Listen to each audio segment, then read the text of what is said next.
England? Floyd's of England, huh? What? That's the big insurance company sent you out to nail down Felix Kane. That's right, but now who are you? Yeah, that was a couple of months ago. All right, what about it?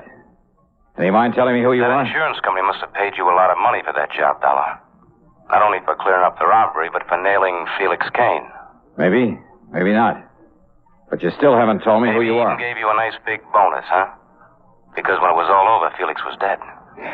Who are you? George who? That's killing for money, isn't it? And remember, it was Felix's girl, that little redhead, here in New York? You had somebody trick her into telling you where to find him. So now she's doing a stretch because she was in with him. So? I remember when you tagged Felix here in New York? He fell on top of his own gun, killed himself. Isn't that the way you said it happened? Now, you listen to me, mister. Yeah, that's what you said. That's what you said then. Who are you? And nobody could prove otherwise. Because nobody else was there. All right, look. Now, you listen So to me. what I say now is that you were pretty lucky then. You didn't know how lucky you were. That's so? Yeah. You see, the only reason you got away with that was because Felix's brother wasn't there. Because he was on the lam. He was out on the West Coast when it happened. Kane's brother, huh? Yeah, they were awful close, Felix and his brother. All their life. Ever since they were kids. You didn't know that, huh? Keep talking. Somebody did something to one of them. The other one helped him out. Or got even for him.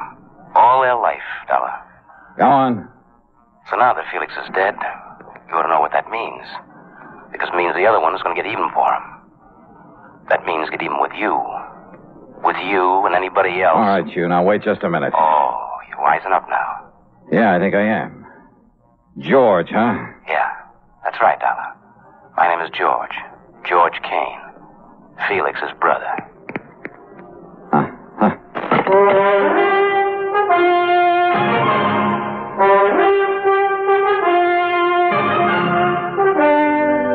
CBS Radio brings you Bob Bailey in the exciting adventures of the man with the action-packed expense account, America's fabulous freelance insurance investigator. Yours truly, Johnny Dollar.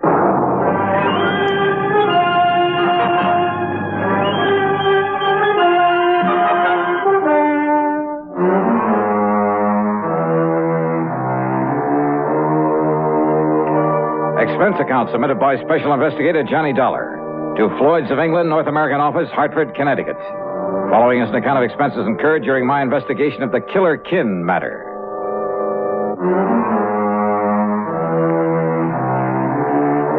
So what if I hadn't killed Felix Kane? It didn't make any difference now.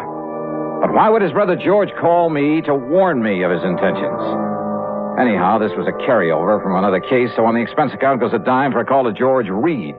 Well, of course, we'll pay whatever expenses may be involved. Well, good old Floyd's of England.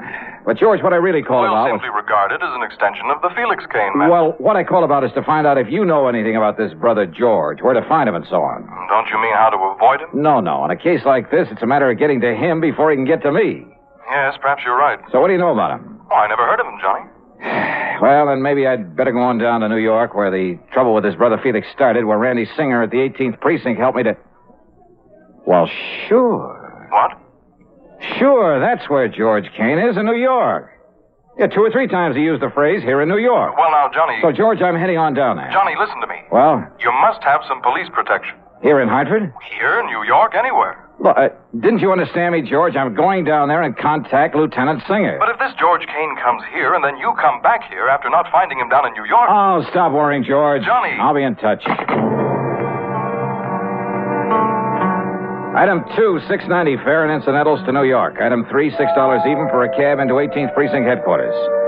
Lieutenant Randy Singer apparently knew plenty about George Kane. That's right, Johnny, and we still want this George Kane on a charge of assault with intent to kill right here in the city. But he was in California, hiding out in California, when you knocked over his brother Felix. When I caught up with Felix. Huh? Oh, yeah. You said he made a dive for you, but then tripped and fell on top of his own gun, didn't you? That's the way it happened. Is it, Johnny? Huh? I know that's the way you reported it, but, is that what really happened? Randy, are you kidding? Of course it is. Okay, I'll take your word for it. But you'll never convince George you didn't kill Felix. No, I suppose not. And he's clever, Johnny. Tall, good-looking, and very clever. Yeah? And why did he telephone me, warn me that he's out to get me? I don't know. But I know that he outsmarted us by posing as a cop a couple of times. Forged credentials and everything. And he's dangerous. Well, where do I look for him? I wish I knew. Believe me, we'd nail him fast. Well, he's from right here in New York. That's where he called me from, Randy. How do you know? Well, he mentioned being here a couple of times. The operators say it was a New York call? Well, no. Maybe he's here, maybe he isn't. With this new direct dialing system for long distance, you can't tell where a call comes from. Yeah, you got a point there. Anyhow, for once in your life, you're using your head. What do you mean by that? I mean, you're coming here and letting us go after this guy instead of trying to take him on single-handed. Oh, well, wait a minute. Now, look, Randy, all I really came here for was to see if you had any leads. Yes, sir, using your head. Yeah, any leads on where I might look for this George. So we'll just keep it that way. Understand, Johnny? Understand what? We'll run down this punk for you. I'll get out on APB and look for him and pick him up right away. Look. If he's here in town. No, wait, will you please, Randy? Meantime, you just go on back to Hartford, huh?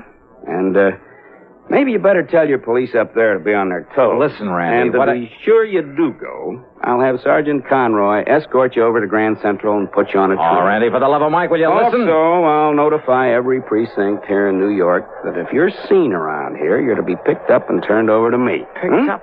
After all, here in the clink, you'll be perfectly safe from this man. What a pal. That's right. A real grateful one. Grateful, huh? You've done a lot for me over the years. For the whole department. Oh, yeah. So, to show our appreciation, we're going to give you some protection. Whether you like it or not. Now, you just listen to me, Randy. Listen to me. Conroy, I got a job for you. Randy. I want you to make sure that Johnny Dollar gets back to Hartford safe and sound. Okay, brother, we'll just see about that. No use, Johnny. All these windows have bars on them. Yeah, so I see. So you behave yourself for once, huh? Be a good little boy and let me handle this my own way. Okay, Randy, okay. Oh, and listen. Yes? Sergeant Conroy is quite a fan of yours. Oh? So you can tell him all about some of your wild adventures on the way home. Thanks, pal.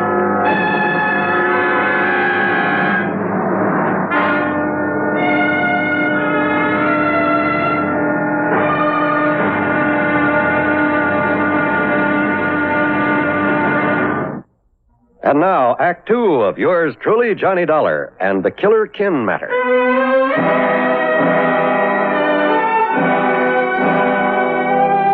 Sergeant Conroy not only drove me over to Grand Central Station, but insisted on riding all the way to Hartford with me, even to my apartment, at my expense. That's item 3, 1255, train fares and taxi. And what if it is a little irregular, Mr. Dollar, me coming up here to Connecticut? Oh, will you finish up what you was telling me on the train about the deadly debt matter you worked on last week? You just got to the part. So, item 4 is 70 cents for his phone call to Randy, telling him he delivered me safely home. And item 5 is about $3 for the good Scotch whiskey that he drank there at my apartment before I could send him on his merry way back to New York. Then, less than 5 minutes after he left.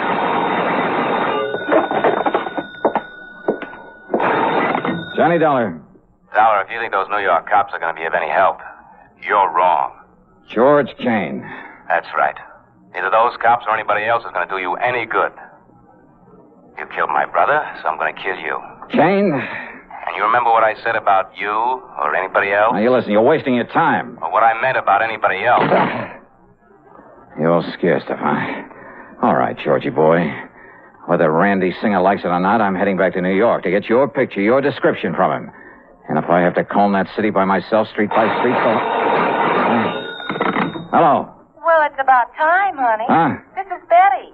Betty Lewis, the girl you're going to marry one of these days. Yeah, I know.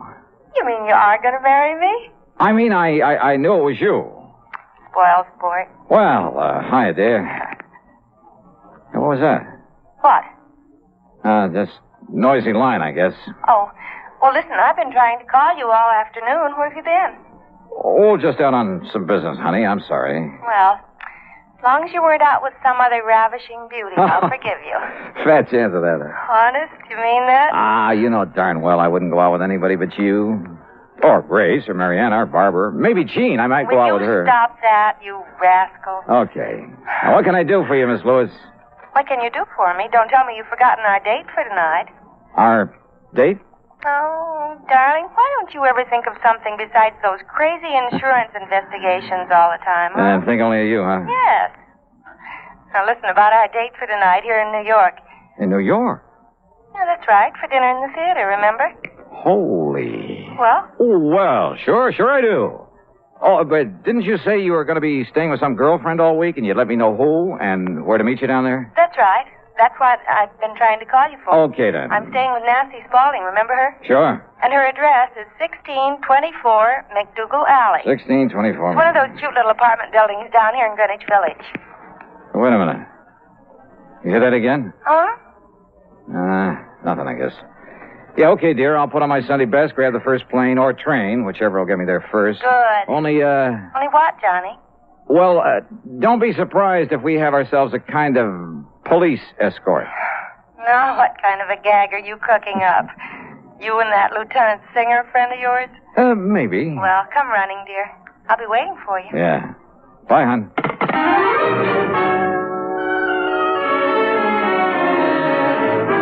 The plane schedule told me I barely had time to shave, shower, and get dressed. But as I finished and was about to head for the door... Yeah? Yeah, who is it? Mr. Perry, the building super. Oh. Yeah, what's up, Mr. Perry? Kind of funny thing, Mr. Dollar, and I kind of thought you ought to know about it. Know about what? You mind if I close this door? No, go ahead. Well? Well, you know that young man rented the little one-room next door for the week? No, I don't. I thought it was vacant. No, sir. I haven't heard anybody in there, so... Well, I guess he heard you all right. What? He rented the place for a week, starting last night. Yeah? So when he left in such a hurry a few minutes ago, well, I sort of come up to take a look, see what he might have thought was wrong with it. Well? You see this wire I found? That looks like the stuff the phone company used. Wait a minute. Yes, sir. It was sticking out of the wall just opposite to where your phone wires go in on this side. Sure, my line was tapped. Yeah, sure looks like It was some kind of device so he could ring me. And this man has left? Yes, sir. Maybe 25 minutes ago. Who was he? What was his name? Well, he give his name as John Jones. Oh, sure. Like he was just sort of making it up. Oh, what did he look like? Well, I'd say about your height, Mr. Dollar, and... keep talking, Mr. Perry, while I make this call. Well, his hair was darker than yours, and he had a little thin kind of mustache. The call was to Randy Singer for a description of George Kane. And yes, it tallied with the one Mr. Perry gave me of the man who tapped my phone line, who just left in such a hurry. I told Randy I was heading back to New York whether he liked it or not, that I barely had time to make a plane, that I'd call him when I got to the apartment in McDougal Alley and tell him all. Maybe even break down and ask for his help. And all because Kane had said he was out to get not only me, but anybody else who'd had a hand in catching up with his brother. Well, the only anybody else was Betty Lewis, who'd help me trick Felix Kane's girl into showing me how to reach him. George hadn't bothered her there in Hartford because he couldn't find her. She was in New York. But over the phone, while he'd listen in, she'd given the address. During a frantic ride to the airport, I hoped, I prayed, that I could somehow reach Betty before George came. And now, Act 3 of yours truly, Johnny Dollar.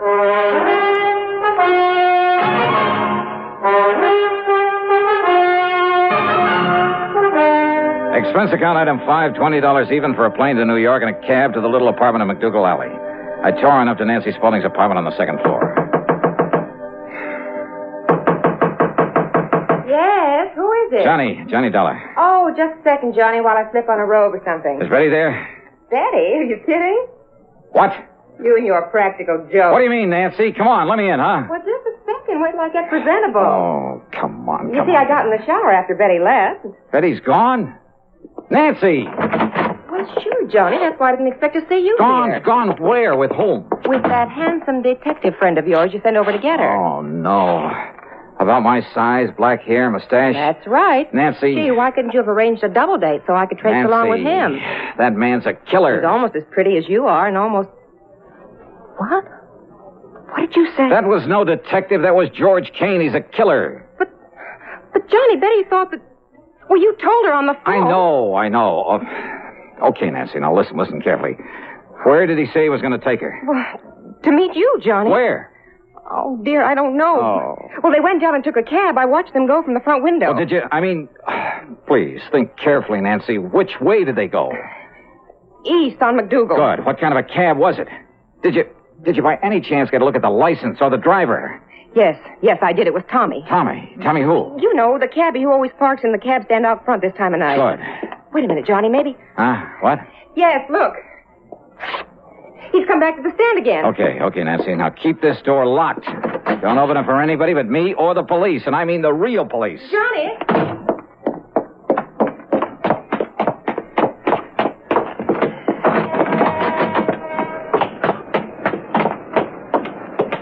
Tommy. Is your name Tommy? That's right. Where to, mister? Okay, listen. A little while ago, you picked up a man and a girl here. You mean that good-looking doll staying with Miss Nancy up on the second floor? That's right, yes. That's right, I did. Her and the good-looking guy, I think I heard him say he was a plainclothes man. Okay. Do you remember where you took them? Why, sure, mister. You see, we have to keep a record of... Get going, Tommy. Get going. Take me to where you took them. Yes, sir. It's a kind of funny place for a couple of good-looking people Get going, please, huh? Yes, sir. Come on, step on it, will you? This is a matter of life or death. You serious, mister? Look, Tommy, that was no plain clothes man with that girl. That was a killer. You serious? Step on it. Yes, sir. But if we run across any prowl cars, mister... forget him. I'll give you enough to pay your fines for the next 2 years. Now, where did he take the girl? This section of the town we're getting into looks kind of crummy. That's what I told you. It's over near the Bowery. Some dirty dump that... Uh-oh. Well, what are you slowing down for? I knew I shouldn't have mentioned it. I knew we'd tangle up with a prowl car. Don't you see the red light in back of us? Oh, yeah. Well, maybe that's the best thing we could ask for. The best thing? Come on, pull up. Let me handle it. Somebody better, mister. All right. Where the devil do you think you're going? Now, listen, officer. So it was you had this poor cabbie tearing through all them red lights, was it? O'Reilly? Tim O'Reilly. Now, listen, Tim. Listen to me. This is an emergency. My name is... Oh, an emergency, is it? And out you come, me boy. Wait a minute. Will you listen to me, please? I will not. Come out of there and get into me prowl car in the back seat. Listen, we're chasing a killer. You can help us. I said get into the prowl car. So get in. Do I have to... Sure, yeah, okay. Tommy, look, you lead the way. Here's $20 for you. Well, thanks, but I Just don't lead the way for this prowl car to wherever it was. You lead the way to nowhere. In you go now, into the back seat. Wait a minute, now, you. Get in. Hey, just take it easy. Okay, Huh? get on your way. Right, O'Reilly. Oh, no. Yeah, I knew that had to be you, Johnny. Randy. I mean, charging into that cab there in McDougal Alley and heading this way. We had quite a job catching up. Okay, now, Randy, listen. Now, just calm down and take it easy, Johnny. Will you listen to me? No, because everything is under control. Thanks to you. Thanks to me. But don't you understand George Kane? I mean, Betty Lewis, you know her. George and Betty. George is taking her to George someplace. isn't taking her anywhere, Johnny. Well, of course he is. I'm trying to tell you. What? And I'm sure glad you gave me that McDougal Alley address over the phone. Huh? Of course, we only went there to pick you up, but when we saw a cab taking that girl of yours and some man away... George Kane. Yeah, I kind of thought it might be him. I don't know why. And so when we trailed that cab over to some dingy rooming house over on... Well, anyway, when they got out, we got a good look at him. you caught him. That's right. By the time we get to the station house, he'll be in the clink, and the light of your gay young life will be there waiting for you. She's quite a doll, Johnny.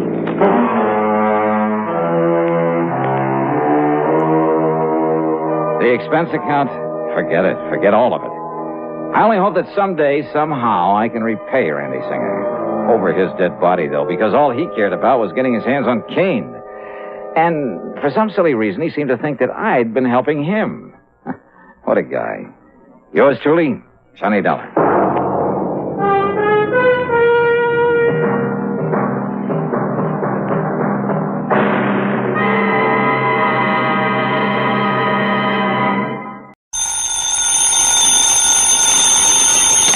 Johnny Dollar. Johnny, this is Don Boomhauer. Down in Sarasota, Florida. That's right. Don, how are you? How's the real estate business? Just fine, and business is booming. Yeah, I haven't seen you since I flew down there to do some fishing with our mutual pal, Earl Poorman.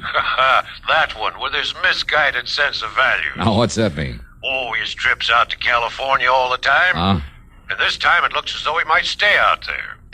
Don, I think all you Floridians are jealous of California. Now, Johnny, you think we'd ever admit it, even to ourselves? Be rank heresy. Anyhow, with Earl Poorman out of town, at least for a while, I'm kind of holding down the office of Tri-State Life and Casualty these days. So, what happens? Trouble. Trouble. Client's name is Thomas Patterson. All right, what's happened? Somebody knock him off or something? No, not yet. But a few years ago, when he was living up in Jacksonville, well, Tom was the sole witness to a murder. Yeah? The killer was tried and sent to state's prison. Uh-oh. Huh? So now this killer's on the loose, and you figure Tom Patterson's life isn't worth a bag of beans. That's it, exactly. Want to come down here and see what you can do about it? Nope. Now, But, Johnny. okay, Don, I'll grab the first plane I can.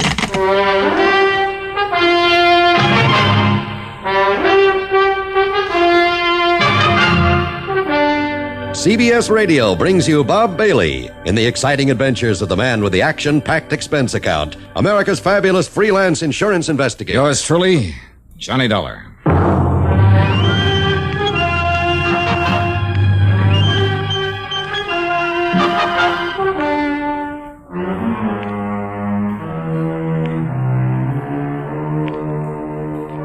Expense account submitted by Special Investigator Johnny Dollar to the Tri-State Life and Casualty Insurance Company, Sarasota office.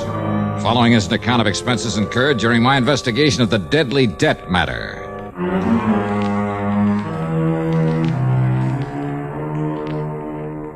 Expense account item 17940, taxi in a plane out of Hartford. The flight was good, and by early afternoon I was in Don Boomhauer's real estate office in Sarasota, Florida. After the usual amenities. Now, let me lay it all out for you, Johnny. Yeah, sure, Don. Go ahead.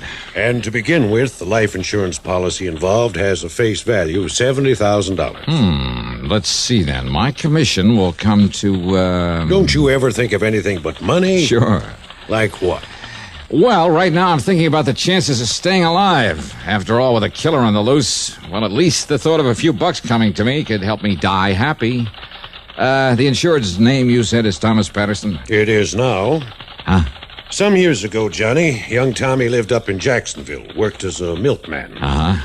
Early one morning, that was in 1951, he pulled up in front of an alley just in time to see a man named Casey Carey shoot down a fellow named Harker, who just happened to be busy at the moment blasting away at Carey with a .38. Oh, so Carey pleaded self-defense, huh? Well, he tried to, but the jury wouldn't go for it. You see, there'd been a long-standing feud between the two of them. Uh-huh. Only reason they didn't give Carey the chair is because Harker had a record as long as your arm. I see. Instead, Carey was given 10 years to life. I see. The point is that Tommy Patterson's testimony was what really convicted him. So, of course, he made the usual melodramatic threat. Oh, yeah. That he'd get Patterson if it was the last thing he ever did. He didn't care when. He'd be in no hurry. But sooner or later, he'd track him down and kill him. Mm-hmm. So what's happened? Tom had just got married, started a nice little family, 2 boys and a girl. So Carey's threat scared him as much because of the wife and kids as for himself. Yeah, but now, Don, you know as well as I do how little those courtroom threats usually mean. Now, wait. Yeah? About that time, some relative died and left Tom a considerable sum of money. So he changed his name, legally. Changed it to what? To what it is now, Thomas K. Patterson. What it was before doesn't matter. Okay, go on. Then he and his family moved on down to Venice, a few miles south of here. Yeah, I remember the town. Well, there in Venice, he set up the Excellent Dairy Products Company. Nobody down here has known him as anything but Tom Patterson, so he's felt perfectly safe. Until, that is, about 6 months ago. Yeah? He was up in Jacksonville on a business trip. He was just walking along the street one day, turned a corner and bumped into a man coming from the other way. Uh-oh. Yes, he took one look at the man's face and started running like a scared rabbit. Casey Carey. Well, what do you think? But now wait, Don. If Carey got 10 years to life in 1951... I know. When he stopped to think about it, Tom couldn't believe it. But he went down to the public library and dug into the old newspaper files. Yeah? Sure enough, thanks to good behavior, model prisoner, and all that sort of stuff... Carey got out? Carey got out, legitimately. But to Tom Patterson, that would only mean one thing. Carey was out to get him. In the exciting history of great American inventions and inventors, there is no one who stands out with the eminence of Thomas A. Edison. Among his hundreds of great inventions, Edison gave us the phonograph, the microphone, a telephone system, various improvements for telegraphy and motion pictures, and most significantly, the electric light or incandescent lamp, originally referred to as bottled light. When Edison was still in his 20s, he set out to invent an electric lamp which could operate on low power and would be safe for use in homes and other buildings.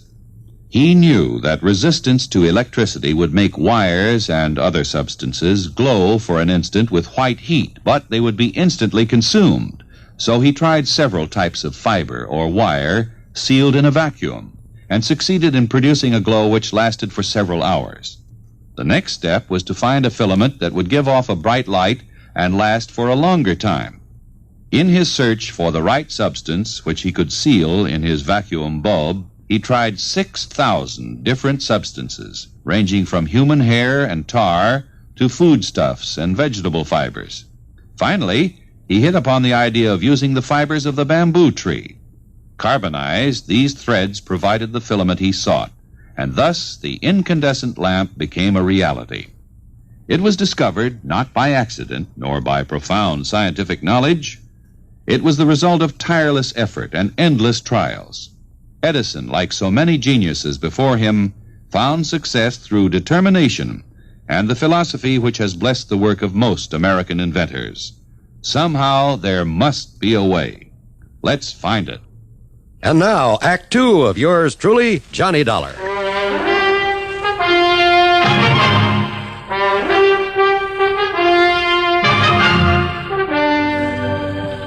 Wait a minute, Don. Yes, Johnny? Tom Patterson wasn't sure that Carey actually saw him, recognized him, huh? Well, at the time, no.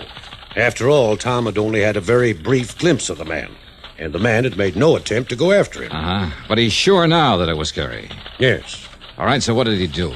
He drove on back to Venice, quietly bought himself a Colt 32 and got a permit to carry it. Did he tell the police why he wanted the gun? No. Of course, all along, Johnny, Tom had hoped that Carey hadn't recognized him. That even if he had, he wouldn't know where to look for him. But, now, Don, unless this man Carey has made some move against him... Now, just wait, Johnny. Okay, tell it your way. A couple of months ago, Casey Carey appeared and settled down in Venice. Oh? Yes, he rented a small house and got himself a job in charge of one of the filling stations on the trail. Well, that doesn't sound as though he moved in just to carry out his threat against Tom Patterson. Needless to say, Tom tried to avoid him. But now and then, when he'd see him on the street or forget and go past the gas station, it was Carey who'd avoid him, pretend not to see him. Don... I know what you're thinking, Johnny. But just remember one thing. Yeah, what's that? Carey had made it plain right from the beginning that he was in no hurry to get back in Tom. Oh, I see. So you think he's kind of playing a cat-and-mouse game with him, huh? Just to build up the old fear in him, prolong the agony, maybe? What else? And believe me, he's succeeding. When Tom finally called and asked me to have you come here to protect him, he was almost a nervous wreck. All right, tell me this. Has Carey any brains, or is he just a typical dumb hood? He's in charge of a modern filling station for one of the big important companies. All right, then he must have too much sense to commit another murder. But if he can simply wear Patterson down with fright, maybe even drive him off his rocker... Johnny, Carey swore he'd kill Tom Patterson, and I'm convinced that he meant it. More important, Tom is. What do the police say? Well, Tom hasn't told him, in order to keep his wife and kids from finding out about it. That's a pretty small town, you know. If it weren't for his family, Tom would have just pulled up stakes and headed for Timbuktu. Don, if he's as scared as you seem to think... As I seem and to if think... there's no good reason for it... Well? Got an extra car I can use? Yeah, sure. The yellow one parked out front. Good. Here. There are the keys. All right, thanks. What are you going to do? Drive on down to Venice to see Tom Patterson and the police. Item 2, $4.25 for a tank full of gas. In Venice, I found Tom Patterson in his office at the Excellent Dairy Products Company, about to leave for the day. What Don Boomhauer had said about him was true. He was just about beside himself with fear. And somewhat against his wishes, I hauled him over to police headquarters. Brad Younger, the chief, was most cooperative. But... Okay, Billy, let me know when he comes in. That's it. And yes, Mr. Dollar, I know all about Casey Carey. Oh? Then why haven't you done something about him? No. Why do you let him settle down here in Venice? Now, just a minute, Mr. Tom. If you know who he is, that he's the man who's threatened to kill me... I said just a minute, Mr. Tom. Now, you just sit there and be quiet. Yeah, please.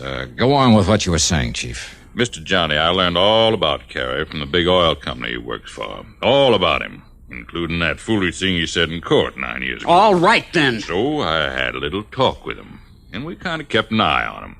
Of course, only the boys on the force, and I know that. We weren't sure that Mr. Tom here knew about him being here or recognized him. Of course I did. There was no reason to scare him or that nice family of his. Very considerate, Chief. Considerate? What's considerate about letting a killer settle down here in the first place? Now hold it, will you, Tom? But look here, Mr. If you Dollar. want help in this thing from me or the police or anybody else... Of course I do. Why else do you think I had Mr. Boomhauer send for All right, then let us handle it our own way. But don't you see... Otherwise, we'll be glad to back out. Just let you take care of it all yourself. But Well... All right, Mr. Dollar, I'm sorry. Okay. So anyhow, Mr. Johnny, I'm convinced that Casey Carey is all right. He's forgotten his threat. And I tell you that he... No, Chief. I've got to have protection against him. Somebody to watch over me night and day. Tom, suppose Carey hasn't forgotten his threat to kill you. I'm sure he hasn't. And suppose Chief Younger were to give you protection for a while, in the hope Carey might try to make a move. For a while, did you say? That's right. He said he'd be in no hurry to get me. I know that. And he's waited 9 years so far. He'll wait longer if he has to, but sooner or later he's... And what about my family? Excuse me, Chief. Here's that report you asked. Oh, okay, Billy, okay. I'll be through here in a minute. Yes. Now, you're a very upset man, Mr. Tom. Well, wouldn't you be? And I see there's a pistol permit listed in your name. You have that gun on you, Mr. Tom? It's at home in my bureau. What about it? Now, don't you think it might be real sensible if you turn it in before you get excited and do something foolish? No. No, I don't. Why not, Tom? Because if you won't help me, then maybe I'd better help myself.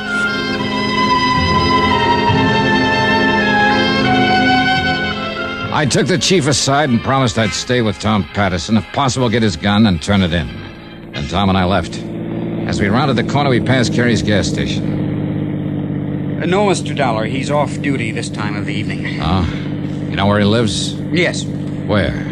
Because that's where we're going. What? Well, now, you wanted a showdown with him. Okay, now's your chance. But without my gun? You can't be serious. While grabbing a sandwich and some coffee, that's item 3, $1.40, I managed to sell him on the idea. Then we drove on over to Carey's house on a lonely side street.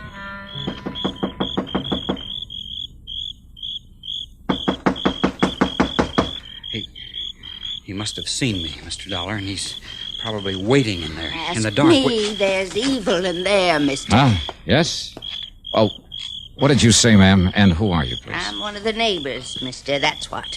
And when I heard that shot in there You heard a while shot? ago, well, then I kind of thought about it for a while, and then I called the police. While we were sitting in that restaurant having... Come on, Tom, this door's open. There's got to be a light switch here on it. Here it is. Mr. Dollar. Huh? This is Casey Carey? Yes, sir. Only... Yeah. Shot through the head. And it looks like about a 32.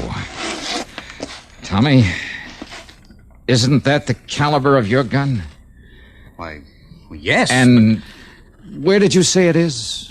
At home, in the bureau. Well, there's no use to lie about that. Well, Chief Younger. Sorry, Mr. Tom. I'm holding you for murder.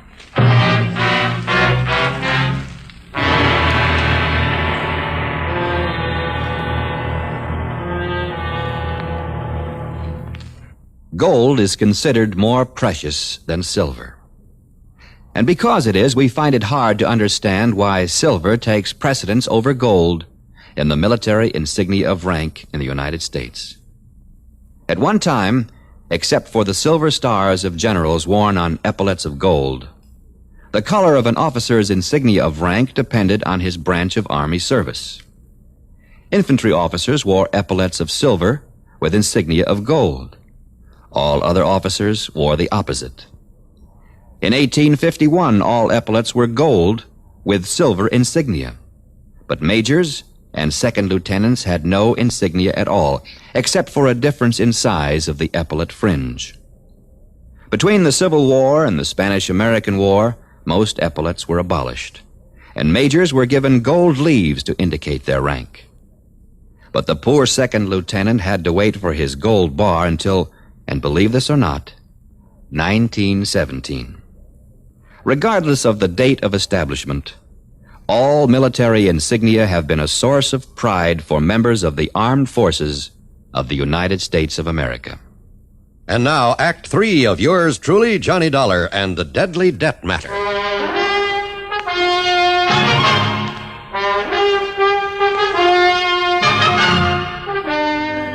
That's right, Mr. Tom. I'm holding you for the murder of Mr. Casey Carey. No. No, Chief, you're wrong. Am I? Looks to me like this is his dead body laying here, and I'd guess this hole in his head was made by a .32 caliber bullet. Chief Younger, look, Mr. listen. Tom, that's the same as this gun of yours. So, here you are, Mr. Dollar. Here's a murder weapon. That's my gun. Where'd you get it? Mr. Tom, I hate to say this, but I had a feeling your coming to see me was a bluff. Bluff? Yes, sir.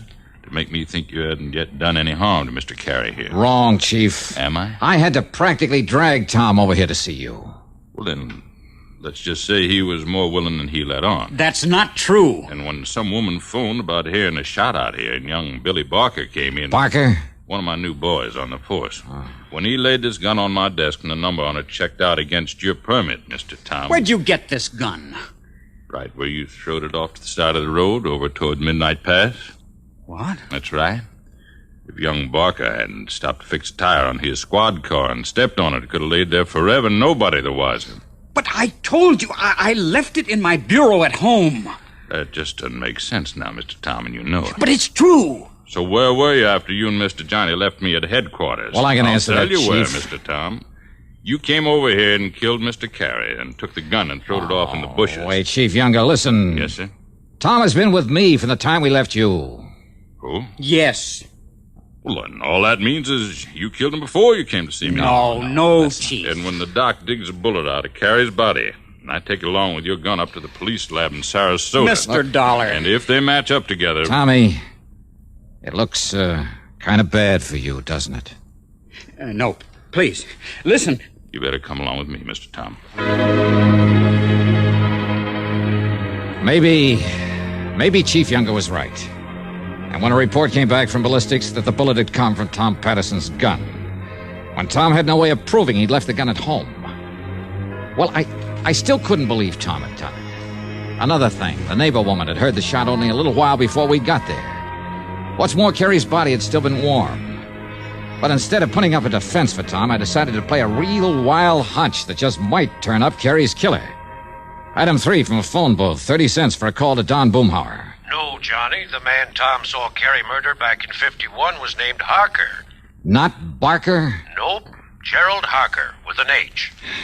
Well, then I guess my hunch about this new man in the department. Hunch about what? Oh, it's nothing, Don. Forget it. And thanks. So maybe I was wrong. So maybe instead of always acting on these crazy hunches, and yet...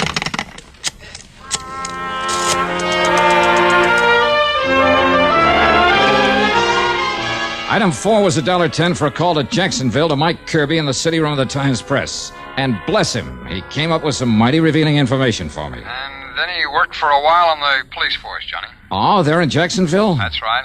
Looked to me as though the boy was trying to live down the family reputation by putting himself on the side of law and order. Maybe. And a month or two ago, he handed in his badge and moved to... Hey, what was that maybe you threw in?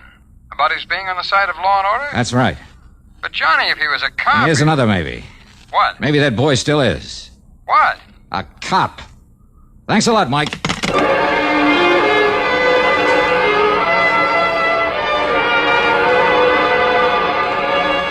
I went back to police headquarters where Chief Younger was half asleep at his desk. I told him I wanted to have a little talk with one of his men. Oh, Mr. Johnny, but it's after midnight, and he doesn't come on duty until late in the morning. But okay, if you insist, I'll call him, get him out of bed, and have him come down here. And then about half an hour later, they're in Chief Younger's office. Something special, Chief, getting me out of bed this way? Billy, I want you to meet Johnny Dollar. Mr. Johnny, this is Billy Barker. Hi, Billy. Mr. Dollar? Only, why did you change your name from Harker when you came down here to Venice? Huh? What's that, sir? I'm afraid it was a dead giveaway. I don't know what you mean, sir. I'm sure I do. That and the fact you didn't move down here until Casey Carey did. Oh, you mean that man that was killed this afternoon? That's right. The man who'd killed your own father back in 51. Is that true, Billy? How did you know, Mr. Dollar? Casey Carey, the man you swore you'd someday get even with for killing your dad. How did you know that? I didn't. I was guessing. Looks to me like you guessed right, Mr. Johnny. Now look. When you learned that Carey was getting out of jail, you joined the force up there, hoping that maybe you could find some excuse to kill him in line of duty. You don't know that. But before you could do it, he moved down here to Venice. So you followed him and joined the force down here. You think that's the reason I came down here? All you could do was bide your time. Until this afternoon, when you heard us talking in here and found out about Tommy Patterson recognizing Carey, being so wild with fear that he was willing to kill him. Now you listen. So all you had to do was get hold of Tommy's gun. I don't know how or when. That's beside the point. Mr. Johnny, you sure of this? I'm not sure of anything, Chief. You bet you are. But if Billy is willing to go over to the police lab in Sarasota, let them make a paraffin test of his shooting hand. Well, Billy. All right, you two. Oh, you don't kill.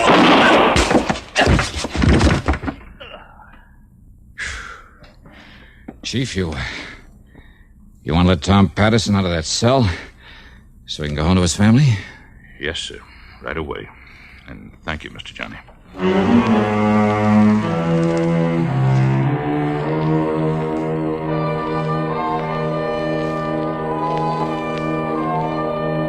Expense account total, including our motel room, some fishing out in the Gulf with Chief Younger the next day, then the flight back to Hartford. Call it $200 even. Remarks? The fishing was great. Yours truly, Johnny Dollar.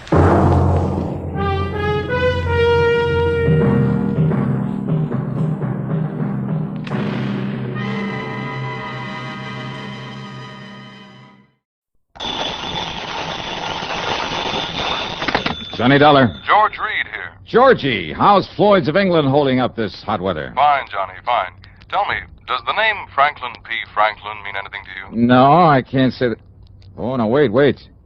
You mean the World War I fighter pilot who made such a name for himself came from right here in Hartford? That's the one. Oh, sure. One of my boyhood heroes. Yeah.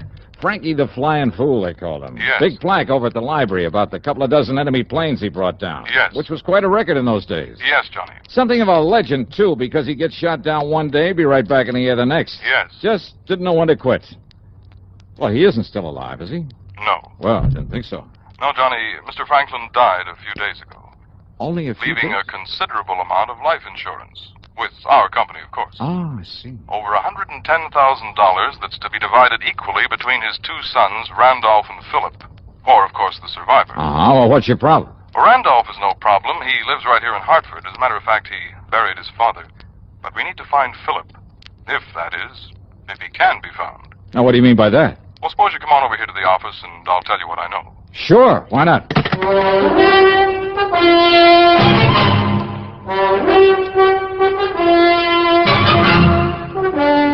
CBS Radio brings you Bob Bailey in the exciting adventures of the man with the action-packed expense account, America's fabulous freelance insurance investigator. Yours truly, Johnny Dollar.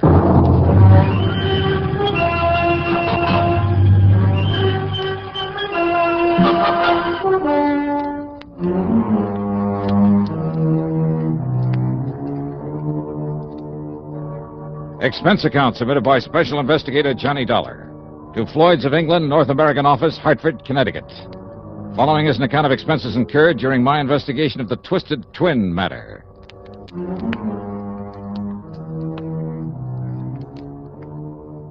Floyd's of England hands me some pretty screwy cases, but I love them because they always put money in my pocket, sometimes plenty. So, expense account item 1, $1.10 for a taxi over to George Reed's office in the big new building on the square.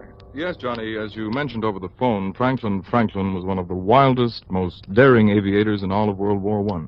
Yeah, from what I've heard and read about him, flying and fighting was a kind of obsession with him. That's exactly what it was, an obsession.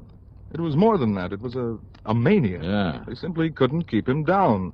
They could blast his plane out of the sky, fill him full of lead, but Within a day or two, he'd be back up there fighting again. Yeah, must have been a real nut about it, huh? That's almost an understatement. So what about him, George? Well, a few days before that war ended, flying through a storm on the way back from a mission over Germany, he crashed into a mountaintop. Not from enemy fire, mind you. He'd shot down 3 Fokkers that day single-handed, but because of his own wild miscalculation. Yeah, but it didn't kill him. No, but he was badly injured. Very badly. Didn't regain consciousness for days. When he did, when they told him he'd never be allowed to fly again, well, Johnny, the man literally went out of his mind. No kidding. Well, if it hadn't been for his family's money, Franklin would probably have spent the rest of his days in a mental hospital. Kind of a shame for a man like that. Well, you must remember that even from childhood he was a pretty erratic, Well, anyway, after a few years of expensive medical and psychiatric care, he apparently recovered, both physically and mentally. Good. He was able to manage the estate his parents left him and marry and raise the 2 sons I mentioned, the twins, Randolph and Philip, now his sole heirs. Mm-hmm. What about his wife? Their mother, Grace Franklin, died when they were born. Oh, I see. Twins, you say? Yes. Identical? Absolutely identical, in appearance. What do you mean by that? Well, Johnny, they both inherited some of their father's instability. Now, you'll see what I mean when you meet them.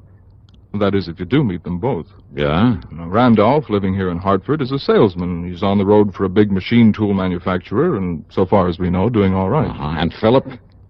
Well, from what little we know about him, Philip, the stupid one, well, the last we heard, he was a henchman, I guess you'd call it, of a man named Carlo Fazzetti. Fazzetti? Yes. The mobster out in Chicago? Yes. I had some mighty unpleasant dealings with Fazzetti one time. Well, have you contacted him, ask him what he knows about Phil? No. Gee, Carlo Fazzetti. Yes. Oh, that's bad medicine. I realize that. But if the company's willing to pay good money for it, I'll try to make contact with him, see if I can enlist his help for a change. So? It may not be necessary. Oh? And your important contact will be Randolph. Okay. Because according to him, Philip died about a year ago. Okay, then Oh? Yes. Well, in that case, George... But he hasn't been able to give us any proof. And that, of course, is what we must have, proof, one way or the other.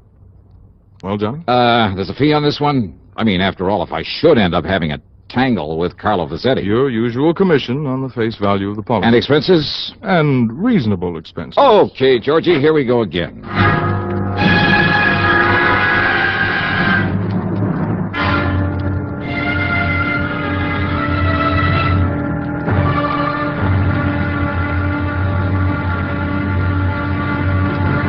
Now, Act 2 of yours truly, Johnny Dollar.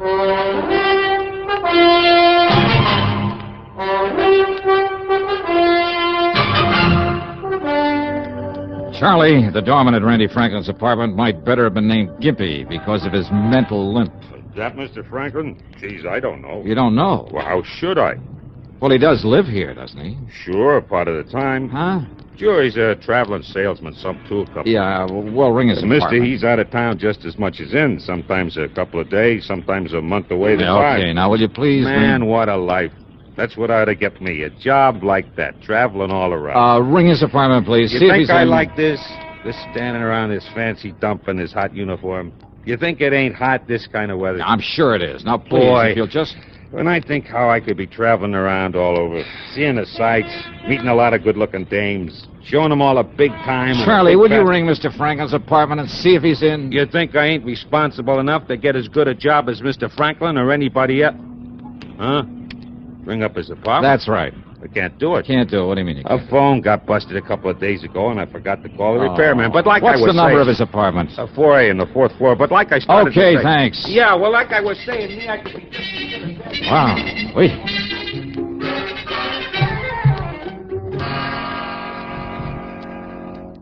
Randy Franklin was in. He was mid-30s, maybe, tall, rather good-looking, with black hair, gray eyes. But there was something about the way he used those eyes, a funny shiftiness about them. And he was nervous, terribly nervous, with a trick of twitching his head so quickly I almost expected his neck to snap. His handshake was warm and friendly enough, though, but his hands trembled. He drummed his fingers on the arm of his chair and kept adjusting his tie, touching his forehead, running his fingers down the edge of his jacket. Of course, I wish you could find Philip, Mr. Dollar, but you can't. You seem pretty sure of that, Franklin. I am absolutely sure. Philip is dead. It happened about a year ago, and Mr. Dollar, was my fault. Well, now, why do you say that? Oh, Philip lived in Chicago. He worked with a man named Carlo Vizetti. So I've heard. You know who Vizetti is? I've met him. Oh. I see. Yeah. Then you can understand why Dad was very disappointed in Philip. And when he became sick and Philip couldn't come here to see me, well, it was about that time I had to go to Chicago on business. I ran into Philip, and I told him, Mr. Dollar, I told him that unless he came back here and squared things with Dad, got himself a legitimate job and settled down, Dad would cut him out of his will, out of the insurance. Oh, is this true? Yes, I believe Dad might have cut him off. Well, now, it seems to me that would have been to your advantage. Thank you, but I prefer to get along on my own, which is why I wish you could find Philip now. But you can't. Yeah, you said that before. Of course, a share in Dad's estate, of course, I'd welcome that. But not all of it, if it meant cutting off my own brother, and... You look as though you don't believe me. Well, just keep talking, Randy. The point is, the threat of losing some of the estate persuaded Philip to fly back here with me to see Dad. But then, Mr. Dollar... Yeah? Well? Mr. Dollar, Look, are you always this nervous, Randy? No, it's just when I think about what happened, that it was such a frightening, such a terrible, such a shock to me. I don't think I'll ever get over it. Well, what happened? Probably accounts for these lapses, these blackouts that occur when I can't remember things, lose track of things for weeks at a time. When what happened, Randy? The airplane, unscheduled. We ran into a storm over the Alleghenies. We crashed into a mountaintop. Oh, I see. Do you? Do you really? Do you know what it meant? The same kind of a crash that years ago caused my dad. Yeah, to lose his sanity for a while. No! You mustn't say that. He was as sane as you and I. It was just the fear, the terrible, uncontrollable fear and the shock at... Only 3 of us, so far as we know, managed to crawl away from the wreckage. The pilot, a little girl, and myself. Even we were badly injured, we didn't know about each other until much later, because we'd all crawled away in different directions. When I was found, I'd been unconscious for several days. Like your father after his crash during the war. No! Please, don't. Please. All right, I'm sorry. They found Phil's remains in the wreckage? The wreckage of that plane burned completely. That is why the morbid-minded men at your insurance company can never have the sort of proof they seem to want. Poor Philip's body. Oh, I see. In any event, though, it looks as though you're the sole beneficiary of your father's insurance. And I tell you, I don't care. Don't you understand that? If you like, I'll give Philip's share to some charity. Randy, give me the name and address of the company you work for. Why, it's in New York, at the... Oh? Why? Because I've suddenly got a real crazy hunch, real crazy. Don't use that word. Okay, then. I got myself a real wild hunch. How's that, huh? Yeah. Instead of going on back to the insurance company and telling them to pay off this policy to you, the sole survivor... Yes, Mr. Dollar. Well, Randy, I'm going to continue my search for your brother. Search? For Philip? After all I've just finished... Are you serious, Mr. Dollar? I sure am. But I told you... Yeah, you told me. Just stick around, Randy. And now, Act 3 of yours truly, Johnny Dollar and the Twisted Twin Matter. Expense account item 2, 3820 for a day in New York, locating and checking with the machine tool company that Randy worked for. Well, by the time I got back to Hartford the next morning, I'd learned plenty about him. He'd been a good salesman for him for years, but not lately, not since the plane crash. And he never had a satisfactory explanation for long absences from his job. They were seriously considering dropping him from the sales force. Now, in other words, he had plenty of use, maybe need, for his father's insurance money. All of it, despite what he told me. So maybe if Phil was still alive... But when I went over to Randy's apartment again, he wasn't there. Okay, then. Item 3 on the expense account is $52.10, plane fare to Chicago. Items 4, 5, and 6 are 30 cents for telephone calls to my old underworld contact on, an ex-arsonist by the name of Smokey Sullivan. Item 7, $100 cash to Smokey when he dropped me off at Carlo Fazzetti's hangout, which, as might be expected, was an exclusive apartment out near the Ambassador East. What I didn't expect was the man who opened the door. Yeah? I want to see Carlo Vassetti. My name is Randy. Huh? So this is the answer. What are you talking about, mister? Oh, now don't give me that, Randy. So you've been playing it both ways, huh? You ain't making no sense, Buster, so go on, get out of here, get lost. Now, just a minute there, Randy. What's this Randy stuff? My name's Phil. Phil Franklin? You know, now get out. Just a minute, Phil. Who is it? Should I know, boss? This jerky comes in here and Dollar. starts talk. Well, my dear old friend, Johnny Dollar. Huh? Old friend, Why, of course, since you can't possibly be trying to tie me in with some of your insurance trouble. For once, Vassetti. Come in, Dollar. Come in. Yeah, sure. Phil. Yeah, boss? Make an extra one of them drinks for Mr. Dollar here. My old friend, Johnny Dollar. Okay, boss. Whatever you say. Now, wait a minute. I want to talk. Phil. Yeah. Sit down here, Dollar. Right in here. That's Phil Franklin, huh? Yeah. Dopey Phil Franklin. You sure of that? Of course I'm sure. He's been with me for years. Off and on. Off and on, huh? Yeah, one of my good boys once, but now... I don't know why I keep him around. Say, listen, Did I Vassetti. say keep him around? Half the time he's here doing odd jobs around the place, serving the booze, helping himself to it. Half the time I get the boys out looking for him. Sometimes he's gone 2 days, sometimes for weeks. Wait a minute. Yeah, Wait he a used to be minute. one of my good boys. But ever since somebody knocked him on the head about a year ago... Say, he cracked up in an airplane. Oh, he did, huh? And now, what would Dopey Phil be doing aboard an airplane, huh? Need your drinks, boss. Here. That's the boy. Now, Dollar, why'd you come here to see me, huh, pal? Only, here, drink up first. Here, Carlo. Just add this drink to yours. Huh? But if you don't mind, I'll hang on to this glass. Now, wait a minute. Sorry, I gotta get going. What? See you next time I'm here in Chicago. Wait a minute, Maybe. Dollar. I wrapped the highball glass carefully in my handkerchief, stuffed it into my pocket, then spent item 8, $4.90 for a taxi. Item 9, another $52.10 for a plane ticket back to Hartford. Item 10, $1.50 for a cab to my apartment. Well, there I picked up my car and drove over to Randy's place. He wasn't there. Item 11, $10 to the doorman, Charlie, to keep his eyes open for once and to phone me when Randy came in. And to keep his mouth shut. Well, as I might have expected, Charlie's call didn't come until 5 days later. Item 12, $4.85 for a tank full of gas. At police headquarters, I picked up Lieutenant Tim Waverly, who spends most of his time in the lab, not in uniform. I gave him the highball glass, some instructions. Then together we drove over to Randy's apartment. And this time he was in. Yes? Oh, Mr. Dollar. Yeah, that's right. You've been away, Randy, huh? Away? Oh, why, yes, I guess I have. Yeah, I guess so. Oh, Tim Waverly, a friend of mine, Randy Franklin. Hi, Mr. Franklin. How do you do? Just where were you, Randy? Does it make any difference? Where? Well, Mr. Dollar, I don't know. No, I'll bet you don't know. All right, let him see it, Tim. Sure. Mr. Franklin, have you ever seen this glass before? Here, take it. What? I said take it, here. All right. Well, have you? No, I can't say that I have. Okay, thanks. Let me have it back. Well, of course, here. Want to take it back to the lab, Tim? The lab? No need to, Johnny. These prints are identical, all right.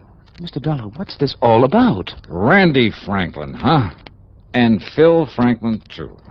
What? Yeah, so ever since that plane crash, huh? Please, don't talk about that again. Oh, sorry. Afraid you'll get all nervous, all upset again? Yes, don't you see? This last blackout was right after you were here before. Blackout, huh? Yes. You expect me to believe you don't know where you went, where you've been ever since then? It's true, Mr. Dollar. Are you kidding? I saw you in Chicago posing as Phil. No. What do you mean, no? It's not true. It can't be Those true. identical fingerprints on this highball glass prove it. I don't know what you're talking But about. why? What kind of a racket were you trying to pull? Dollar. Did you have some crazy No. idea that maybe, No, just don't maybe... talk like that. I told you not to talk like that. Do you hear me? All right, now, you just keep your hands to yourself, No, Randy. because you're trying to upset me again, but I won't let you get out Now, of here. just a minute, Watch you. it, Johnny. I'll show you. Coming here this way. You hear me? No, you... Don't. Oh. All right, now, Randy. No, Please, please. Take it easy, Johnny. You hit him pretty hard. And that isn't all, Tim. Let me have your gun. My gun? Yeah, give me. Now, wait a minute. Thanks. All right now, Randy. Johnny, you're out of your mind. Am I? Stand back. No, Johnny. No, please. No. No.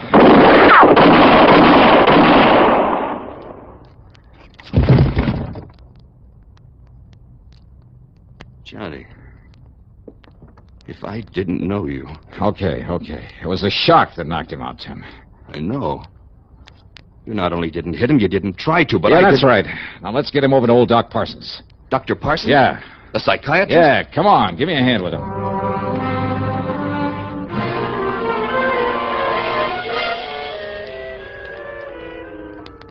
Then, Doctor, it was a guilt complex that brought it all about, huh? This condition of his. Plus shock, Mr. Dollar. You see, Randolph had built up this complex as a result of his brother's death in the plane crash. Mm-hmm. And you must remember that Randolph felt responsible for Philip's death. And afterward, during his blackouts, he really thought that he was, Phil, huh? Exactly. Of course, you were taking a big chance, Mr. Dollar. This new shock might have killed him. Oh, brother, don't I know it, Doc. But, you know, when I suddenly realized what it was all about, Well, fortunately, it worked. His intense excitement, which ordinarily might have resulted in another one of his blackouts, sent him back into the Phil personality. Well, that excitement, plus the shock and pain when you struck him, then his overpowering fear when you stood over him, pulling that trigger, apparently trying to kill him. Well, Dollar, they were a perfect match for the pain and the terror that existed during the plane crash that made him the way he was. But now, Doctor? Well, I'm convinced that with proper care, Randolph will now be all right. Will be himself, entirely. Good. Just, don't you ever try anything like this again, young man.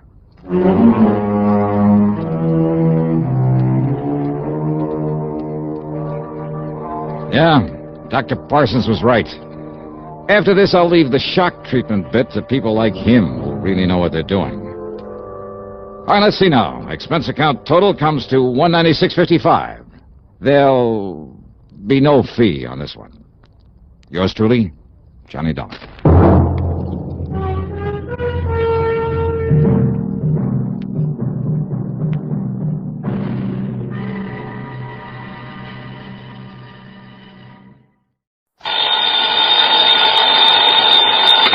Johnny Dollar. Al Turner, Johnny, over here at New Britain Mutual. Al, it's been a long time. Yeah, I know. What can I do for you? Plenty, I hope. How old are you, Johnny? Well, next birthday I'll be 30... Huh? 30 what? Now, why? Well, it really doesn't make too much difference. You see, Johnny, I think it's time you entered a home for the aged. I what? And if you think I'm kidding, I'm not. Okay, Al, what's the gag? I told you, I want you over at the Mackley Rest Home. Where's that? Frog Mountain, New York. Where's that? Down along the Hudson River above Poughkeepsie near Kingston. But, just to pay him a little visit, not to stay. That's right. What goes down there? Sudden death, Johnny. Deaths. Oh? 4 of them in a row, 3 of them insured by us. Well, after all, if they're old folks... That's the beneficiary of all that insurance. Yeah? The sole beneficiary of all the insurance on them just happens to be the Mackley Rest Home. Oh. Yeah. Okay, Al, I'll, kind of drop in on him.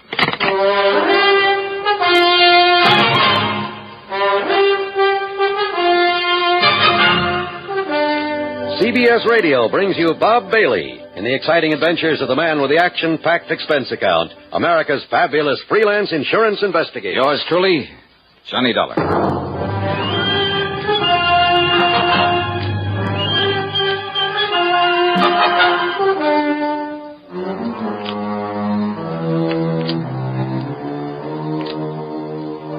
Expense account submitted by Special Investigator Johnny Dollar to the New Britain Mutual Insurance Company, Home Office, Hartford, Connecticut. Following is an account of expenses incurred during my investigation of the Paradise Lost matter. I decided my own car would be handy to have along. As usual, the gauge said nearly empty. So, expense account item 1 is $5.20 for a tank full of gas. I drove west on 44, then cut across to Rhinebeck, then Rhine Cliff, where I took the ferry over the Hudson to the town of Kingston, New York. On Route 28, I passed through Stony Hollow, and a few miles further on, I found a sign indicating Frog Mountain. It was on a side road to the left. that one side of it overlooked the famous Ashokan Reservoir. And some pretty big fish have come out of that water. Thinking about it, I almost drove on past what was obviously a rest home for the agent, in among the trees. There was a large, very old frame house set on the side of the mountain, and sitting about on the front lawn, reading, chatting, playing cards, or just enjoying the afternoon sun were the happy-looking customers. As I stopped the car, a pleasant-looking middle-aged man walked over to me, smiled, and said... How do you do, young man? How do you do? Oh, how do you do? My name is Johnny Dollar. A pleasure to meet you, Mr. Dollar. I'm Justin Perry? You have some elderly relative, perhaps, very dear to you, for whom you'd like to provide a quiet, comfortable retirement home. Well, no. Oh. Justin Perry. I'm the owner of Paradise. Paradise? A really appropriate name for our lovely place, don't you agree? Well, Just yes. look at the happy faces of our guests and you can... But then you say you don't wish to send someone to us. Well, now, wait. This isn't the Mackley rest home? Oh, no, Mr. Dollar. This is Paradise. The Mackley place is further up the road. Oh, I see. Well, thanks very much. Dollar, did you say? Yes, that's right. Edward! Yes, Dad? Would you like to show Mr. Dollar the way to the Mackley place? Sure, Dad. Anything you say. Then go ahead. Well, if it's just up the road. About a mile or so. Oh, then I'm sure I'll be able to find it all right. Whatever you say, Mr. Dollar. Sure. Thanks a lot.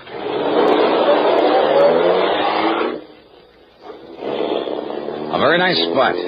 And some of the folks on the lawn waved cheerily as I drove on back up the road toward the mountain. I wondered if the Mackley place would be the same. It wasn't. At least, well, it was brand new, a modern ranch type of thing, built on a single level. A lot of native stone and glass, all very pretty and smart and practical, but lacking in warmth. The guests, the residents, though well-dressed and apparently wealthy, were sitting by themselves for the most part, reading or just sitting. No one seemed to notice me as I parked my car, then walked in through the door at one side marked office. Yes. Something I can do for you? Mr. Mackley? Yes, that's right. Peter Mackley. And, who are you? My name is Johnny Dollar. Oh, yes, the insurance investigator. How are you? Hiya.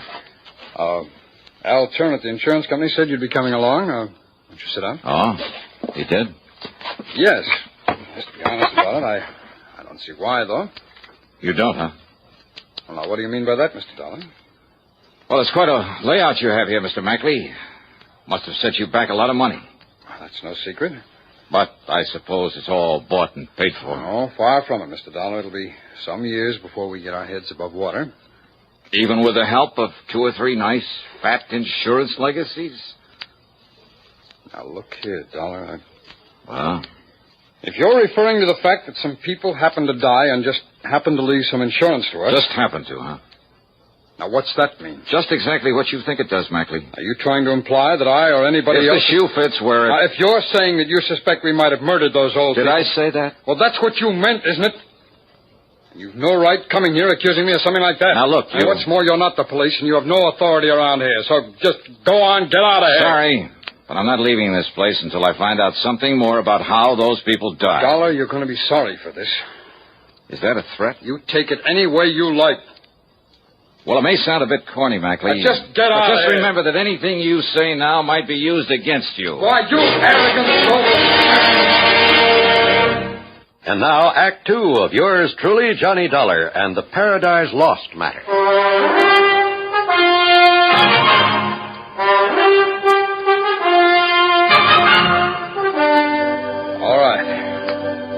All right, Mr. Dollar. I freely admit it was too bad that 4 of the old people died here within a month and a half. It's most pathetic, most unexpected.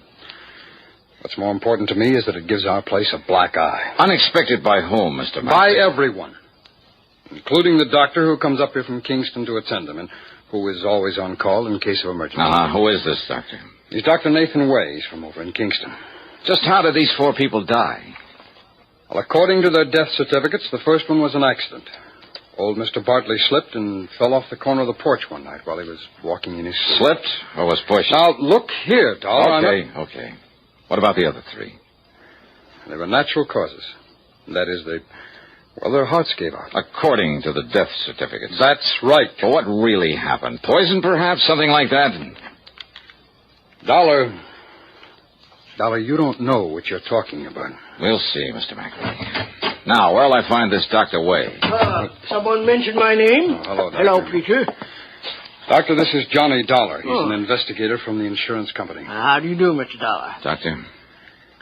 Dollar seems to have the absurd, the fantastic idea that the recent deaths here were deliberate. Yes, What? yes. In order that we could benefit from the insurance, those fine old people were kind enough to leave us. Well, now, that is rather absurd, Mr. Dollar. Is it, Doctor? This place is up to its neck in debt. I told you that, Dollar. But isn't that to be expected when you consider the cost of building a fine new establishment like this? All right. After all, it's less than 2 years old. And what did you do before this, Mackley? In some business where you could go around making contacts that would assure you plenty of wealthy, gullible customers for this racket? Dollar. Well? Dollar, my wife and I have been in this business of taking care of old people ever since my parents died. That's over 15 years ago. Yeah, where? In Pennsylvania. I can check on that, you know. I know that.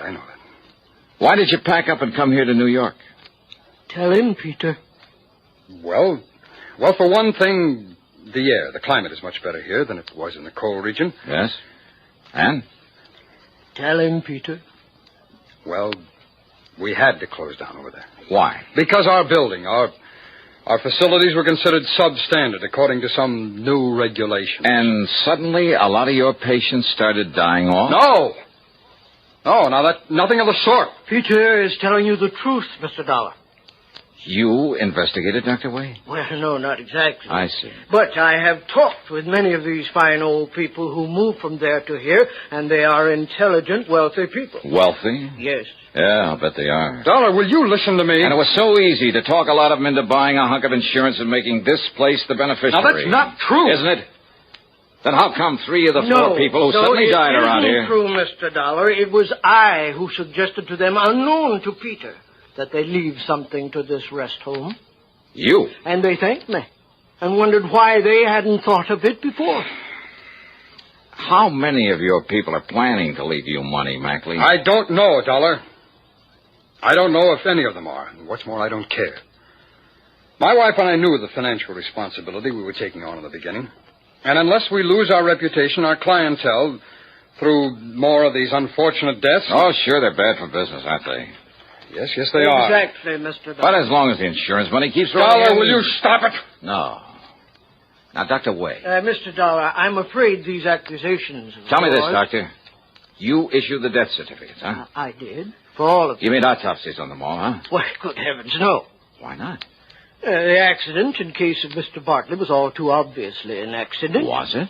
As for the others, well, after all, they were well along in years. Oh, so you gave them a quick once-over, scribbled down natural causes and let it go at that.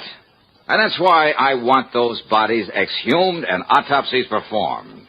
Mr. Dollar. First, though, I'm checking up on you. Well, by all means, do. I want you to. Oh, I will. Meantime, if you like, I'll drive back to Kingston and arrange for the bodies to be made available. Yeah, you do that.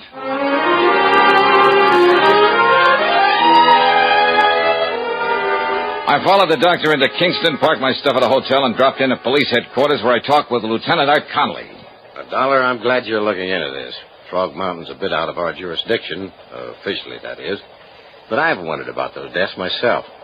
Well, how much do you know about Peter Mackley, Lieutenant? Well, I've thought a lot of that man ever since he came to these parts. Oh? Yeah, he's not the kind you might expect to be running an old folks' home, but, well, he's okay. I see. How well do you know Dr. Way? Well, one of the finest people we have here in Kingston. And without a doubt, the best man to make those autopsies you want. He's connected with the department? Yeah. And if you ask me, he'll get you results so fast it'll... Oh, now, wait a minute, Dollar. You're not thinking that Dr. Wade... Mackley, huh? And I'll tell you this about Pete Mackley, Dollar. It took a lot of guts for him to go to that place of his. What do you mean by that? I mean against some of the folks around town who were partial to Justin Perry, who runs the Paradise Home, who were afraid it might put him out of business. Mackley's place being so much nicer and modern and all. That still doesn't mean anything, Lieutenant. And you know, those old folks like things new and modern. And if Perry doesn't improve that place of his... Oh, yeah? Oh, hello, Doc. Lieutenant, Mr. Dollar, I'll be able to make those autopsies tonight. When I'm finished, I'll call you at your hotel. Sure, Doctor. You do that. I talked further with the lieutenant, but I'm afraid I didn't get much help from him. He was convinced, a little too convinced, that Peter Mackley was all right, and he spent all his time defending him. A late dinner at the hotel was item 2, $4.25. Item 3 was 35 cents for a magazine. I went up to my room, sprawled out in a big overstuffed chair, put my feet on the windowsill, and promptly went to sleep. Yeah, the combination of a big dinner and the quiet night had really got to me. Too much for my own good. He must have used a calling card to slip the lock on the door, because the first thing I remember was hearing the door close. And when the light switch went off... Huh? Who's that? What's the idea of turning off the... Oh, no, you...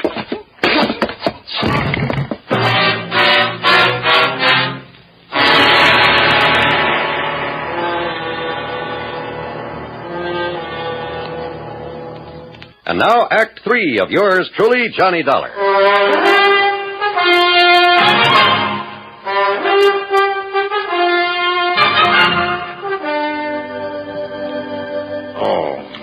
Easy now, easy. Another piece of tape to hold this bandage on your head. You'll be... Doctor. Yeah, there you are. That's Doctor, right. away. Now, don't tell me you fell asleep and fell out of your chair and did this. Oh, no. Listen, listen. And here. Perhaps a drop of this medicinal brandy? No, yeah. Oh, yeah, thanks. Hey. Hey, look, it's morning. Yes, and I've done the autopsies. Oh? I knocked on your door and didn't get any answer. Doc, listen. But it wasn't locked, so I came on in and, what happened? Oh, somebody sneaked in and slugged me. Who? Are you kidding? But come on, what about the autopsies? Yes. Well, no question about it. Mr. Bartley's death was an accident. But the others? Poison. A poison that made it look like heart failure. Okay, then. Hello. Hello. Your order, please? Lieutenant Art Conley at police headquarters. I'll call you right back, sir. Emergency, operator. This isn't... Okay. And now, Mr. Dollar. So, Doctor, somebody at Mackley's rest home gave them poison. So that's it. But the only medicines those people get are the ones that I myself prescribe.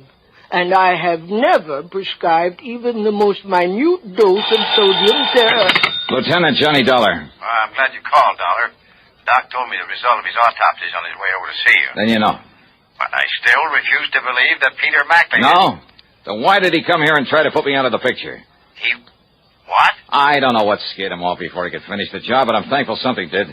When? Last night I was asleep. Oh, well, then you're wrong. It wasn't Peter Mackley. No? Knowing that sometimes you have to suspect even your best friend on a case like this, I had Mackley here at headquarters all night. So, Dollar...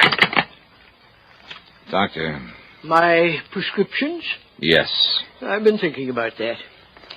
They're always made up at Pearson's drugstore by Mrs. Pearson herself. Then she is going to have some visitors. What?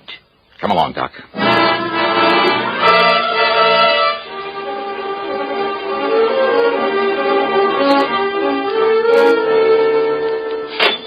Thank you, Mrs. Williams, and I hope that makes you feel better. Well, Doctor, it's so early in the morning. Mrs. Pearson, this is Johnny Dollar, special investigator. Oh, how exciting. Mrs. Pearson, I want to know if you stock a drug called sodium what'd you call it, Doctor? I didn't, but it's sodium theramolicylate. Oh. But I doubt very much. Yes, I do. You do? Old Dr. Morley, the veterinarian, used it now and then to take care of hopeless animal cases. And you have it here now? Yes. In one of these back shelves, I have a single bottle that I... Hey, wait a minute. Yes? On that motorcycle out there with a sidecar. He pulled away from in back of this place. Yes. He helps in the store and makes all the deliveries for me. And he must have seen us in here. Must have seen me. What? He makes all the deliveries, including prescriptions for the Mackley rest home? That's right. Doc. He's taking some of Dr. Wade's prescriptions up there now. Good. No, listen. Now, let me find that bottle of... Doctor, listen. That may be the answer. That he's the delivery boy for Mrs. Pearson? Yes. Well, I'm afraid I Dr. don't... Way, look here. No, Doc, we've got to go after that kid. Here's the bottle, Doctor. But I don't understand. Doctor, will you listen to me? So many of them are missing. Unless we can... What was that, Mrs. Pearson? Well, a lot of these sodium theramolysilate tablets are missing. Then that's the answer, Doc. He's the answer. Come on.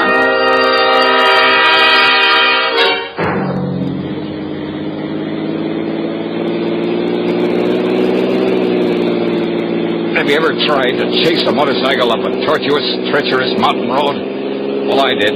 We did. And the sidecar was the only thing that kept him from running away from us. And the fact that he kept looking back, knowing we were chasing him. No, he'll kill himself. Looking back at us. That was his big mistake. He'll never make that turn. That was young Edward Perry's fatal mistake.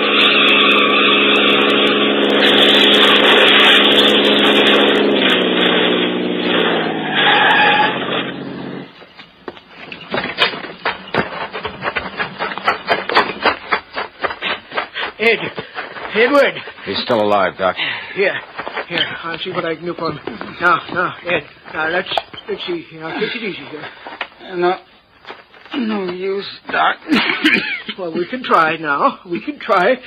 But why, Eddie? I saw you there in the store. Saw $1 there. All right, just take it easy. Knew you'd got wise that I was putting that poison in Doc's prescription. Give him something to knock him out, Doctor. I'm afraid there's no use. I'm afraid... But it was Dad who... Justin Perry. Dad made me. Said if enough people at Mackley's died off, they'd... Now, easy, lad, easy. They'd leave Mackley's, come to Dad's place. Eddie, why? To the paradise. We'd put Mackley out of business.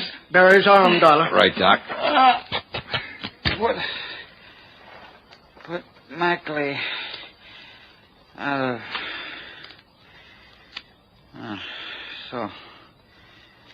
So long, Doc. Doctor. It's all over.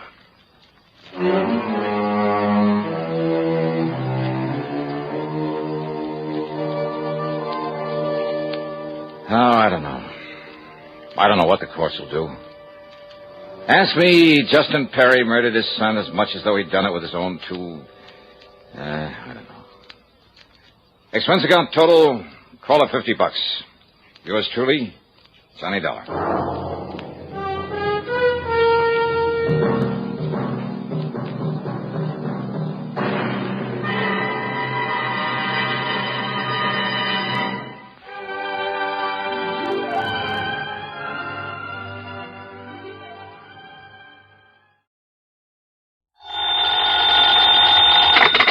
Johnny Dollar.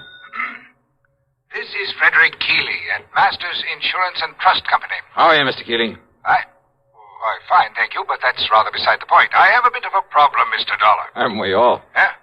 Beg your pardon? Nothing, sir. Just go on, please. Well, Mr. Dollar, one of our claimants, that is to say the beneficiary of a small insurance policy, apparently never received the check for $3,000 we sent him. I'm afraid I don't get it, Mr. Keeley. Why call on me? What do you mean, sir? Well, all you have to do is call the bank, stop payment on that check, and issue another. I'm afraid not, sir. Why not? I said apparently never received it. I use that word advisedly. Well? Because it so happens the check we sent him has been cashed. Oh. Yes, properly endorsed and apparently cashed by the claimant, the beneficiary himself. Apparently again. Yes, and again, I use the word advisedly. Well, then it kind of means one of two things. Either this beneficiary is trying to collect the money twice, yes, or somebody else got to that check first. In which case, we have a little matter of forgery on our hands. Which, of course, should exact the fullest possible penalty of the law. Will you look into it for us? Sure, Mr. Keeley, why not?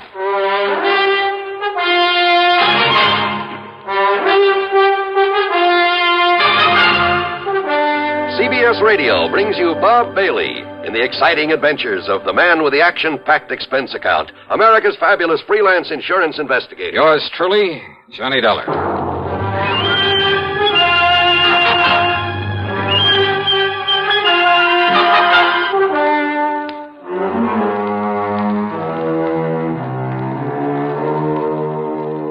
Expense account submitted by Special Investigator Johnny Dollar to the Masters Insurance and Trust Company, Home Office, Hartford, Connecticut. Following is an account of expenses incurred during my investigation of the double exposure matter.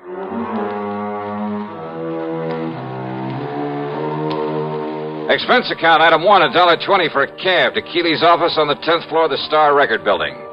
He's a man of about 60, I'd say, short, stout, and rather pompous in his manner. Or maybe self-important is more like it. No, I'm sure you realize as well as I do that a $3,000 claim is relatively small, relatively unimportant. I use that word advisedly. Well, that means I can't expect much of a commission.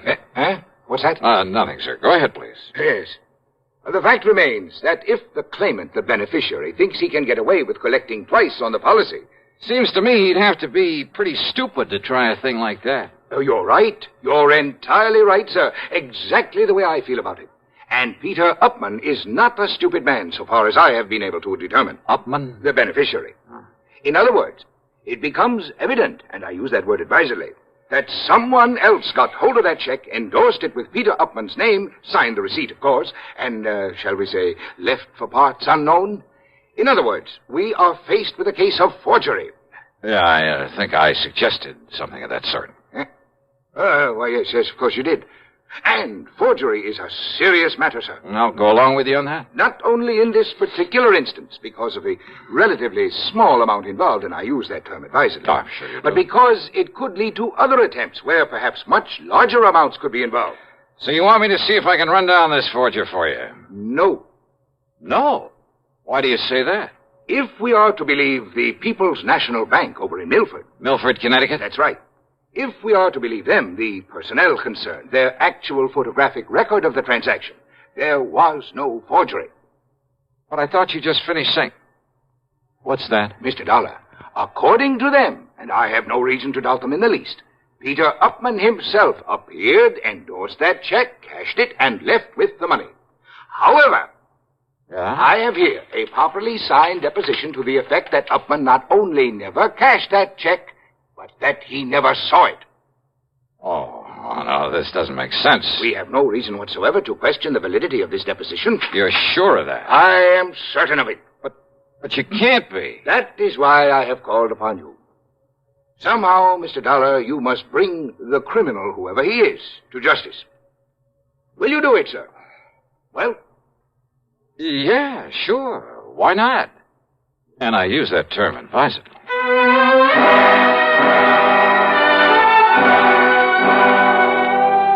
Naturally, my first move was to drive on down to Milford. On the expense account, that rings up item 2, $5.25 for a tank full of gas from my own car. The People's National Bank was closed for the day, so I registered at the Milford Arms, ate some dinner, that's item 3, another $5.25. That is, including a couple of drinks beforehand. Then I drove over to the address of Mr. Peter Upman. Pete, living alone in a small apartment on East Willow Drive, turned out to be about 33. He was tall, husky, good-looking. The football type with a big shock of red hair. Very nervous, though. The kind who doesn't stay put anywhere for very long. Yeah, sure. Come in, darling. Sit down, sit down. Okay. How about if I pour us a drink or something? How about it? No thanks, Upman. Upman? Sure you don't mean Mr. Upman? Now, don't be so formal. Just call me Pete. Sure you couldn't do with a little drink just to sort of celebrate. How about it, huh? Celebrate what? Celebrate what? You said the insurance company, didn't you? That's right. Then produce, man, produce. Just don't keep me hanging here. Only I'll sit down, too. Come on, man. Come on, let's have it, huh? What are you talking about? The check. What else? Old Aunt Lizzie's insurance. Don't tell me you came all the way down here from Hartford without bringing me another check for all that lovely money, that $3,000. Now, don't tell me that. Oh, another check, huh? Why, sure. What else? Hey, now, look. What I mean is... Yeah. Now, what do you mean, Pete?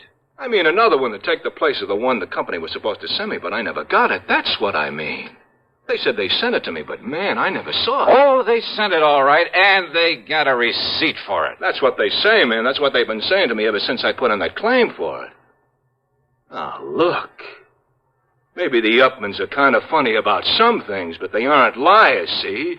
And I'm telling you, I never got that check. Pete, that check... You don't believe me? You asked that lawyer, that Alfred R. Price. He took my statement and made me swear to it.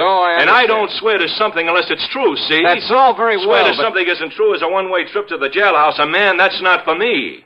I'm beginning to wonder... Sure, that's the fastest way to get yourself into trouble, but... Look, Dollar, you be careful what you say. Yeah? I'm a nervous man, Dollar, and sometimes I got a pretty quick temper, and if somebody's trying to pull a fast one on me, well, don't try it. I don't care who you are, just don't try it, Dollar. Maybe it wouldn't be very healthy for you. See what I mean? Is that supposed to be a warning, Pete? Warning? No. No, man, I don't fool around. That's a threat. Pepsi-Cola refreshes without filling. Why? Because it's truly light. Charlie, you're forgetting something. Wait, Kay, there's more. Yes, ice-cold Pepsi is the delicious refreshment that goes great at a picnic or a party. But, Charlie... And Pepsi goes fast. People like it, so keep plenty handy. There. Oh, you did fine, except for one thing. Well, I mentioned lightness and how Pepsi refreshes and how fast it goes. You left out Pepsi sociability. You know the Be Sociable song. But, Kay, I can't sing. I can. Listen. Be sociable, look smart, keep up to date with Pepsi. Drink light, refreshing Pepsi. Stay young and fair and debonair. Be sociable, have a Pepsi. Well, at least I can say this. Pick up an extra carton of Pepsi today. Please do. And now, Act Two of yours truly, Johnny Dollar. Trying to reason with Peter Upman didn't work. He was much too anxious to use his fists. And from the looks of him, he might have done very well with them. He maintained he'd never received the insurance check, that he wanted the money, wanted it fast, and that's all there was to it. That I had my choice of getting it for him or else. He made it plain that if I didn't like his attitude, he'd be perfectly willing to pound some sense into my head.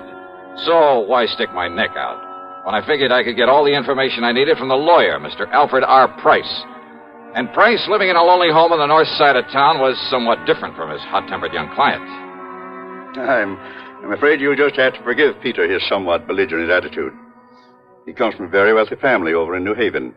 I was their attorney for many years. They tried to spoil him, make him the same lazy, indolent sort that his sister and his two brothers are. One of those things, huh? But Peter would have none of it. He was determined to make something of himself entirely on his own. I see. As a result of his stubbornness, his defiance, and his father's unreasonable attitude, well, his father blandly told him he was cutting him off without a penny. Well, how do the other kids feel about him? Well, there's no love for him, believe me. But how's he made out? Very well, Mr. Dollar. He owns a little electronic shop. More important, he's the only member of the family who has any real knowledge of the value of money, simply because he's the only one who's gone to work for it. Which explains, I suppose, why he's so anxious to get his hands on the $3,000 insurance that his aunt left. Oh, he can use it, too. That is, if he hasn't already got it and is simply trying to bluff his way into another $3,000. No, don't you believe it, Mr. Dollar. Peter could no more think of such a thing. Well, you seem pretty sure of that. Well, I've known him since the day he was born, and have liked him in spite of his hot temper. And I'm absolutely certain he would never attempt anything out of line. Well, you're pretty convincing, Mr. Price. Well, after all, I'm a lawyer, Mr. Dollar. But the fact remains the company sent him a check. It was properly endorsed. The money was paid out. But not to him. Well, how can you be sure? Because he says it wasn't. And that's good enough for me. But in that case... Have you talked to the people at the bank, to the teller who made the payment? No, I haven't. Have you seen the photograph of the actual transaction as it took place? So you're the second one to mention such a photograph. Very ingenious device there at that bank. I suggest the first thing in the morning you go down there, see it, talk with the president, Mr. Oliver, and then see what you think. So first thing in the morning, I was at the bank talking with Mr. Barton Winfield Oliver, the president. Yes, a very ingenious device, Mr. Dollar, when it works properly. Oh, what do you mean by that, Mr. Oliver? It's called a photo register. One of the very first models to be installed in a place of business. Actually, it was an experimental model. Just what is it? What does it do? Comparable devices, much improved, of course, are in use throughout the whole country now. What does it do, sir? It automatically takes a picture of everyone who steps up in front of the teller's cage. Oh, yeah, I think I've heard of such things. Of course. Yeah, aren't they used in a lot of supermarkets, places like that, to make a photographic record of people who cash checks in them? Yes. And as a result, the incidence of bad checks in those places, why, they're almost a thing of the past. All this means that you have a picture of the man who cashed that insurance check. Yes, I have. May I see it, please? Well, yes. Because if it is a picture of young Peter Upman, I don't care what his lawyer says. Here you are, Dollar. This is photographic proof it was he who... Huh? Yes. Oh, now, wait a minute. Well, that was an you early... mean to say this is the best that fancy machine of yours can do? It was an experimental model. Why, this could look like almost anybody. In the beginning, it was very good. Made very clear pictures. Well, it certainly doesn't anymore. But only the head cashier and I know that. Huh? The general public don't. They think it operates as well as ever. So it serves its purpose. Yeah, how? Because anyone thinking of trying anything is scared by it. Oh, great. Then this photo doesn't really mean a thing. Oh, sure, in a way it does look somewhat like Peter Upman. Same build, same general sort of face, even the same shock of hair. But it's so blurred, so indistinct, like a double exposure. Yes, I know. But when Mrs. Eberhardt says that it was Peter... Who's Mrs. Eberhardt? She's one of our oldest, most trusted employees. The teller who waited on him. Oh, let me talk to her, please. Certainly. Mrs. Eberhardt, will you close your cage for a moment and come here, please? Certainly, Mr. Oliver. That's the one? It is. She's been with the bank much longer than even I have. Almost from the beginning. She knows more about the people here in... Mr. Dollar, what does this mean?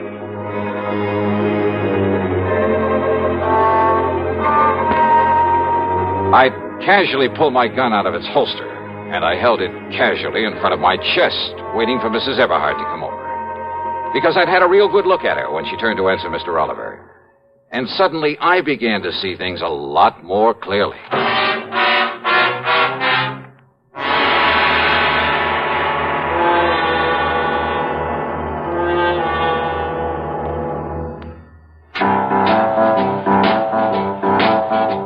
Talk about best-selling records. Here's a familiar tune about America's best-selling filter cigarette, Winston.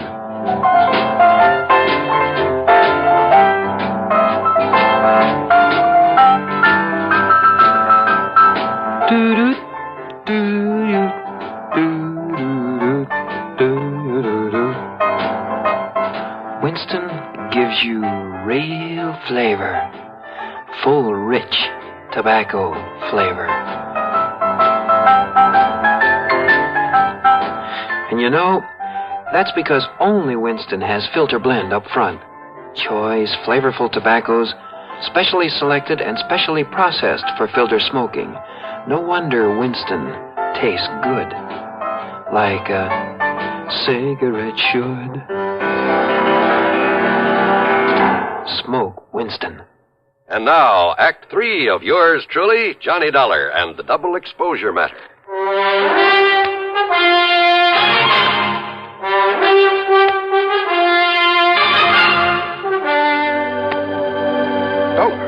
That revolver. Just take it easy, Mr. Oliver, and don't mention it to her when she comes over here. But good heavens, man. Wait now. Here she comes. Yes, Mr. Oliver, you wished... Oh, I'm so sorry, Walter. Okay, Abby. Only I'm not Walter, I'm Jim. Oh, yes, of course, Jimmy. Right over here, Mrs. Eberhardt. I know, Mr. Oliver. I can... Oh, dear, these chairs are all over the place. Abby, I want you to meet my friend, Mr. Johnny Dollar. Oh, Mr. Johnny... Oh, I am so sorry. I didn't mean to bump into you, Mr. Dollar. That's all right. But how do you do? Oh, and I see you smoke a pipe, too, just like Mr. Oliver does. Yeah, you'd better take a real close look at this, Mrs. Eberhardt. What? The way you look real close at all the money you handle there at the counter, at the deposit slips and so forth. A real close look, huh? Oh, why, it's a pistol. Yeah. But good heavens. How long since you've had a new prescription for those glasses of yours? Oh, look here, young man, if this is a holdup... How long? Shall I cry for help, Mr. Oliver? No, Abby. Better answer my question. Young man, I don't see that it's any of your business. I thought so. And if you're here in the bank for any nefarious... And this is the person who identified Peter Upman for you. Now, look here, Dollar. Yes, you look here, young man. Look, huh? That's right. Mr. Oliver, Hasn't this bank of yours got a nice, generous pension plan for an old and faithful employee who is blind as a bat?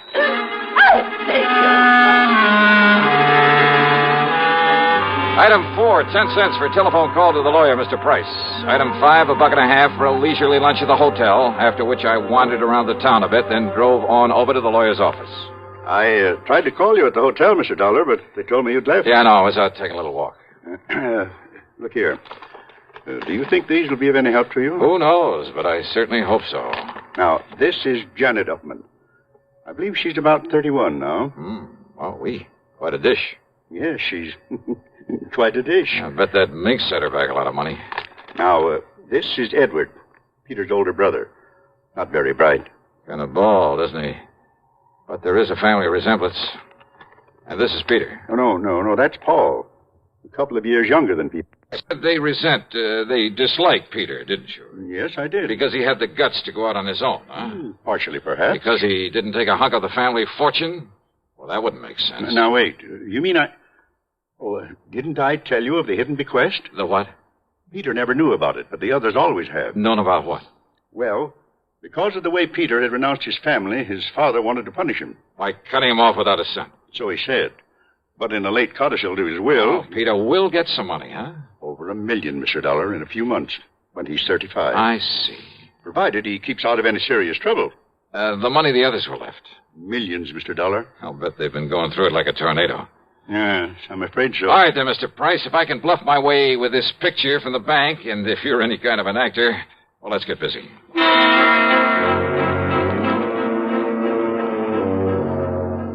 I telephoned to Peter, told him to come over. Mr. Price called the others.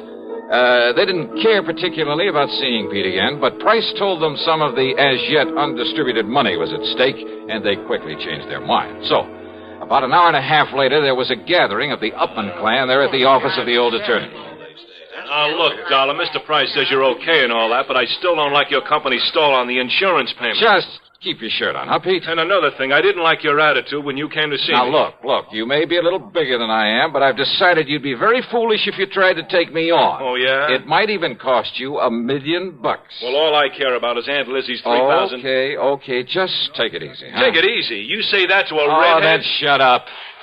Okay, now, all of you, listen to me. Yes, Johnny? I'm sure you all know that Pete here inherited a few $1,000s from his Aunt Elizabeth, I guess it is. Yes, and we've heard about how he's tried to collect it twice over.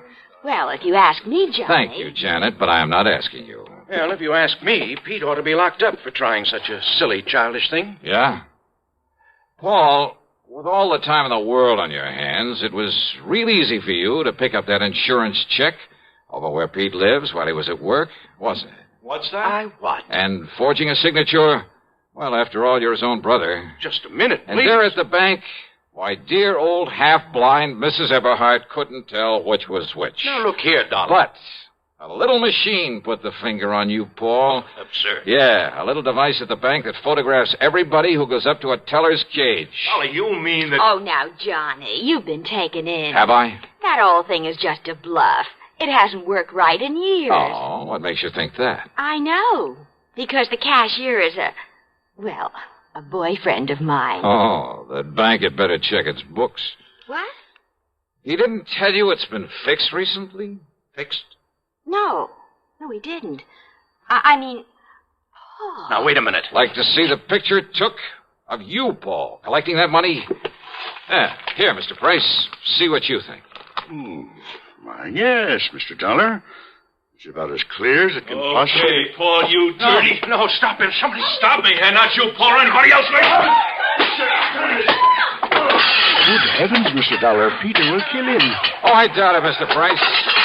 Can you think of a better way for justice to be done?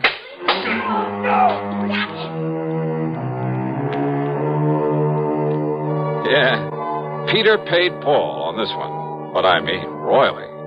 And I must confess it did my heart good to watch him. And Pete, bless his fighting Irish heart. Yep, he'll be a millionaire one of these days. He's earned it. Expense account total, including hotel and food, $17.20. Yours truly, Johnny Dollar.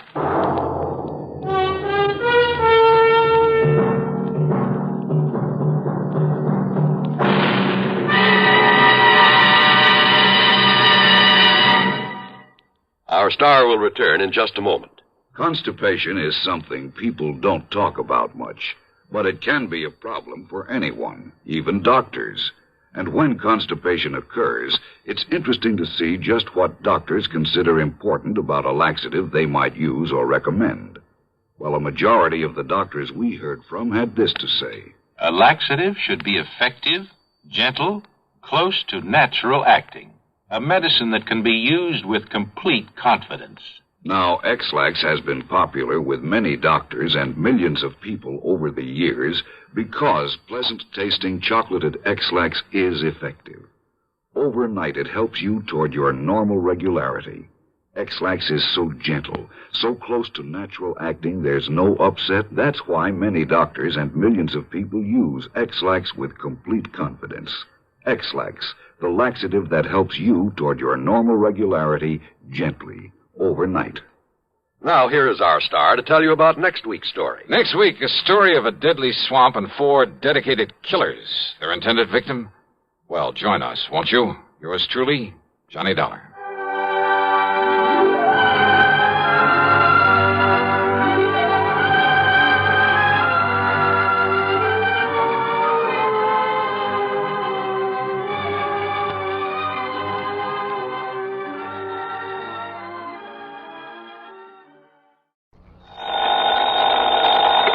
Johnny Dollar.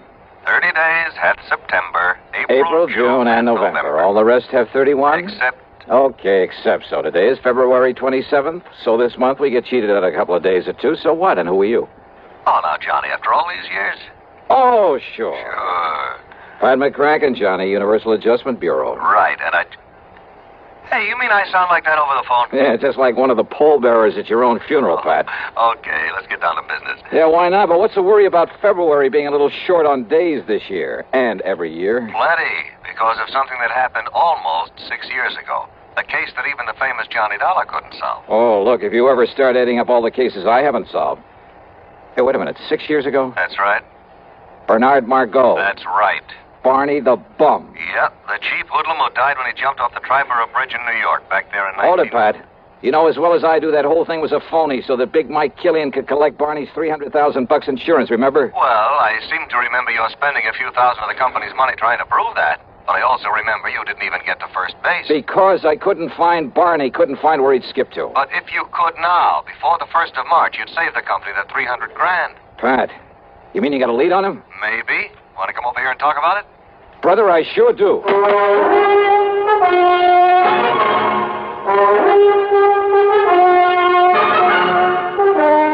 CBS Radio brings you Bob Bailey in the exciting adventures of the man with the action-packed expense account, America's fabulous freelance insurance investigator. Yours truly, Johnny Dollar. Munch, munch, munch a bunch of Fritos, corn chips. It's not polite to smack your lips, but you can't help it with Fritos, corn chips. Munch, munch, munch a bunch of Fritos, corn chips. Next time you want something to munch on, try Fritos. They're so crisp, so tasty, so good. You'll see right away why we say Fritos are the corn chips made to munch. Fill a big bowl with Fritos next time you settle down to watch your favorite TV program. Boy, there's contentment in every munch. Munch, munch, munch a bunch of Fritos, corn chips. Fritos are golden chips of corn, as nutritious as they are delicious. So full of good, crisp flavor, such good-for-you nourishment. They're the ideal snack for grown-ups and children alike.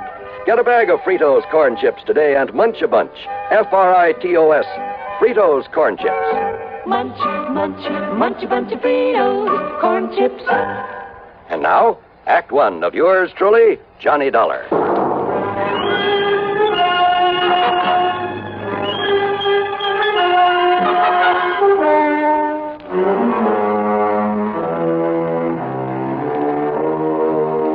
Expense account submitted by Special Investigator Johnny Dollar to the Universal Adjustment Bureau, Home Office, Hartford, Connecticut.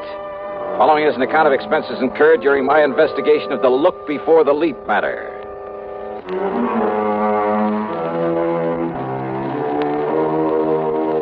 Barney Margot, Barney the Bum, a strong arm for Big Mike Killian, and his case had made me look like a fool. So, expense account item 1, $1.25 for a cab to Pat McCracken's office. Now, this is one you'd really like to clean up, isn't it, Johnny? Sit down. Pat, Eastern Trust and Insurance were crazy in the first place when they issued a big policy on that cheap mobster. I know. When they let him name Big Mike Killian as the beneficiary. Well, anybody with half a brain should have known something was wrong with it. I know, Johnny. And then to top it all by waving the suicide clause. I know. The minute we found out about it, we asked them to cancel it, but we were too late. Barney Margot had apparently jumped off the bridge. And neither you nor the police nor anybody else at that time could prove that he hadn't. And just because some of Barney's clothes were found in the water, because of that phony suicide note he left on the bridge. Don't forget the witness, Johnny, the girl who saw him alone out there on the bridge before he disappeared. Yeah, I who remember. also saw something, presumably his body, topple off into the water. Mady Prescott was her name. Yeah, that's the one. And since Barney had been seen going onto the bridge but didn't show up after what she saw... So they took Big Mike Killian's word for it that Barney made the leap. That's right. Whereupon Big Mike immediately claimed the insurance. However, Johnny, Killian has not been paid that $300,000, nor will he be if you can produce Barney Margot in time. Yeah, but how much time? Well, according to the final decision of the courts, while we were fighting this payment, unless he's picked up before March 1st... Oh, are you kidding, Pat?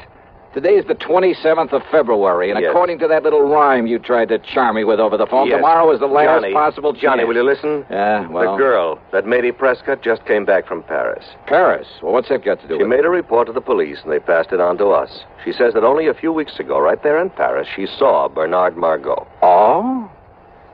Oh. Yeah. Thanks to all the international red tape involved, there's no way we can possibly get him back here in time. Well, even so... What's more, all the proof in the world that he's still alive is no good unless he himself is brought back to New York. Oh, now, wait. Well, that was the decision of the courts. That's the way it stands. Oh, great. But, Johnny, if you somehow, and believe me, not only I, but the police will close their eyes to whatever method you might have to use, if you could somehow get him back here in time, well, I'm thinking about a $10,000 fee, in addition to your expense account if you produce him. Nothing, of course, if you don't. Before March 1st? It's impossible.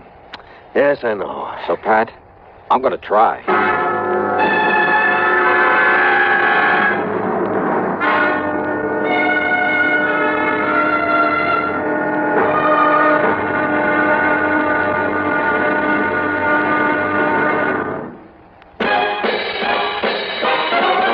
Are you smoking more now, but enjoying it less? Have a real cigarette, have a Camel. The best tobacco makes the very best smoke. Have a real cigarette, have a Camel. Are you looking for flavor and mildness? Have a real cigarette, have a Camel. The best tobacco makes the very best smoke. Have a real cigarette, a real cigarette, a real cigarette, have a Camel. If you're smoking more today, but enjoying it less, try Camels. The Camel blend of costly Turkish and domestic tobaccos has never been equal for rich flavor, easygoing mildness, real smoking satisfaction every time you light up. The best tobacco makes the best smoke. Have a real cigarette, a real cigarette, a real cigarette, have a Camel. And now, Act 2 of yours truly, Johnny Dollar, and the look before the leap matter.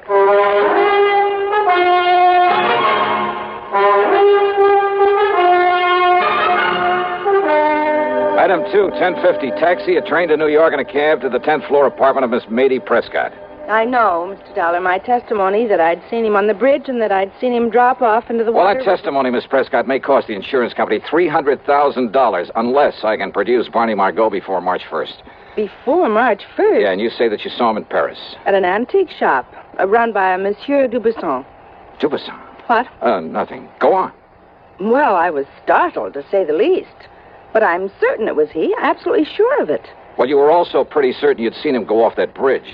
I know, but I must have been wrong at that time. So you could also be wrong now. I know. But it's the only thing I have to go on. And you know, since you mentioned the name Dubuisson... Well, thanks very much, Miss Prescott.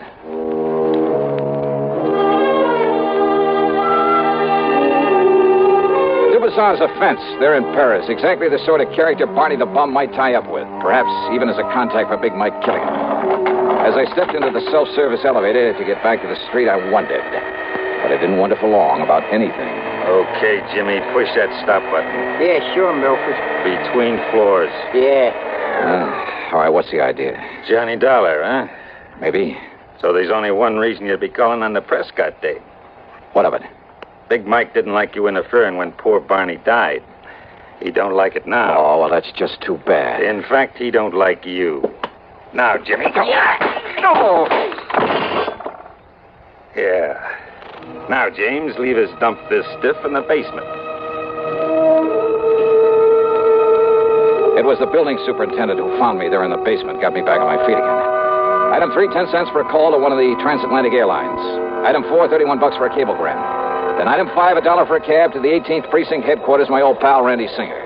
Sure, Johnny. A couple of Big Mike Killian's boys. Must have been. You want me to have them picked up? No. Only I warn you, Killian will have an alibi for him, sure as gun. Don't worry about him. I'll take care of that pair myself. Well, now, Johnny. And, Randy, all I ask is that you stand by until I get back here from Paris. Paris? Yeah, somehow I got to perform a miracle. I got to bring Barney Margot back here before March 1st. Today's the 27th. That means I have until midnight tomorrow night. So long, Randy. Johnny, wait a minute. Sorry, but every second counts, and I just have time to catch a plane. Hey, Johnny, listen. So long, baby, and wish me luck. I'm going to need it.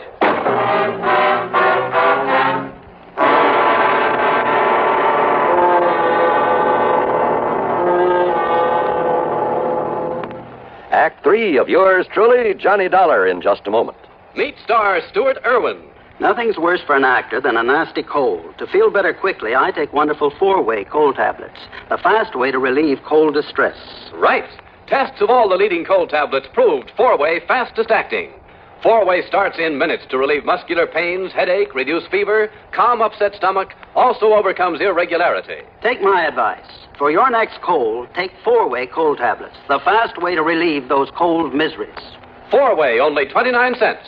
And now here's a word about another fine product of Grove Laboratories. Does dandruff dull your hair, leave scalp itchy? Get Fitch Dandruff Remover Shampoo and get rid of unsightly dandruff in 3 minutes. 3 minutes with Fitch regularly is guaranteed to keep embarrassing dandruff away forever. Apply Fitch before wetting hair. Rub in 1 minute. Add water. Lather 1 minute. Rinse 1 minute. Every trace of dandruff goes down the drain.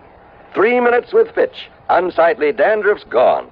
Fitch can also leave your hair up to 35% brighter. Fitch Dandruff Remover Shampoo. And now, Act 3 of yours truly, Johnny Dollar.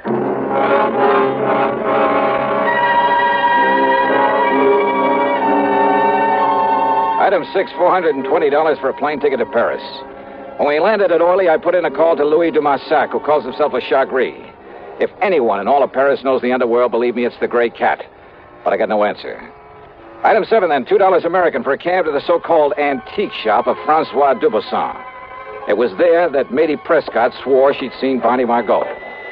I knew better than to expect any real help from him, but he was my only chance, and time was running out.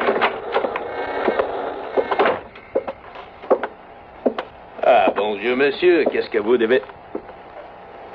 Ah, Monsieur Johnny Dollar, the meddling American. That's right, Dubuisson. And to what does the fair city of Paris owe the honor of your presence, eh? Bernard Margot. Margot? That's right. I want to know where he is, where I can find him. Now, by what could you possibly think I might know this Bernard Margot? Oh, look, don't start beating about the bush. And do you think that I would tell you anything of him if I did? Now, look, Dubuisson. I have not forget the trouble you have made for me when you last come here. No. Maurice. Monsieur. Oh, no, you don't. Just stay where you are, Maurice. Pardon? Monsieur Dollar. I suppose this gorilla's your bodyguard? Not at all. Well, if he tries to get rough, or you try any tricks, Dubuisson... You are a smart man, Monsieur Dollar, but also a fool. Yeah? Maurice, you have my permission to leave now to arrange the funeral of your friend. Ah, bien. You see, your alarm was for nothing. Okay. But now, about this Barney Margot. I told you I knew nothing of him. And even if I did, do you forget, monsieur, that you have no authority here in France? Now, you listen. In other words, why do you waste your time when you know that all you will learn from me is nothing? Threats, even the promise of a bribe got me nowhere. So I left him, and again I put in a call to Louis Dumassac, my underworld contact. This time the line was busy, at least it meant he was home. So item 8, $3.20 American for a cab to the dingy little apartment at the far end of the Rue de Pas de la Mule. It's one of the most disreputable-looking buildings in the whole city. Dirty, squalid, falling apart at the seams. And, of course, Le Chagris had to live at the top of 4 long flights. When I finally got up there, feeling slightly winded, I noticed that his door at the end of the gas-lit hallway was half open. And I could see him inside, lying on the floor, the telephone dangling beside him. Hey, Louis. Demarsac. Ah. Huh? Bien. Maurice. Vous, monsieur. Oh.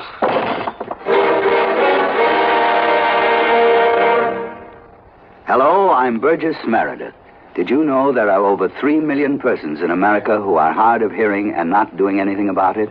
Maybe you or some member of your family is hard of hearing. Well, fortunately, I've never had this problem. Some of my friends and family have. Now, a few years ago, your excuse might have been that you didn't want to wear a bulky hearing aid. But today, it's a different story. I've just seen the new Super 60 hearing glasses developed by Mako Electronics.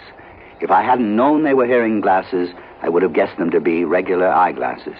It's a wonderful way for any hard of hearing person to conceal a hearing loss. There are styles for both men and women. For an interesting free booklet on hearing glasses for yourself or a friend, stop in at Mako or write to Hearing Glasses, CBS, 485 Madison Avenue, New York. Don't wait until your hearing gets worse. It may be too late. Send for your booklet today. Write CBS, 485 Madison Avenue, New York. And now, Act 4 of yours truly, Johnny Dollar.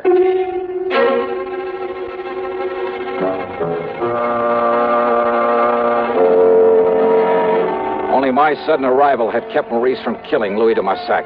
It got me that clout on the head. But Maurice was gone now. After working over Louis for a few minutes, pouring some cognac into him, he finally came around. Oh, Monsieur Dollar. Yeah, that's the stuff, Louis. Just let me help you up here on this couch. Oh, but so much pain. Yeah, you really got it, brother. Only for you, my oldest, my dearest friend, would I suffer so? Yeah, here, take another slug of this. No, alas. Even that will not mend my broken head. Would a couple of $100 American help?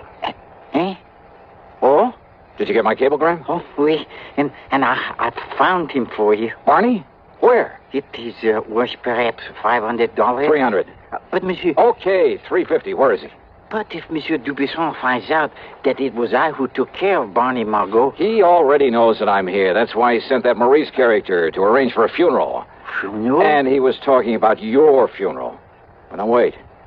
You say you've taken care of Barney the Bum? It would perhaps be worth a little extra if I were to have him all tied up and waiting for you. What? Listen, if you can actually deliver him to me, I'll give you $1,000 right now. But I can, monsieur. Where is he? And perhaps 2,000 if I've arranged a way to get you both out of the country, back to the United States, without anybody knowing about it. Yeah, 2,000. I'll cable it to you, if I can get him back to the States before midnight tonight. Oh, before midnight, you say? New York time. Well, we can try, monsieur. Good. Then let's get going. But first, perhaps I'd better accept the 1,000 just in case. All right. All or nothing. $2,500 if I make it. Then come. First, we get Barney out of the closet here. Out of this closet here in your room? But of course. Well, I'll be. And then we drive to the airfield where the plane is waiting for you.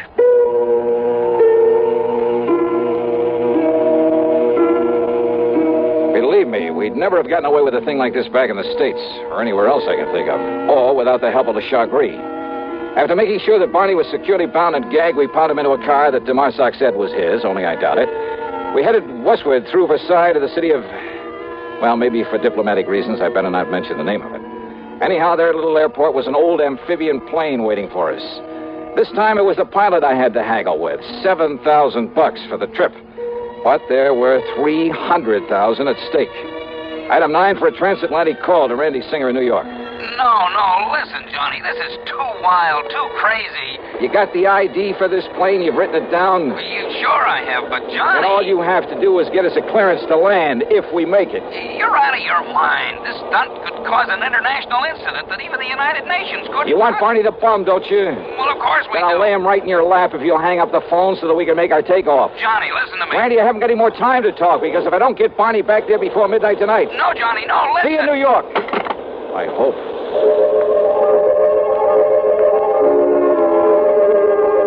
Oh, that plane trip was something I'll never forget. Sure, on the ground, the big amphibian looked pretty good. But up in the air, it shuddered and shook like the old crate it really was. And I wondered if she had enough gas aboard. What sort of double talk the pilot used to keep us from being ordered down, I'll never know. Any second, I expected a bunch of fighter planes to start buzzing us. But somehow we made it. And Randy, bless his heart, and I don't know how he did it, Randy got us a clearance to land. Matter of fact, he even had an escort waiting for us to haul Barney off to the clink and take me back to the office at headquarters. Yeah, by some miracle, it all worked out. Except for one thing. But so help me, Johnny, if you ever again try to pull a thing like... You're falling asleep again, huh? Just like you did all the way in from the airport. Well, I can't say that I blame you. Mission accomplished, all that sort of stuff. Mission accomplished, Huh? Did you happen to notice what time it was when we sat down at the airport? Sure, right after midnight, 12:07. Just exactly 7 minutes too late. Too late? Rolling in the courts, don't you get Johnny. it, Randy? In order to save the company paying off that 300,000 clams, I had to get him back here before midnight. Last night, February 28th, before the 1st of March. Oh, now, so wait. the fortune I've run up in expenses has to come out of my own pocket. Johnny. And I thought I was going to make myself a cool $10,000 fee. Listen. You were right, Randy. I should have known better. It was crazy. The whole idea was completely crazy right from the beginning. Johnny, will you listen to if me? I had any sense, I'd blow my brains out 7 minutes after midnight. That's right, February 28th. So you've forgotten just one little thing. Yeah. This just happens to be 1960. So what? I had to get that punk back here before the 1st of... Yeah, leap year. Randy. That's right. So today just happens to be the day before the 1st of March, February 29th. Oh, no. You mean I made it after all? You mean I... Oh, no. It's a fact, Johnny. Fact.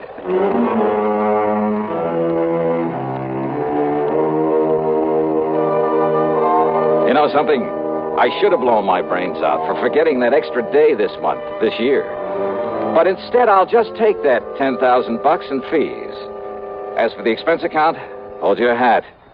$9,571. Yours truly, Johnny Dollar.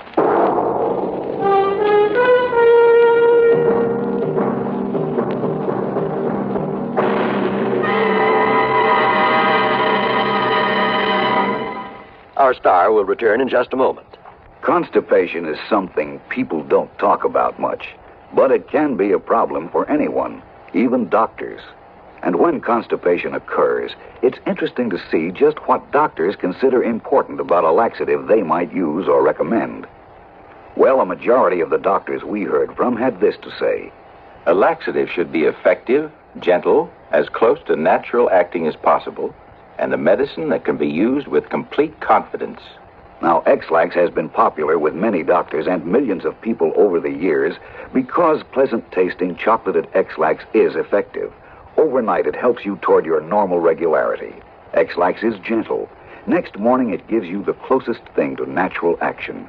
And that's why many doctors and millions of people use X-Lax with complete confidence. X-Lax, the laxative that helps you toward your normal regularity gently, overnight. Is X-Lax in your medicine cabinet? Now, here's our star with something to think about. On account of its Brotherhood Week, Johnny? John, it's a thought for this week and every week, and it's simply this. In my job, I run across all sorts of people, both the right guys and the wrong ones. And this much I'm sure of. A crook is a crook in any place, in any language. He's just no good. But an honest man, a man who respects the law and the rights of his fellow humans, regardless of his hue, his origin, or his accent, well, believe me, that one is yours truly with Johnny Dollar.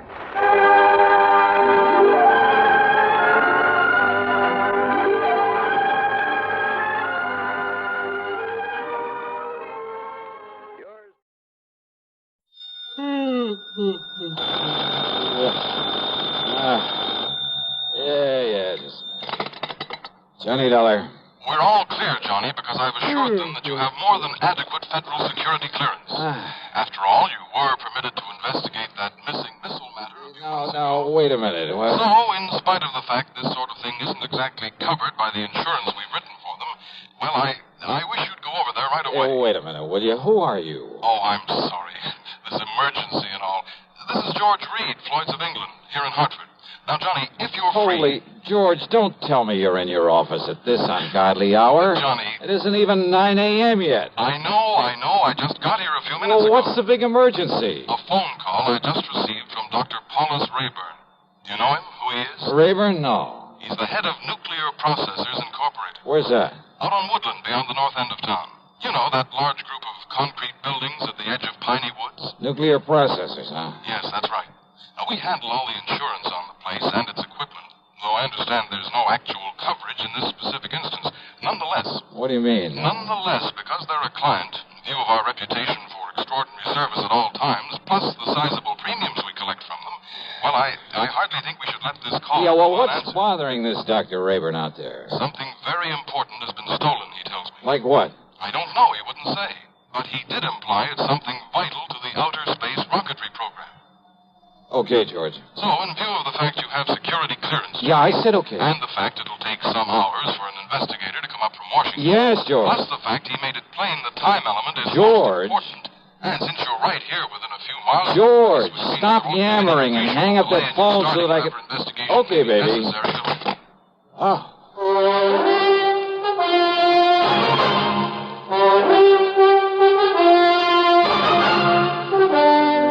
CBS Radio brings you Bob Bailey in the exciting adventures of the man with the action-packed expense account. America's fabulous freelance insurance investigator. Yours truly, Johnny Dollar.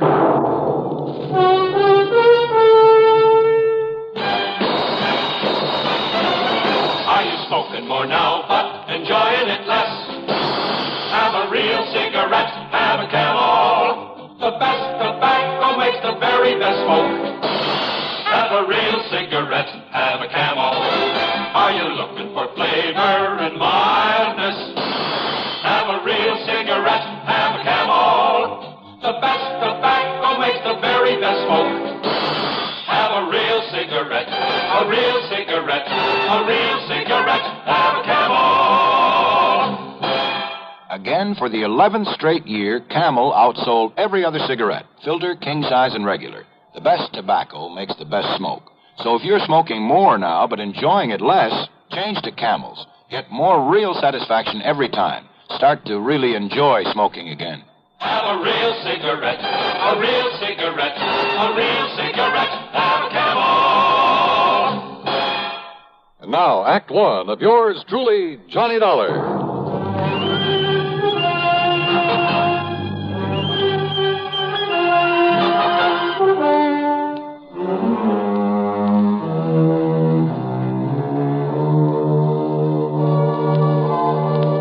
Expense account submitted by Special Investigator Johnny Dollar to Floyd's of England, North American Office, Hartford, Connecticut. The following is an account of expenses incurred during my investigation of the nuclear Goof matter.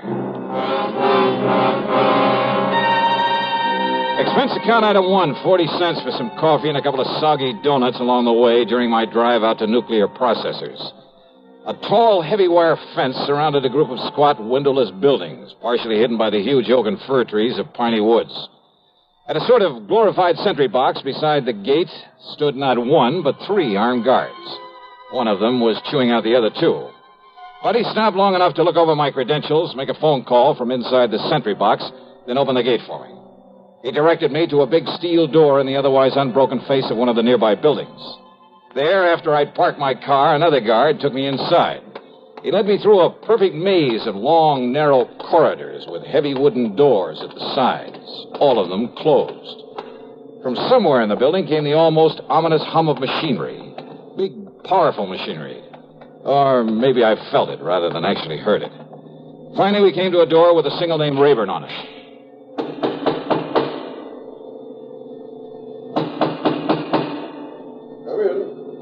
Come in, Mr. Dollar. Dr. Rayburn? Come in and sit down, Mr. Dollar. Thanks. Only how do you stand it in here, Doctor? I beg your pardon? Well, compared to this place, the city morgue is real cheerful. I'm afraid these buildings were put here not for decoration, but to carry on the very important scientific work we have undertaken. Yeah, something to do with rocketry, I understand. Partially. And does that mean space probes, lunar shots, atomic missiles, and so on? Yes, something of the sort. Now, the time is of the very essence, Mr. Dollar. I take it Mr. Reed of Floyd's of England was somewhat vague about why I asked for you? Oh, that's the understatement of the week. But he told me something's been stolen. Yes. A minutely small quantity of a highly radioactive substance that is vital to a new concept in cyclotrons. That is to say, atom smashing. Oh, something like radium or uranium or strontium or... Yes, something like one of those elements. The point is that outside of the protective paramagnetic field in which we keep it here, it can become dangerous. Terribly dangerous. Within a matter of hours. Oh, how dangerous? The tiny amount in the container that was stolen. That container, made of lead, is no larger than this book, by the way.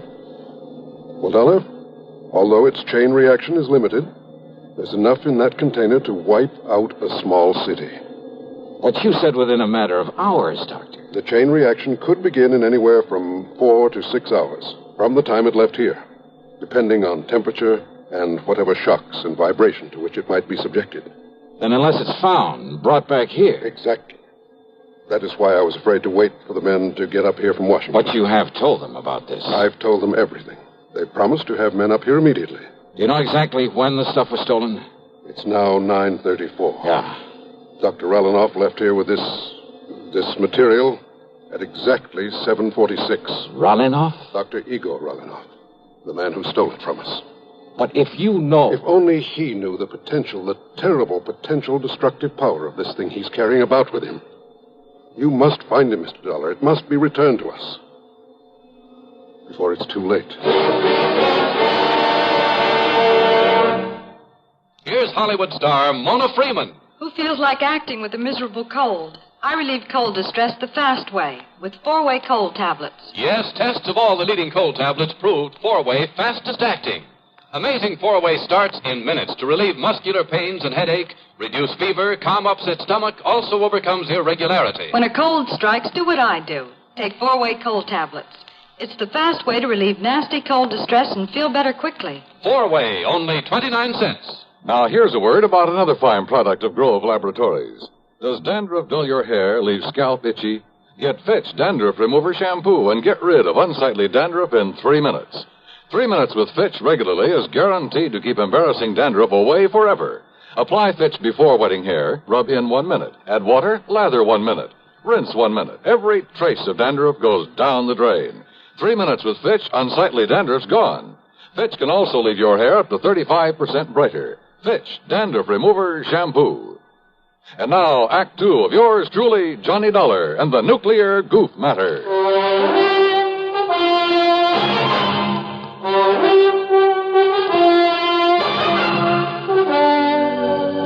Yes, Mr. Dollar. Dr. Igor Sergei Ralanoff, whom I myself called in to work with us on one of our important secret projects. But it was one that had nothing whatsoever to do with this dangerous radioactive material he has stolen from him. He does not realize the potential death and destruction he's carrying about with him. He doesn't know what it is? Then why did he steal it? Not knowing what it was, not knowing its destructive power, he nevertheless must have realized it would be of importance to, shall we say, to a foreign government. Ralanoff. You see, because of pressure from Washington on the project to which I had assigned him, well, I had employed him. I alone am responsible for bringing him here before obtaining a final security clearance on him. Oh, then I guess you're in real trouble. If you can find him, if you can return that leaden container with that deadly material in it... And you have no idea where he might have gone when he took off from here? We have only his address and a list of the names of some of his friends here in Hartford. Then let me have them. Yes, of course. I'll have my secretary get them for you right away. I don't know who your contacts in Washington are, but have you notified the FBI of this? Not yet. After all, Mr. Then do it right away. Call the New York office. If nothing else, they'll at least be able to tell you if this Ralanoff is a spy. I'm afraid he can be nothing else. If only the guards had questioned his leaving so soon after he got here. If only you hadn't hired him in the first place without getting a proper clearance on him. But his recommendations were excellent. his references. I got no negative Oh, reports. let's face it, Doctor. You're in trouble, whether we find him or not. I know. To say nothing of what'll happen if heat or vibration or something triggers off that chain reaction you were talking about. Or even just the passage of time. I know. Give me those names and addresses. And more important, this, Mr. Dollar. Oh, what's this? A detector. A sort of adaptation of the Geiger counter, in very compact form. It reacts only to this material that was stolen. Then if I get near him and he has the stuff with him? It will make a clicking sound like a Geiger counter. This tiny needle will move and indicate the degree of radioactivity. All right, good. Provided, of course, this switch is on. I see. But be very gentle. Oh? It's extremely delicate, like a fine watch. So be very careful. Very gentle with it. Okay, Doctor, I'll take care of it. Now, give me that list of names and addresses.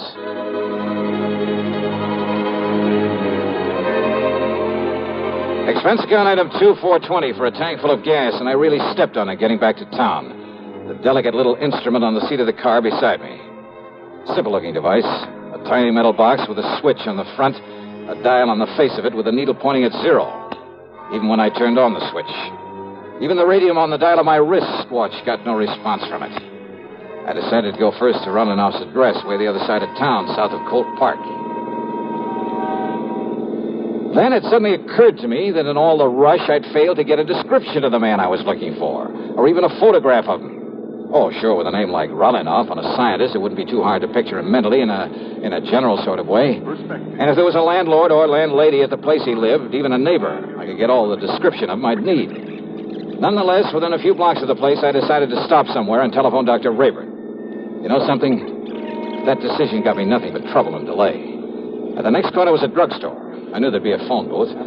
I watched a bus pull away from the corner, then drove in to park, not seeing the young fellow who just stepped off the bus until it was too late. Good Lord, I've killed him. All right, folks, please, listen. Look, it was an accident. Now, look, he'll be okay. Come on, help me, somebody, will you, please? Pick up his bag there, and I'll get him to a hospital. Help me, will you? Here, I'll help you, mister. You think he's still alive? Yeah, he's still alive. He'll be all right. Please, open the door for me. For sure. And here's his briefcase. Toss it in back. Sure. There. Now, when the police come, tell them I've taken him over to General Hospital, please, will you? Yeah, sure.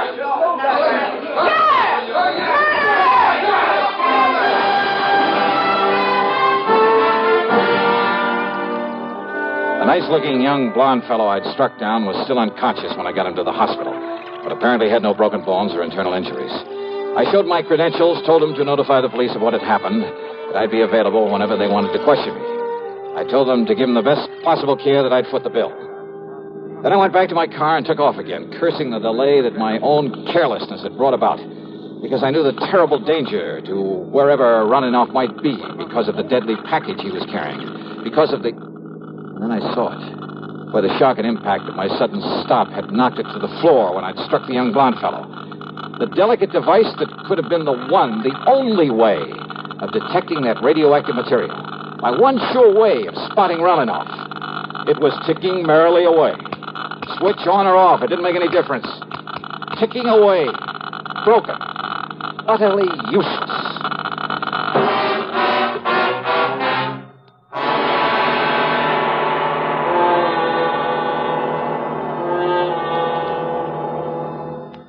We'll continue with the third act of yours truly, Johnny Dollar, in exactly 1 minute. Constipation can be a problem for anyone, even doctors. And when constipation occurs, it's interesting to see just what doctors consider important about a laxative they might use or recommend. Well, a majority of the doctors we heard from had this to say. A laxative should be effective, gentle, as close to natural acting as possible, and a medicine that can be used with complete confidence. Now, X-Lax has been popular with many doctors and millions of people over the years because chocolated X-Lax is effective. Overnight, it helps you toward your normal regularity. X-Lax is gentle. Next morning, it gives you the closest thing to natural action. And that's why many doctors and millions of people use X-Lax with complete confidence. X-Lax, the laxative that helps you toward your normal regularity gently, overnight. Is X-Lax in your medicine cabinet? And now, Act 3 of yours truly, Johnny Dollar and the Nuclear Goof Matter.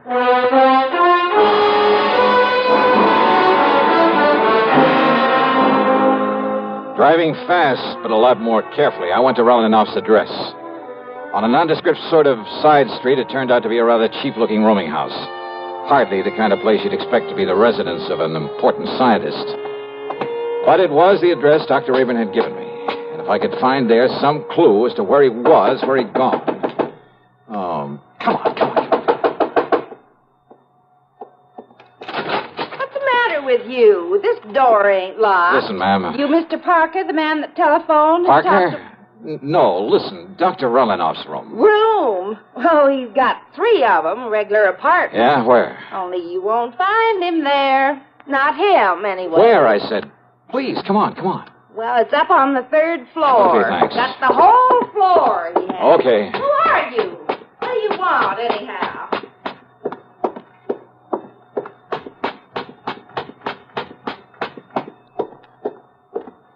Oh, great. I didn't get the key from her. Well, there's no time for that now. Here you get. The shades and drapes were tightly drawn. The room was dark.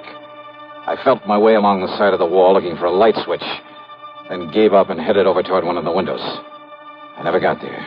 You're not Parker. Huh? I thought not. Yes, sir.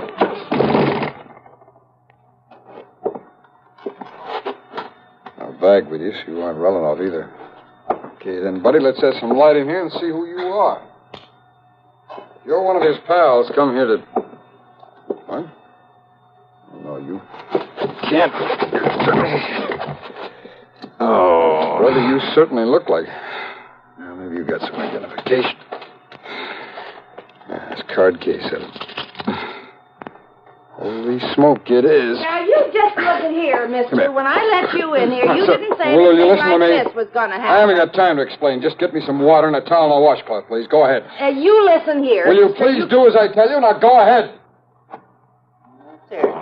Johnny. Come here, Johnny. Hi. Look, I'm sorry, old man. I had no idea it was you that you'd be coming up here.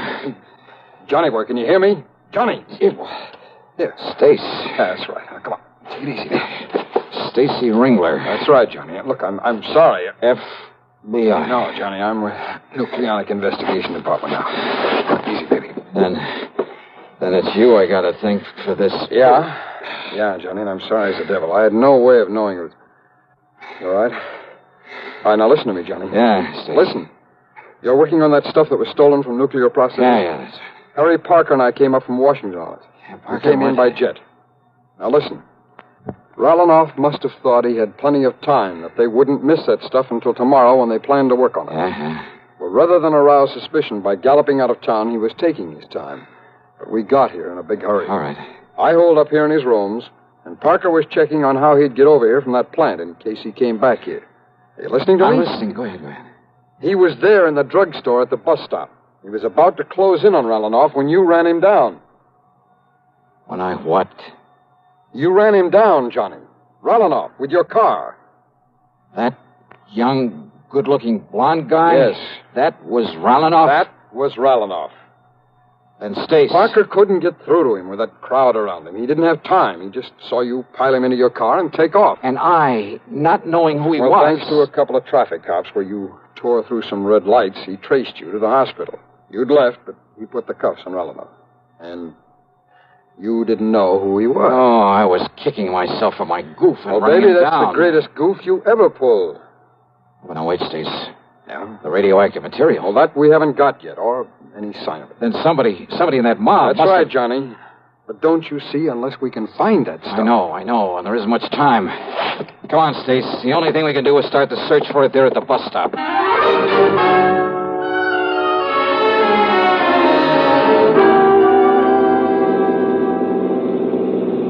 Johnny, unless we can locate every one of the people who were there. And Parker said there was a big crowd by the time he got out of that drug... Hey, where'd you get this? Detector for radioactivity. Yes, I know. Where'd you get it? Dr. Rayburn gave it to me. Thank heaven the darn thing is run down now. It's what? It fell off the seat. It must have got busted. What do you mean? It was clicking like mad, even with the switch off, busted. No. Huh? Busted or not, Johnny, there's only one thing in the world that could have made it operate. So don't you see, until it ran down the tiny battery that was... You're sure of that? Of course I am. Now, where was it when you heard it make the clicking? Johnny, what's the matter? Good Lord. Well, yeah, come on. Look, behind the seat. What is it? This briefcase of yours back there? Stace, the man who helped me put him in the car. This thing? It weighs a ton. Gently, Stace. What? Not mine. Rolinov's. And its weight. The lead container with the stuff in it. And your goof really paid off. Huh? Yeah. What time is it? It's 11:38. 39. Would go off in 4 to 6 hours. After 7:46 this morning. That means we have exactly 7 minutes. Yeah.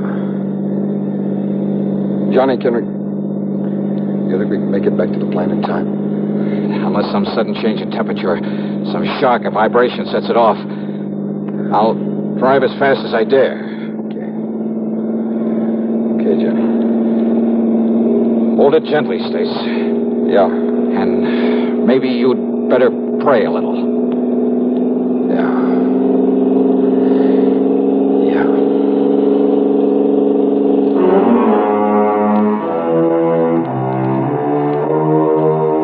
So, by some miracle, we made it. But only seconds before that tiny mass of nuclear destruction was due to become critical. Yeah, we made it by the skin of our teeth. But, after all, what more could you ask? Expense account total... Oh, so what? I needed a tank full of gas anyway. Yours truly, Johnny Dollar.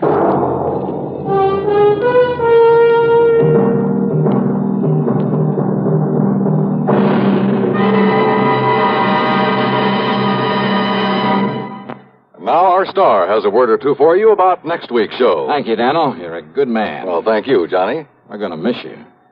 Next week, well, let's face it.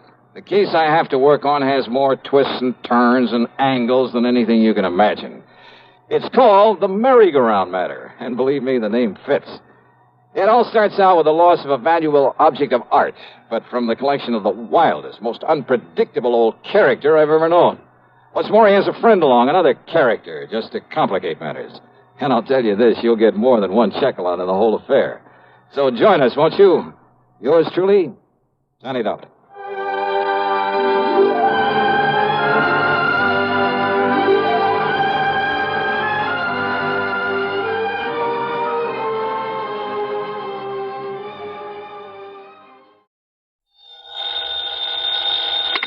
Johnny Dollar. Henry Bascom, Johnny, at Four State Insurance Company. Well, hiya, Hank. It's been a long, long time. Yeah, I know. Johnny, are you free to come down here and look into something for us? Henry, as long as somebody pays my expense account, and of course a nice fat fee, I'll go anywhere. Johnny, for once, you're not going to be able to pad that freewheeling expense account of yours. Any bets? Why not? Because the investigation I want you to make is right here in New York City. Oh, well, there's always the fee to fall back on. How much? Usual percentage of the face value of the policy. Okay, only how big is the policy? Johnny, hold your hat. It's about 200... Well, I mean, it's what? Just under... $200? Johnny. Listen, Hank, my cut on a policy as small as that wouldn't buy me a sandwich and a cup of coffee. No, listen. And I suppose you'll question every penny I put on the expense account. Look, you didn't... Why don't you just pay it off and save you and me and the company a lot of time, labor, and soap? What kind of a policy is it? Straight life. Huh?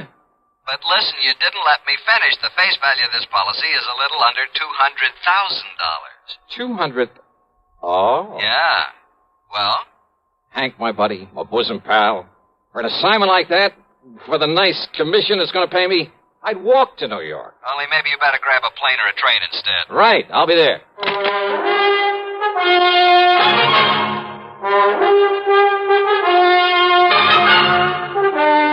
CBS Radio brings you Bob Bailey in the exciting adventures of the man with the action-packed expense account, America's fabulous freelance insurance investigator. Yours truly, Johnny Dollar.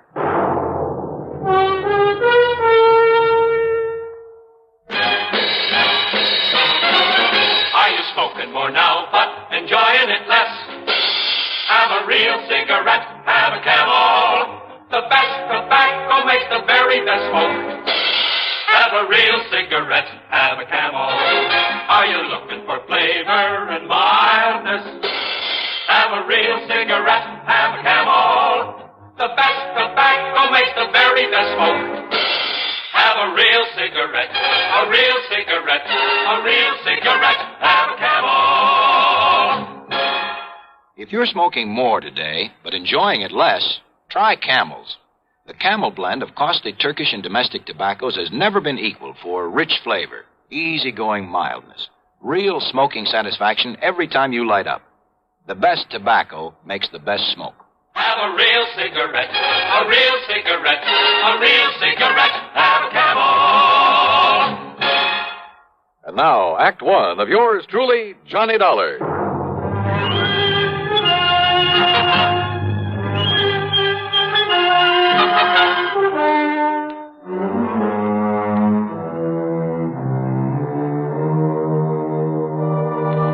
Expense account submitted by Special Investigator Johnny Dollar to the 4-State Insurance Company, New York City office. The following is an account of expenses incurred during my investigation of the Evaporated clue matter.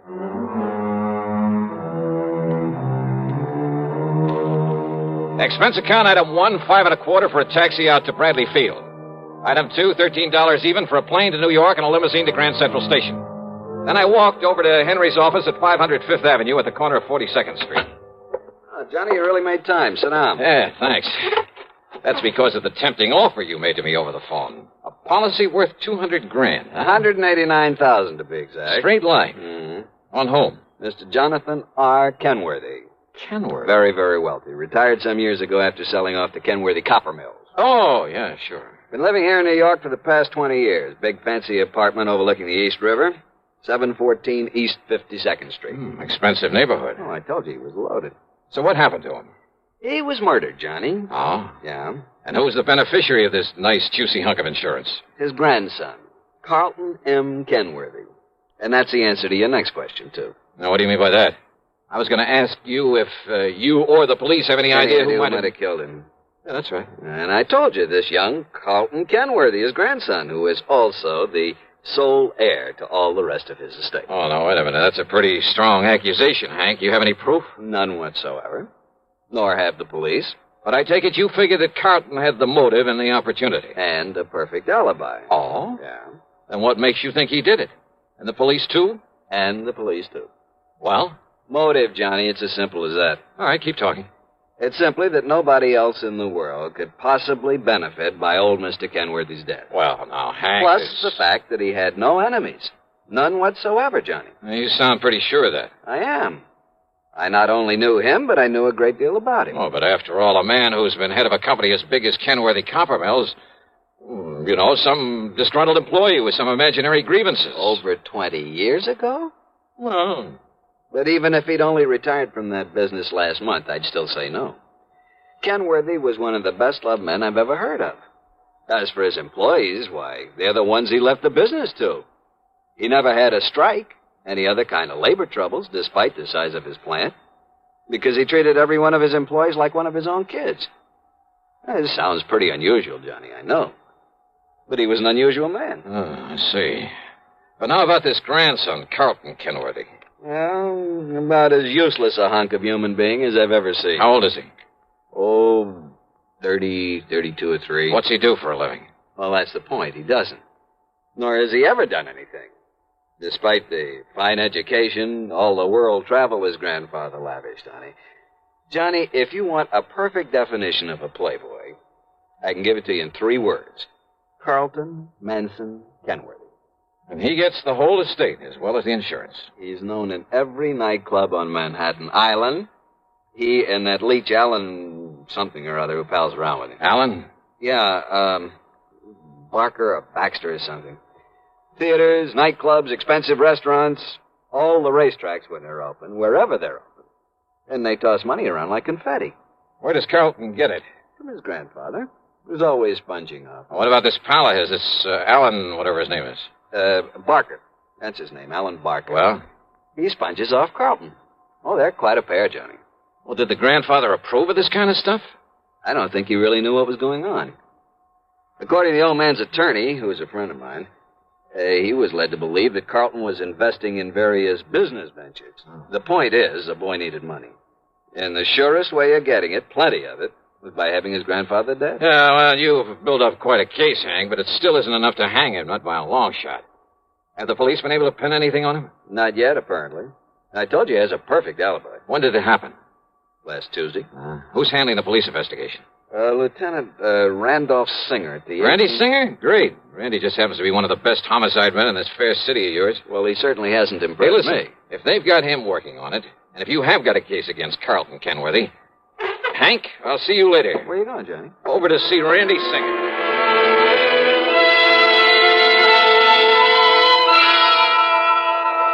Sure, Johnny, I'm just as sure as your friend Hank at the insurance company. Why, Randy? Well, the way that boy played around. Cost him a fortune. Even more than his grandfather gave him. You're sure of that? What do you mean? Well, the way I get it, Grandpa gave him plenty. Yeah, but Carlton is up to his ears in debt. Every time the boys raid a plush gambling joint, there he is. He and that hanger-on of his, Alan Barker. Like peas in a pod, those two. Then he probably welcomed the raids. Hmm? Sure. Probably kept him from having to pay off some of his losses. Yeah, he's still in up to his ears. And as long as he's the only one who could possibly benefit from Grandpappy's death, as long as we're sure that nobody else had any reason for killing him, and we are... How and when and where was he killed? Tuesday night in his apartment. He was struck on the back of the head with a heavy wrought iron poker from the fireplace. One good wallop, and he was done for. Hank says that Carlton has an alibi. Yeah, airtight. I checked it every way I can. From here, that is. And where's your case against him? But if you can break that alibi... But, Randy, if you've checked it out... I said from here. But if that company of yours will pay your expenses to Alaska... Alaska? That's right. Oh, look, with such flimsy evidence... Will you do it, Johnny? But now listen, Just Randy... let's say, to get me off the hook. But I'm still not convinced that... Johnny... Okay, Randy, sure.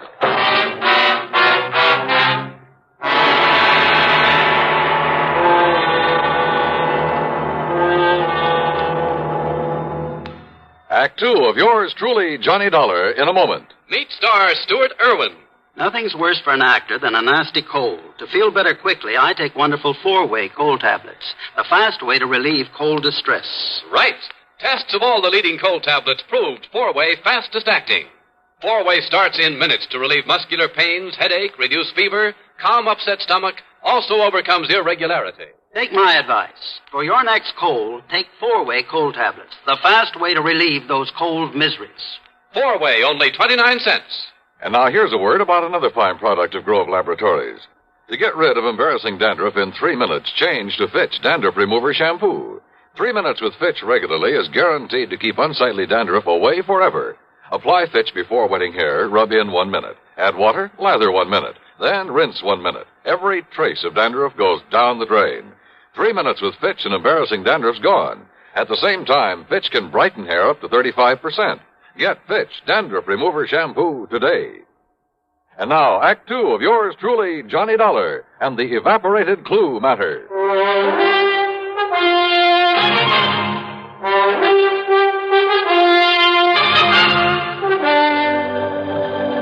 But why Alaska? Because that's where Carlton Kenworthy says he was when his grandpappy was murdered. Well, Randy, that ought to be easy enough to check out. So I did, Johnny. He made the airline reservation. He was aboard the plane. He got the Juneau on Monday afternoon. He got himself a room at the Baronoff Hotel. You checked that with the hotel? By telephone. Why was he up there? Who knows? But the hotel says he was. Well, what did he do with himself? Apparently took in some of the night spots and flew on back here on Thursday morning. Checked him all the way through. And his grandfather died on Tuesday. Oh, Parker. Here's the report on that poker, Lieutenant. Oh, good. The prints were pretty badly smudged, but they managed to nail down a couple of them. Oh? Whose? Yeah, look at this, Johnny. Yes, sir. One print from the deceased and a couple made by Carlton Kenworthy. Yes, sir. And why not, Lieutenant? What? Kenworthy. After all, as I told you several times, I've often made up the fire for my grandfather there in his apartment. So is there any reason why my fingerprints shouldn't be on that poker that was used to kill him? Hmm? He's got a point there, Randy. Well, listen. Of course I have. The fact remains... And didn't this officer say the prints of both myself and my grandfather were badly smudged? Yes. So, whoever did it wiped off his own prints and part of ours. Quite possible, Randy. The fact remains, The fact Kenworthy... remains that I was in Alaska when my grandfather was murdered. Why, Carlton? Just a little trip, a little fun, just... Who are you? Johnny Dollar, investigator for the insurance company. Well, Dollar, I certainly hope you can accomplish more than these stupid police have. Of all the stumbling, bumbling... Well, That's all, Parker. Yes, sir. Well, Lieutenant, that silly look on your face. Because I think you killed him. Because you're the only one with any reason But I to. didn't, of course. How could I? Hey, tell me this, Carlton. I'll tell you anything I can, Mr. Dollar, if you'll get this incompetent flatfoot off my neck. Kenworthy. And, of course, help to solve the murder of my poor, sweet, kind old grandfather. Okay. Did you make that trip to Alaska alone? Yes, that's right. Okay, thanks. That's all? That's all. For now. Very well. And will you keep me advised, Lieutenant, if by some stroke of luck you should happen to make some progress for a change? Get out, Kenworthy. Gladly. Just be sure you stay around, that you don't leave town. Don't be silly, Lieutenant. Why should I? Johnny, so help me, if that guy... If I have to... Okay. Just give me one thing, Randy, an address. Huh? Yeah.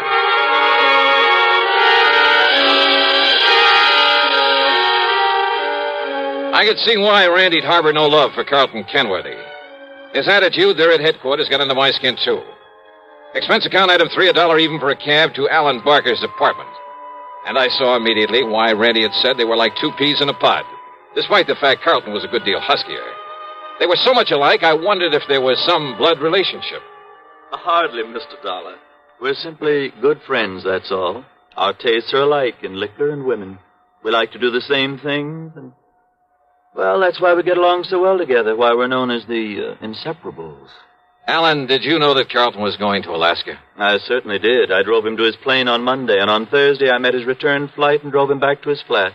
Missed him like the very devil, incidentally. You keep a car here in the city? In the garage down in the basement. What did you do while he was away? Felt terribly at loose ends, but then I had my car washed and greased and took a long trip. Oh, when? I left Monday evening. Where'd you go? Oh, I drove several hundred miles. Took little side roads and byways that probably aren't even on the map. Think perhaps you could retrace your route? Good heavens, no. Oh, I did end up somewhere near Albany before starting back Wednesday morning. Uh-huh. Did you stay in Albany? My memory's a bit vague, Mr. Dollar, but I'm quite sure I didn't. Well, where did you stay over? Well, this may sound fantastic to you. Where? But I haven't the least idea. I took a couple of bottles with me. And they, coupled with the fact I was in completely unfamiliar country and that at night one little roadside motel looked as good as any other, well, I just don't know. You know, you make things sound pretty bad for yourself, Alan. I beg your pardon? Considering the way you've been sponging off Carlton Kenworthy, well, offhand, I'd say you had as much reason to want his grandfather out of the way as he did. I beg your And without pardon. a very good explanation of your whereabouts at the time of the murder. Now, look here, Dollar. But you know something?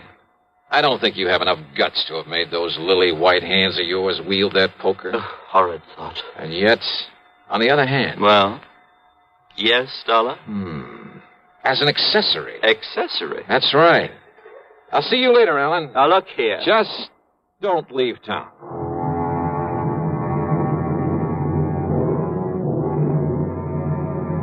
Carlton? Possibly. Alan? Well, I don't know. I don't pretend to be an expert judge of character. But I'd swear that Alan wasn't capable of killing a man. And yet, as Randy had said, unless we could somehow break Carlton's alibi. And then I got an idea. It would take time. It would be expensive. But with $189,000 of insurance involved, yeah, I decided to take a flyer. Stick my neck out all the way. We'll return to yours truly, Johnny Dollar, in exactly 1 minute. Constipation is something people don't talk about much, but it can be a problem for anyone, even doctors. And when constipation occurs, it's interesting to see just what doctors consider important about a laxative they might use or recommend. Well, a majority of the doctors we heard from had this to say. A laxative should be effective, gentle, as close to natural acting as possible, and a medicine that can be used with complete confidence. Now, X-Lax has been popular with many doctors and millions of people over the years because pleasant-tasting chocolated X-Lax is effective. Overnight, it helps you toward your normal regularity. X-Lax is gentle. Next morning, it gives you the closest thing to natural action. And that's why many doctors and millions of people use X-Lax with complete confidence. X-Lax, the laxative that helps you toward your normal regularity gently, overnight. Is X-Lax in your medicine cabinet? And now, Act 3 of yours truly, Johnny Dollar. Expense account item 4, $489.54. That's a round-trip plane ticket to Juneau, Alaska, by way of Seattle, Washington. It wasn't until we got there that I suddenly realized I'd been pretty stupid. In spite of the fact that Alan looked very much like him, I should have taken along a picture of Carlton Kenworthy. And certainly I should have taken along a set of his fingerprints for comparison with any I might be able to pick up. Or even a sample of his handwriting. But I didn't, so I'd have to work things out the best I could. Item 5, $10 for miscellaneous taxi fares. Item 6, $10 for a room at the Baranoff Hotel. And yes, I got the same story Randy Singer had about Carlton's having been there, having spent plenty of time at the bar and the bubble room, at nightclubs all over the town. But then it was item 7, $8.50 for some drinks and dinner in the main dining room that finally did the trick. Yeah, that pointed out the one small, seemingly insignificant way in which I could either prove or disprove Kenworthy's alibi. Believe me, seldom has the solution of a murder case hung on such a slender thread. Anyhow, less than 36 hours after I'd left New York, I was back at Idlewild Airport. Item 8, 10 cents for a phone call to Randy Singer. Item 9, $7.50 for a fast taxi into 18th Precinct headquarters. Johnny, where you been anyway? Did you get in touch with Carlton? He's right here in my office. Good boy, Randy. Well, hello, Carlton. Ungodly hour to drag a man out of bed and over here. Yeah, have a bad night of it? Alan and I did do the town a bit. Have you found some lead, I believe you call it, on the killer of my grandfather? Yeah, maybe. Do you mind if I sit down? Maybe you'd better. Where were you when your grandfather was murdered? Why, I've told you, Juneau, Alaska. You know Alaska pretty well? I know nothing about it. This is my first trip and a very brief one. You stayed at the Baranoff Hotel? That's right. Check with them, and you'll find I was there on Monday, Tuesday, and Wednesday. Did you eat there at the hotel? My dinners, yes. But I fail to see what that could Just answer my questions, will you, please? Why not? Okay, now. Monday night. Cocktails in the bubble room? That's right. But what difference could that possibly... And what did you have for dinner? Now, that's a stupid question. Yeah? But if I can prove you weren't where you say you were when your grandfather was killed... If you can, Dollar, and I know that you can't, but if you could, I would gladly confess to this murder, regale you with gruesome details, tell you anything you like. Wise guy. I asked you what you had for dinner Monday night there at the Baranoff. Oh, I see. You think if I say I had something that wasn't on the menu that Just night... answer my question. Or perhaps you'll check to see if the dinner was put on my bill, so I'd have to sign for it, leave a sample of my handwriting. But I paid cash for everything. I asked about your dinner. Well? Dollar, of all the asinine, idiotic... Shrimp cocktail, a salad, a steak, and some coffee. Get that stuff anywhere. But now, Dollar... Mike? What? The coffee. Really, if this is detective work, if this nonsensical questioning... Well? No, Mr. Dollar. I had my coffee with cream and sugar. Oh, you ordered cream? I used the cream that was on the table. Look here, now, of all the silly, absurd, childish Cream was on the table? Of course it was. Real cream? Yes, and the sugar was real sugar. That's beside the point. But what you hope to gain by all this, stupid... Oh, you mean you solved this heinous crime without knowing about the sugar, little boy? That's right. Because you'd already told me you were never there. What? Because Alan went up there instead, didn't he? Using your name to establish an alibi for you. Now, what miraculous deduction leads you Because of your certainty about that cream on the table. Of course I'm certain. Doesn't any decent restaurant put cream on the table? No, not up there. What? What's that, Johnny? But he didn't tell me that. I don't know why, Randy. Maybe no big dairy farms yet. Maybe just plain habit. Maybe they like it better. Dollar, how did you find out But about on that? every table, even in the best places, you'll find no cream. But a little can of evaporated milk. Like to check on it? Well, I'll be doggone. It was Alan. Did Alan tell you that? Did Alan give me away because he thought he could get the money if I knew he was my friend only because of the money I could give him, but listen... He's as guilty as I am, Mr. Dollar. Is he? Of course he is, because he helped me kill my grandfather. Well, isn't he? I'll prove it. I'll prove I couldn't have killed him without his help. Do you hear me, Dollar? Do you hear me? You think that's going to help you in court?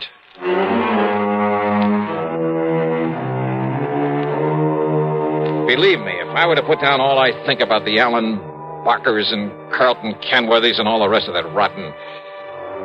why bother? What's the use? Expense account total, including incidentals, the trip back to Hartford, $574 even.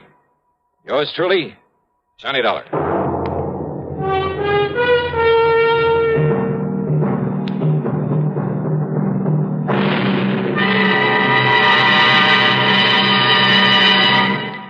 Now, here's our star with a word or two about next week's program. And a welcome to a couple of more stations that have joined us. WBRK in Pittsfield, Massachusetts, and WKNY over in Kingston, New York. We're glad to have you with us. And, man, how this network grows and grows. As for next week, well, I wonder just how you'd feel sitting on top of a nuclear explosive device, knowing the darn thing may go off any second and blow you to kingdom come. I know how I feel. And I'll tell you all about it on my program next Sunday, as usual, right here on the CBS radio station that brings you all the best in programming. The story's a real cliffhanger, and I'm sure you'll like it. Join us, won't you? Yours truly, Johnny Dollar.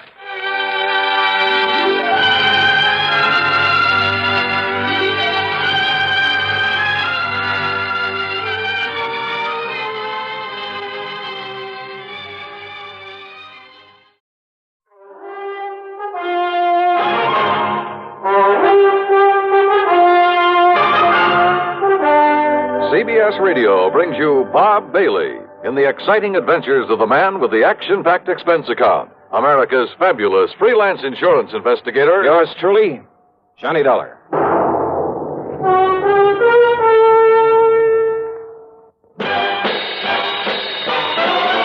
Are you smoking more now, but enjoying it less? Have a real cigarette, have a Camel. The best tobacco makes the very best smoke. Have a real cigarette, have a Camel. Are you looking for flavor and mildness?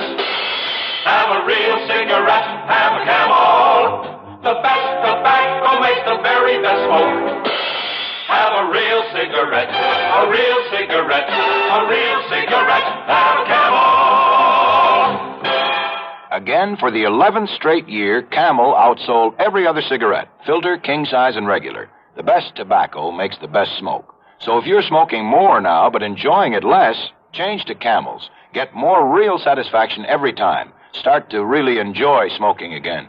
Have a real cigarette, a real cigarette, a real cigarette, have a Camel. And now, Act One of yours truly, Johnny Dollar.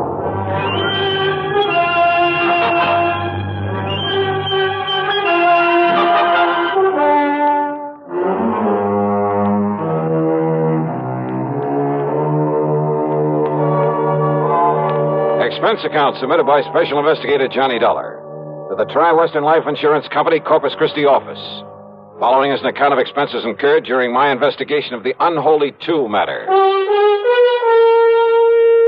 It was a little late in the day to ride all the way to Texas, but I managed to make a pretty good set of plane connections. So, expense account item 1, $127.20, plane fare and tips, Hartford to Corpus Christi. Item 2, $4 even for a cab in from Cliff Mouse Airport to the Driscoll Hotel on North Broadway. As I was about to sign my name on a registration card for the benefit of the room clerk, well, I guess this is a pretty small world at that. And I'm sure you're going to find this room very comfortable, Mr. Dollar. Sure. Okay, then, Obi. I'll see you first thing in the morning. Here you are. Thank you, sir. Right now, I'll turn over and tell Wayne Stocks this. Boy, Yeah. take Mr. Dollar's bags up to room. Dollar? Excuse me. Did I hear the name Dollar? What's that? Johnny Dollar, the insurance investigator? That's right. Who are you? Well, the name is Doug Johnstone. Johnstone? Yes. Funny. Man by the name of Johnstone dramatizes all these cases I handle so we can put them on the air. Jack Johnstone. That's right. Well, I'm his younger brother, Douglas. No kidding. No kidding. Well, glad to know you, How are Doug. you, Johnny? Listen, I'm in a big hurry. I've got somebody waiting for me, but I hope we can get together while you're here in town and, well, tear that brother of mine to pieces or something. Sure, why not? If you're down here working on a case, if I can be any help to you, you know. Hey, wait a minute. Are you here to look into the Peterson matter by any chance? Well, frankly, I haven't the least idea. I wonder. Well, can you tell me this? Did Jack Price over at Tri-Western Life send for you? Yeah? Clerk, may I have a piece of paper, please? Oh, yes, sir. Here you are. Sorry, I've got to rush out of here, Johnny, this way, but... Well, who is Peterson, Doc? Here's my address and phone number. That's both the home and the office. All right. Now, maybe I can be of help to you, so don't lose that. Huh? Yeah, okay, thanks. But now, because Doc, if it is on account of old man Peterson, Johnny, well, I got some ideas about it, and then, well, they could be helpful to you. If, as I say, that's why you're here. Well, what kind of ideas? Well, you know he was supposed to have died because his heart gave out on him. No, I didn't know. Oh, yeah. But if you ask me, well, if it turns out this is the case you're working on, well, you give me a call now, will you? Yeah, sure. But look, why not tell me what you know about it?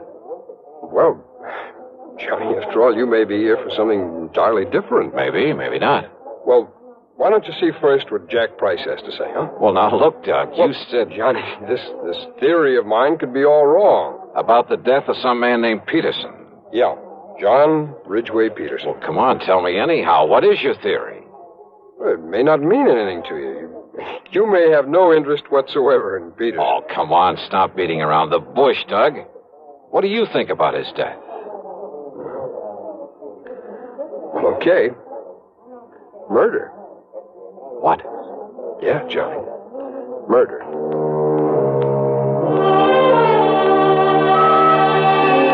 But because neither of us really knew if I'd become involved in it, that was all he'd tell me at the moment.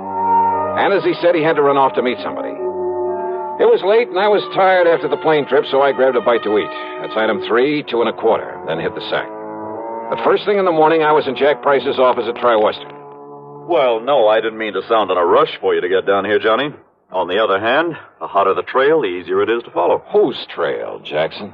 Sterling Peterson, beneficiary of his uncle, John R. Peterson's life insurance policy. 100,000 clams. Yes. And what's happened to him? The nephew Sterling, I mean. He simply disappeared. When? About the same time his uncle died, apparently. When was that? 5 days ago. Funny that he should leave town when he was about to be presented with that wad of insurance money. He didn't know that he was his uncle's beneficiary. Oh? No. Old John Peterson never told him. Actually, the old man didn't particularly want to leave it to this nephew, but, well... Why not? Oh, they never really got along, as I understand it. The old man had been a hard worker all his life, and Sterling is anything but. Nonetheless, he named him his beneficiary, so that's that. And as heir to whatever else there is to the estate, huh? No, that goes to Sterling's half-brother, Paul. Much of an estate? Certainly not as much as the insurance.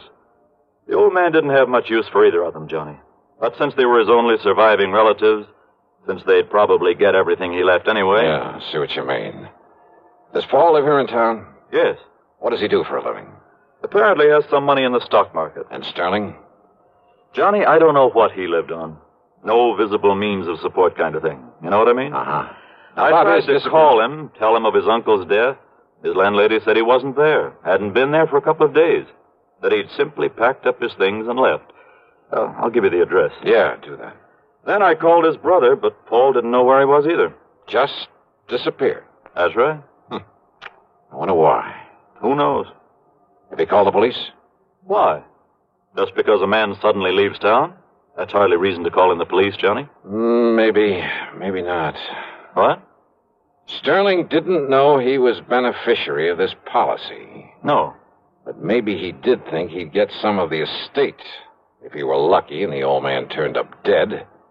And maybe Sterling needed money. I understand he always did. So if he could help the old man on his way... No, Johnny. The doctor said it was a heart attack. Yeah? Well, there are a lot of ways to make it look like a heart attack. Has there been an autopsy? Why, no. Then have one made. The insurance company's entitled to one. But you're saying Sterling murdered him? Maybe. Johnny. Just, go ahead and order that autopsy.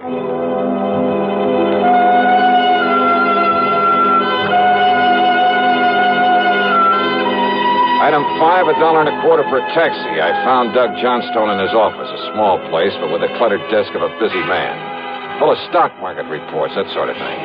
Doug brushed him aside and got right to the point. Yeah, I've got to know a lot about Sterling Peterson lately. Now, you see, I have interest in a handful of oil wells, a gas compressor station, and things like that. Ah, lucky man. Well, I spend quite a bit of time over at Merrill Lynch, trading in the stock market. You met Sterling in a brokerage office? Well, that's where I met his brother, Paul. That's where I learned about Sterling. It seems he was always trying to get money out of Paul. I take it Paul is pretty well healed, huh? Oh, hardly. He's a sharp one.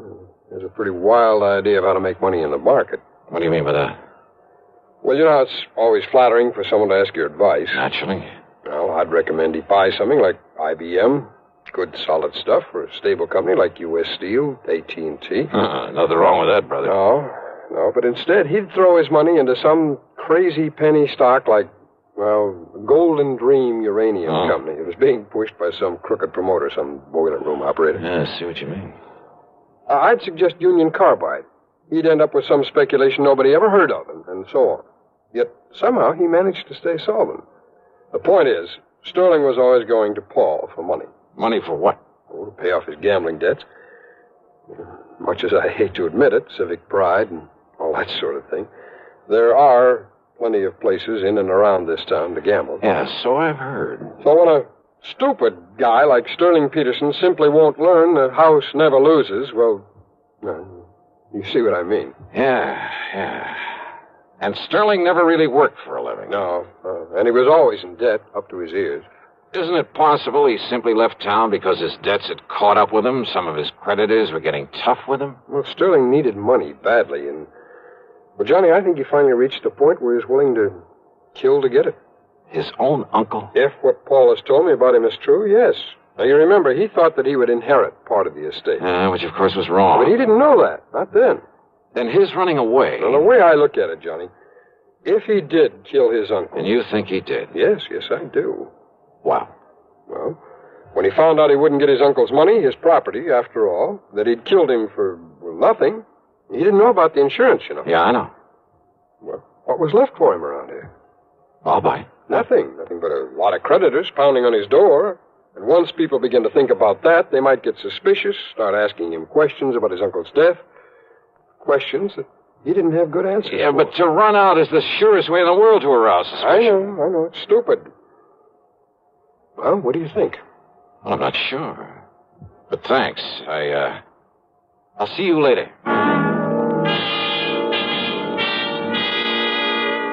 I took a taxi over to the place where Paul Peterson lived. That's Item 6, $1.50. It was a nice apartment in a fairly good neighborhood. But he wasn't home. Item 7, $1 even for a cab to the brokerage house Doug had mentioned. I talked to Wayne Stocksup, a friend of Doug's. He hadn't seen Paul Peterson around there for several days. Well, Paul said something about going out of town, Dollar, to look at some of the companies he considers investing in. I see. When he gets the money from his uncle's property and so forth, Paul will have quite a bit to play with. And play with is the proper term, despite our advice to avoid so many cheap speculations. I've heard he's a bit of a plunger. Yes, I'm afraid so. Well, if he does come around, Wayne, ask him to call me immediately. I'll be at the Robert Driscoll. Item 8, $2 for a late lunch. Item 9, $1.30 for a cab to Jack Price's office. Now, wait a minute, Johnny. Yeah? Instead of hunting for Sterling Peterson, you're just hanging around hoping to find out the old man was murdered. Well, give me time, will you? But I tell you, the doctor who was with him when he died said it was heart failure. And I tell you, Jackson, there are plenty of ways. There are medical tricks. I can't Hold believe... it a minute, Johnny. Price speaking. Yes? All ready? Well, doctor, what did you... What? Oh. I see. Thank you. What's the matter, Jackson? How did you know? How did I know what? The autopsy. Yeah? You were right. Apparently some drug substituted for the digitalis the old man was taking. You mean Doug Johnstone was right. The old man was murdered. Yes, Johnny. Murdered. Act 2 of yours truly, Johnny Dollar, in a moment. Welcome, recording star Mel Torme. It's terrible trying to sing with a bad cold.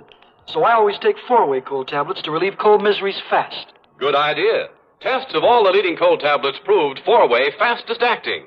4-way starts in minutes to relieve muscular pains, headache, reduce fever, calm upset stomach, also overcomes irregularity. When you catch cold, try my way. Take 4-way cold tablets. The fast way to relieve cold distress and feel better quickly. 4-way, only 29 cents. Now, here's a word about another fine product of Grove Laboratories. To get rid of embarrassing dandruff in 3 minutes, change to Fitch Dandruff Remover Shampoo. 3 minutes with Fitch regularly is guaranteed to keep unsightly dandruff away forever. Apply Fitch before wetting hair, rub in 1 minute. Add water, lather 1 minute. Then rinse 1 minute. Every trace of dandruff goes down the drain. 3 minutes with Fitch and embarrassing dandruff's gone. At the same time, Fitch can brighten hair up to 35%. Get Fitch Dandruff Remover Shampoo today. And now, Act 2 of yours truly, Johnny Dollar.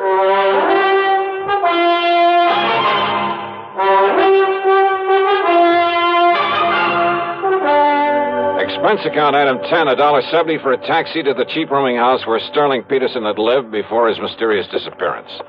The landlady turned out to be quite helpful. Well, that chiseling, no-account tin-horn gambler owed me 2 months back rent, Mr. Dollar. Well, if we can find him.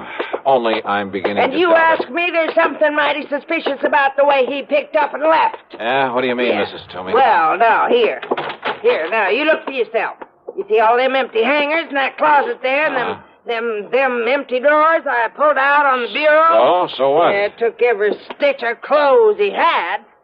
How he ever stuffed them all in them 2 little suitcases he owned would have been impossible. So he picked up a tour over, a couple of more handbags. Without me seeing him come in here with them? You apparently didn't see him leave. Well, no. Look here, in the medicine cabinet in the bathroom. Now, every receipt. Yeah, that is funny. Well, it sure is. Man not taking along his comb and razor and shaving things and his toothbrush and his hair tonic. I don't care how much of a hurry he was in. Mrs. Toomey, the day that Sterling Peterson disappeared. You mean the night he disappeared, don't you? Do I? All that day, he just sit around here, said he was waiting for his brother. His brother had promised to come and see him. Oh? Ask me, he was hoping his brother'd bring him some money to pay up his rent and things. Did his brother come around? At 7 p.m., his brother telephoned. I took the message. Yeah? Said Sterling was to meet him at some dive out on Staples Street, so he left. And that's the last you saw of him? I heard him come back here and up to this room sometime after 2 a.m. But you didn't actually see him. I go to bed at a respectable hour. Then how are you sure it was? Next morning he was gone. Bag and baggage must have just plain sneaked out on me. No, I don't think so, Mrs. Toomey. What's that? A couple of things I learned earlier, a couple of things you've told me, and the stuff in that medicine cabinet. Eh? Now, I don't think you'd better bank on collecting any back rent. Not from Sterling Peterson. That beat. Is he? Of course he is. Or is he just plain dead? I went back to my hotel. No, Paul Peterson hadn't called me. But there was a message from Jack Price, so I went to my room and I phoned him. I just wanted you to know the police are in on this now, Johnny. As a result of that autopsy. Yes, they're looking for Sterling Peterson, too. Also, they've been looking for you. They're very anxious to talk with you. Anytime they like. After all, it was you brought this thing out in the open by suggesting the autopsy. Because you had the idea that it might be murder. No, that was Doug Johnstone's idea, and a very good one. Have they talked with Paul Peterson? Well, I assume they will. Well, if he's back in town, huh? Okay, Jackson, thanks. Now, let's see. Yeah? Come in. Dollar? That's right. I'm Paul Peterson. I got your message. Wow. Come in. I understand that you're an insurance investigator, that you're looking for my half-brother Sterling. Ah, that's right. Who didn't know that he was the beneficiary of your uncle's insurance. Sit down. Well, thanks. I just got back in town from a business trip, and... That's so? Look, I found these letters waiting for me. Oh, from Sterling? Yes, here. Dallas, Wichita, Sioux Falls, South Dakota, Fargo, North Dakota? Yes, and by now he could be across the border in Canada. Yeah, maybe. Read it, Dollar. Just keep quiet and give me time, and you won't have to worry about me anymore. Yeah, the others are practically the same. Yeah. Neatly typewritten, no signature. I'm afraid it's obvious who they're from. So it looks as though your half-brother is running away. Now that we know your uncle was murdered. Murdered? Yeah, that's right. Sterling. Type these on your own machine, Paul? That might be pretty easy to trace. What? Yeah, with Sterling out of the way, you'd get your uncle's insurance as well as his money and property, wouldn't you? I suppose so, but I don't see what you're driving at. Oh, you did things up pretty well, Paul. Much better than your stupid brother could have. What are you talking And about? all to play safe in case we discovered it was murder. Dollar. That so-called business trip. It was so that you could mail these letters to yourself, make it look as though Sterling had done the murder. Well, he must And have. what happened? Did you make the mistake of telling him you'd done it? I? Now, look here. After all, he would never have thought of substituting for the digitalis your uncle was taking. Look here, So Dollar. did Sterling threaten to blackmail you? Is that why you had to kill him, too? You're crazy. You don't know what you're talking about. And the tiny thing that tipped me off. What? When you went back to his room that night, after you'd killed him, to haul away his stuff, make it look as though he'd taken a powder. Yes? Silly little thing. But no man, no matter how much of a hurry, would have left behind his comb, his razor, a toothbrush. And that isn't all. I say you don't know what you're talking about. Or maybe you do. Oh, no, easy, Paul. That gun will make an awful lot of noise in here. No. Not when it's tied up against your back with a pillow over it. Stand up, Dollar. And if I don't? Well? Okay, Doug. What? Kick open the door. I'll cover him. I shut it. The police. That's right. All right. Look, boys. I said you're covered, Peterson. Drop it. Drop it. Johnny, you okay? Yeah, sure, Doug. You hear it all, Sergeant? Yeah, I sure did, Mr. Dollar. It's funny, though. Funny? All I really came up here for was to talk to you. Not much point in it now, is there?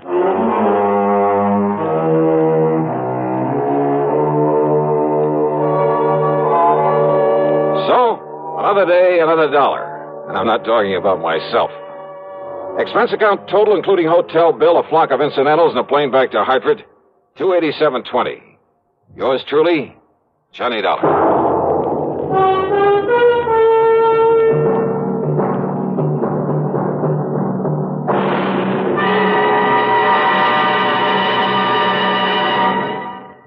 Our star will return in just a moment. Constipation is something people don't talk about much, but it can be a problem for anyone, even doctors. And when constipation occurs, it's interesting to see just what doctors consider important about a laxative they might use or recommend. Well, a majority of the doctors we heard from had this to say. A laxative should be effective, gentle, as close to natural acting as possible, and a medicine that can be used with complete confidence. Now, X-Lax has been popular with many doctors and millions of people over the years because pleasant-tasting chocolated X-Lax is effective. Overnight, it helps you toward your normal regularity. X-Lax is gentle. Next morning, it gives you the closest thing to natural action. And that's why many doctors and millions of people use X-Lax with complete confidence. X-Lax, the laxative that helps you toward your normal regularity, gently, overnight. Is X-Lax in your medicine cabinet? Now, here's our star to tell you about next week's story. Next week, a hurried trip to Alaska to look for a clue to a murder. And say, if you've been to Alaska, if you know anything about the customs, the manners of the people up there, especially their eating habits, well, it's quite possible that you'll find a solution to the case even before I do. Or maybe you will anyhow. Because it all hangs on a tiny, seemingly unimportant clue. And yet, well, give a listen. See how well you can break down a killer's alibi. Yeah. Join us, won't you? Yours truly, Johnny Dollar.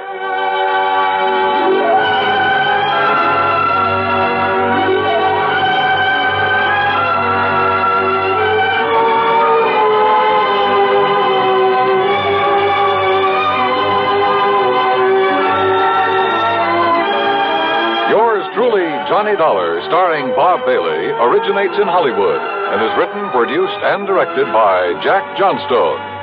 Heard in our cast were Virginia Gregg, Jack Edwards, Forrest Lewis, Stacey Harris, Gil Stratton, and Barney Phillips. Be sure to join us next week, same time and station, for another exciting story of yours truly, Johnny Dollar.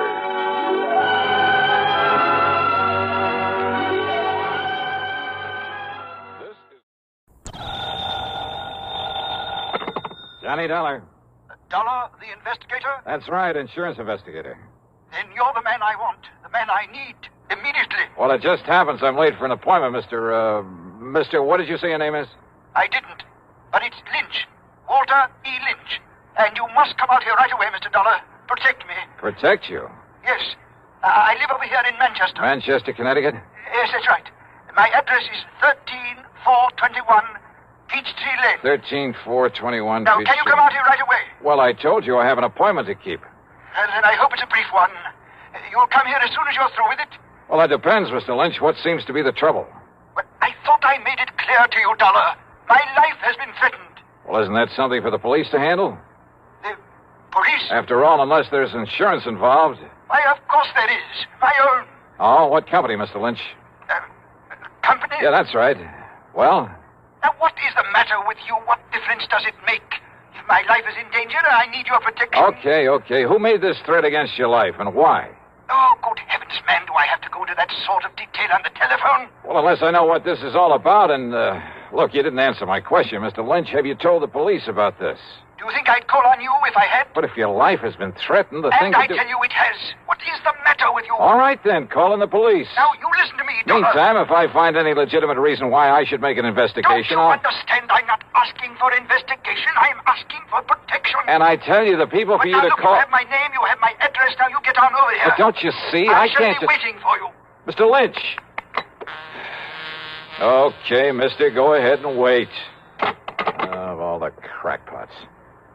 I wonder, though. Yeah?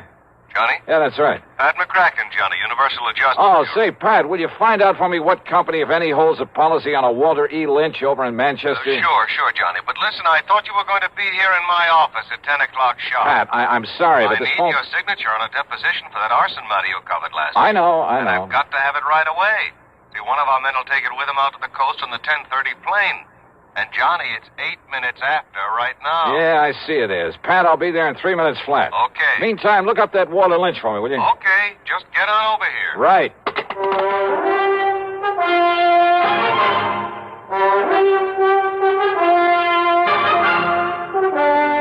CBS Radio brings you Bob Bailey in the exciting adventures of the man with the action-packed expense account, America's fabulous freelance insurance investigator. Yours truly, Johnny Dollar.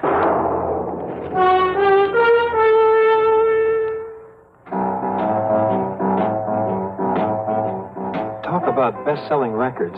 Here's a familiar tune about America's best-selling filter cigarette, Winston.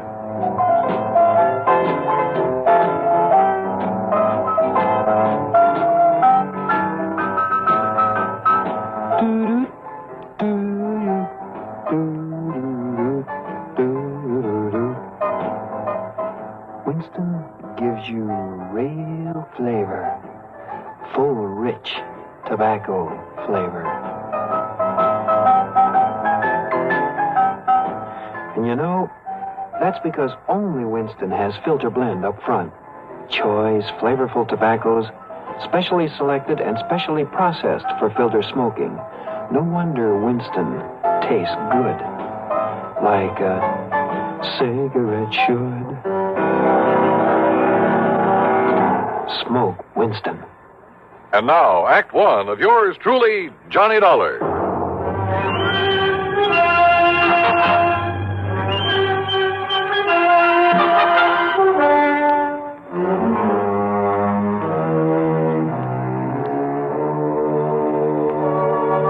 Expense account submitted by Special Investigator Johnny Dollar to Eastern Trust and Insurance Company, Home Office, Hartford, Connecticut. Following is an account of expenses incurred during my investigation of the Hapless ham matter. Expense account item one, $1.20 plus another $1 for the cab driver who got me from my apartment to Universal Adjustment Bureau in record time. I barged in on Pat McCracken without being announced. Put my John Hancock on the deposition, after which he witnessed my signature. All right, there we are. Now, here you are, Miss Dulcie. Give these to Mr. Peterson and tell him happy plane trip. Yes, sir, right away. Oh, and see if Bartell has found any of that Lynch information I asked him about. There's been a lynching, Mr. McCracken? No. Just do as I say. Now, go ahead. But I thought I heard you... Yes, sir. Hey, what is the worry on this man Lynch, Johnny? Well, Pat, he sounded like a crackpot. He called me on the phone just before you did, said his life is being threatened. Oh, another one of those things, huh? Yeah. Who was threatening him? Oh, I don't know. He was a bit evasive about it, same as he was about naming his insurance company. Well, I know I never heard of him. What did you tell him? I told him to call the police, that unless there was some insurance angle that required investigation, you know. Right, exactly right. Although, of course, if Bartell does find something on him, if he is a client of one of the companies... It's still a police matter. Why call on me to play bodyguard? Well, you know, Johnny, if you would have your telephone number unlisted, you'd save yourself a lot of these nuisance calls. Yeah, I know. Oh, yes? Here's a photostat of the Lynch policy Mr. Martell said you asked him for. Oh, then there is one. Thank you. And I thought you were talking about some kind of a lynching somewhere, Mr. McCracken. Isn't that fun? Yes. Thank you. Thank you, Miss Elsie. That'll be all. Well, I was only... Yes, sir. Now, let's see, Johnny. Walter E. Lynch. Policy issued 1954, Eastern Trust and Insurance, face value... Yeah, I see. 50,000 smackers. Yes, a lot of money. Let's see the name of the beneficiary. Oh, well, a nephew, Fred Lynch, New York City address. I wonder, Johnny. So do I. How well Freddie and his uncle get along. Named him as beneficiary. 5 or 6 years ago, things can change, Pat. There's one way to find out. And with $50,000 to be paid out if anything does happen. Yes.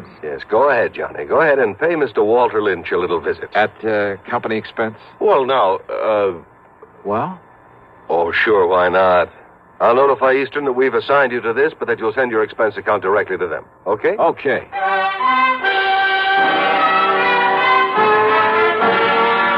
It was only about 13 miles from my place to Manchester, and I used my own car, but I saw no reason for not using the old expense account, so item 2 was $4.60 for a tank full of gas. The address Mr. Lynch had given me turned out to be in a rather nice residential section. The house was a small but attractive Cape Cod affair, surrounded by stately elm trees. And then I saw them, in the shade of the elms at the front of the place. A couple of police cars.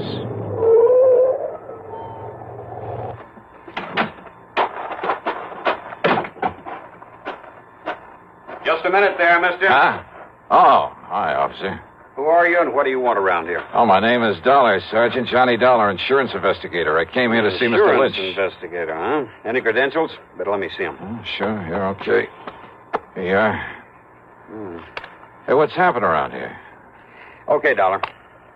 You boys act pretty fast, don't you? What do you mean? Is Mr. Lynch in some kind of trouble? I'd call it worse than trouble, Dollar. He's dead. He's what? That's right. Murdered. Well, then I'd better get inside there and see what's what. Yeah, Dollar. Sure, maybe you better.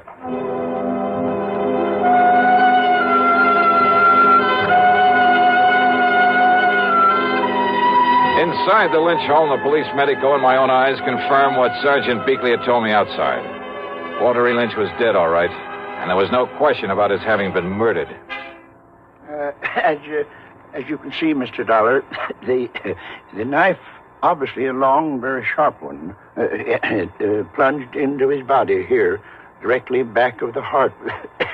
Yeah, Doctor, I see. No doubt penetrated that organ.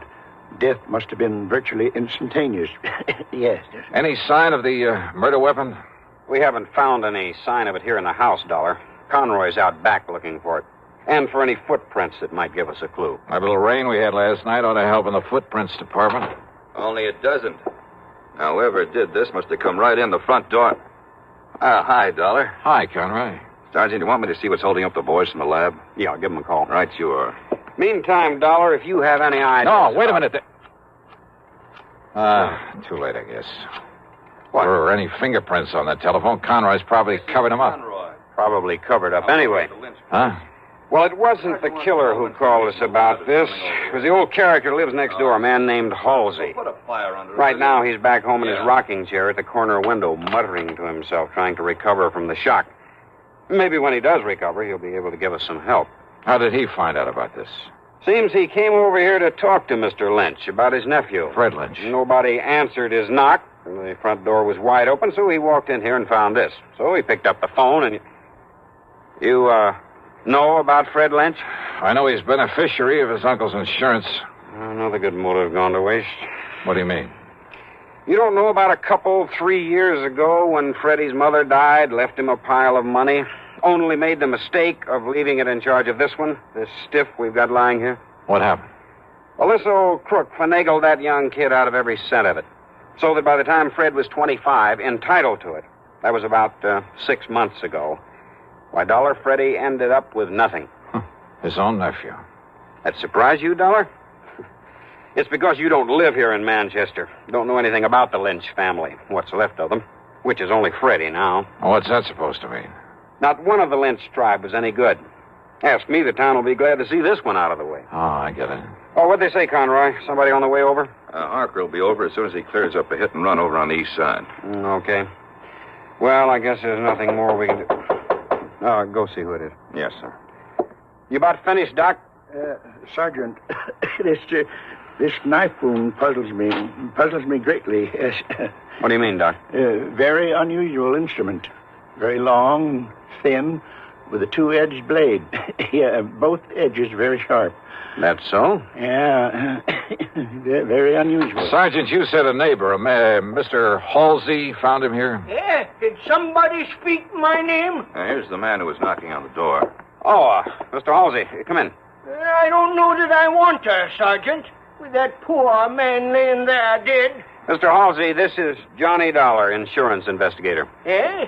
Insurance investigator? Yeah, I understand you came over here to talk with Mr. Lynch about his nephew, Mr. Halsey. Freddie. Why, that worthless young wastrel, that... Why do you say that? Well, because he never did a day of honest work in his life. The theater, that's all he cares about. Theater? In New York City, that pit of iniquity spends all his time with sinful people, actors, chorus girls, and the like. I take it you don't have much use for people in show business. Scum of the earth. That's what they are. That's all they are. Yeah, and well... he's one of them. Now, Mr. Halsey, and if you... when I saw him here this morning... What? He was here? No doubt come to beg some money from his uncle. Why didn't you tell me that, Mr. Halsey? Of course his uncle cut him off from the money his mother left him. Wouldn't you have done the same? Mr. Halsey, listen, will you... Yes, well, wouldn't you? Look here now. An actor he is in that sinful city down there. Wait a minute, you say that Freddie was here this morning? Yeah, of course he was. When? That's why I finally made up my mind to come over here and talk to Walter about him. What time was he here? Well, from 9:30 to a few minutes of 10. Doc, have you been able to fix the time of death? Very, very close, Sergeant, yes. By the body temperature. What time would you say, Doctor? About 10 o'clock. Mr. Halsey, are you sure it was a few minutes of 10 when Freddie left here? Well, of course I am. How sure? I was sitting by the window listening to my radio like I always do. Thought you didn't like anything about show business. Radio is different. Oh, thanks.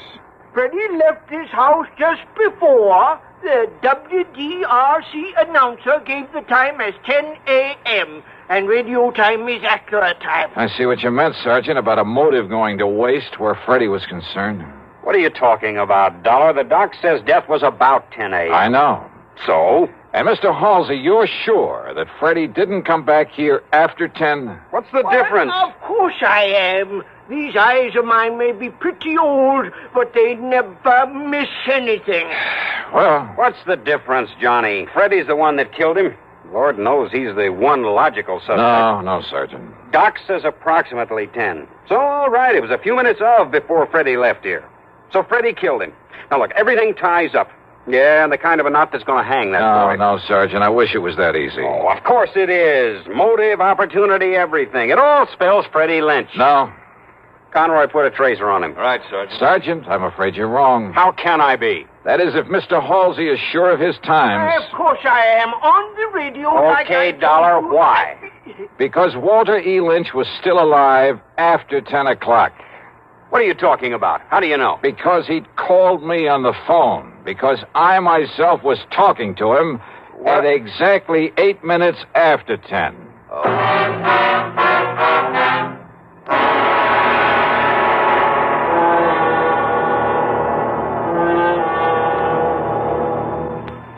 We'll continue with Act Two of yours truly, Johnny Dollar, in exactly 1 minute. Here's Hollywood star Mona Freeman, Who feels like acting with a miserable cold? I relieve cold distress the fast way with 4-way cold tablets. Yes, tests of all the leading cold tablets proved 4-way fastest acting.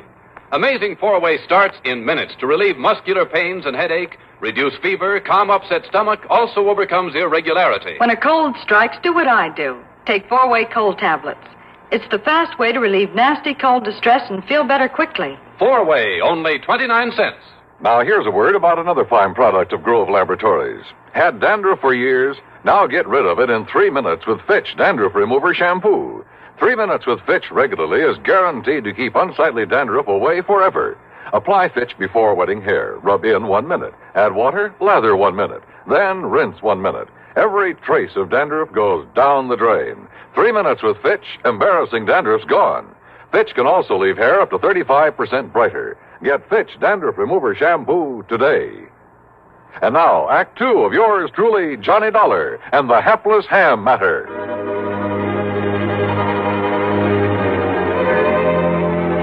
No question about it. I was the perfect alibi for Freddie Lynch. Freddie had left his uncle's house a few minutes before 10.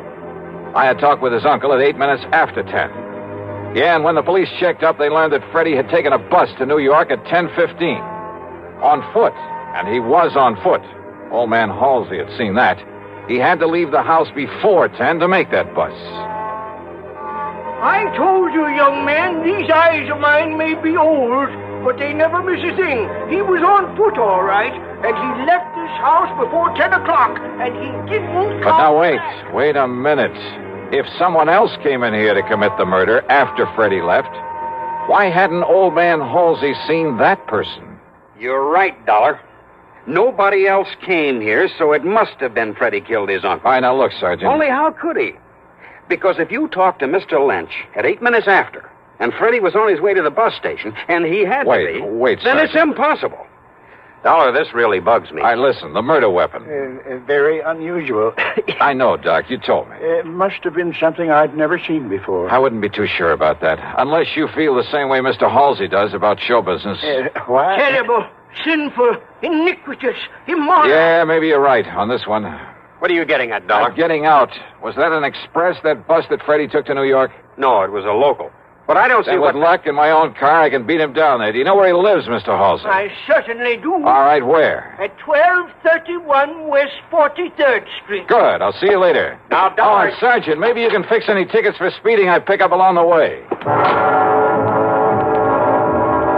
Somehow, just lucky, I guess, I managed to reach the address in New York without getting pinched. A $10 bill of the superintendent, that's item 3, got me into the rooms of Freddie Lynch. The walls were plastered with theatrical programs and playbills, most of them from summer playhouses, off-Broadway shows. In a closet, I found some costumes he'd used in various productions. In one corner was a battered shield with a broken spear beside it. Some heavy oriental belts and jewelry. The long robe of an Arabian desert rider with a sort of turban to go with it. Yeah, everything fitted in very nice.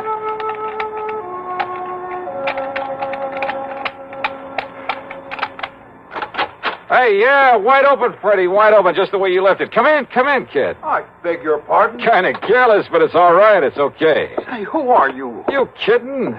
Jerry Allen, the agent, you know. Agent? Yeah, where you been, Freddie? When you didn't answer the letter and the telegram I sent you, where you been, huh, kid? Oh, you're a theatrical agent? What else? Listen, look, hey, kid, get this. I got a part for you, great part, a great one, a good salary, too. Of course, you got to let me represent you in the deal, but all I want's the usual 10%. Well, how about it, huh, kid? Jerry Allen, you say? Yeah, sure, that's right. Oh, we never been introduced, but I caught you in half a dozen things, and you're good, boy, good, real good. Well, I like to think so. Sure you are. And being it's my business, I got to keep adding to my stable of actors, see what I mean? So if you want this part, well... I don't think so, What? Mr. Allen. What are you talking about? Well, I'm thinking of giving up the theater. Oh, now, wait a minute. Wait a minute, kid. You fallen heir to a fortune or something? Why do you say that? Of course, if you don't want the part. No, wait. Perhaps I'd better do another play or two. Good. You'll let me represent you? Well, Freddie? Oh, why not? Well, if the part is good. Is the part good? It's great, kid. It's great. And if this thing doesn't hit Broadway the first time out... Hey, listen. It's a new play written by Johnstone. You get that? Johnstone?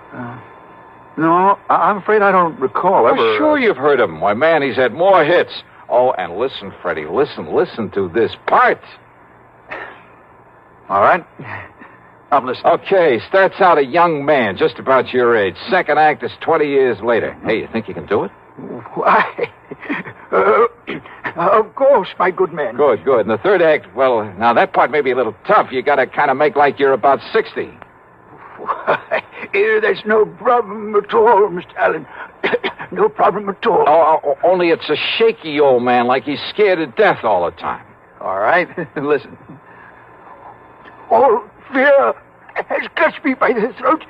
The overpowering terror, willing up. Oh, hey, that's great.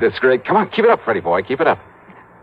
Well, see, of course, if I had a script, Scared, remember? Scared. Say something like, you must come here right away to protect me. You must come here right away to protect me. Oh, that's great. Now, say my life is in danger. I've been threatened, Mr. Dollar. My very life is in What? Dollar? That's right. Johnny Dollar. Why, this was all a trick. Yeah, and you fell for it like a ton of bricks. The same voice you faked over the telephone to sound like your uncle. Oh, now, listen. Killed him, left his home knowing that nosy old neighbor would swear as to when you left. Then ran to the bus depot and called me up with that phony voice to make an airtight alibi. To make me ready to swear your uncle was still alive after you left him there dead. But, Dollar, listen. See, I'm his only kin. I'll be coming into a lot of money. His insurance, and whatever money or property there is. Oh, why don't you drop dead? I see. But do you see this?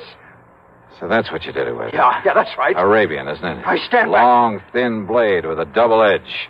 From one of your costume plays? I'll stand back, I say. Sure. I don't need to be close to you to use this. Whoa! Oh, my hand. You've broken my hand. Funny. I didn't think I was that good a shot.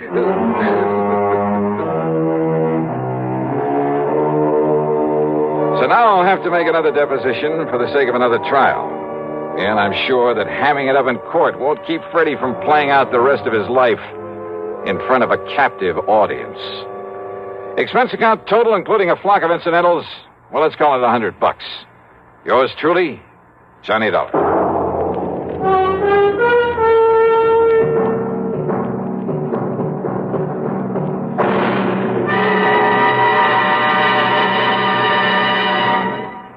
Now, here's a word from our star about the case he'll investigate on next week's program. Thanks, Daniel. It's called The Unholy 2 Matter and involves a pair of characters who fit that description perfectly.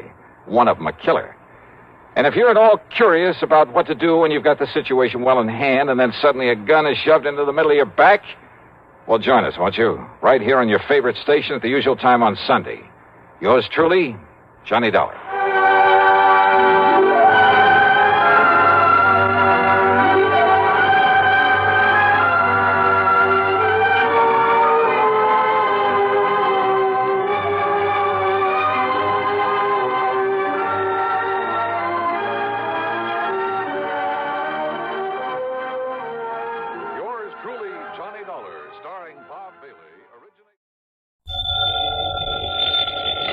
Johnny Dollar. Johnny, you better come flying out here just about as fast as you can. Who's that? Johnny, this is Red. Yeah, Red who? Well, you know, your favorite fishing guide. Red Barrett? That's right. Lake Mojave Resort out in Arizona? Yes, sir. Well, Red, you old scalawag, how are you, and how's the fishing? Just great. That is, if you know where the good holes are. And believe me, you do. Now, that's really a fact, Johnny. I really do.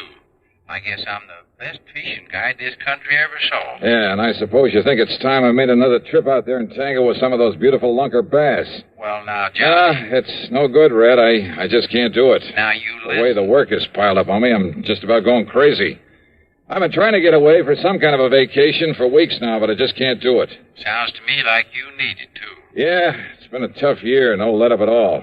Pat McCracken over at Universal Adjustment Bureau, half a dozen of my other contacts. They've been begging me to take some time off, but I I just can't, Red. I'm not on a regular payroll. I'm a freelance, so I have to take on every assignment that's handed me, whether I like it or not. Look, you mentioned Mr. No use, Red. So don't make me feel any worse by talking about it. Me? That was your idea. Huh? Did I say anything about fishing until you did? Oh, now, wait. You mean there's some insurance matter I ought to look into out there? It was this Pat McCracken you mentioned that said I better call you. Oh, great. And he's the one who's been after me to take a rest. So, what's happened out there? That's the thing. It ain't what has, but what's going to happen. Yeah? Like what? Come on, get to the point, Red. Well, Johnny, when it does happen, well, it's going to be pretty tragic for Lake Mojave Resort. You mean somebody's trying to wreck the place? Something like that? Much worse, Johnny. Much worse. Well, what is it? Well, I just don't think I ought to tell you over the phone. But, Red, unless I know... And if somebody was to hear me talking to you this way... Red, look. And anyhow, you'll find out soon enough when you get here, Johnny. And you won't like it.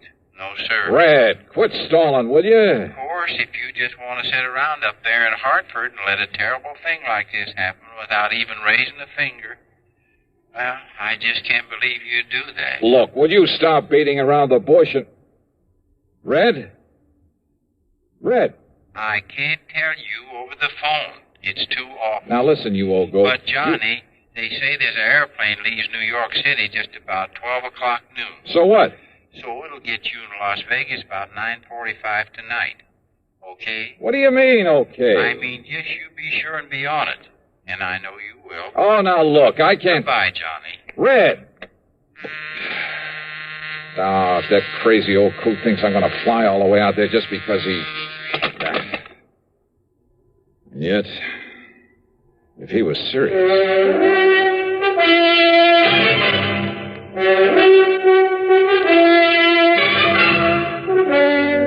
CBS Radio brings you Bob Bailey in the exciting adventures of the man with the action-packed expense account, America's fabulous freelance insurance investigator. Yours truly, Johnny Dollar.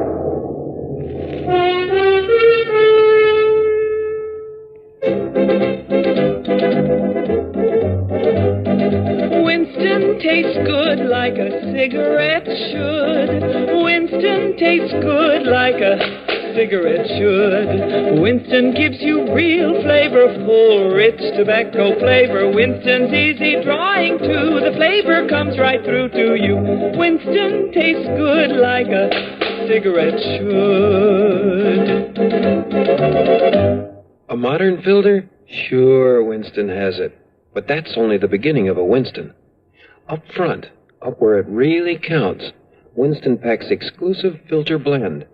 Light, flavorful tobaccos, specially selected and specially processed for filter smoking. Filter blend. That's why it's fun to smoke Winston, America's best-selling filter cigarette. Winston tastes good like a cigarette should. And now, Act One of yours truly, Johnny Dollar.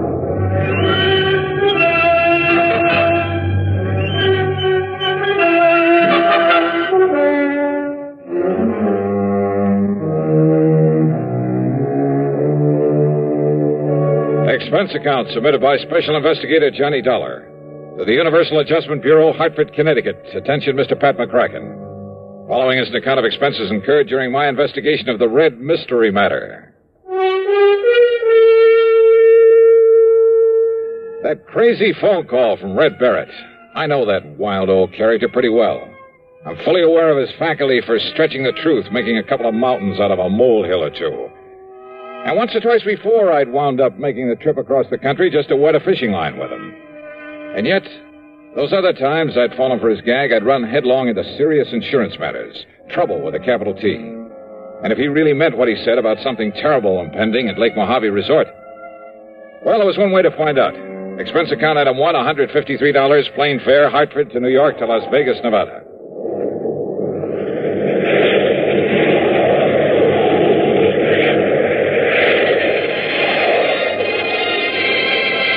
The awesome beauty of the clear night sky over the desert, with its billions of stars twinkling in the black sky above, is something I'll never tire of. The stars seem close enough to reach out and touch them. As the plane hit the glide path down to the landing strip at the south end of Las Vegas, the myriad many-colored lights of the city winked and sparkled like the lights on a gigantic Christmas tree. Yeah, from the air, Las Vegas, the fabulous city of chance, is just plain beautiful. I'd like to have stuck around Vegas for a while and tried my hand at some of the casinos and clubs along the gambler's alley they call the Strip, but I had other things to do. So, item 2 was $50 deposited on a rental car. And within minutes after the plane landed, I was heading south and east across the desert, down toward Davis Dam, down to Lake Mojave Resort.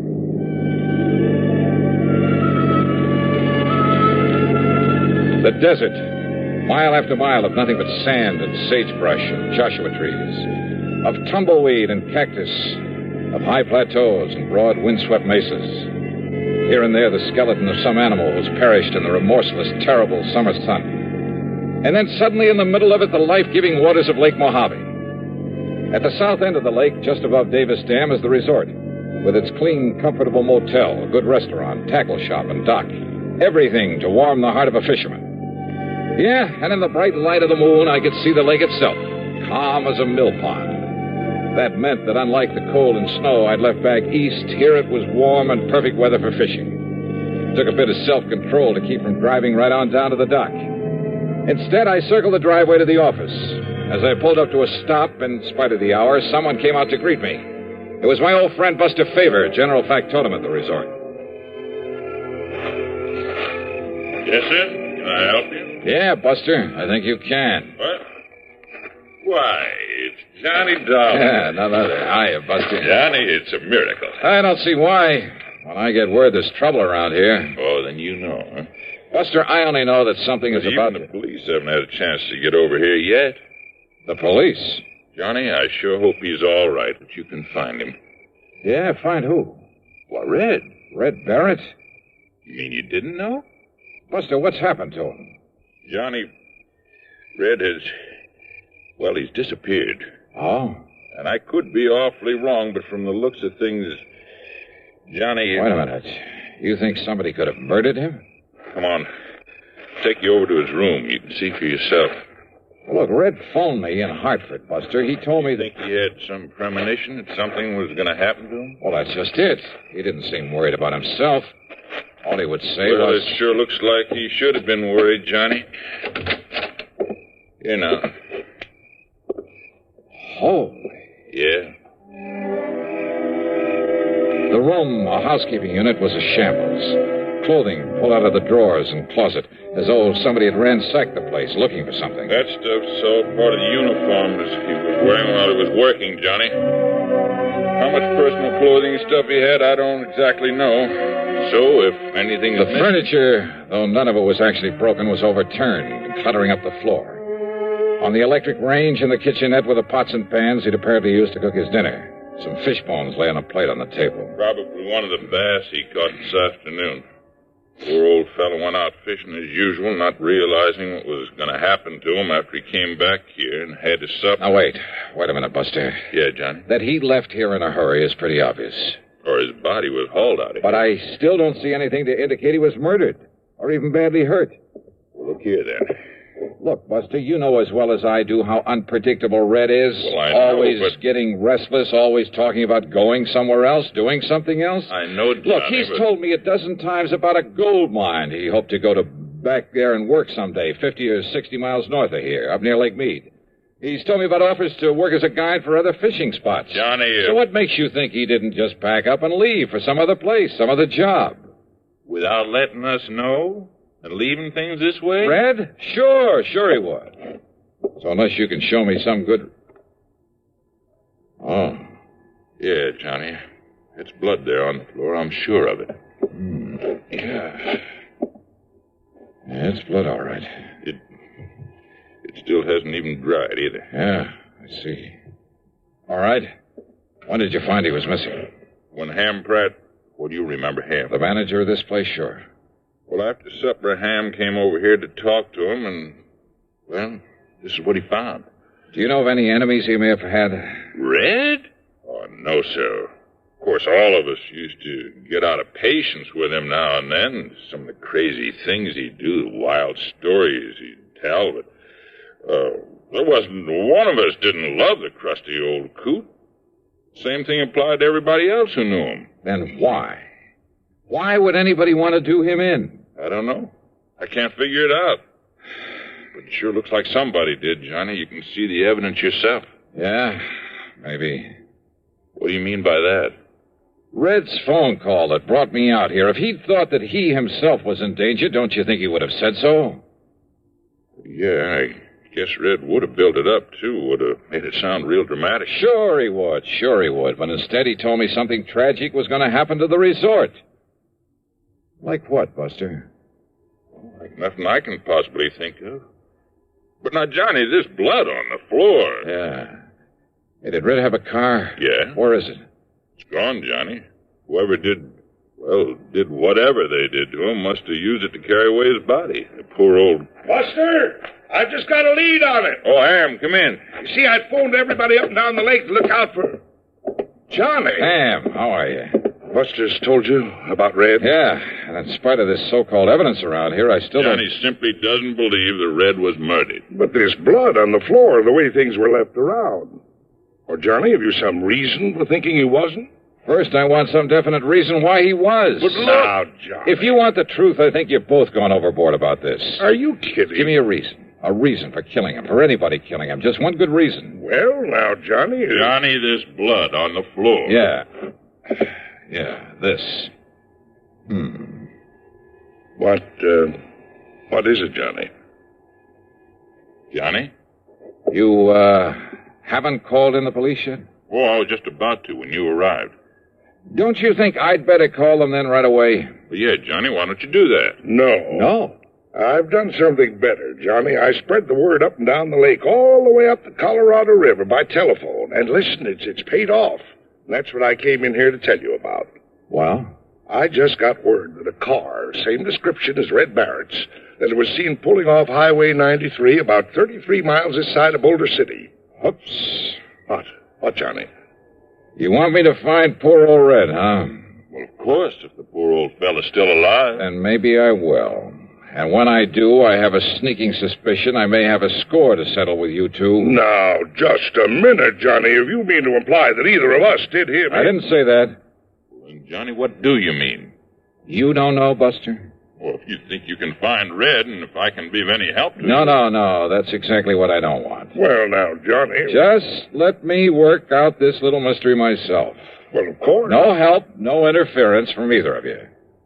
Johnny, this isn't like you. I don't understand. You don't, huh? I swear it. Yeah? We'll see.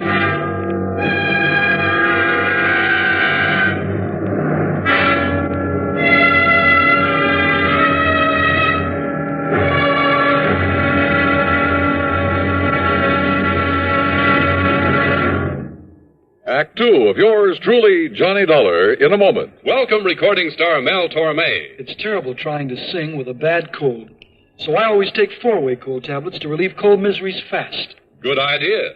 Tests of all the leading cold tablets proved 4-way fastest acting. 4-way starts in minutes to relieve muscular pains, headache, reduce fever, calm upset stomach, also overcomes irregularity. When you catch cold, try my way. Take 4-way cold tablets. Fast way to relieve cold distress and feel better quickly. 4-way, only 29 cents. Now, here's a word about another fine product of Grove Laboratories. To get rid of embarrassing dandruff in 3 minutes, change to Fitch Dandruff Remover Shampoo. 3 minutes with Fitch regularly is guaranteed to keep unsightly dandruff away forever. Apply Fitch before wetting hair, rub in 1 minute. Add water, lather 1 minute. Then rinse 1 minute. Every trace of dandruff goes down the drain. 3 minutes with Fitch and embarrassing dandruff's gone. At the same time, Fitch can brighten hair up to 35%. Get Fitch Dandruff Remover Shampoo today. And now, Act Two of yours truly, Johnny Dollar and the Red Mystery Matter. Suddenly things had begun to add up.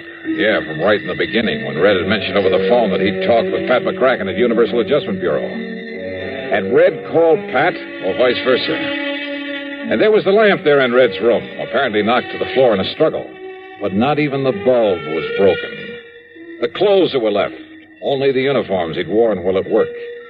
Was that supposed to mean that the only personal things he had were those he was wearing when he disappeared? Hardly. Then there was that spot of blood on the floor.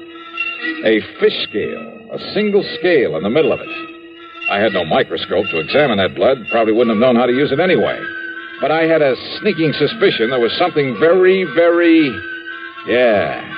And knowing Red and Ham and Buster and Pat McCracken pretty well. Okay. The first thing I did after Ham and Buster left me alone was to look over the room again. And yes, one parcel of equipment that should have been there was conspicuously absent. I went down to the boat dock and found the old Arkansas Traveler that Red had always used to fish in. It was empty. Absolutely empty of the stuff I knew he always kept in it.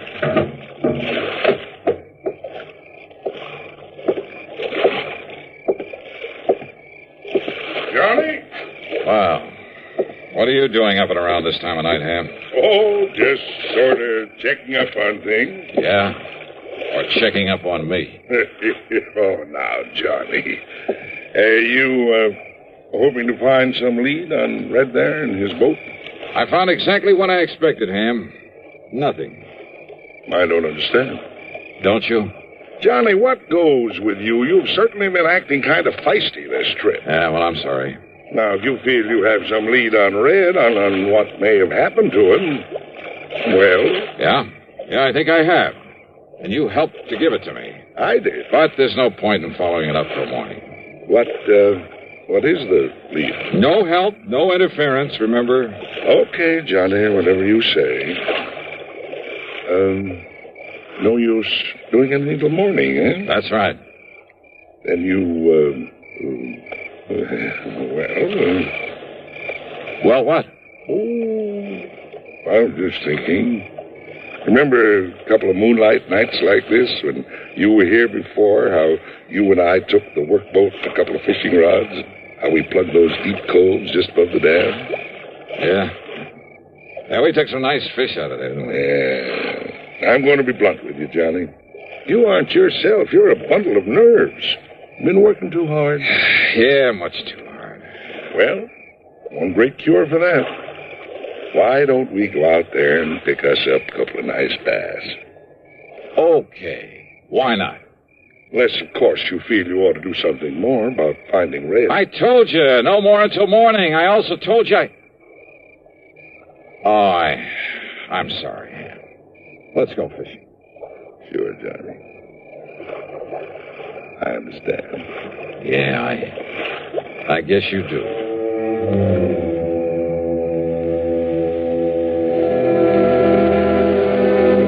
Maybe I had been a little feisty, as Ham had put it. And he was right about the fishing out there in the smooth black water with the bright moonlight overhead.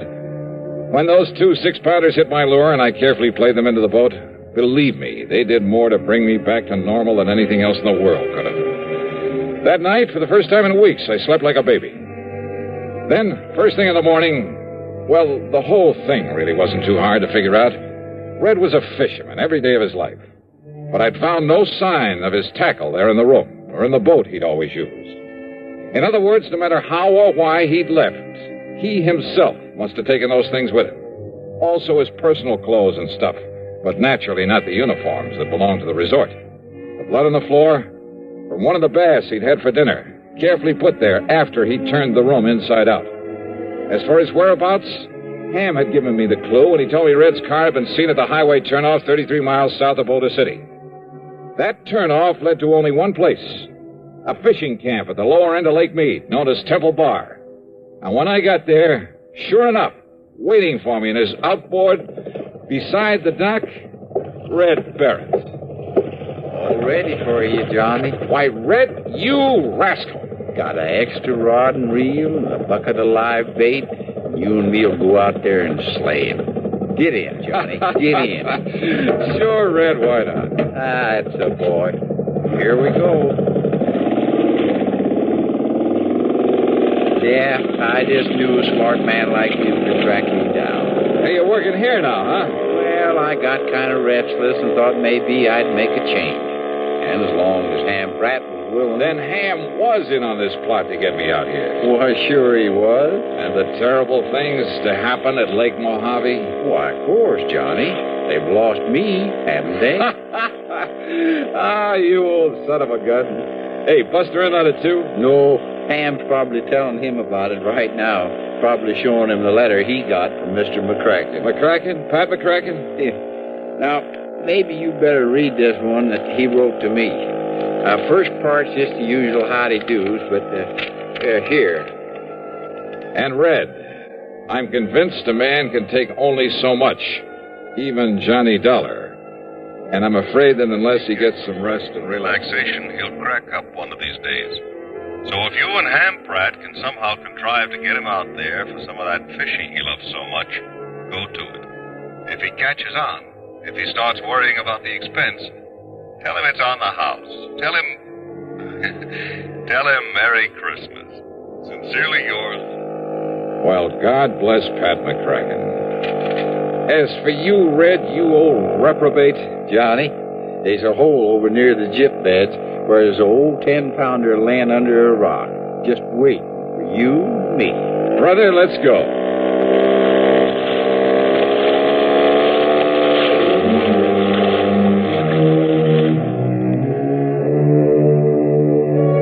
A very wise man once said that the time a man spends in fishing is never deducted from his lifespan. And you know something? I, for one, am convinced that he was right. So, well, Merry Christmas to you all, too. All of you. Yours truly, Johnny Dollar.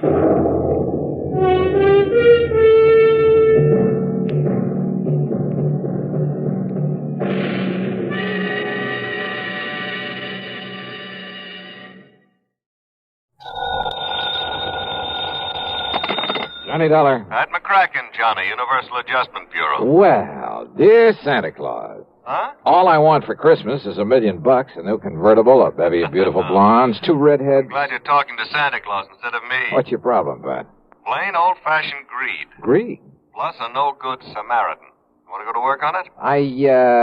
What's the fee look like on this one? I can always use a few extra bucks this time of year. As who can't. But you know something? What's that? When you find out what this is all about, Johnny, well, believe it or not, even you may suddenly decide to make like one of Santa's helpers. Oh, now, wait a minute. If that means no fee. Come on over. Let's talk about it, huh? Yeah, I think I'd better.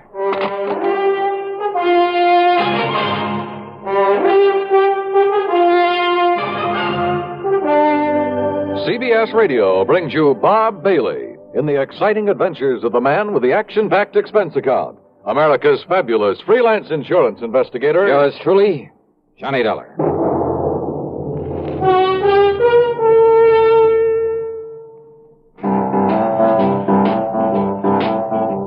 Talk about best-selling records. Here's a familiar tune about America's best-selling filter cigarette, Winston.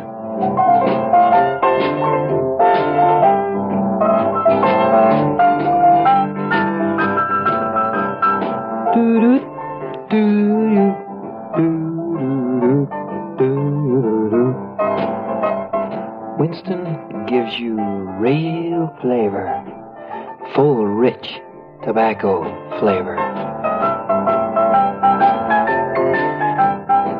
And you know, that's because only Winston has filter blend up front. Choice, flavorful tobaccos, specially selected and specially processed for filter smoking. No wonder Winston tastes good, like a cigarette should. Smoke Winston.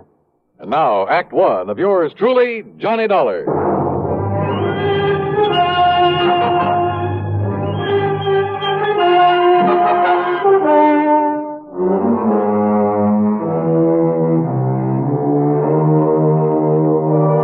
Expense account submitted by Special Investigator Johnny Dollar to the Universal Adjustment Bureau, Home Office, Hartford, Connecticut. Following is an account of expenses incurred during my investigation of the sudden wealth matter.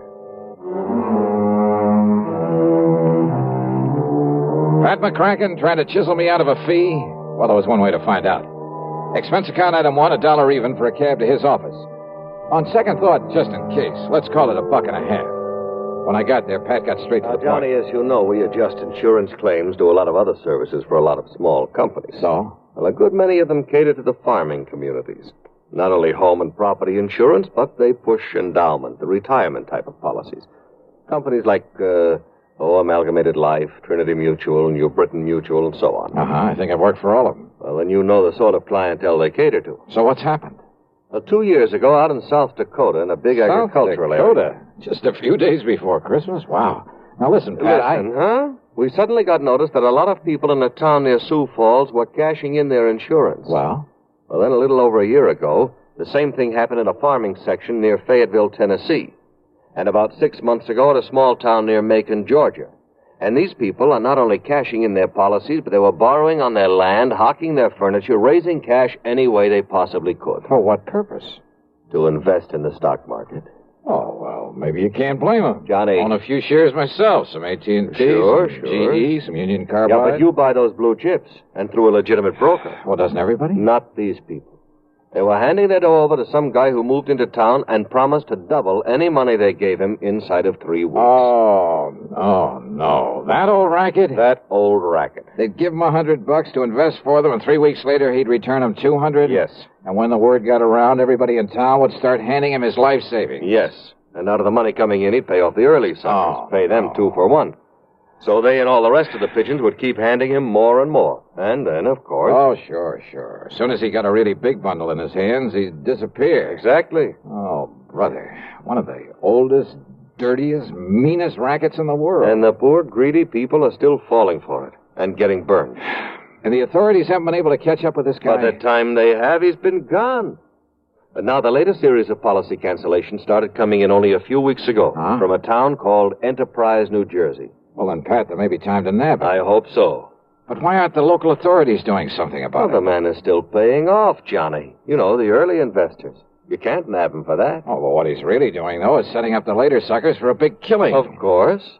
But isn't anybody wise to what he's up to? Who knows? Maybe there are a few who are smart enough to get in at the beginning during the big build-up. Yeah, but they'll get their money back. Why, sure, doubled. But then, when he gets enough new money... Well, aren't the police wise to him? Suppose they are, Johnny. What can they do so long as he keeps paying off as promised? Oh, brother. Of all the dirty, rotten... Well, you want to go look? I sure do, Pat. You can pay my expense account, but that's all. You know, on account of Christmas or something. I kind of thought you'd feel that way about it. Yeah. I'll be in touch.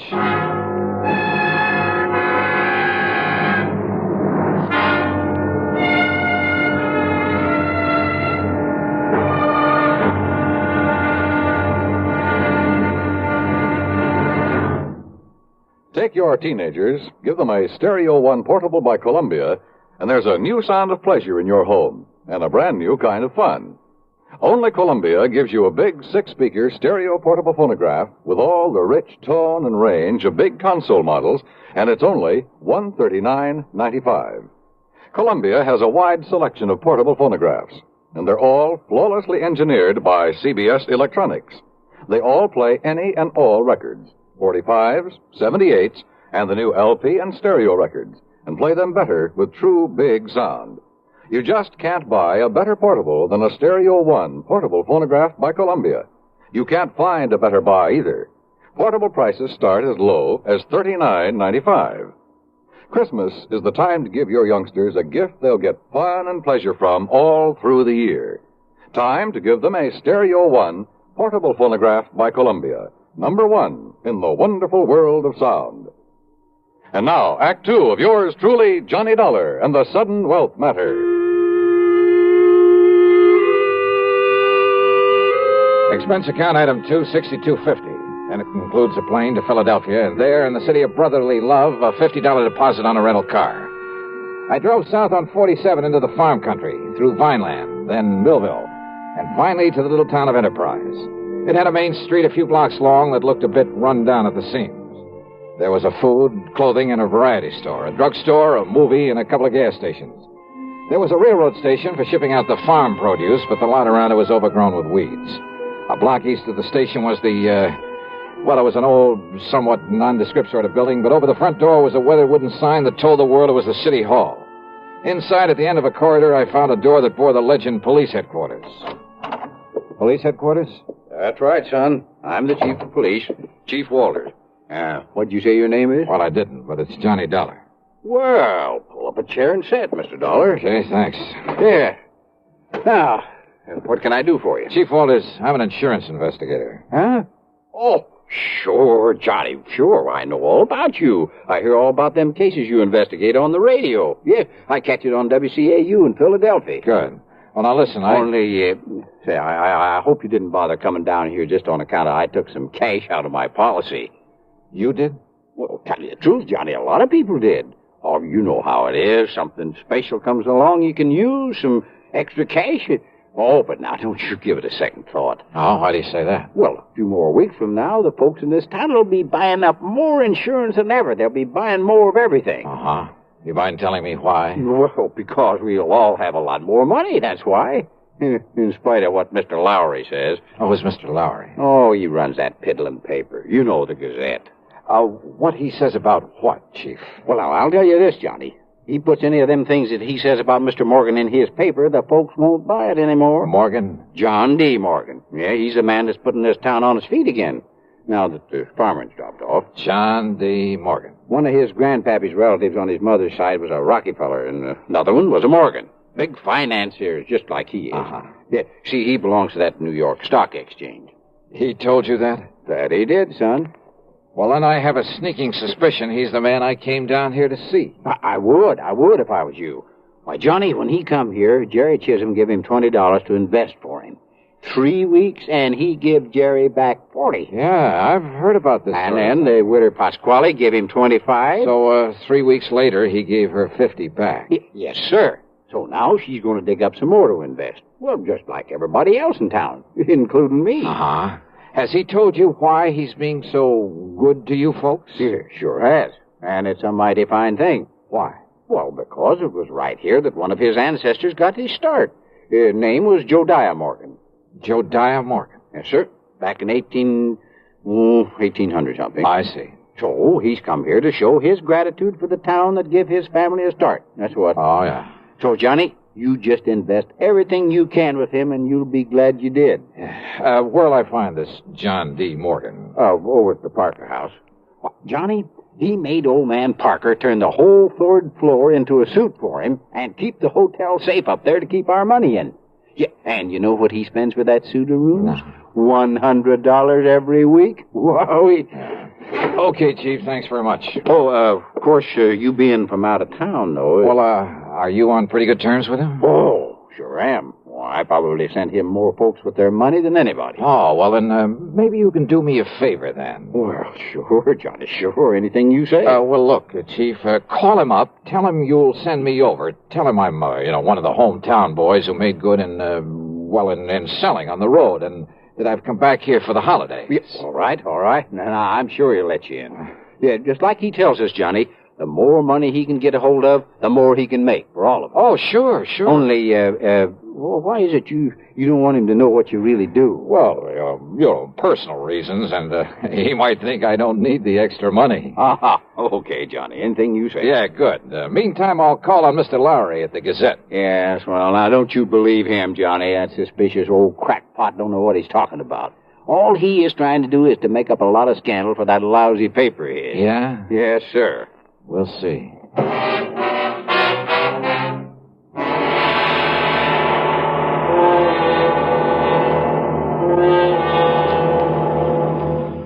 Act 3 of yours truly, Johnny Dollar, in a moment. Meet star Stuart Irwin. Nothing's worse for an actor than a nasty cold. To feel better quickly, I take wonderful 4-way cold tablets. The fast way to relieve cold distress. Right. Tests of all the leading cold tablets proved 4-way fastest acting. 4-way starts in minutes to relieve muscular pains, headache, reduce fever, calm upset stomach, also overcomes irregularity. Take my advice.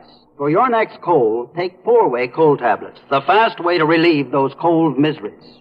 4-way, only 29 cents. And now here's a word about another fine product of Grove Laboratories. Does dandruff dull your hair, leave scalp itchy? Get Fitch Dandruff Remover Shampoo and get rid of unsightly dandruff in 3 minutes. 3 minutes with Fitch regularly is guaranteed to keep embarrassing dandruff away forever. Apply Fitch before wetting hair, rub in 1 minute. Add water, lather 1 minute. Rinse 1 minute. Every trace of dandruff goes down the drain. 3 minutes with Fitch, unsightly dandruff's gone. Fitch can also leave your hair up to 35% brighter. Fitch Dandruff Remover Shampoo. And now, Act 3 of yours truly, Johnny Dollar.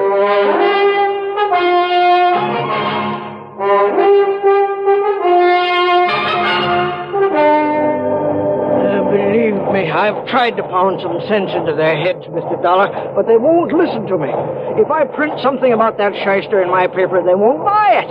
It's unbelievable. All they do is keep handing over more of their hard-earned money to them. Oh, sure, but they're getting it back, aren't they, Mr. Lowry, plus a handsome profit? Sure they are, those who gave him money over 3 weeks ago. So what do they do then? They go out and beg and borrow some more and give that to him.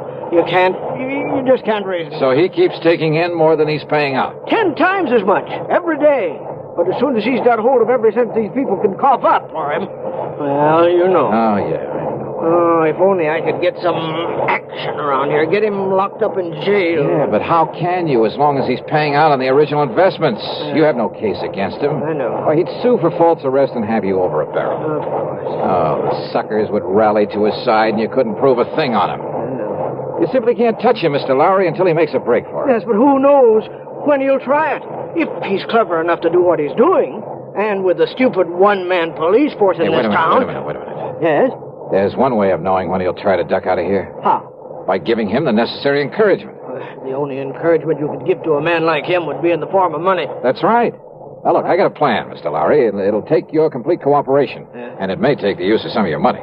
My money? It's a chance, but the one chance we have. Now, that's carrying things a little too far. Hey, look. Are you on my side or his? Well, you know the answer to that. Okay, then our job right now is to convince him that we're on his side. What? Yeah, sure. The only thing that'll make this John D. Morgan pack up and leave is more money. Well, of course. When he gets all he can out of the people. So listen to me, please. I want you to do 2 things. Now, I hear the press running back there. Yes, I started the run of today's paper just before you came. Stop the press. What? Yeah, set up a new front page. An apology for your previous attitude toward him. Apology? You know, now that you've seen with your own eyes what a good Samaritan he really is, what he's done for these people, what he'll continue to do for them. Mr. Dollar, I don't... Look, call in every kid in town if you have to, but get that paper in circulation. Then you call on Morgan. Call on? Yeah, with every penny you can scrape up. Give it to him to invest for you. Hey, is the local bank still open? It will be for a couple of hours, but now look here, Mr. Dollar. Then I'll try to get hold of some money myself to give to that crook. You? Well, Dollar, don't you see Do you think he'll hang around once he's got his hands on a real bundle? Hey, don't you understand, Mr. Lowry? Well? Why, yes, of course. Sure. It's the only way to make him try to leave town with it. Yes, it's a chance, though, Mr. Dollar. Have you got a better idea?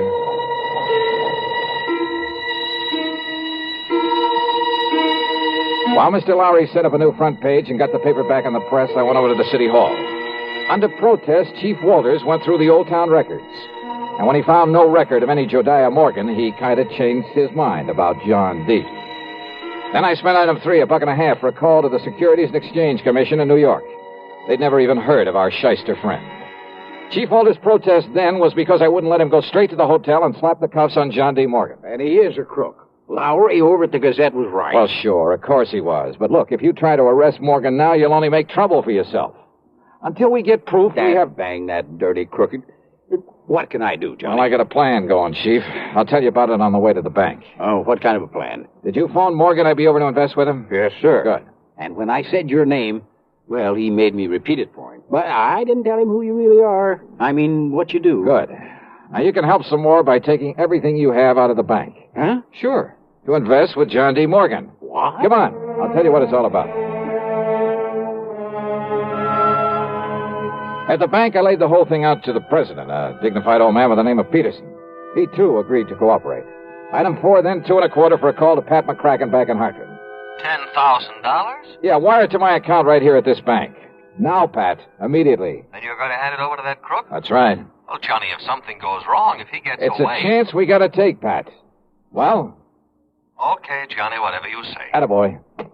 Now, Mr. Peterson. Mr. Dollar, my own wife has just gone to see Morgan with $5,000 for him. Oh? And if that doesn't, well, I guess flush him out is Yeah, concerned. good. And yet, I wonder. Yes. Well, I just hope we aren't overdoing this thing now. Enough to make him smell a rat, I mean. No, of course not, Johnny. Ain't you seen the Afternoon Gazette? Precisely. With the paper now supporting instead of fighting him, more people than ever have gone there to give him money. Yeah, but if he does get suspicious, I think I'd better go over there and see him. Whatever you say. But until Pat wires me that $10,000... Oh, here, Mr. Dollar. Here's $1,000 in cash from my own personal account. And if you need more... No, thanks. But this ought to be enough to convince him I'm sold on him. Hope I'm not too late. Not unless he were to find out who you really are. Come on, Chief, let's... Hey. Yes, Mr. Dollar? How does Morgan get around? Johnny, you mean you ain't seen that beautiful limousine, that brand new... Where does he keep it? He rents the garage back of Miss Goodwin's house on Wood Street, a couple of blocks west of the hotel. Okay, Chief, then I'll meet you at Morgan's hotel room. Okay, Johnny. And don't, for heaven's sake, tip him off about this. I'll go along with the chief. Yeah, do that. I found the Goodwin house on Wood Street. I found the garage and back. But there were no keys in the limousine inside of it.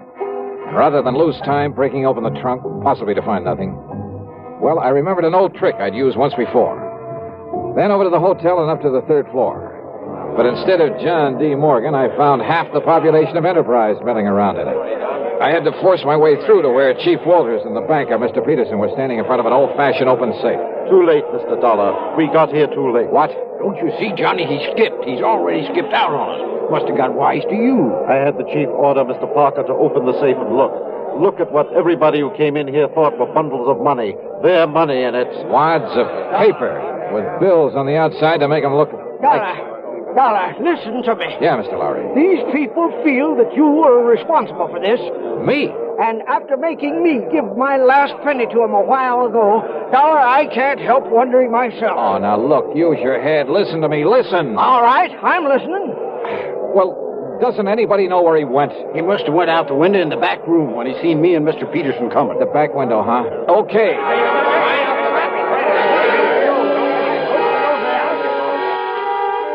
The very eagerness of that crowd to stop me was the only thing that let me get away and safely down the fire escape.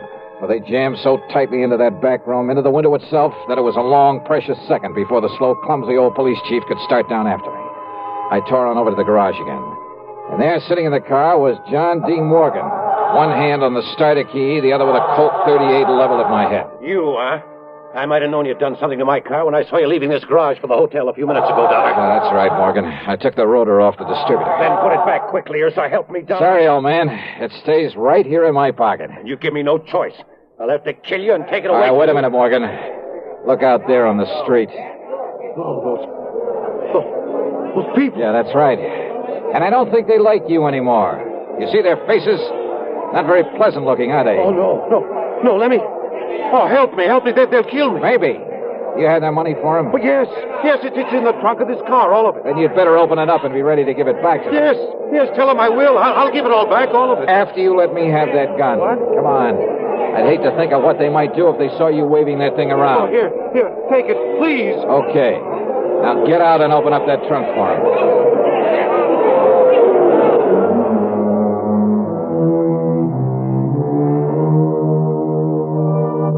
That mob, slowly, menacingly moving in on us, was something I won't forget for a long, long time. Matter of fact, it was Morgan tossing out the money, shrieking out a confession, promising to pay them all back that saved me from them.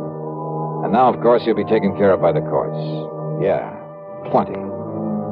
Expense account total less the $50 deposit on my rental car, $38.25. Yours truly, Johnny Dollar.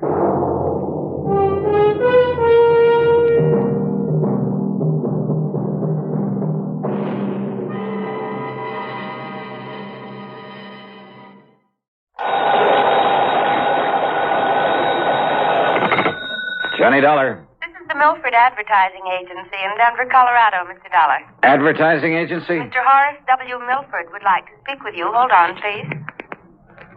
Hello, Dollar. That's right, Mr. Milford. Yes, can you come out here to Denver to see me right away? Well, now, look, sir, if you're interested in buying commercial time on my weekly radio program, you'll have to contact CBS Radio in New York. No, Dollar. This is a purely personal matter that I wish to see you about, that I must see you about. Well, I'm sorry, Mr. Milford, but unless there's insurance involved... Well, yes.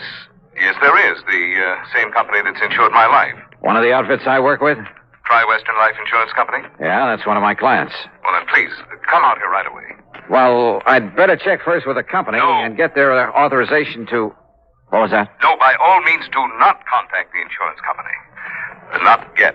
Well, there's a little matter of my expense account. That will be taken care of, most adequately. Okay, whatever you say.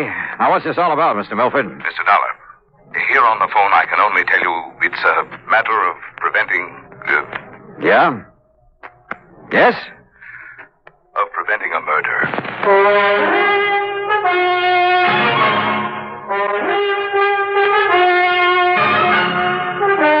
CBS Radio brings you Bob Bailey in the exciting adventures of the man with the action-packed expense account, America's fabulous freelance insurance investigator. Yours truly, Johnny Dollar. And now, Act One of yours truly, Johnny Dollar.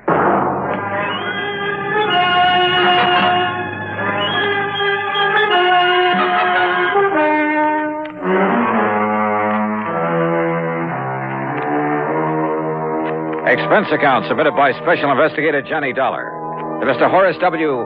No, to the Tri-Western Life Insurance Company. You'll see why later on. And following is an account of expenses incurred during my investigation of the hired homicide matter. Expense account item 1, $77 plane fare. The big mainliner took off from Bradley Field in Hartford at 8:25 p.m. and set me down at Stapleton Field in Denver at the ungodly hour of 3:35 a.m. Item 2, $5 for a cab into the Brown Palace Hotel, where I added some sleep to the few hours I'd had aboard the plane. Breakfast was item 3, $1.50. And then I walked over to the office of the Milford Advertising Agency on California Street. Horace W. Milford was tall, gray-haired, and with a very dignified bearing. He got to the point immediately, and yet in a kind of roundabout way. Mr. Dollar, I must emphasize that this whole thing must be completely confidential. Oh? Well, now that depends. I will pay you well, very well. You sound as though there might be something illegal about whatever it is you want me to do. I can only hope that you can prevent something illegal from happening, something terribly wrong. You mentioned murder. I said prevent a murder. Whose, Mr. Milford? Yours? I'll be as brief as possible, Mr. Dollar. Time is of the essence, but first you must know some background. Go right ahead, sir. Since my wife passed away some years ago, this advertising business and my daughter Claire have been my sole interest in life. How old is Claire? She was 27 on her last... now listen, please. I'm listening. I built this business by myself. Until 2 years ago, I made all the client contacts, planned the campaigns, wrote the copy. I bought the space and radio time, everything. And then Tony came along. Tony?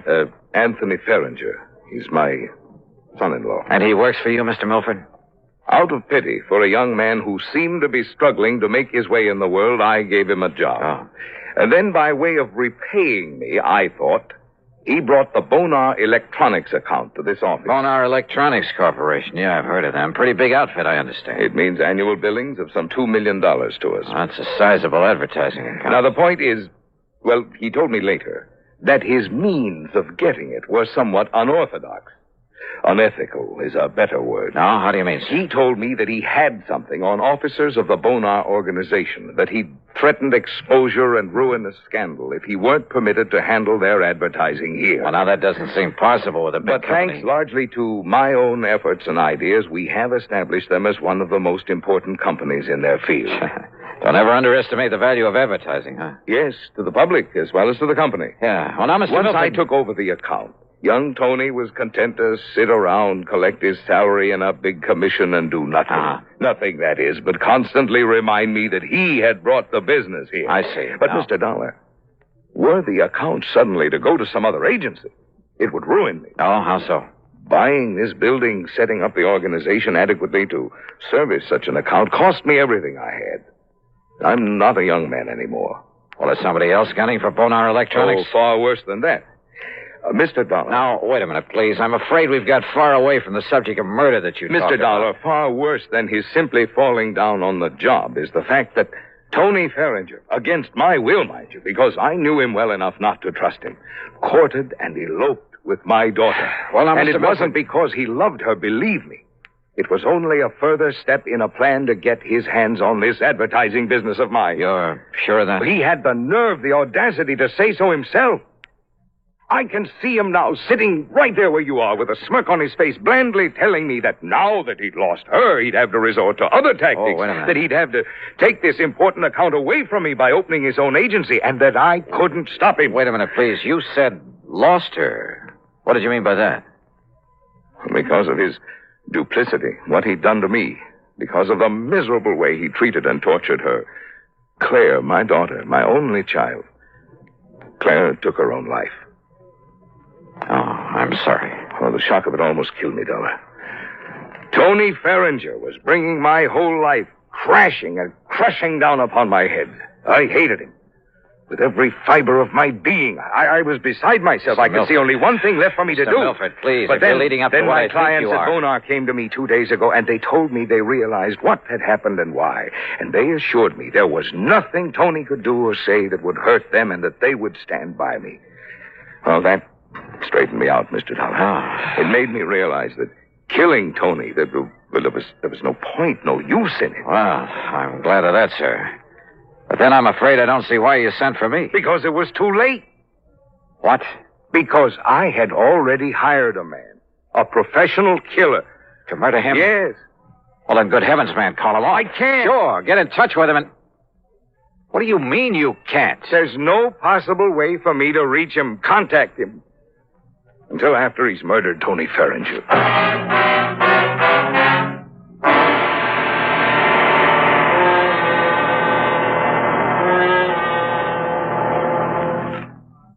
And now, Act Two of yours truly, Johnny Dollar, and the hired homicide matter.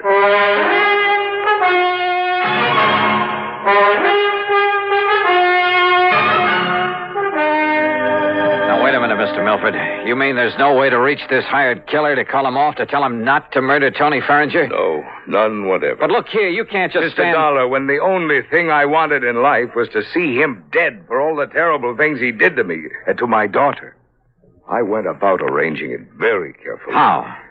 By means I don't need to go into here, I finally established a contact in the underworld here in Denver. Sort of a stool pigeon, I suppose you'd call him. A man named Eric Blinker. Yeah? For a price, Blinker had the killer contact me at my home. Do you know the name of this killer? Well, he only told me that if he felt it necessary to phone me or to contact me in any way before the job was done, he would identify himself as Blackie. Oh, great. Then the only thing you can do is contact this Eric Blinker again. No. Tell him to call off Blackie. Have Blackie get in touch with you. No, Mr. What do you mean, no? Eric Blinker's body was found floating down the Platte River yesterday afternoon, just before I called you. Oh, but don't you see, Mr. Dollar? Unless we can somehow contact this Blackie, he'll go ahead with the murder. The murder I arranged. It must not happen. All right, how much do you know about Blackie? What does he look like? I don't know. But you just finished telling me that he called on you to make arrangements for the killing. He came to my home at night. He insisted on talking to me from outside a window where I couldn't see him. I couldn't see him. All right, did you give him any money? $5,000 in cash. Marked? Huh? Marked bills? No. Oh, fine. Well, he said that if any of the money was marked in any way, that he would know about it and that he wouldn't hesitate to kill me. All right. When was he to do the job? He would only say by the end of the week. And this is Friday. This is Friday. And you can't give me anything to go on to find this man, Blackie? Nothing, unless he calls. Well, if that happens, you don't need me. Mr. Milford. Yes? Have you told Tony Ferringer anything of this? Good heavens, Dollar, you don't know the man. Can't you see what would surely happen if I did? He would bleed me for everything I have. Me, accessory to a plot to murder him. Don't you see what that means? Yeah, sure I do. And if you were to call in the police, it would be just as... Oh, yeah, Mr. Milford, you've really stuck your neck in a noose. Somehow you've got to get me out of this. You? What about Tony? Right guy or wrong, he's the one who's going to be killed. Well, I meant stop this thing. I don't want his blood on my hands, not anymore. Somehow you've got to stop this killing. Oh, yeah, sure, great. But how? You got any good ideas? Hey, a phony telegram, something like that. What? Yeah, some kind of a message telling Tony to get out of town. But if it weren't to reach him soon enough, or if he were to disregard it. If you were to go to the police. Oh, I'd sooner kill myself. I might as well. Or contact them, an anonymous warning, maybe. There is only one place from which Tony Ferringer might expect trouble. From me. Mr. Milford. Well... Oh, I don't know. So help me, I don't know. I'm not even sure you deserve help after what you've done. I beg you, Mr. Dollar. Hey, you told me on the phone there's insurance involved in all this. Well, when he first came with me, Tony had his life insured. He named some distant relative as the beneficiary. Through Tri-Western Life? Yes. But he didn't even name Claire in it when he married her. Yeah, well, that's beside the point now. Do you have an idea, Mr. Dollar? Is some way... No. I was just thinking it's not only your neck I've got to look out for now, but I got to keep the insurance company from having to pay off on Tony. You could watch over him. Oh, yeah, sure. Sit on his lap for 24 hours a day without his knowing it? Where is he now? I don't know. Well, where does he live? Well, then you will watch over him. We'll see. Scribble down his address and phone number for me. Oh, yes, of course. He lives at 425. Now, what does he look like? About the same height and weight that you are. Here. Very good. 425. But his hair and complexion are somewhat different. Tony! That's right, Papa. And who are you, mister? I take it you're Tony Ferringer. That's right. Oh, Tony. Oh, listen, you old fool. I just found out you spoiled my chances of starting my own agency. That you can't phone our electronics into staying with you. No, it's because you lied to me about the way you got us that account. Oh, but so Tony, you finally caught on. Tony, will you listen to me? You listen to me. I'm not going to let you get away with this. Please, Tony. Or maybe you will. Maybe I can't stop you. But believe me, you're going to pay me plenty. Tony, will you How? please? Why? I haven't figured that out yet. But you'll pay me, Papa. Just remember that. Wait. Oh, dear. I don't know. I don't know what to do. Just keep your shirt on, Mr. Milford. Yeah. What? Yeah. And wish me luck.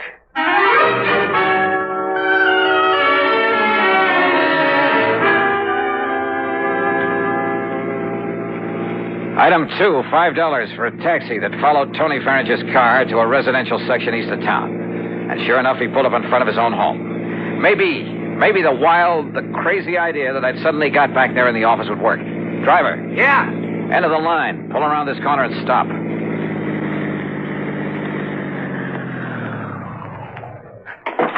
All right, here's a 5 spot. Stick around for a while.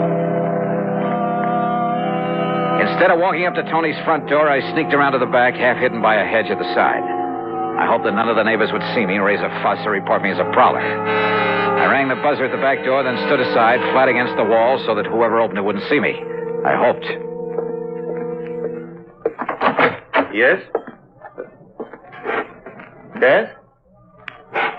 Hello, somebody ring this door buzzer? Yeah! And now if the rest of this wild plan works out, in you go, Tony.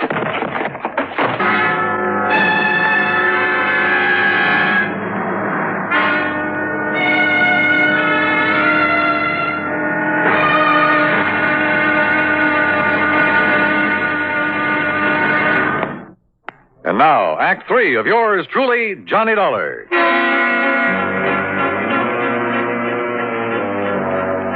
After wasting some fine Scotch whiskey, pouring it on Tony Ferringer's clothes, item 3 was another 5 to the cabbie for helping me haul my apparently drunken friend to a cheap rooming house over on the other side of town. A place run by a frowsy old dame who called herself Ma Letcher. Sure, mister. Just carry him up and let him sleep it off in this room here at the top of the stairs. Here, I'll open it up for you. Yeah, thanks. You ask me, somebody must have hit him with a bottle. Here you are. Well, you can lay him onto the bed. This room will cost you $1.50, though. All right, here's a 5 spot. Well, thanks. Well, who'll I tell him? And here's another for telling him a taxi driver brought him in here. Somebody you never saw before. Oh, don't worry. I know how to keep my mouth shut. When I get paid for it. Paid good, that is. Okay, I'll make it 10 here. Well, mister, you ain't got a worry in the world. Wanna bet?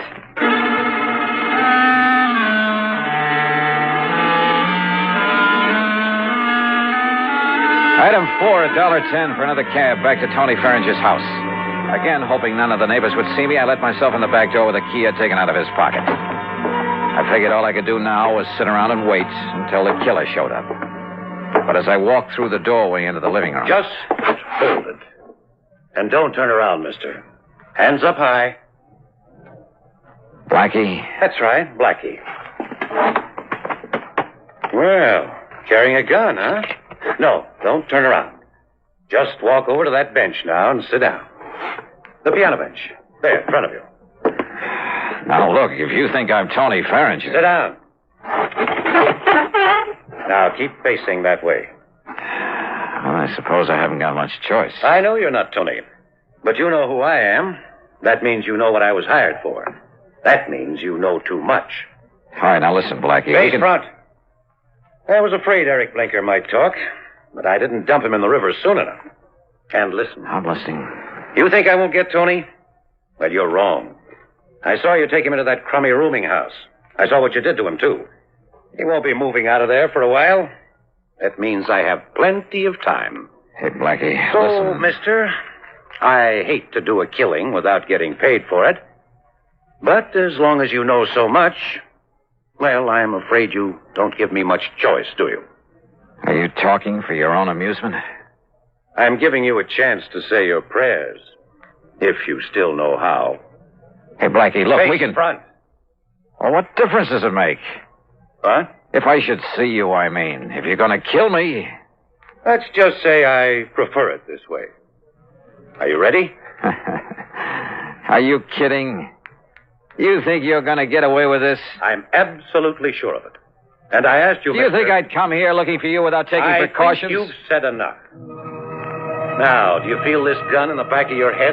I could tell by his voice Well, that he it's the stood last directly behind me. I It'll put be my right quick, heel okay? tightly against the leg of the piano Not even bench. a noise because of the And then as I felt the cold muzzle of his gun against the back of my head, I suddenly dropped to the floor, kicking the bench against his legs.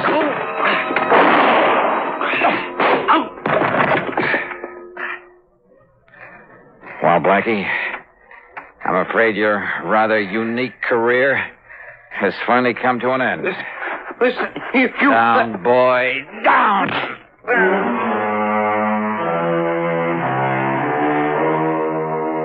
Nailing Blackie for the murder of Eric the Stoolie made it easy for me to keep Mr. Milford out of the picture completely. Nor did Blackie talk. Some code in the underworld, I guess. As for the expense account, well, in view of the fee that was handed to me, you can forget it. Tony Farringer, incidentally, never did quite know what happened to him. Now, will somebody please give me a nice, clean case to work on? Yours truly, Johnny Dollar.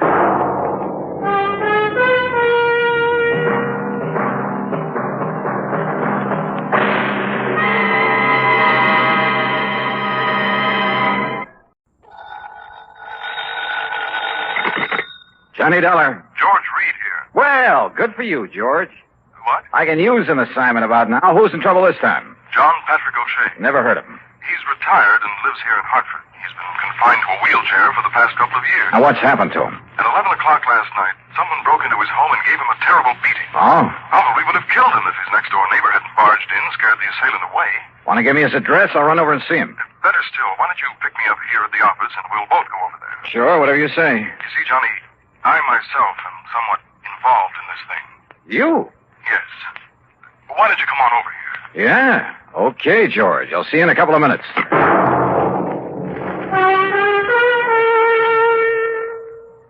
And now, Act One of yours truly, Johnny Dollar.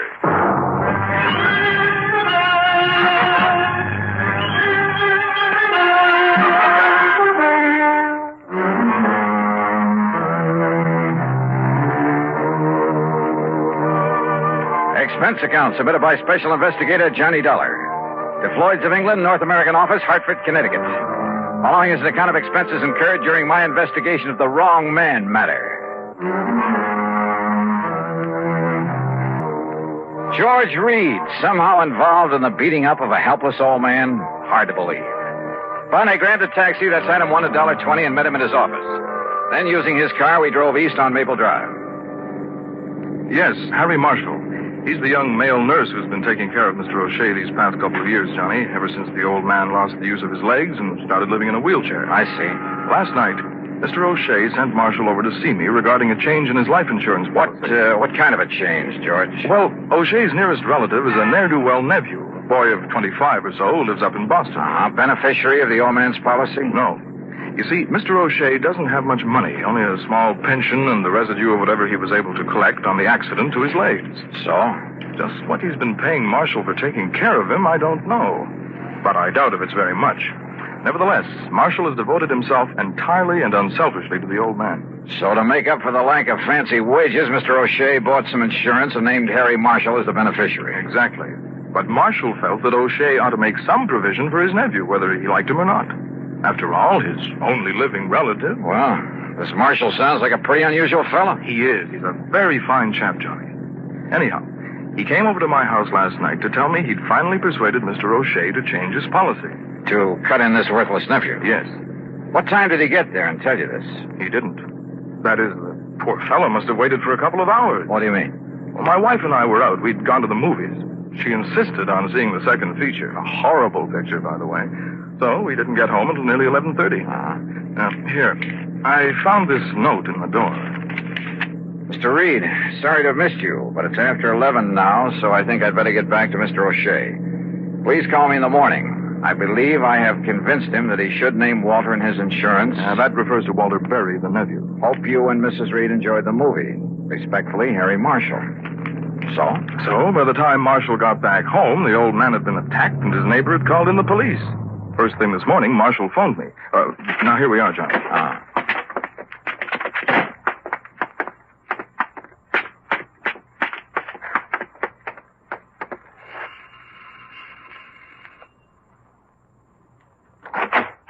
Oh, Mr. Reed, I'm glad you were able to come. I told you on the phone this morning this is a terrible thing. Terrible. Yes, Harry, I'm sure it is. This is Mr. Johnny Dollar, a special investigator for us. Oh, good. Excellent. Won't you come in, please? Lieutenant Barley's already here. Yeah, sure, thanks. Has he found anything that might indicate... Oh, hello, Lieutenant. Hello, Dollar. Here, take a look at this. Yeah? The attacker must have come and gone by way of the living room window. Apparently tore this off his coat or pants on his way out. Oh, Harris tweed. Yeah. Anything else? Not a thing. Where's Mr. O'Shea? Upstairs in bed. Doc says he's in pretty bad shape, but that he'll pull through. The doctor left a few minutes ago, Mr. Dollar. And O'Shea himself hasn't been able to give you anything, huh, Lieutenant? Nothing. Except that the man sneaked up on him from behind and slugged him. He didn't hear him, didn't see him. Oh, great. Somehow, Mr. Dollar, you gotta find the man who did this. And when you do, I only wish you'd turn him over to me. Easy, boy. Just leave him up to us. Don't bank on that, Lieutenant. Now, I've gotta go back to headquarters. Huh? What do you mean by that, Marshal? I simply mean that I could kill the man who did this. Don't try it. Find anything, Dollar, give me a call. Yeah, sure, Lieutenant. Oh, would you like to see Mr. O'Shea now? No, Marshal. There are a couple of other things I'd like to do first. Oh? What, Johnny? Let's just sit down here in the living room and talk for a few minutes. You have some idea? Yes, Mr. Dollar. No, I didn't say that. But come on. Let's sit down and talk.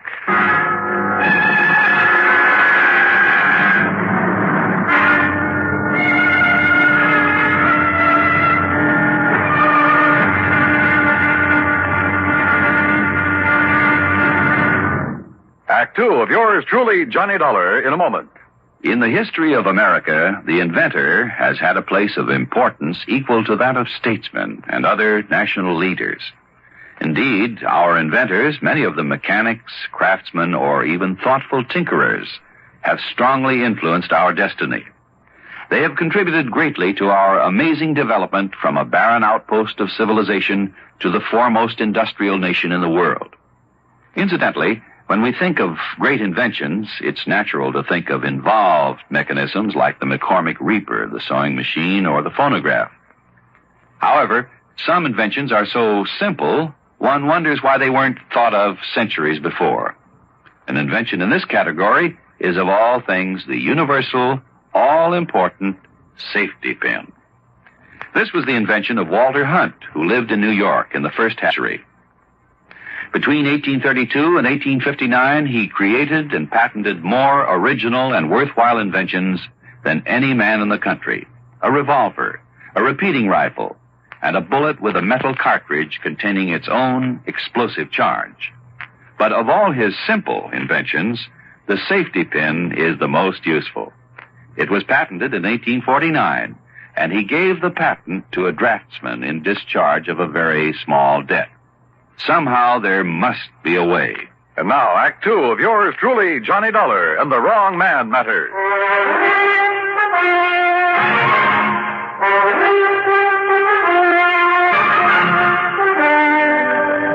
Now, what time did you leave this house last night, Marshal?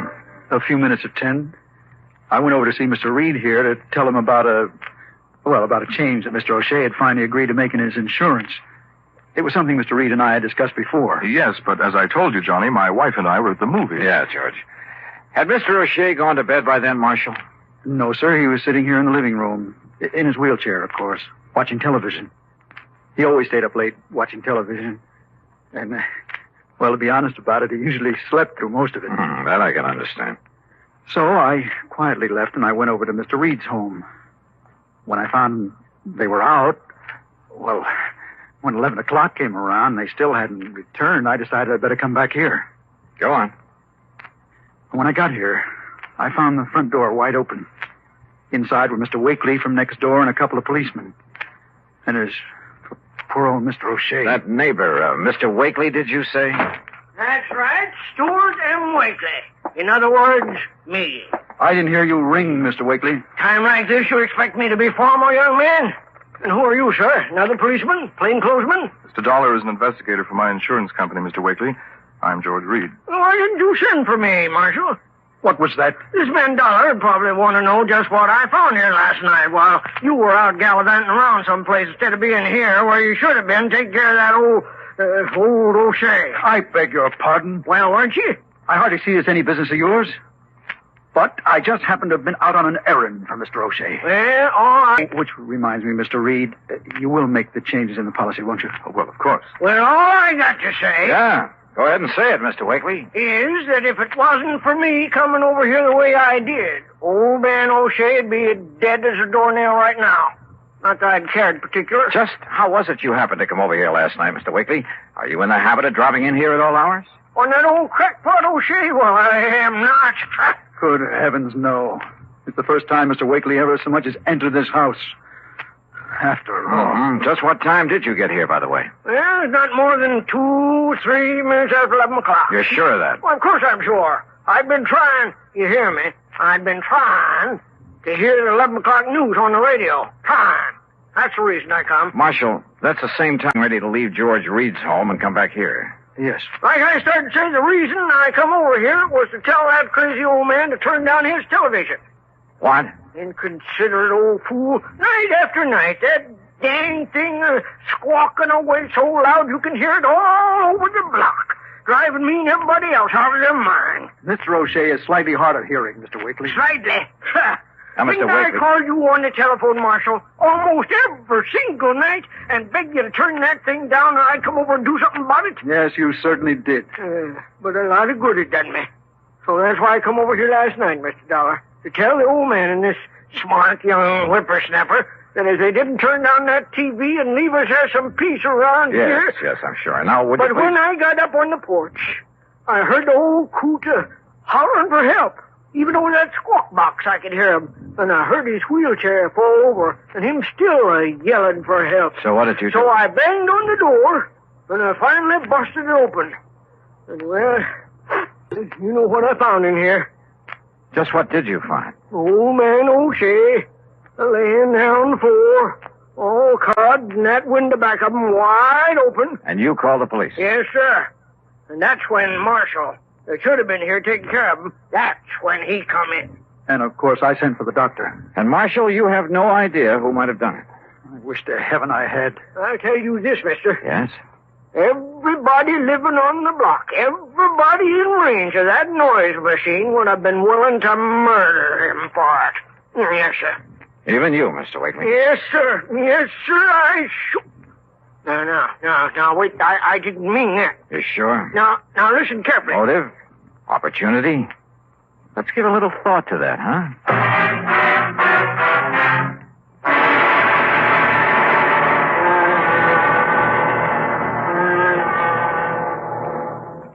We'll return to Johnny Dollar in a moment. The two men approach each other. Cautiously. Intently. A fearful murmur sweeps through the crowd. Women and children scurry for cover. The two men stop about 30 paces apart. Silence fills the street. Each man's hand hovers over the pearl handle in his holster. And at an unheard signal, pistols are drawn. 2 shots ring out. And one man falls to the dusty street, dead. The hero holsters his weapon and ambles toward the saloon. Thus ends or begins the great source of American entertainment, the Western. Although glamorized now, the six-shooter did play an important part in the settling of the West. The man responsible for that ingenious weapon was Samuel Colt. Born in 1814, Colt, as a child, had an insatiable interest in gunpowder and the weapons that used it. As a young man, he was dissatisfied with the current one-shot pistols then in use. One day he remembered a sea voyage he had taken when he was 13, and how he had been fascinated by the ship's paddle wheel. Why not use a similar wheel in a pistol? Working feverishly, he finally perfected a weapon with a rotating barrel of 6 chambers. Thus, the six-shooter was born. Like most inventions, however, it took time to gain the public's acceptance. The opportunity came. War with Mexico was declared in 1846, and soldiers returning from the war told of the great success they had had with the Colt 45. Soon, the Texas Rangers adopted the repeating pistol in their many battles with the Indians. Samuel Colt, an inspired American with a philosophy that somehow there must be a way. Let's find it.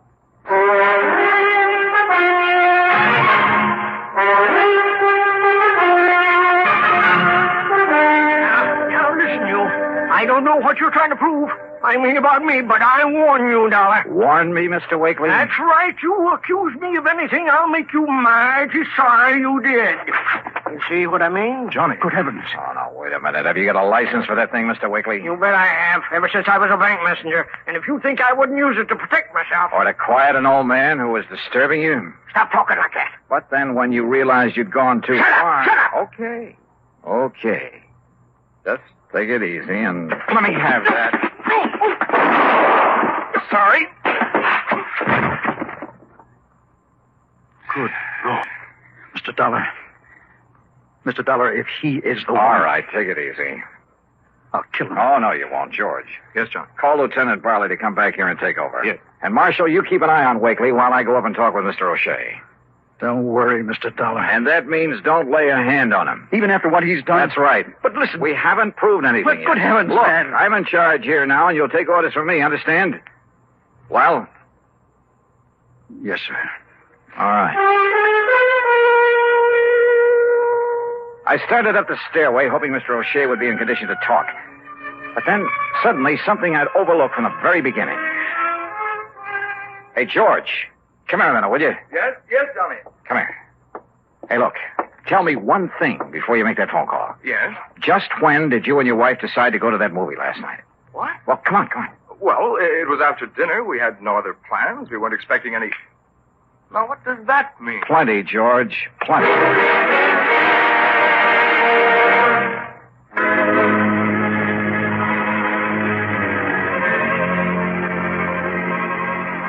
A quick look in Mr. O'Shea's room told me he was out like a light. No doubt the doctor had given him something to make him sleep. But that was all right by me. I had other ideas now. I located... Meantime, you're to keep an eye on Mr. Wakely. You are, George. What? I gotta leave you two for a few minutes and keep an eye on Marshall, too. On me, Mr. Dollar? I don't want Mr. Wakely harmed. Just see that he stays here. Marshall, if I come back and find that you've so much as touched him... I gave you my word. Okay. See that you keep it.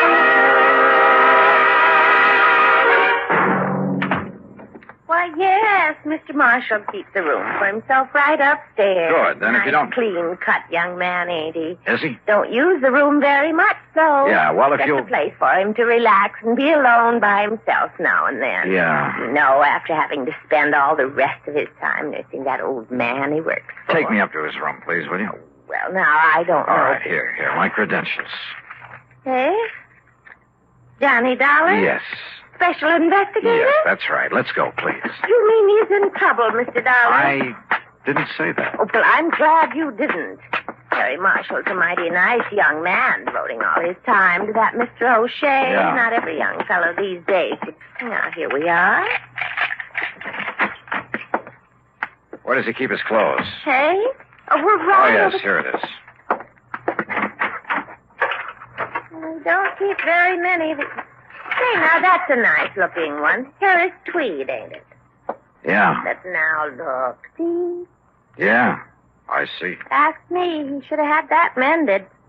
Ask me, it's his ways he should have mended. What?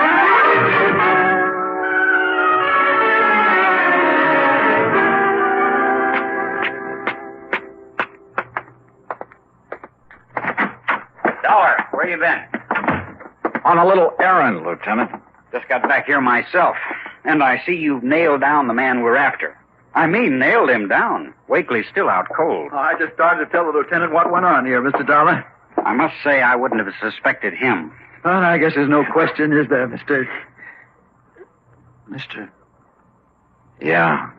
Huh? Oh, I see you found the coat that was torn when he escaped out the window. Where? Where'd you find it? In a little rooming house over on South Elm. I see. Well, I don't. Marshal, your suggestion that Mr. O'Shea had another beneficiary to his policy was real smart.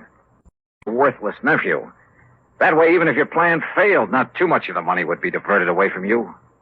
His plan, Johnny. But of course, if Mr. O'Shea were to die or be murdered before the change was made in the policy, why, nobody in the world would think to suspect you. You don't think young Marshall was in this, too? It was a one-man job, Lieutenant. Fortunately, it failed. Because of Mr. Wakely.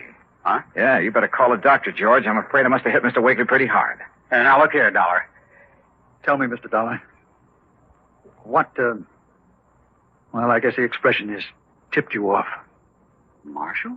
You must have been waiting for your opportunity very patiently, Marshal. You must have checked on George Reed very carefully to make sure he wouldn't be home when you called on him to establish your alibi. Will somebody please tell me? Now, look, Johnny, how was he to know that my wife and I were out to a movie last night? I didn't tell him where we'd been until he phoned this morning. But the note he left on your front door said... Pretty stupid of me, wasn't it? Yeah.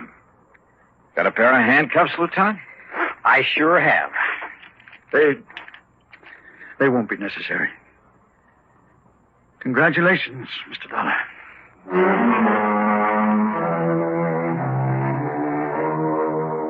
So, George, having saved your company from having to pay off the old man's insurance, well, how much is my fee going to be?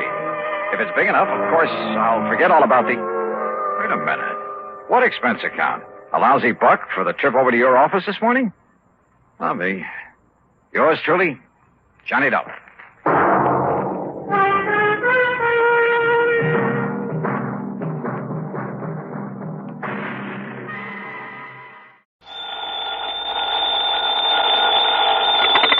Johnny Dollar. Earl Poorman, Johnny, down here in Sarasota. Earl, you're a dog. What? A couple of weeks ago, when you dragged me down there to Florida, I thought you were going to take me out in the Gulf with some of those kingfish. Well, now, Johnny, Instead, we ended up fishing a body out of the bayou. What, you don't think I planned that? Oh, no, I was only kidding. But if you're calling me about going down there for some fishing this time, well, are you? Well, maybe we can get out in the Gulf while you're down here. While I'm down there for what? To find out what's happened to a policyholder of ours. Uh-oh. Another one of those mysterious disappearance things? No. I want you to find out, if you can, whether it was suicide or murder. Oh. I'll grab the first plane I can.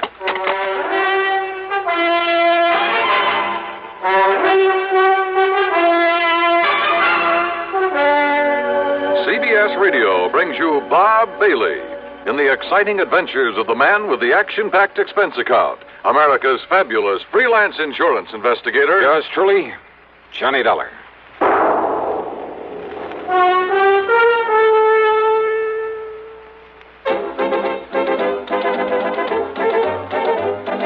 Winston tastes good like a cigarette should.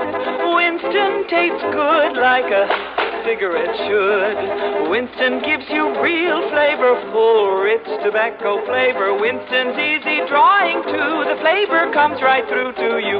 Winston tastes good like a cigarette should.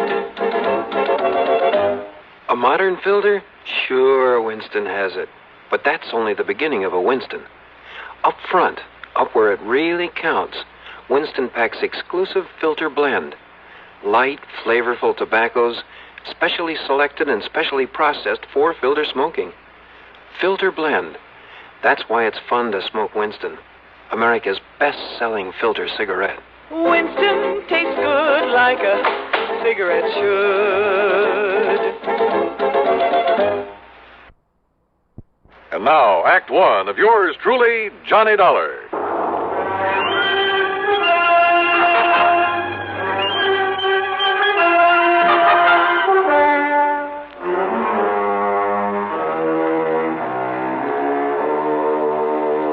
expense account submitted by Special Investigator Johnny Dollar to the Sarasota, Florida Office of Tri-State Life and Casualty Insurance Company.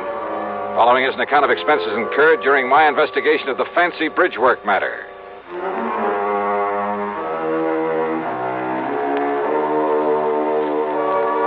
Expense account item 1, $79 even, plane fare and incidentals, Hartford to the International Airport at Tampa. Then a ferry plane to Sarasota, where I was met by Earl Porman, as usual, in a brand new air-conditioned car.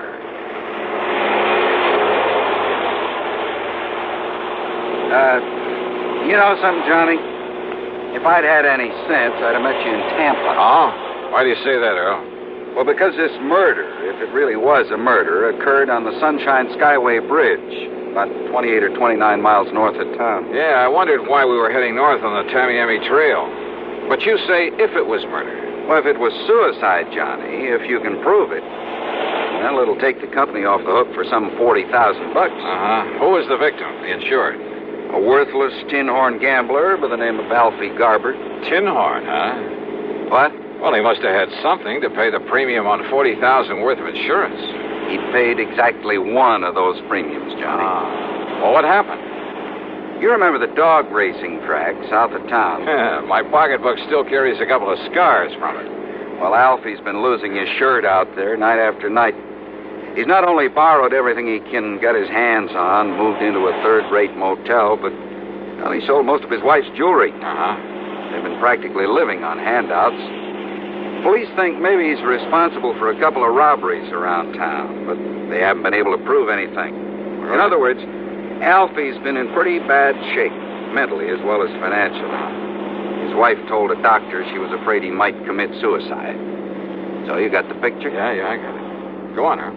Well, last night, he and another punk by the name of Luke Thrasher got into a big fight there at the track. Luke is a pretty bad actor, by the way. And how do you mean that, Earl? Oh, there have been a couple of unexplained murders of people who tried to cross him up back in the past. By unexplained, you mean they couldn't pin them on him? Exactly. Oh, here now, we're on the Sunshine Skyway Bridge. Yeah, well, what'd they fight about?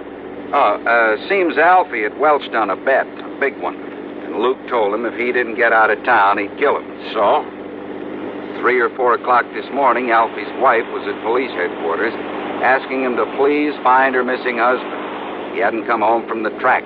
No message from him, nothing. Is she the beneficiary of this policy? Yeah, she is. And Johnny, she's just about as worthless a character as her husband. Todd Swam down at the Chamber of Commerce has been trying to figure some legitimate way to get them both out of Sarasota. Well, is there any reason to think Alfie didn't take the hint and just leave town? He was pretty scared of Luke Thrasher, made no bones about it. And you ask me, he had reason to be. So, when she reported him missing, the police hauled Luke off to the clink. Figured he'd carried out his threat, huh? Until this morning, just before I called you. Oh, what happened? Now here we are, coming to the center span of this bridge. Yeah, I see. Yeah. Well, look, what made the police change their highest span of any bridge in the state, Johnny. So I've heard. But, look, you didn't answer my question. Bridge is 15 miles long and over 100 feet high up there. Yeah, I see that. Several suicides off this thing, Well, Johnny. what has that got to do with Alfie Garber? You see the police car parked just ahead? Wow. Reason they're looking things over is because that car in front of theirs is Alfie Garber's, right where he left it. And they figure he took the jump. A fishing boat down below found his hat and his jacket floating around in the bay. Oh, well, that doesn't prove suicide, Earl. Doesn't prove murder, either. Keep moving there, mister. Keep moving. Hi, Lieutenant. What? Oh, you, Mr. Foreman. I kind of thought you'd be out here for a look at things. Lieutenant Dodge, this is Johnny Dollar. He's a special investigator. Sure, Mr. Dahl. I'm glad to see you again. Yeah, hiya, Lieutenant. Well, looks like now we got something to work on around here. You will work with us, won't you? Why not? Well, wait a minute. What did you mean, Lieutenant? Mr. Foreman, we haven't found the body yet, but the evidence, mostly a torn piece of shirt and some blood we found here on one of the girders. Blood? Yeah, and a lot of scuff marks and things. Oh, there's no question there was a struggle before Garber was tossed off into the bay. A big one. Murder, huh?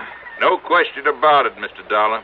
Well, then, Earl, it looks like your company's going to have to pay off the beneficiary.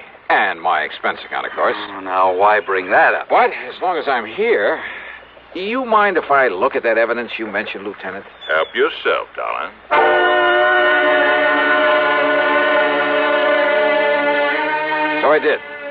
The marks of a struggle, the patches of blood on the girder, even the hat and the coat that had been recovered from the body. And I was inclined to agree with Lieutenant Dodge. That is until... Huh? What is it? Wait a minute. Let me see this jacket again. Well, it's just an ordinary old tweed jacket, Dollar, and it's his all right. I checked it out with his wife. Yeah? Is she all broken up about him? Oh, not particularly. Luke Thrasher died, she might have been. I see. No bullet holes or tears in this thing. Well, so he must have taken it off before the struggle. But, what about this? What? Oh, why, that's just a feather from one of those seagulls that are flying around here all the time. Is it? Well, isn't it? Or is it a clue that Alfie Garber wasn't murdered after all? Huh? Yeah.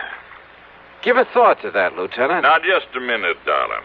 How can this little feather prove that Alfie Garber wasn't murdered? Why, I didn't say a thing about proof, Lieutenant. Okay, you said clue.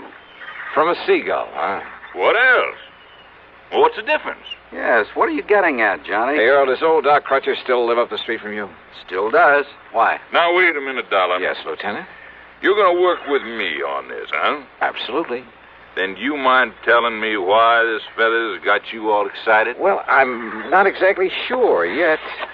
You mind if I scrape a little of the blood off this girder? I sure do. That blood will be wanted for identification, for comparison. You mean if you find Garber's body? We'll find it, all right. We have to drag the whole bay. Good luck. Now, darling... Hey, swing us around, Earl, and head us back to Sarasota. Come on, swing us around. A, U-turn in the middle of this bridge?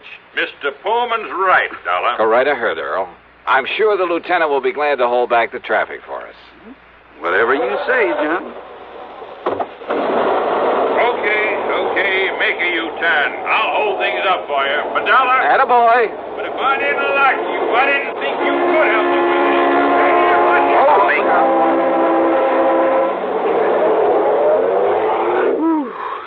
I thought he was going to hold up traffic for us. Yeah.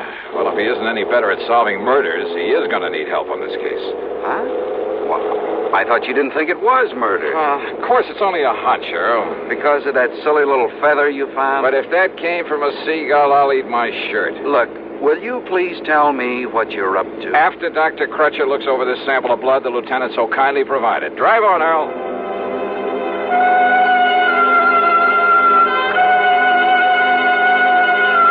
Dr. Les Crutcher, there on St. Armand's Key, is one of the most able men with a microscope I've ever known. He poured us a couple of drinks, took the blood sample, and retired to the tiny laboratory there at the back of his house. Then, after about 15 minutes...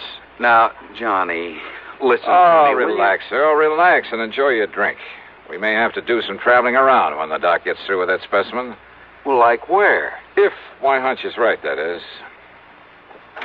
Well, Doc, what'd you find out? Johnny, putting that under a lens took me back to the old days before I got my MD, when I thought I was going to spend the rest of my life as a veterinarian. Chicken blood, huh? What? That's right. Though whatever made you think it was... Well, then that feather was a chicken feather? I kind of thought maybe it was, Earl. Now I'm sure. Well, then Alfie Garber wasn't murdered at all. Those marks of a struggle, the blood up there on that bridge, his hat and his coat, they were just planted there. Alfie planted them there. Which means the police can forget their earlier suicide theory, too, doesn't it? Right. Alfie staged the whole thing to make it look like murder so his wife could collect his insurance. Kind of looks that way, doesn't it? So all his wife has to do is collect the insurance, then meet him somewhere, and they'll be $40,000 richer. At least that's what she thinks. Only she's wrong. They're both wrong. Right, Johnny? One sure way to prove it out, Earl. Yes? How? Sure. Find Alfie Garber.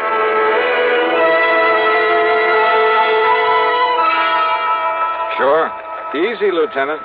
Just find Alfie Garber. So we're right back where we started from. Yep. Only trouble is that by now he could be 1,000 miles away. Well, at least it takes that insurance company of yours off the hook. Yeah, I guess so. Kind of lets Luke Thrasher off the hook, too. Means his alibi really was airtight. His alibi? Yeah, Luke had witnesses to prove he was here in town at the time Alfie's car was left up on that bridge. Oh, I see. So I'd better arrange for Luke's release, I guess.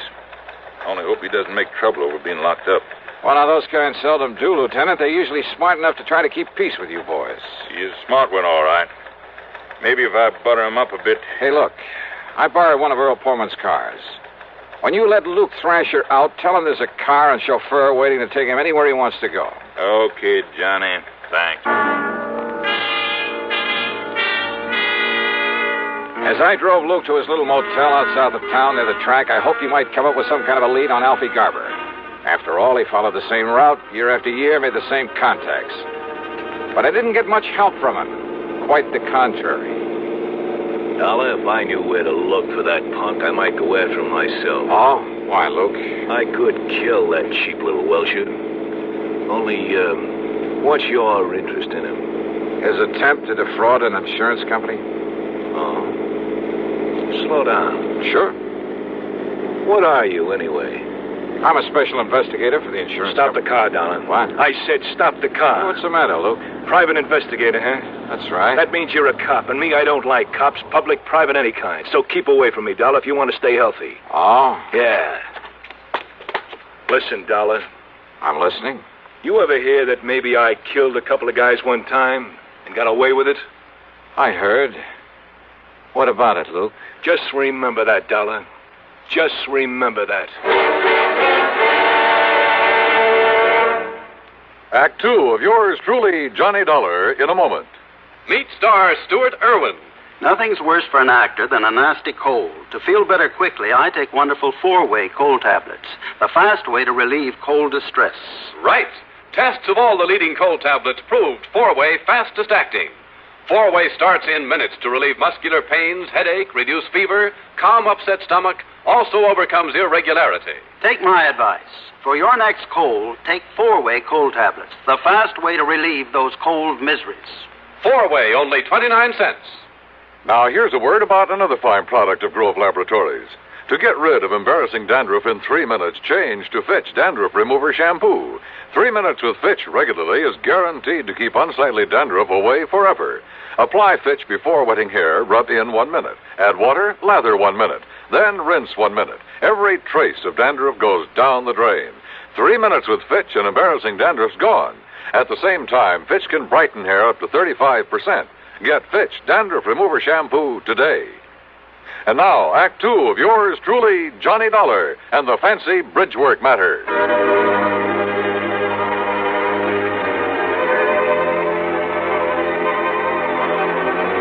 Hunches. Sometimes my salvation, sometimes the bane of my existence. It was a hunch that led to the discovery that all the evidence Alfie Garber had been murdered and thrown off the bridge, that all that evidence was trumped up, phony, obviously to mislead anyone looking for Alfie. And now I had a couple of hunches about Luke Thrasher.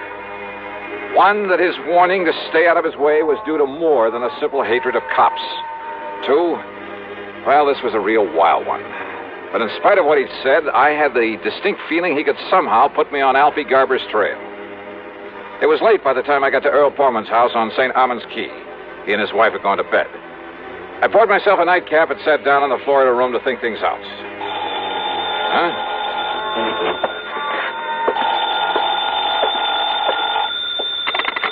Hello? Earl, is Johnny Dollar there with you? Who's that? Oh, Johnny? Yeah. Well, this is Doc Crutcher. Listen, there was something about that blood specimen you brought me, that chicken blood. Yeah? I wasn't sure at the time, so I put it back under the microscope. And I found traces in it of a trypanosomus virus. Very seldom found here in the South. So what about it, Doc? So I checked with some of the local vets to see if any of them knew whose poultry flock might have it around here. I thought such information might be of help to you. You were so right. And, Johnny, that chicken could only have come from the farmer Andrew Palucci out on Bee Ridge Road. Good for you, Doc. Mr. Palucci is about to have a late visitor.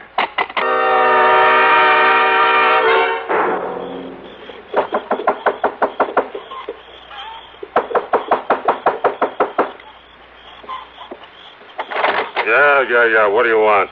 Don't you know what time it is? Yeah, and I'm sorry to get you out of bed. Oh, sure. Look, my name is Johnny Dollar. I want to know if a man named Alfie Garber bought a chicken from you yesterday. Huh? You waking me up in the middle of the night and tell me, did he? No, he didn't. No, it was his wife. She bought the chicken. Oh, his wife? That's right. Her and that man, What man? That'll Luke. That's all right, Luke. So what's your business you come around this way? Just don't worry about that. Don't worry, huh? You get me out of bed, you wake my chicken. Hey, look, I said I'm sorry. Sure, wiser guy. Now, wait a minute. What do you I get ought to report you to the cops. You come around this way. Well, why don't you do just that? Good night, Mr. Palucci. You think I wouldn't? You think I wouldn't, you wiser guy?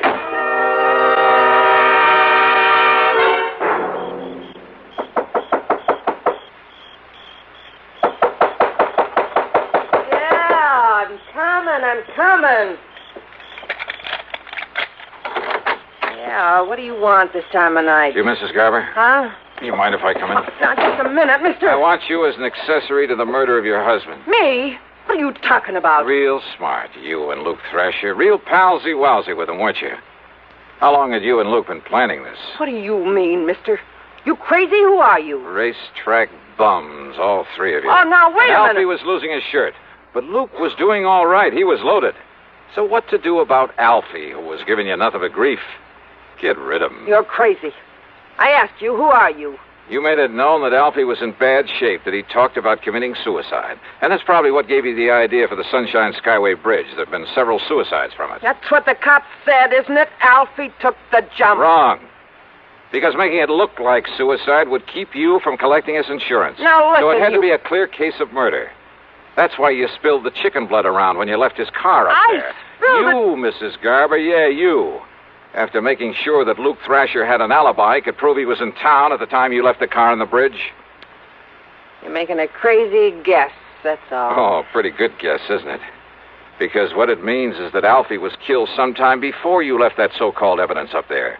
Evidence that would make it impossible to pin the murder on Luke. You think you can prove that? Why not? Or would you rather have me prove that you killed your husband? Me? Well... No, listen. They've told me Luke is mighty clever, maybe even clever enough to have made you commit the murder. No, I didn't. I swear it. You can't say you didn't have plenty of opportunity. Mister, listen to me. Yeah? Well, go on. Tell me. How did you kill him? Where did you put his body? No, I didn't do it. Then if you don't want to burn for it, you got to prove that. Can you? Well... Yeah, because Luke killed him. Luke did it. Can you prove that? Now, where's the body? I'm sure it wasn't dumped off the bridge, because if they'd find the body, they might be able to find the bullet holes or some other mark that would lead them to Luke Thrasher. So where'd he hide the body? Come on, baby, you better talk. What? Alfie, Garber's body is right where yours is going to be, Dollar. Huh? Take his gun away from him, Lena. Oh, yeah, sure, Luke. I got it. You know so much it's got to be curtains for you, Dollar. Yeah, in tight in the middle of your back so it don't make any noise. Go on, Luke, kill him. Yeah, right. Luke, drop the gun. You better drop it, Luke, or so help me, I'll pull this trigger. You two sisters, go ahead. All right, you want to pick him up, Johnny? Indeed I do, Lieutenant. Okay, now you two up against the wall. Hands up high and against the wall. That's the stuff, Johnny. And just what brought you around here? A complaint by one of our citizens. Seems that one Andy Palucci owns a poultry farm. Well, he was a little bit annoyed by the way you got him out of bed a while ago, just to find out that these two bought a chicken from him yesterday. So he called us up to report you. Just like you suggested to him. Bless Andy Palucci. Now, if you'll just help me climb in this window, I'll take care of these two for you.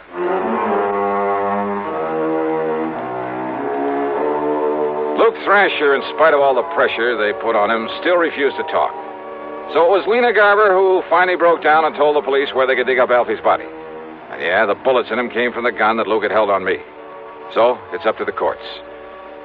Expense account total, including the trip back to Hartford? Well, call it $200. And you know something? I finally managed to get in some of that real great fishing in the Gulf with Earl Portman. Really great. Yours truly, Johnny Dollar.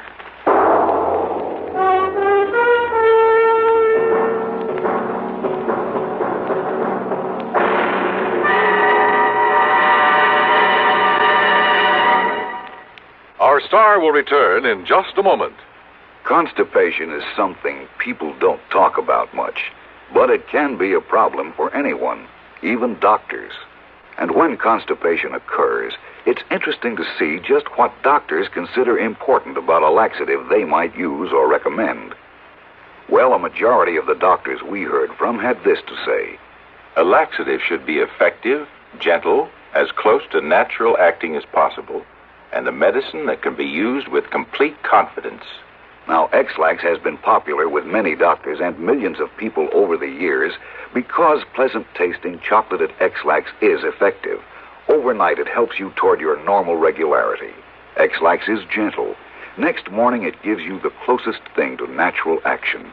And that's why many doctors and millions of people use X-Lax with complete confidence.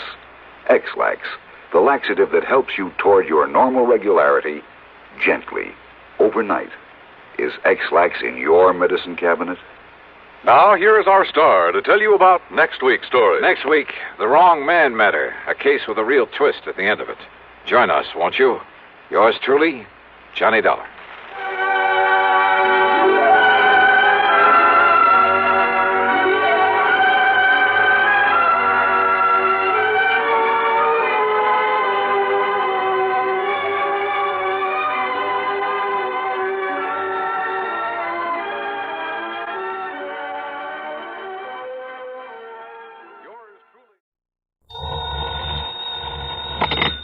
Johnny Dollar. John, this is Harry Branson at Philadelphia Mutual Liability and Casualty Insurance Company. Well, it's about time, Harry. How come I haven't heard from you lately? Fortunately, we've had no problems recently. That is, nothing requiring investigation. Until now, huh? Well, yes. So what's the trouble? Arson? Mayhem? Murder? John, it may be all of them. Unless you're able to put a stop to what's going on. Sounds interesting. Who's involved in all this? And don't tell me you've been selling insurance to some gangster. Well, as a matter of fact, he is. What? An ex-gangster. At least he was known to have been mixed up with gangsters for several years. Who? Bertie Larson. Larson, huh? Well, at least the name sounds appropriate. So tell me what he's... Wait a minute. Yes, John? Isn't Bertie Larson the punk they've had before that Special Investigating Committee? Yes. The Committee on Narcotics and Gambling, the one that has the hearings on television now and then? That's the one. Well, then, Harry, if you want my advice, you'll cancel his policy, pay him off with interest, and forget him. I'm afraid that's impossible. What's more, since those hearings began, we've increased the face value of some of his policies. You have what? Yes. But now, in view of the threats he's been receiving, threats on his life, his home, his family, well, John... Baby, you're in trouble. John, do you think you can help us? And get my head blown off by some gunsel? Harry, this kind of stuff I shouldn't touch with a 10-foot pole. But don't you see... In spite of the big fee your company will have to pay me, in addition to my expense John, account. just a minute. At least it'll guarantee me a decent funeral. A funeral? But if that's the way you want it, as long as you're willing to pay through the nose for my services. But, John, I didn't say... John, that is... listen to me, John. Okay, keep your shirt on, Harry. I'll run on down there and see you.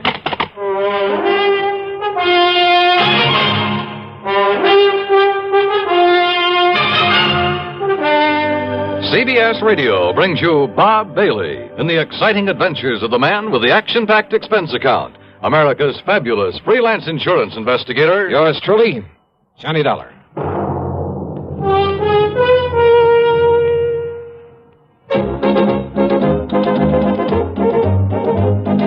Winston tastes good like a cigarette should.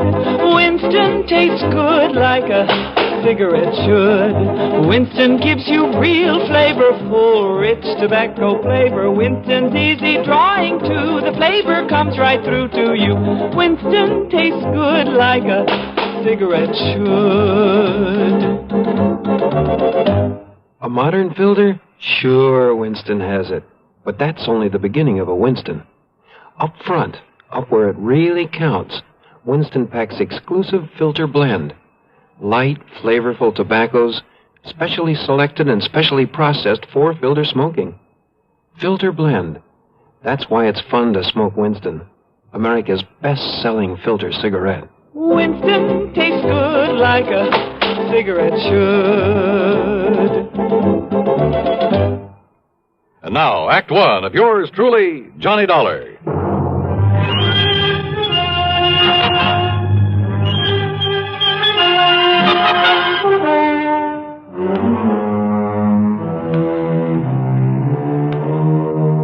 Expense account submitted by Special Investigator Johnny Dollar to the Philadelphia Mutual Liability and Casualty Insurance Company.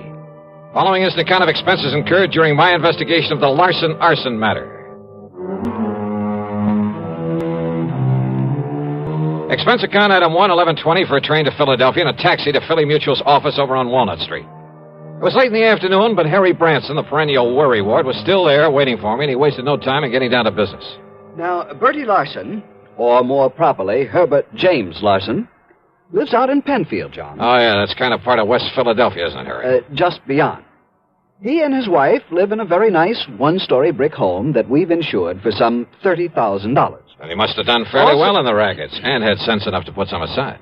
Also, John, we've insured his personal property, furniture, clothes, all the things in the house and so on, for some $20,000. No kidding.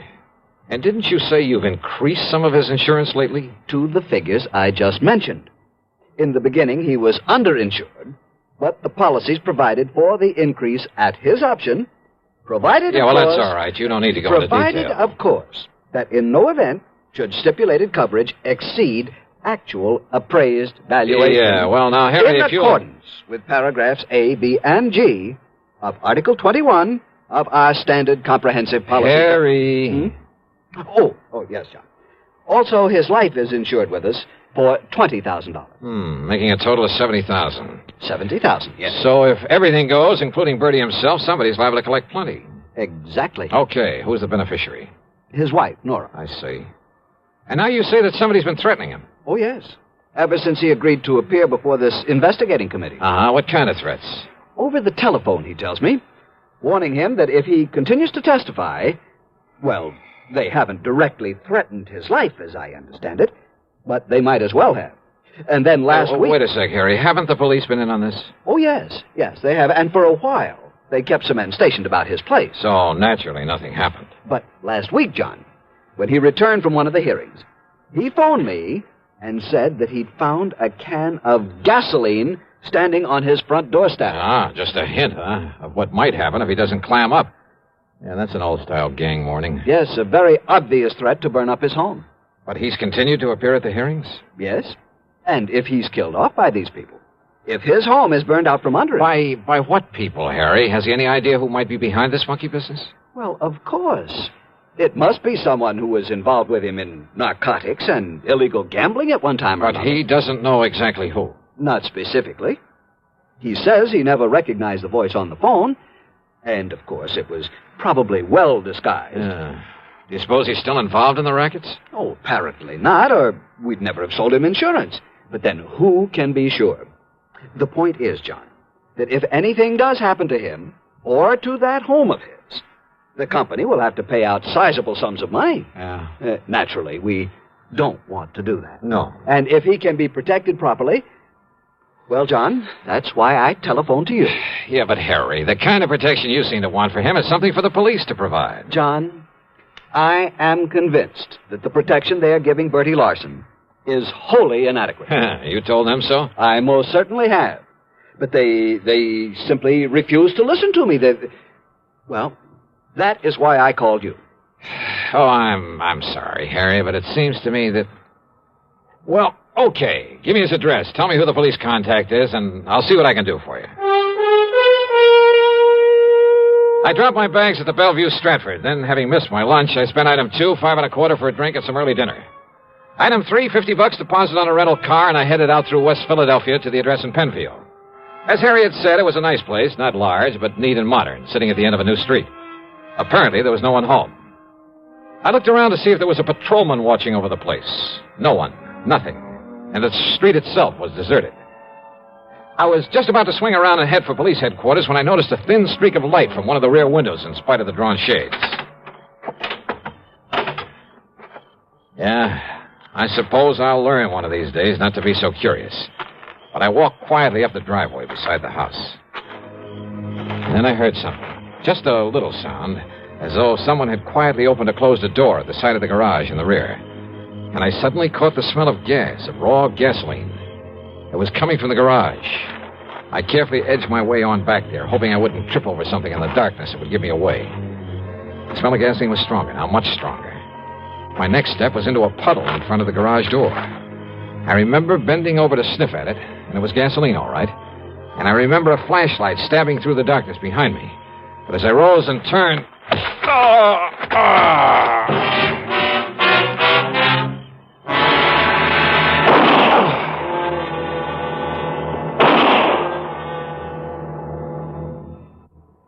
Act 2 of yours truly, Johnny Dollar, in a moment. Question: Where will you find the leading stars of the entertainment world? Answer, right here on CBS Radio. Gary Moore, Arthur Godfrey, Andy Griffith, Bob and Ray, Art Linkletter, Amos and Andy, and more. The gang's all here. You'll also find the New York Philharmonic and the Metropolitan Opera back on the air. Remember, the star's address, CBS Radio. And now, Act Two of yours truly, Johnny Dollar and the Larson Arson Matter.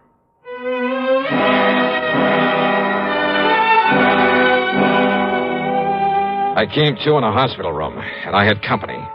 One of them was in a blue uniform with brass buttons with the stripes of a sergeant on his sleeves. So you decided to come back to the land of the living, huh? The other was a man of about 40, big, beefy. And in spite of his rather flashy clothes, he looked as though he hadn't shaved his fat, truculent face for a couple of days. Oh, well, I'm sure glad he's okay, Sergeant. Only, how was I to know he wasn't somebody come to carry out them threats against me? You know, you're lucky you didn't aim those shots at him, Bertie. Me actually trying to kill somebody, Sergeant? Like I told you, I know the noise would bring on the nearest flatfoot. Bertie, huh? Yeah. Gee, Mr. Dollar. Now, you just take it easy, Dollar. Bertie nearly broke your head when he found you prowling around his home a while ago. Oh, brother, you're telling me. But I didn't know, Dollar. I didn't know who you was till me and a cop went through your pockets and seen your identification. Okay, now look. And I come home and seen you sneaking around and had gasoline all over my garage like somebody was going to put a torch to it. Okay, Bertie. So you can't blame me for slugging. Yeah, now, but Bertie. I'm sure sorry I did it, Dollar. Dollar, the hospital bill's on me, so live it up, huh? Oh, yeah, sure. Okay, now, Bertie. Dollar's going to be all right, so you go along, huh? I'll check with you later. Oh, yeah, sure. Okay. Oh, I'm going up in the country to make sure my wife's all right. Up in the country? Yeah, up in the Catskills with a couple of relatives, Mac and Josie. Oh, you don't think I'd leave her stay around here with those people on the phone saying they're going to burn me out if I don't stop yapping at that committee? And you don't know who it is making the threats, huh? I sure wished I did. Okay, run along now, Bertie. No, wait, please. Well, what is it, Dollar? Well, I'd like to talk to Bertie some more. Well, sure. No, not until the medics say you're all right and let you out of here. And besides, I want to talk to you myself. Now, go along, Bertie. Yeah, sure. All right, now look, Sergeant. Just stay flat on the bed, Dollar. And now you're lucky Bertie didn't kill you. And I can't say I would have blamed him. Why didn't you come to me before trying to contact him? I could have given you all the information you need about this case. Now look, Sergeant. Not only have saved you a lot of trouble, but kept you from getting banged on the head. Okay. All you private dicks are alike. Now listen, will you? As for that nosy guy over at your insurance company who's been bothering me 3 and 4 times a day, well, now I've got 2 of you to keep from upsetting the apple cart. What's that supposed to mean? Bertie Larson isn't the man this investigating committee's after. What? Of course not. He's strictly small time. And he hasn't even been that since he served a stretch on a burglary arson rap. What about the narcotics and gambling that's under investigation? He was never any more than a messenger boy for the big shots. Well, now, what's the importance of these hearings? Now, don't you see, if the committee can hold him up as a guy who talks and doesn't get hurt by him, well, it'll help them flush out some of the others. And who knows, maybe some of his information might have a little value, and he'd be glad to give it. Yeah? Why? Bertie's been trying to run a used car business. Legitimate, or is it cover-up or something else? Legitimate. You're sure of that? Dollar, that stupid punk has been so scared since he got out of the clink. Yep. And listen. I'm listening. The publicity that he's been getting from the hearings, because of cooperating with the committee, why, it's practically made a public hero out of him. Who knows? Maybe it'll help his business enough to get him out of the red for once. That's why he's singing like a canary, probably making half of it up just to keep his name in the paper. Well, what about the threats he's been getting? You know something? We've only got his word about those threats. For all we know. He's making them up himself. Maybe. Oh, all right. So what if some of his old pals are calling him up, telling him to lay off, huh? If they try anything foolish, we'll nab them. Matter of fact, there are a few of those guys around here we'd just love to have something on. So maybe all this will flush him out for us. Or get Bertie killed? Ask me. I don't think anybody'd even bother to rub him out. I hope you're right, Sergeant. Sure. So, Dollar, that's that. No, when you're wait. up and around, come on over to the station and see me. But meantime, leave this to me, will you? Oh, wait a minute, will you? What about that gasoline he mentioned that was spilled all over his garage? Oh, one of those shots he fired. And now One of look. them drilled a hole in a can of gas he had lying around. Yeah? Sure, saw it there myself. Look, Sergeant. See you later, Dollar. Wait a minute, will you? Sergeant! Sergeant!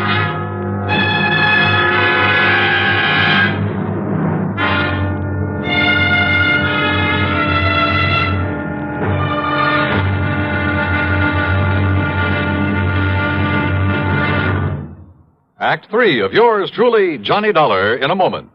Here's Hollywood star Mona Freeman. Who feels like acting with a miserable cold? I relieve cold distress the fast way with 4-way cold tablets. Yes, tests of all the leading cold tablets proved 4-way fastest acting. Amazing 4-way starts in minutes to relieve muscular pains and headache, reduce fever, calm upset stomach, also overcomes irregularity. When a cold strikes, do what I do. Take 4-way cold tablets. It's the fast way to relieve nasty cold distress and feel better quickly. 4-way, only 29 cents. Now, here's a word about another fine product of Grove Laboratories. Had dandruff for years? Now get rid of it in 3 minutes with Fitch Dandruff Remover Shampoo. 3 minutes with Fitch regularly is guaranteed to keep unsightly dandruff away forever. Apply Fitch before wetting hair, rub in 1 minute. Add water, lather 1 minute. Then rinse 1 minute. Every trace of dandruff goes down the drain. 3 minutes with Fitch, embarrassing dandruff's gone. Fitch can also leave hair up to 35% brighter. Get Fitch Dandruff Remover Shampoo today. And now, Act 3 of yours truly, Johnny Dollar.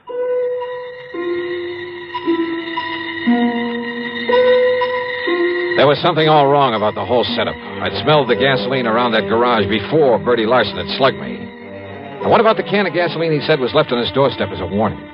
Like somebody'd burn him out if he kept on testifying before the Special Investigating Committee. Were the police overlooking that? And then, suddenly, I began to smell a rat, a big one. Don't ask me why. I climbed rather painfully out of the hospital bed, put on my clothes, and pulled the corny trick of going out by way of the fire escape. Luck was with me. The police had left my rental car in the hospital parking lot. I spent item 4 $1.50 and a bar and a grill for a slug of brandy and some hot black coffee. But I was still feeling pretty rocky, so I took my time driving out to Bertie Larson's place again.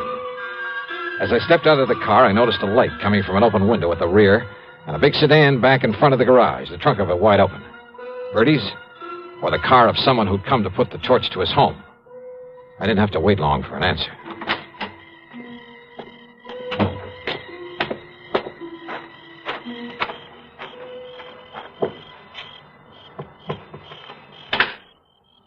Bertie. Huh? Going up in the country, huh, to see your wife? Oh, Dollar. Yeah, that's right. Oh, say, listen, Dollar. It's lucky you come by here. Is it? Lucky for you or for me? Oh, no, listen, I come by to pick up some things, you know, to haul up to my wife. You know what happens? Yeah? When I pulls up in the driveway, there's some guy running away out back. So I yells him to stop, but he keeps on going, and it's so dark I can't see where to throw a shot. And listen. I'm listening. Then I smell gasoline. It's coming from inside the house. So I unlock the door and go in, and you know what I find in there? Go on, Bertie. Come on inside, Dollar. I'll show you. Oh, it's lucky I come by here. That's all I gotta say. Hey, wait a minute. Were you figuring on moving out of here? Huh? What do you mean? Well, now, don't tell me this is all the furniture you keep in this place. Of course not. I sent a lot up to Josie and Mac from while my wife is staying with them. What if the place burned down? You wouldn't hesitate to collect insurance on all the furnishings, would you? You're trying to be funny, Dollar. Now, look. Look here in my den. You see? You see where somebody dumped gas all over the rug? Lay them celluloid strips and out over the windowsill so as you could put a match to it from the outside? Yeah, I see, Bertie. Well, it's the guy I seen running away from here who was going to burn me out. You see how he broke in by forcing the screen on that window? I see where this screen was bashed out from the inside. What'd you say? And I fail to see any footprints in the flower bed below it. No wonder you served a term for arson, among other things. Huh? Oh, listen. I mean the sloppy setup you made here. What are you talking about? You've been losing your shirt in the used car business. So it looked like you might have to take a chance in the rackets again. You out of your mind? But then this investigating committee came along, talking freely before them, gave you an excuse to claim you were getting threats. Oh, now, listen. You filled up the insurance on this place to the limit. Then gave out the tale about gasoline left on your doorstep as a warning. Oh, listen. All of it. So that when your house went up in flames, everybody would think it was set by the mythical person who was supposed to be making the threats. You're crazy. Meantime, of course, you've carefully emptied the place of anything valuable. In storage with these pals of yours, Josie and Mac, up in the Catskills, if any such people really exist. Listen. This home and the garage would probably be nothing but ashes right now if I hadn't come along earlier. Could have killed you then, Dollar, so Killed maybe me? I better... I think you were just a lousy shot. Yeah? But when all that noise brought the police and you found out who I am, why, sure, you could use me to help build up your case for whenever you decided to fire this place. You thought. But it didn't work, Bertie, because... Oh, no, you don't. Come on, put your hand up. Come on, over your head. Reach, Bertie. No, listen. Can't even pull a gun quickly, can you? You don't need to, Dollar. Oh, what? Don't move. I'm right in back of you. Drop the gun. Kill him. Yeah, Nora. Kill him. We'll fire the joint and get up in a country where Josie and Mac will swear we've been with him all the time. Yeah, Bertie. Yeah, that's what we'll do. And listen, we'll strip this guy after you knock him off. They'll find his bones after the fire, and they'll think it's me. That's another $20,000 of insurance to collect. No, Bertie. What? I'm leaving both of you here. You gone crazy? After this nice setup, I'd be crazy if I didn't take all I could get out of it. You ready, Bertie? Oh, Laura, listen! All right, Dollar, now it's you. Drop it, Nora. Where'd you come from, you dirty...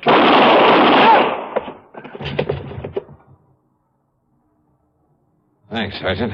Well, that's okay, Dollar.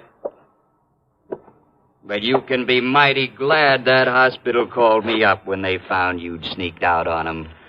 You know something, Sergeant? Yeah? I'm mighty glad.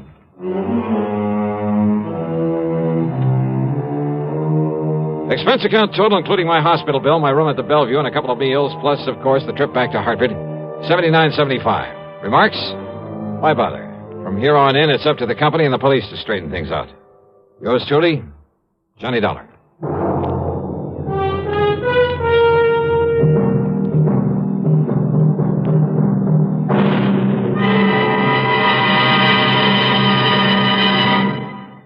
Our star will return in just a moment.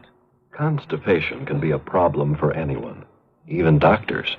And when constipation occurs, it's interesting to see just what doctors consider important about a laxative they might use or recommend. Well, a majority of the doctors we heard from had this to say. A laxative should be effective, gentle, as close to natural acting as possible, and a medicine that can be used with complete confidence. Now, X-Lax has been popular with many doctors and millions of people over the years because chocolated X-Lax is effective. Overnight, it helps you toward your normal regularity. X-Lax is gentle. Next morning, it gives you the closest thing to natural action. And that's why many doctors and millions of people use X-Lax with complete confidence. X-Lax, the laxative that helps you toward your normal regularity gently, overnight. Is X-Lax in your medicine cabinet? Now here is our star to tell you about next week's story. Next week, Sarasota, Florida. A body floating in a bayou, and one too many suspects. Join us, won't you? Yours truly, Johnny Dollar.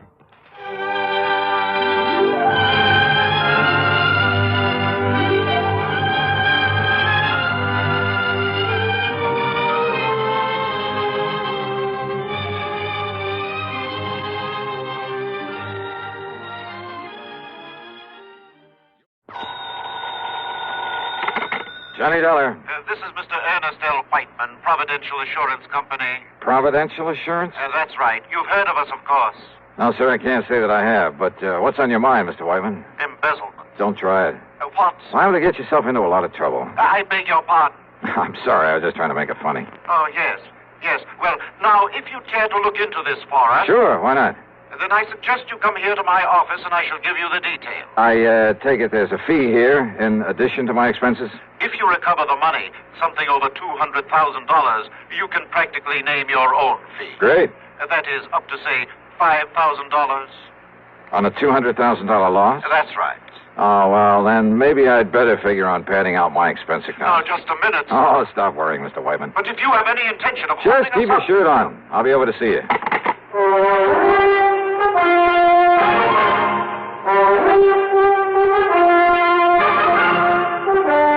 CBS Radio brings you Bob Bailey in the exciting adventures of the man with the action-packed expense account, America's fabulous freelance insurance investigator. Yours truly, Johnny Dollar.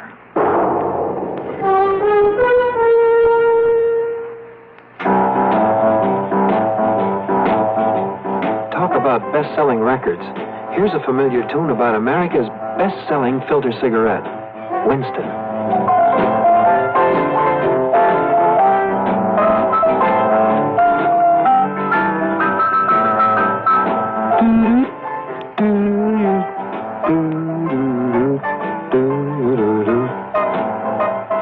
Winston gives you real flavor, full, rich tobacco flavor. And you know, that's because only Winston has filter blend up front. Choice, flavorful tobaccos, specially selected and specially processed for filter smoking. No wonder Winston tastes good, like a cigarette should. Smoke Winston. And now, Act One of yours truly, Johnny Dollar.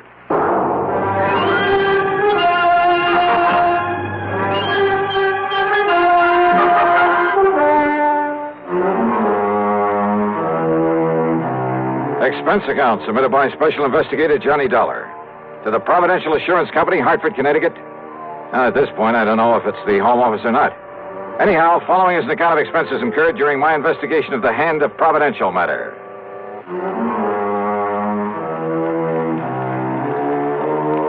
For some reason or other, dealing with a new company usually spells trouble for me.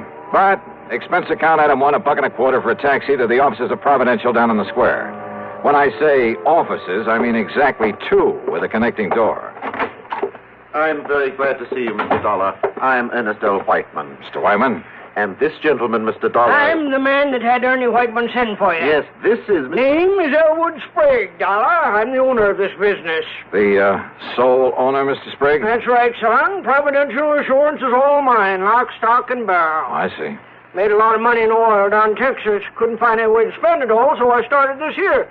So what happens? All I get is more money out of it. Yeah, well, Mr. Whiteman said something over the phone about an embezzlement. Exactly. $200,000 that was Go taken ahead. from... Go ahead and tell them all about it, Ernie, my boy. Tell them how it happened. Well, you see, Mr. Dollar, immediate public acceptance of our company is largely due to the What fact he that... means, Dollar, is the reason we sell so many policies is on account of we always pay off any claims real prompt in cash and hard, cold cash. Exactly. And for that reason Never question a claim. Just pay it off in cash. That's what we promise, and that's what we do. And for that reason, Mr. Dollar... That's why so many people who can't afford much insurance come to us. Yes, but as a result... So what happens? Instead of a nice tax loss, there ain't enough claims to fill your hat. All we make is profit. You mean you've hoped to lose money in this business? Tax loss, Mr. Dollar. You ever have to pay the taxes on profits from a couple of hundred producing oil wells? Hardly. But now, Mr. Whiteman, about this embezzlement. As I started to say, paying off in cash as That's we do... right. Means keeping a lot of cash on hand. Oh? Then this embezzlement was of your own money? Exactly. The money was stolen from us. You kept that kind of money here in a safe or something? Well, wouldn't keep it laying around on the floor, would you? Well, have you any idea who might have taken it? We most certainly have. Sure. It was Hauser. Tom Hauser. The only one besides Whitey had the combination to the safe. He also kept the books, Mr. Dollar. Well, didn't you check his books periodically? Oh, of course I did. But when I discovered the loss this morning, I also discovered he'd been juggling the accounts. Well, how long ago did this Tom Hauser work here? Up until yesterday. As I told Mr. Sprague, I informed Hauser last night that I planned to check the cash as well as the books this morning. So what happens? This morning he's gone, and so is the money. Well, Dollar? When you ask me, this sounds like the most loosely run insurance company. Mr. Dollar. How you ever managed to get a license from the insurance commission? Well, now, that license is something we ain't bothered with yet. You what? We gotta make sure we got a business first, don't we?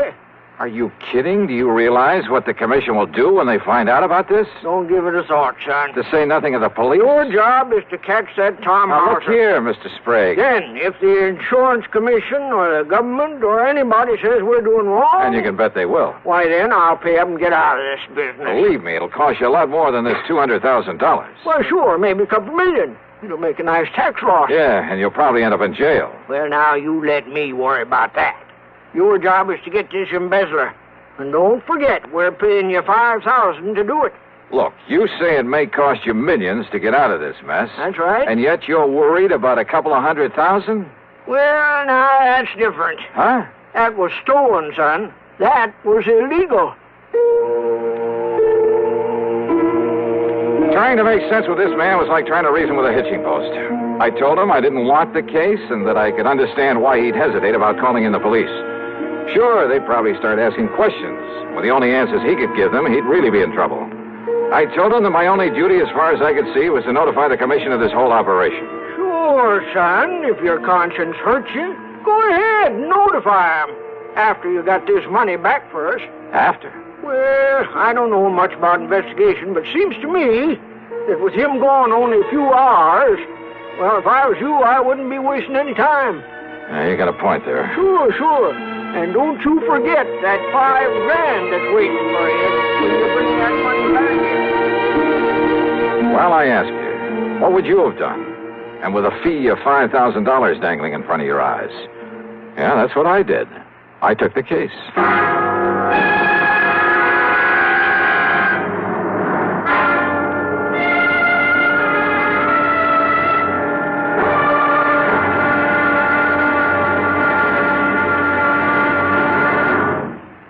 Act 2 of yours truly, Johnny Dollar, in a moment.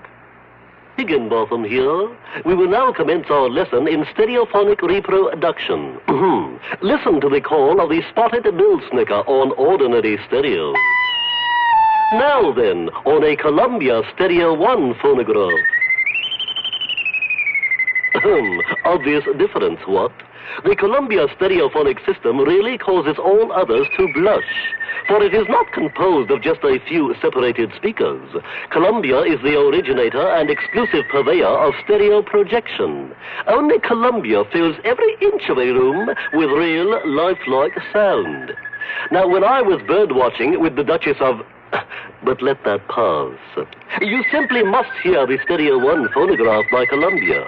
Ask your Columbia phonograph dealer for a demonstration. And, chaps, portables are priced as low as $39.95. Consoles commence at $129.95. Lost that bird. And now, Act 2 of yours truly, Johnny Dollar, and the Hand of Providential Matter. Hoping the insurance commission wouldn't hang me if they ever found out I'd taken an assignment from this outfit, I decided to check the last known whereabouts of the embezzler, the bookkeeper who'd stolen some $200,000 from them. After getting his description and his address from Mr. Sprague, I spent item 2, $1.85, for a taxi to a dingy rooming house on the north side of town. At the front door, I was met by a frowsy old maid wearing a rather slovenly blue housecoat. She looked like she'd just gotten out of bed, and her stringy black hair was up in paper curlers. Special investigator, huh? That's right. Here, my credentials. Johnny Dollar, freelance. Well, Mr. Tom Hauser ain't here right now. I know. Have you any idea where he might be? I seen him leaving bag and baggage late last night. Guess he's gone on a trip somewheres. I was sitting by the front window having a can of beer before I went to bed, and I seen him get in his car and drive off. Yeah, well, just let me have the key to his room. Are you sure that's all right unless you got some kind of a warrant? Yeah, I'm sure. The key, please. Well, I ain't had a chance to clean his room up yet today. Don't do it. Don't touch a thing of his until I tell you to. Oh, well, now look, dearie. Just let me have the key. And here's a 5-spot for your trouble. Oh. Well, now, you're what I'd call a real gent. And here's the key. It's the first apartment on the right, top of the stairs. Yeah, thanks. Something wrong, Mr. Dollar? Did Mr. Hauser do something he oughtn't have done? What do you mean? What are you talking about? Hey, I had to come back here, pick up my stuff. So he isn't here. Yeah, don't worry about the split. I'll meet you like I said. Yeah, then we'll take care of it. All right. I'm leaving it right away. Neither Johnny Dollar or anybody else will ever...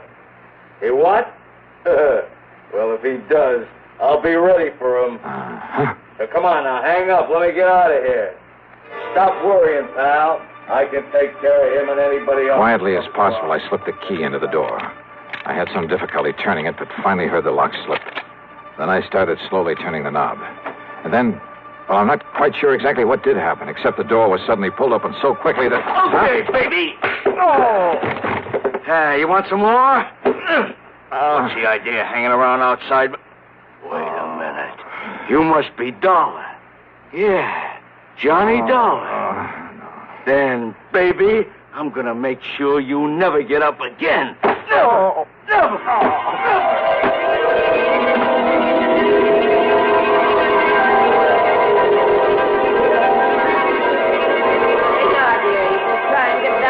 Slug out of this bottle. Just leave that wet rag laying there on your forehead. It'll make you feel better. What do you... Oh, holy... Yeah. You just stay there on the floor until you feel better. Where'd he go? Oh, dearie. Who done this to you? You didn't you see him? I heard a big noise up here, and when I run up the stairs, he must have heard me and run away. And you was just laying here bleeding this way. That window. What's outside that window? Only the fire escape.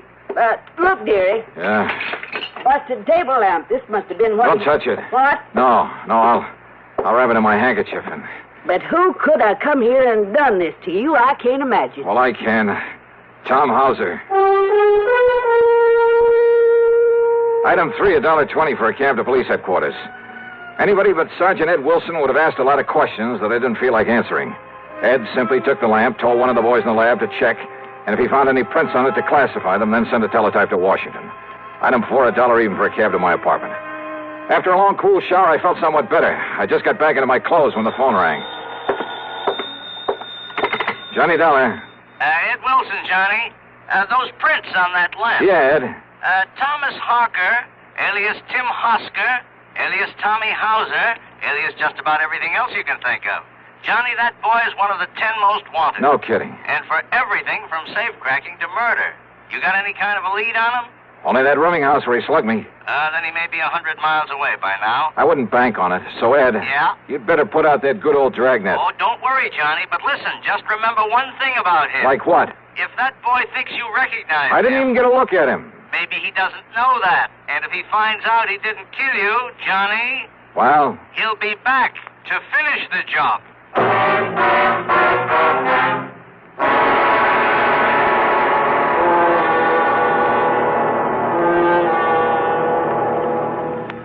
Act 3 of yours truly, Johnny Dollar, in a moment. Here's Hollywood star Mona Freeman. Who feels like acting with a miserable cold? I relieve cold distress the fast way with 4-way cold tablets. Yes, tests of all the leading cold tablets proved 4-way fastest acting. Amazing 4-way starts in minutes to relieve muscular pains and headache, reduce fever, calm upset stomach, also overcomes irregularity. When a cold strikes, do what I do. Take 4-way cold tablets. It's the fast way to relieve nasty cold distress and feel better quickly. 4-way, only 29 cents. Now, here's a word about another fine product of Grove Laboratories. Does dandruff dull your hair, leave scalp itchy? Get Fitch Dandruff Remover Shampoo and get rid of unsightly dandruff in 3 minutes. 3 minutes with Fitch regularly is guaranteed to keep embarrassing dandruff away forever. Apply Fitch before wetting hair, rub in 1 minute. Add water, lather 1 minute. Rinse 1 minute. Every trace of dandruff goes down the drain. 3 minutes with Fitch, unsightly dandruff's gone. Fitch can also leave your hair up to 35% brighter. Fitch Dandruff Remover Shampoo. And now, Act 3 of yours truly, Johnny Dollar.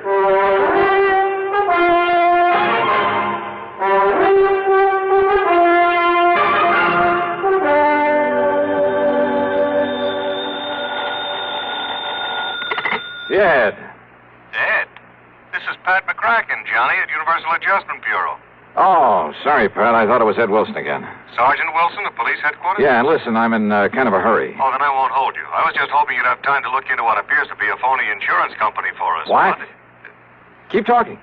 But if you're already working on it... No, just go on with what you were saying, Pat. Well, we got a complaint about some new company here in town that we'd never heard of. Seems they're stalling on the payment of a small claim. Yeah, sure. In spite of their pledge to pay off promptly and without question. Yeah. Also to pay off in cold cash. Yes, that's right. Providential Assurance Company. Well, what do you know about them? Johnny? Oh, I'm working on a case for them.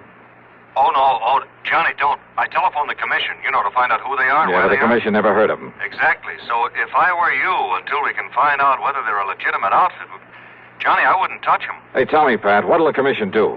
But they've notified them by mail. They're sending over a committee to investigate, to look at the books and so on. When?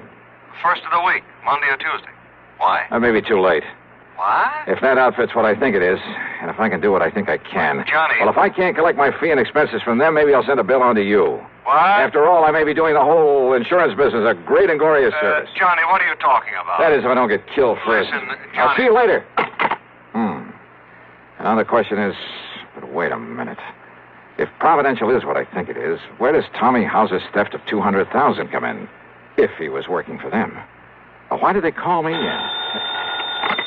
Johnny Dollar. Hello. This here is Elwood Sprague.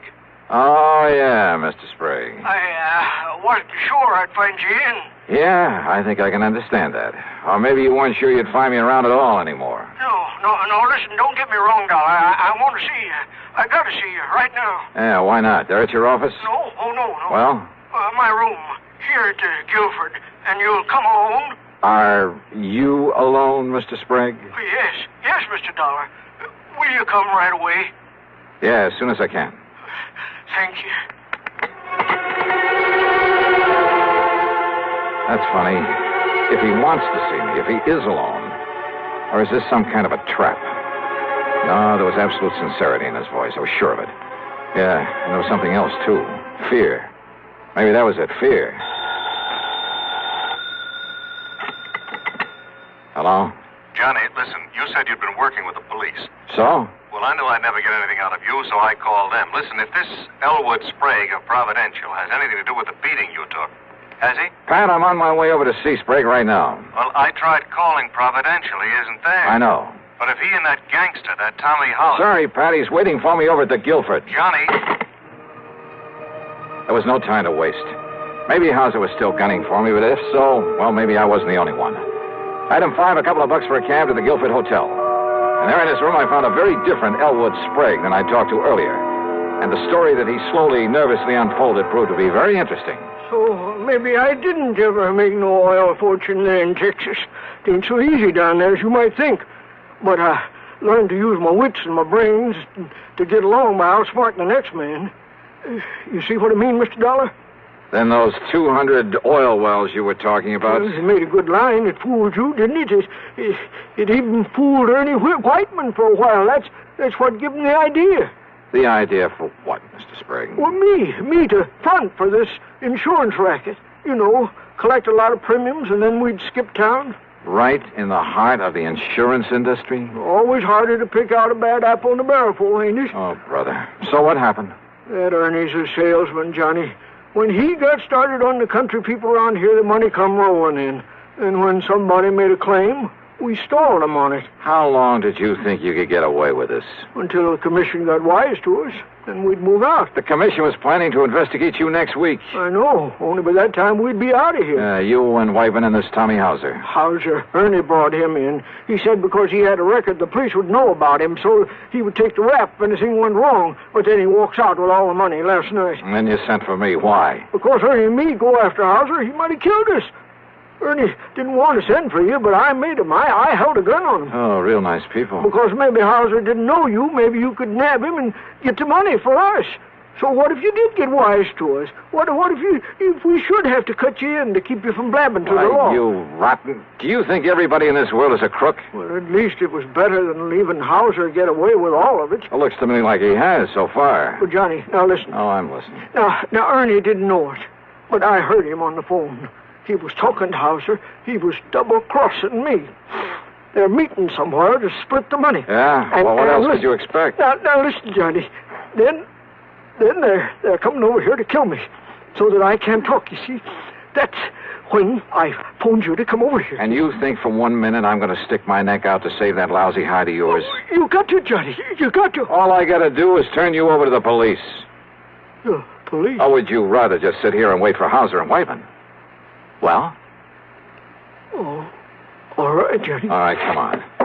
At least it may keep you from getting shot, which is better than you deserve it. Wow. Ernie. Back inside, please. Ernie, Both of you. that gun. That's right. The one that killed Hauser when he tried to hold out on me. The one that's going to kill you, Elwood, for what I heard just now through this door. Oh, no, Ernie, please. Johnny. And of course that means you'll have to go with him, Dollar. Now get inside that room. Pat, Both of you. I kind of thought you might be coming over here. What are you talking about? After I told you where I was headed. You too, Sergeant. Sergeant. The police! That's right. So you'd better drop Look that. out! You think you're going...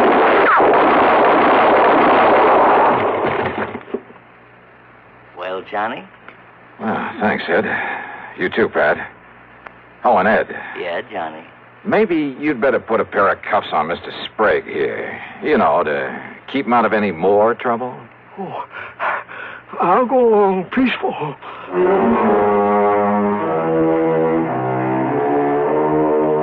So the big fat fee that was promised doesn't get paid to me after all. And I'm sure I may as well forget the expense account for a change. But you know something? It doesn't matter. Because the important thing was to have had some small part in wiping out this dirty racket. Me? I feel good. Yours truly, Johnny Dollar.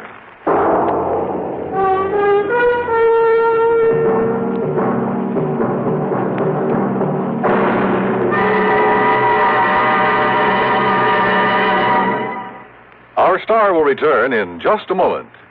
Constipation is something people don't talk about much, but it can be a problem for anyone, even doctors.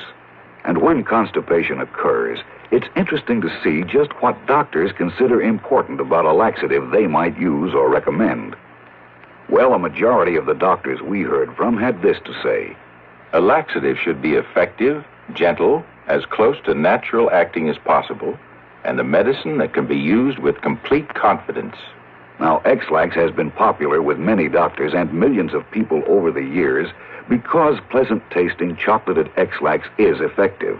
Overnight, it helps you toward your normal regularity. X-Lax is gentle. Next morning, it gives you the closest thing to natural action.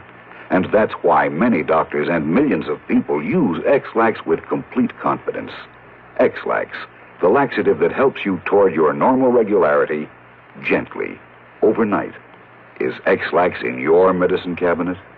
Now, here is our star to tell you about next week's story. Next week, a man who uses government help to promote his one-man crime wave. Join us, won't you? Yours truly, Johnny Dollar.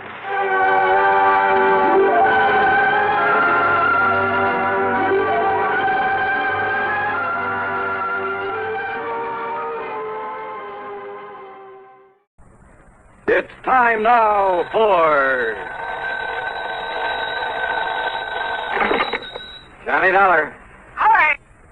Well, hiya, George. I've been wondering when you were going to come up with another wild one for me. That is not the case this time, John. John?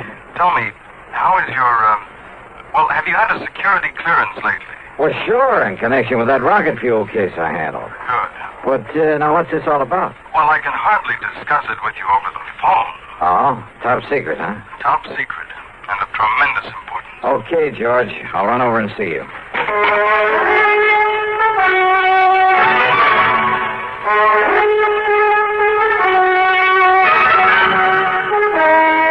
CBS Radio brings you Bob Bailey in the exciting adventures of the man with the action-packed expense account, America's fabulous freelance insurance investigator. Yours truly, Johnny Dollar.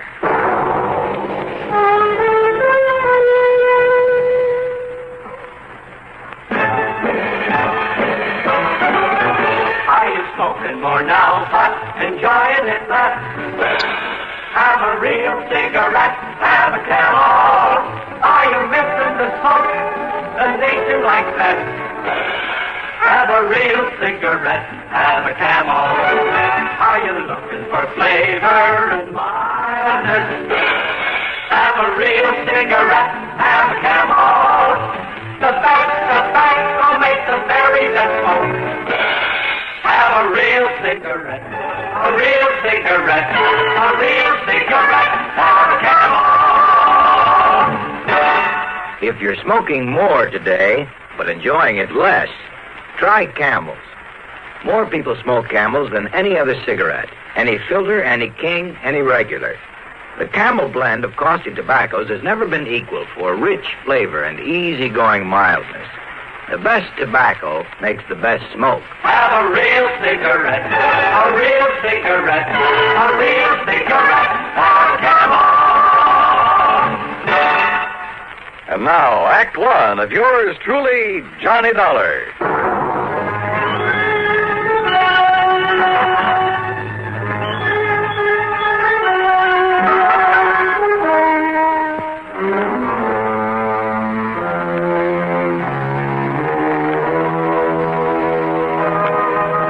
Expense account submitted by Special Investigator Johnny Dollar to Floyd's of England, North American Office, Hartford, Connecticut. Following is an account of expenses incurred during my investigation of the missing missile matter.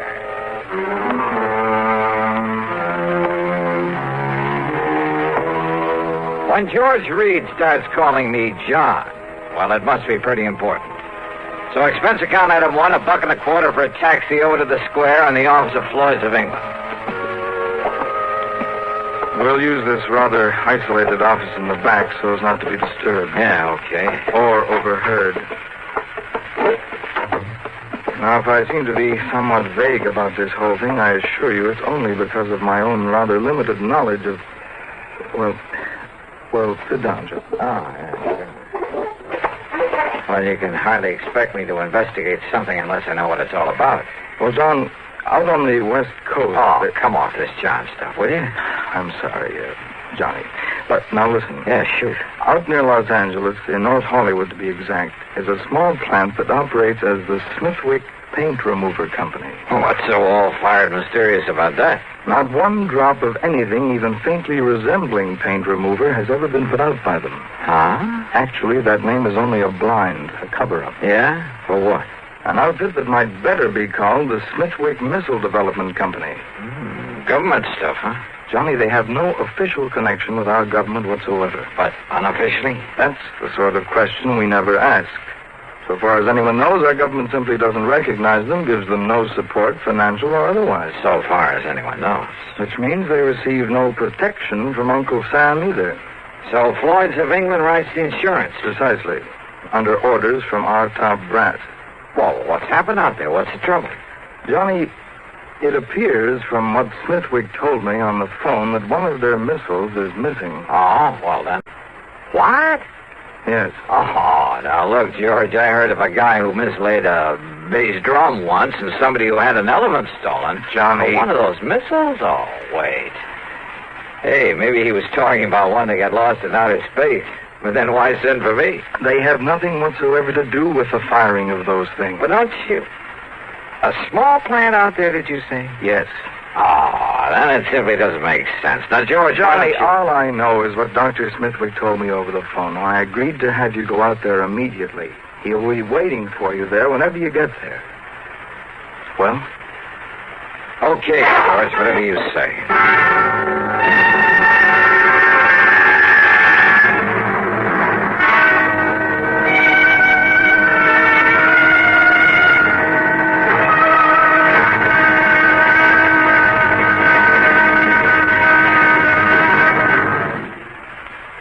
Hola, amigo.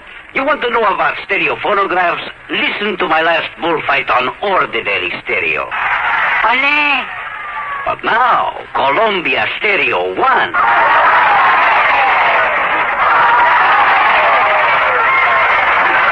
There is a corrida de toros. Real lifelike, magnifica. There is such a big difference in stereo phonographs. With most, all you get is a couple of speakers shooting in different directions. But with Columbia, hombre, you get fantastic stereo projection. What it does is to send circles of sound sweeping through every inch of a room. You are surrounded with live sound, live feeling, live passion.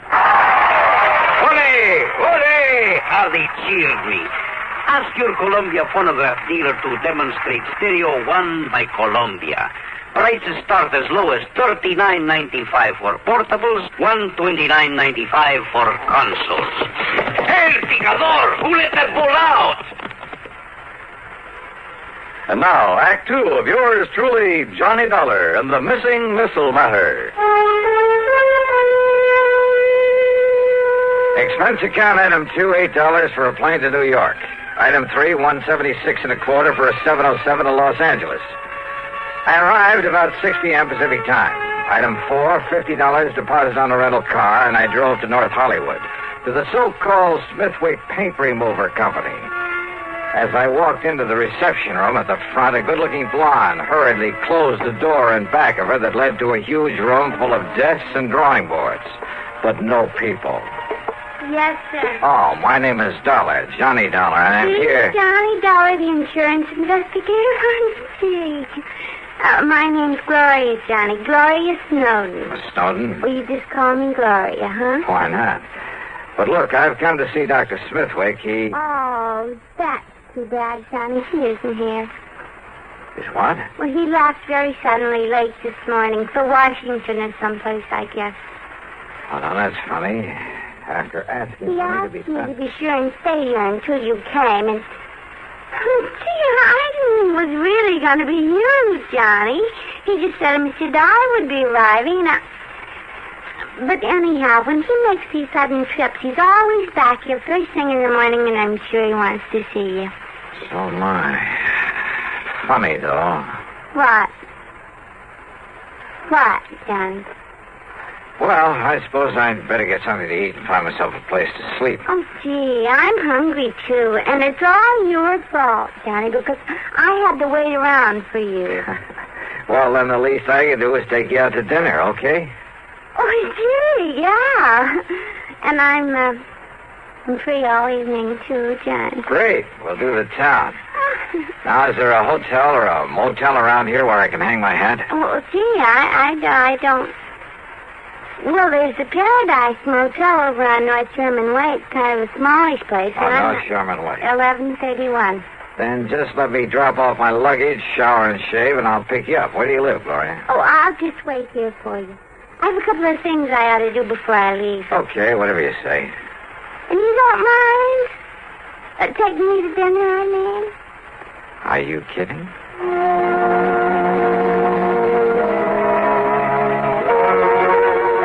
Funny, all this big emergency, all this hurry. The man who'd sent for me was off somewhere else.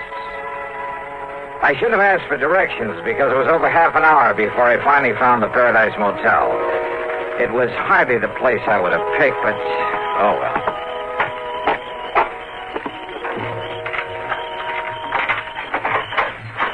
Yeah, here you are, Mr. Dollar. Number 7. Okay.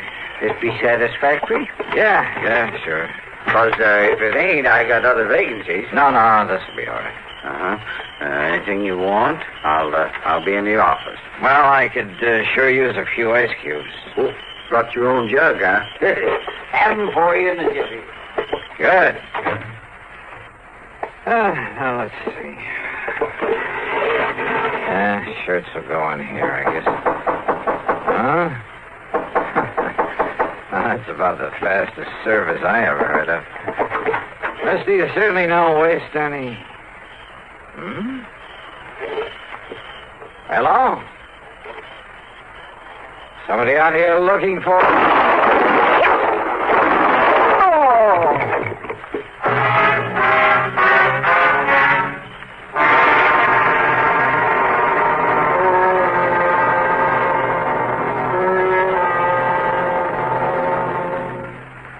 Act 3 of yours truly, Johnny Dollar, in a moment. Welcome, recording star Mel Torme. It's terrible trying to sing with a bad cold. So I always take 4-way cold tablets to relieve cold miseries fast. Good idea. Tests of all the leading cold tablets proved 4-way fastest acting. 4-way starts in minutes to relieve muscular pains, headache, reduce fever, calm upset stomach, also overcomes irregularity. When you catch cold, try my way. Take 4-way cold tablets. A fast way to relieve cold distress and feel better quickly. 4-way, only 29 cents. Now, here's a word about another fine product of Grove Laboratories. To get rid of embarrassing dandruff in 3 minutes, change to Fitch Dandruff Remover Shampoo. 3 minutes with Fitch regularly is guaranteed to keep unsightly dandruff away forever. Apply Fitch before wetting hair, rub in 1 minute. Add water, lather 1 minute. Then rinse 1 minute. Every trace of dandruff goes down the drain. 3 minutes with Fitch and embarrassing dandruff's gone. At the same time, Fitch can brighten hair up to 35%. Get Fitch Dandruff Remover Shampoo today. And now, Act 3 of yours truly, Johnny Dollar.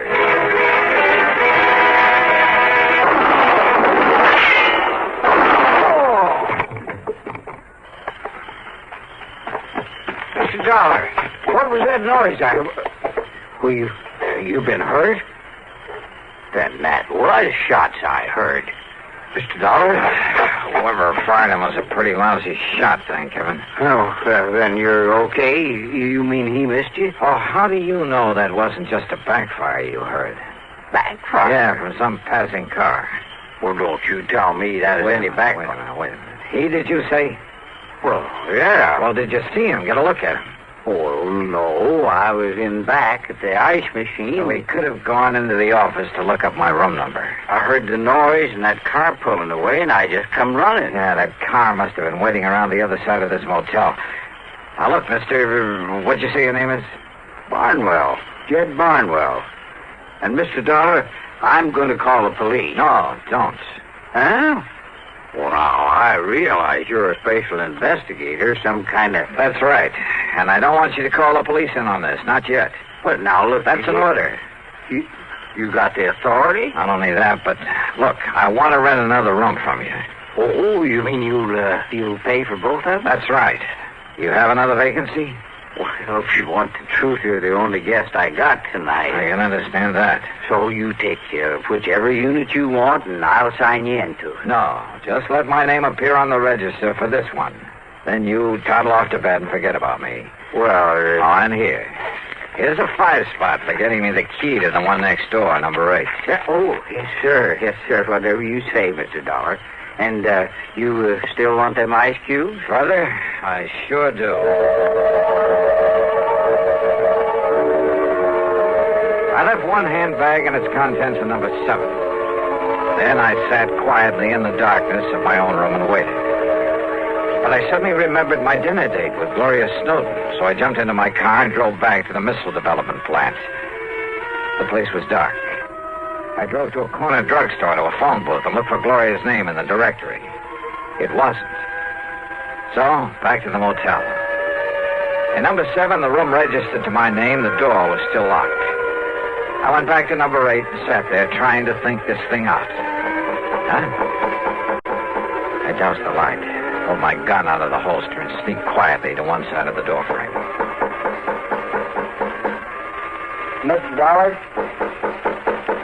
Mr. Dollar, I saw your lights go out. I hate to disturb you at this time of night. Yeah? Who is it? My name's Bob McKinney. McKinney? That's right. Sounds familiar. Well, I used to work for CBS Radio, and, I used to handle that program dramatizing your insurance case. Oh. I want to talk to you. It's important. All right, come in, Bob. Hey, what's in that box? It's a tape recorder, kind of a special one. When old Jed Barnwell, he's a kind of a gabby old guy. Yeah, he sure is. Well, when he told me you were staying here, well, Johnny, I figured I'd better get to you and tell you about... About what, Bob? About some code signals I have here on tape. I picked them up about an hour ago. Morse code signals? Yeah, international code. It's like this, Johnny. I have my own amateur license, W6VFG, and I fool around with a lot of high-frequency experiments. So? Well, I got a couple of wires crossed on my receiver. It took me to a frequency that isn't even supposed to be on the air anywhere. Yeah? I started hearing what I thought was a high whistle. It's so high it was barely audible, like an oscillator note, a continuous squeal. Only it broke off now and then. Well, now, Bob, in spite of finding a key myself a long time ago, I'm afraid this is a little outside Wait, Johnny. my... I've also been experimenting with this tape recorder, running the tape and recording at about 5 feet a second instead of 7.5 inches a second. Yeah, well, excuse me, but listen, please. Okay, I'm listening. I recorded that squeak, running the tape real fast, and then I played it back slowly. You know what it was, Johnny? All right. It was ultra-high-speed transmission, code transmission. Oh? And when I played it back as slowly as I could, so I could read it, will you listen to it? I've got a variable speed on this. Can you read international code? Go ahead, Bob. Turn it on. Yeah.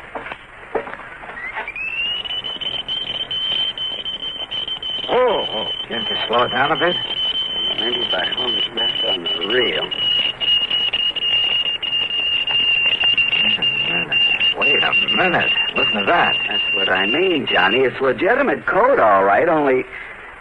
Well, have you any idea what language that is? I certainly have. Well, what? Whatever that message is, well, it wasn't intended for anybody this side of the Iron Curtain. And did you understand just, well, maybe a couple of words? Yeah. Now, look, have you any way of telling where that signal comes from? Well, it was mighty powerful, like it was real nearby. Ultra-high-speed transmission. And on a frequency that nobody in the world's supposed to be using. Bob, if there was some way to spot that transmitter, if we could only... Kenny McManus. What? If I can rig that direction finder at Kenny's to my receiver when it's rigged to catch a signal... Then do it. Get hold of McManus and his direction finder and trace down the source of that signal. Meantime, leave this tape recorder with me. I'm going to round me up an interpreter. Then you caught those two familiar words in that message. My name. That's right, they were. Johnny Dollar.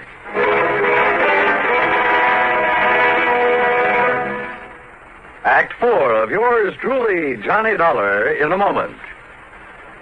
And now here's a message from the watchmakers of Switzerland. Swiss vacation, Swiss vacation. Win a fabulous vacation for two in beautiful Switzerland. Enter the Swiss Vacation Contest. It's easy. Nothing to buy. Pick up a free entry blank at a jewelry store or other store that sells quality watches. Then in 25 words or less, complete this statement. A quality watch is the best value because there are 1,000 prizes. First prize, a 21-day vacation for two in Switzerland. You fly deluxe Swiss Air both ways. Visit many colorful places. All expenses paid for two people, plus $500 extra spending money. Second, third, and fourth prizes. 15-day Swiss vacations for two.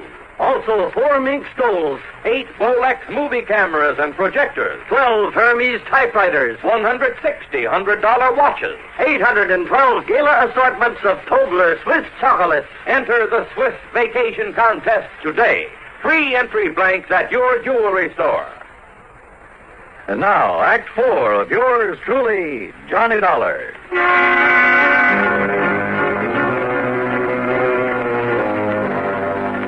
Two familiar words and that high-speed code message that Bob McKinney had intercepted. So high-speed it sounded like a continuous squeal until we played back the recording slowly and recognized it for what it really was. A secret message in that foreign language. Those two words were my own name, Johnny Dollar. My one good police contact there on the West Coast was Lieutenant Harry Golden of the Homicide Squad. Sure, it was out of his line. It was the middle of the night. But he rounded up Alan Orloff, an interpreter, sent him over to see me. It was nearly 8 a.m. by the time I transcribed the code message. And then when Orloff finished translating it... Mr. Dollar, do you see what this means? I certainly do, Orloff. But not only the threat against you, sir, because you are working on this very case. I know. But the sender of this message has somehow got hold of secret plans for a missile, a space rocket. Orloff. Has copied those plans, is holding them for an agent of this other government to pick them up later on today. Which means that somehow I've got to locate the sender of that message. But how? And it must be done immediately before the contact with this other agent. I know. Then don't you see, Mr. Dollar? Wait. Yeah? Who is it? Bob McKinney. Oh, Bob. What'd you find out? Johnny, that secret transmitter's right here in North Hollywood. It's been working ever since I talked with you, up until just about an hour ago. Here's the address and the name of the person who owns the house. Good. Only the antenna must be set up in the attic or something. What do you mean? There's no outside antenna to show there's a transmitter working there. And, of course, using that frequency that nobody would ordinarily be able to pick up. If it hadn't been for my dumb luck in receiving an ultra-high-speed transmission. Did you record any further messages? I got them right here on tape, on this recorder. Good. Then while you transcribe them so Mr. Orloff can translate them, I'm going to the address you have on this... Huh? Kind of figured the name of that sender might surprise you. Surprise, huh? That is the understatement of the week. I'm going over to that missile development outfit. And I hope and pray Dr. Smithwick is there now.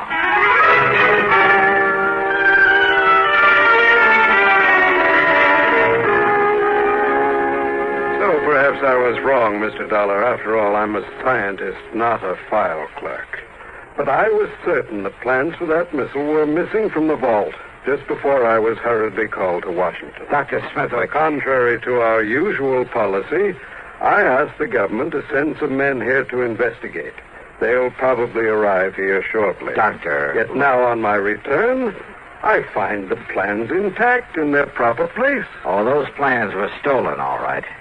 And for the benefit of one of the big foreign powers. What? But that could only mean that someone here in this organization... Right. You mind if I call in your receptionist? Gloria Snowden. I'll wander in on what I have to say. You mean to say you tell that stupid little girl about this? You think I need to? Well, Dollar, it's because of her lack of intelligence that it's safe to have her about. Any bets? Gloria. Yes, Johnny? Come in here, please. Oh, indeed, sure. Hi, Doctor.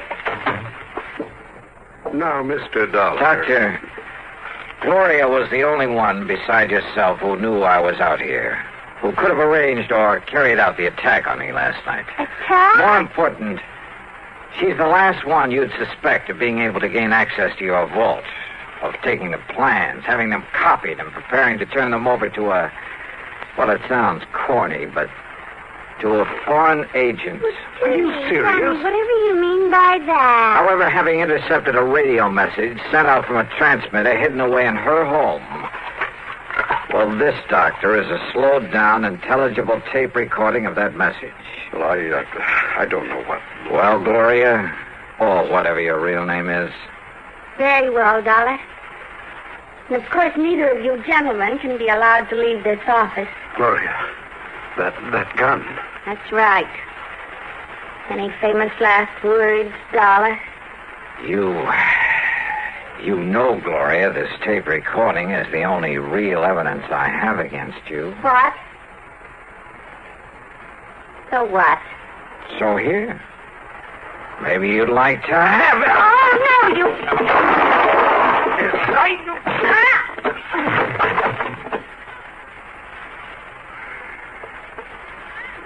Mr. Dollar. Yeah, Doctor. And maybe those G-men you sent for will keep the date she made with her contact. The one supposed to pick up those plans from her.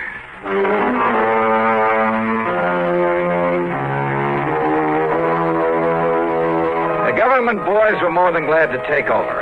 And I hope they can find some way to reward Bob McKinney, who really solved this case. Expense account total, including the trip back to... wait a minute. Forget it. In so good a cause, it was the least I could do.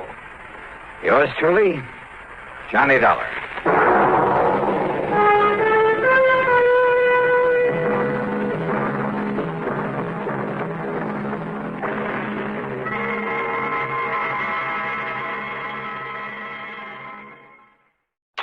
Johnny Dollar. Well, here I am. I'm home. Huh? I said I'm home from my vacation. Wow, great. Good for you. So, when are you going to come over and ask me to marry you? Oh, it's you. Who else? Well, I don't know. How about if I pop the question right now? Well, go ahead. Will you marry me, Paula? You bet your life. What, Paula? Who else?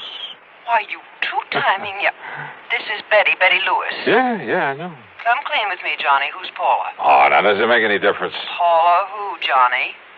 Johnny? Oh, Smith, Jones, Brown, you pick one. You rascal, I could...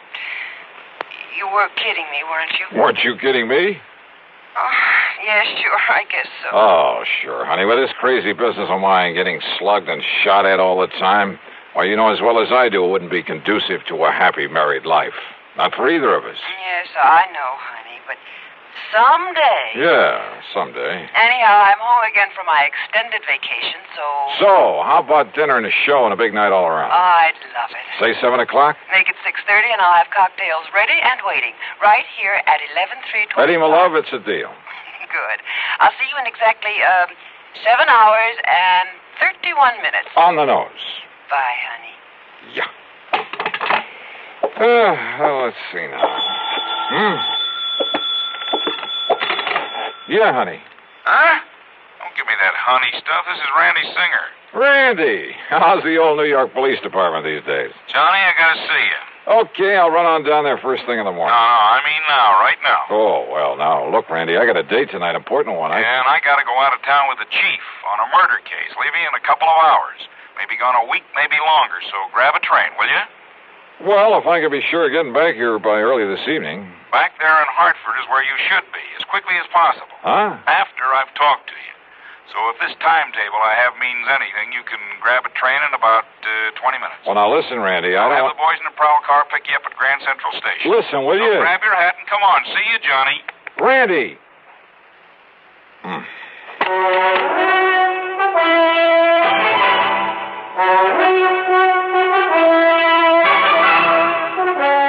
CBS Radio brings you Bob Bailey in the exciting adventures of the man with the action-packed expense account, America's fabulous freelance insurance investigator. Yours truly, Johnny Dollar.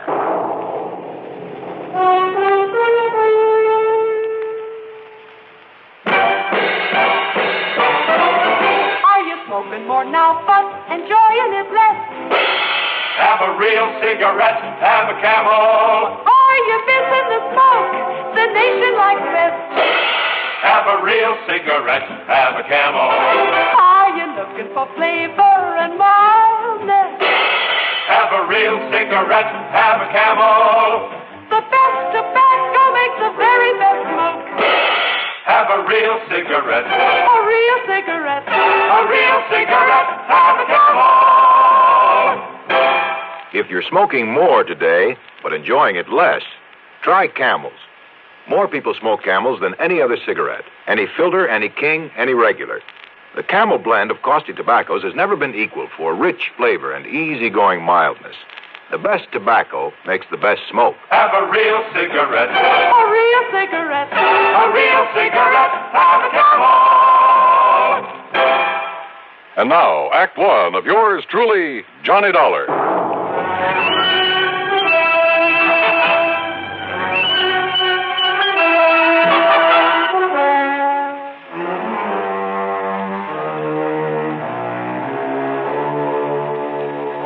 Expense account submitted by Special Investigator Johnny Dollar to the Universal Adjustment Bureau, Hartford, Connecticut. Attention, Mr. Pat McCracken.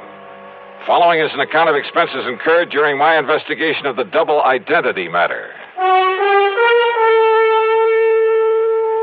Pat, you have an assignment to this case, but it does concern some of the insurance companies that Universal Adjustment Bureau services.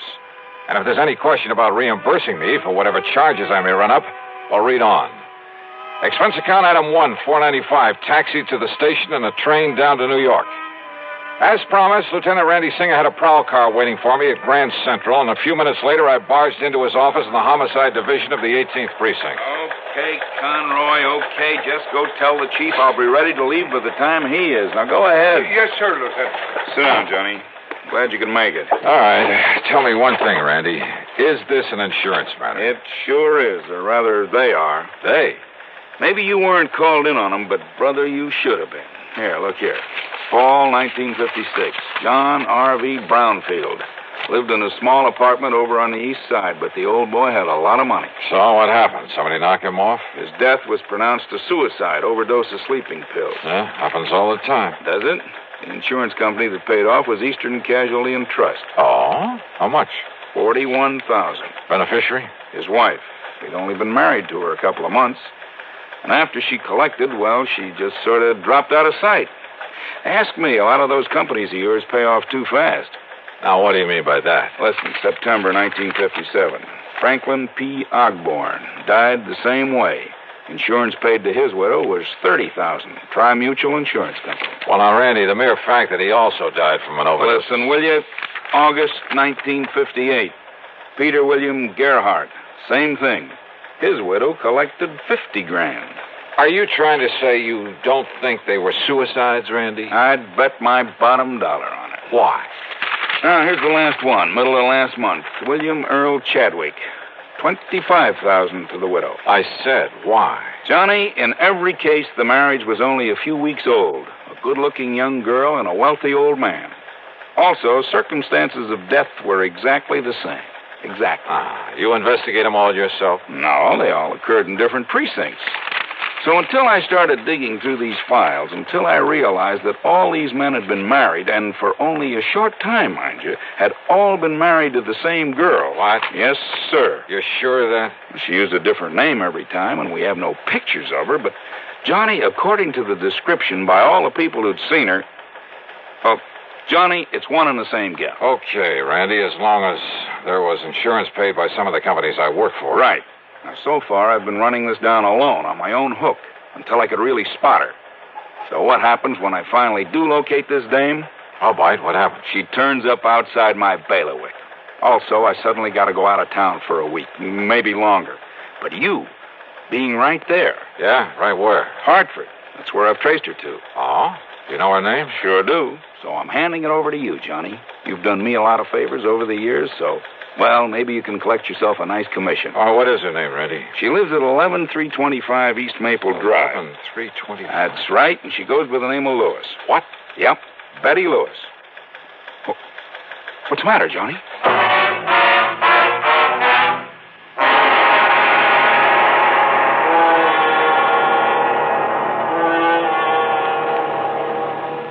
Act 2 of yours truly, Johnny Dollar, in a moment.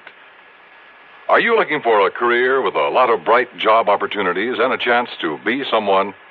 Then by all means, look into professional nursing. Young women between 18 and 35 who are high school graduates in good physical condition can qualify for nurses training. There are many fascinating outlets for nurses' talents. They can work in hospitals, private homes, doctors' offices, in research, industry, or the armed forces. There's a great need for women to teach nursing, too. Women under 50 are also needed as practical nurses. Practical nurses require less training than professional nurses. They assist in hospitals and perform countless valuable services in private practice. This message is also addressed to men, because there's an increasing number of men going into both professional and practical nursing. So, find out if you can qualify for a nurse's career. Inquire at your nearest hospital or inquire at your nearest school of nursing. And now, Act 2 of yours truly, Johnny Dollar and the Double Identity Matter.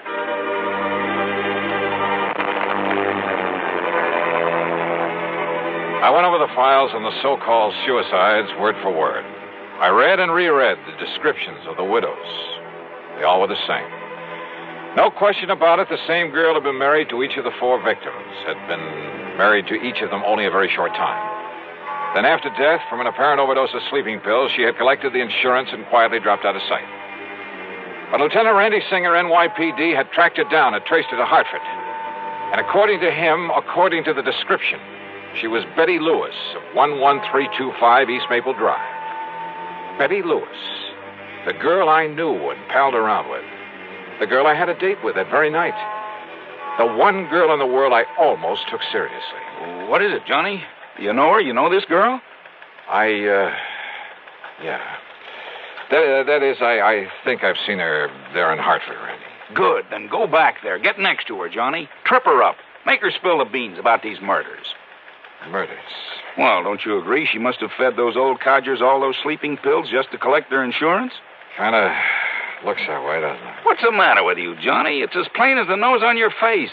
And boy, how those descriptions of her all tie together. Yeah. Height, weight, build, complexion, eyes, everything. Of course, she dyed her hair differently a couple of times. Blonde. When she married her last victim, she was a redhead. What'd you say?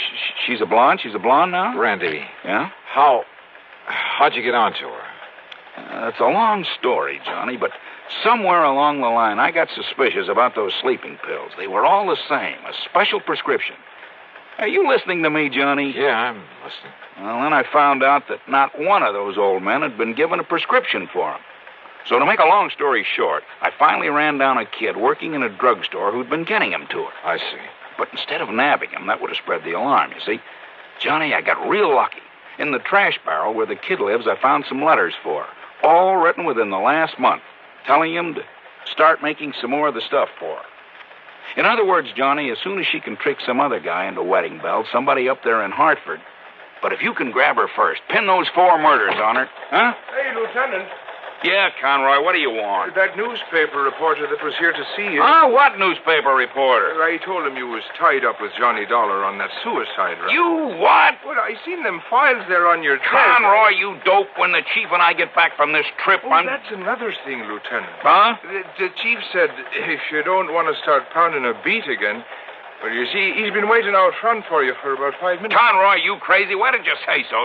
Tell him I'm coming. I'm coming right away. Yes, sir. I'll tell you. Johnny, will you take it from here? Down. Sure, Randy. Attaboy. It's truly Johnny Dollar in a moment. Meet star Stuart Irwin. Nothing's worse for an actor than a nasty cold. To feel better quickly, I take wonderful 4-way cold tablets, a fast way to relieve cold distress. Right. Tests of all the leading cold tablets proved 4-way fastest acting. 4-way starts in minutes to relieve muscular pains, headache, reduce fever, calm upset stomach, also overcomes irregularity. Take my advice. For your next cold, take 4-way cold tablets, the fast way to relieve those cold miseries.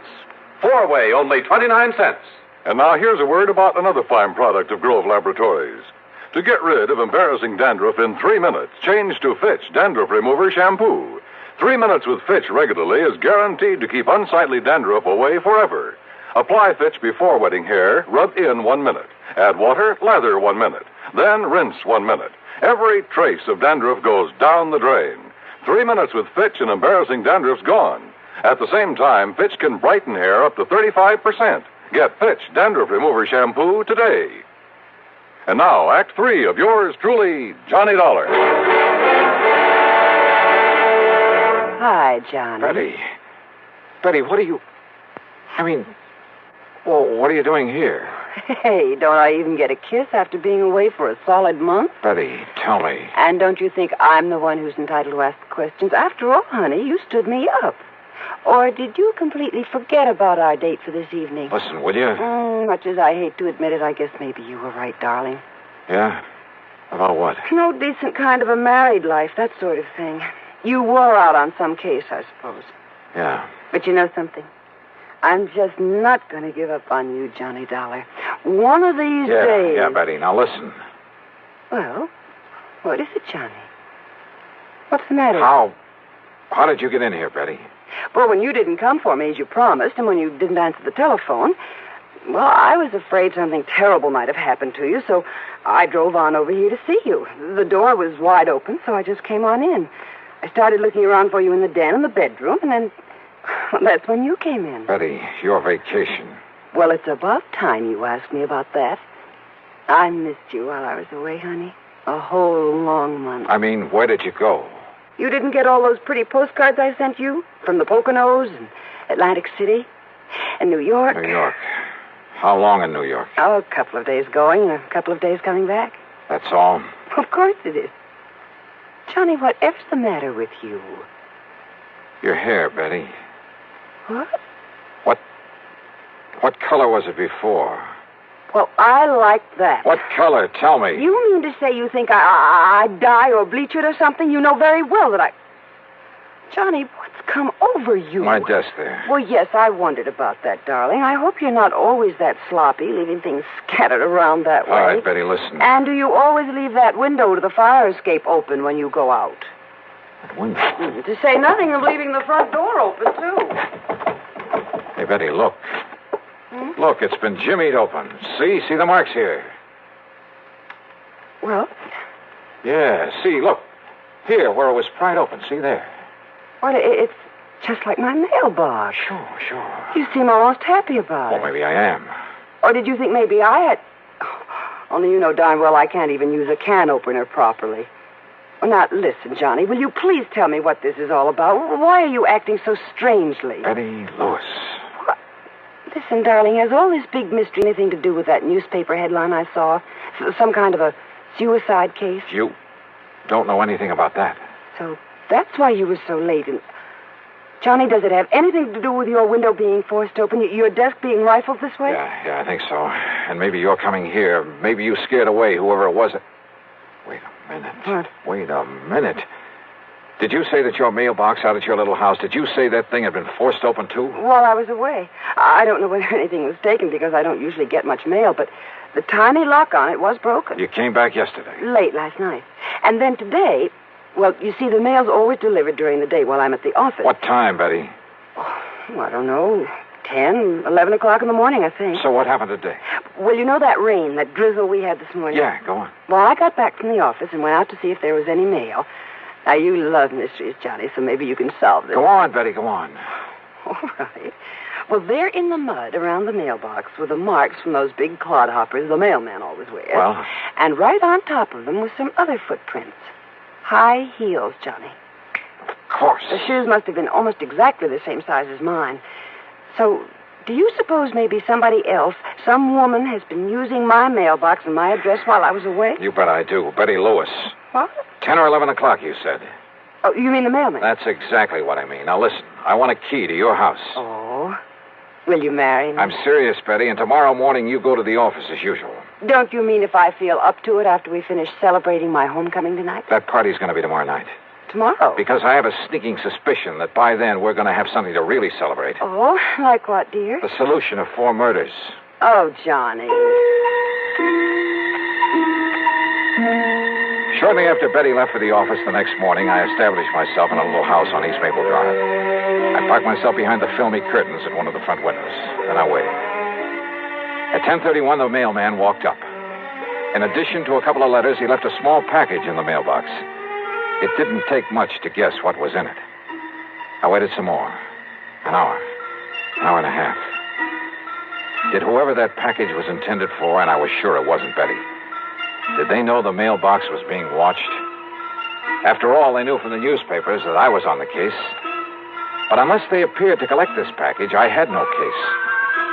Then it suddenly occurred to me, the important thing was to be sure of having that package myself as evidence. So after making sure the street was clear both ways, I slipped out the front door, walked casually out to the mailbox.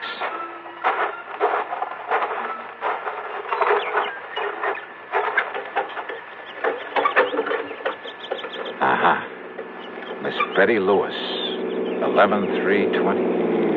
Huh? Just a minute there, you. Yes? Just what do you think you're doing poking around my mailbox that way? By golly, you do look like her. What are you talking about? The real Betty Lewis. Well, I'm Betty Lewis. Now, if you don't mind, that package you just took out of the mailbox. Sorry, miss, whatever your name is, but I need it as part of the evidence. Evidence? Yeah. That'll pin the murders of 4 husbands on you. Johnny Dog. That's right. All right. Give me that package. Oh, put that thing down, I'll lady. pull the trigger, Johnny, if you don't give me that package. Give it to me. Okay. Whatever you say. You dirty... Maybe you're a lousy shot. No, you're hurting me. Oh. Okay, now back in your car. Now listen, Johnny, listen. Get in. Listen, Johnny, I'll make a deal with you. And you're driving, lady. Right straight to police headquarters.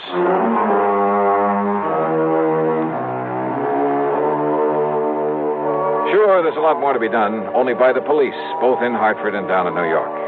But there's not much doubt about the outcome, especially since the kid who supplied the drugs broke down and said plenty. The insurance companies, well, the money she had left can be prorated among them, and that'll be that. My problem, of course, will be explaining things to Betty. But you know something? That may have its pleasant aspects, too. So expense account total, well, call it $20. Provided there's also a fee on this one. Yours truly, Johnny Dollar.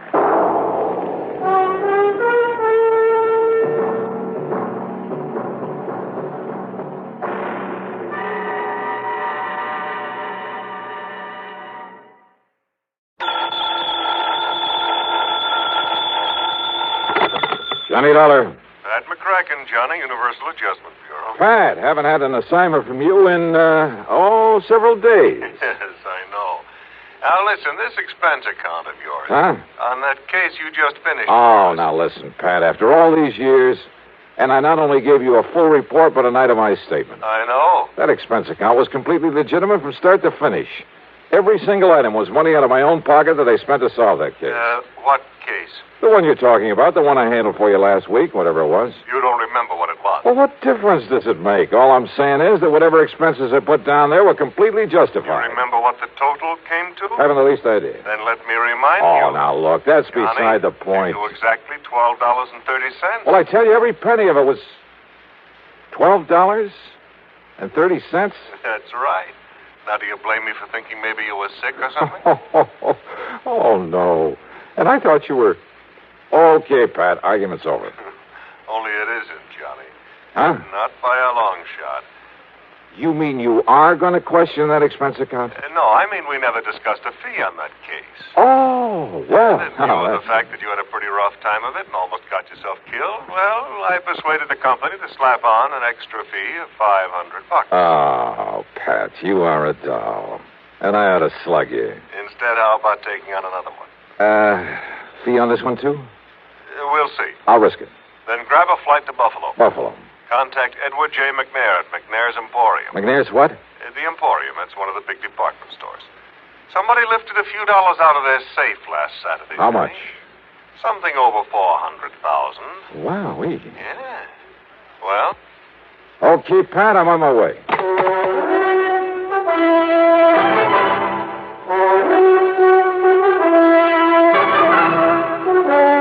CBS Radio brings you Bob Bailey in the exciting adventures of the man with the action-packed expense account. America's fabulous freelance insurance investigator. Yours truly, Johnny Dollar.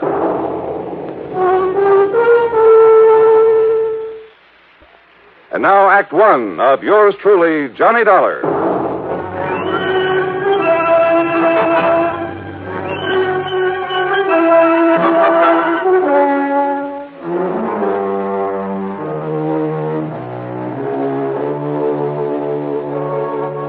Expense account submitted by Special Investigator Johnny Dollar to the Universal Adjustment Bureau, Home Office, Hartford, Connecticut. Following is an account of expenses incurred during my investigation of the Buffalo matter.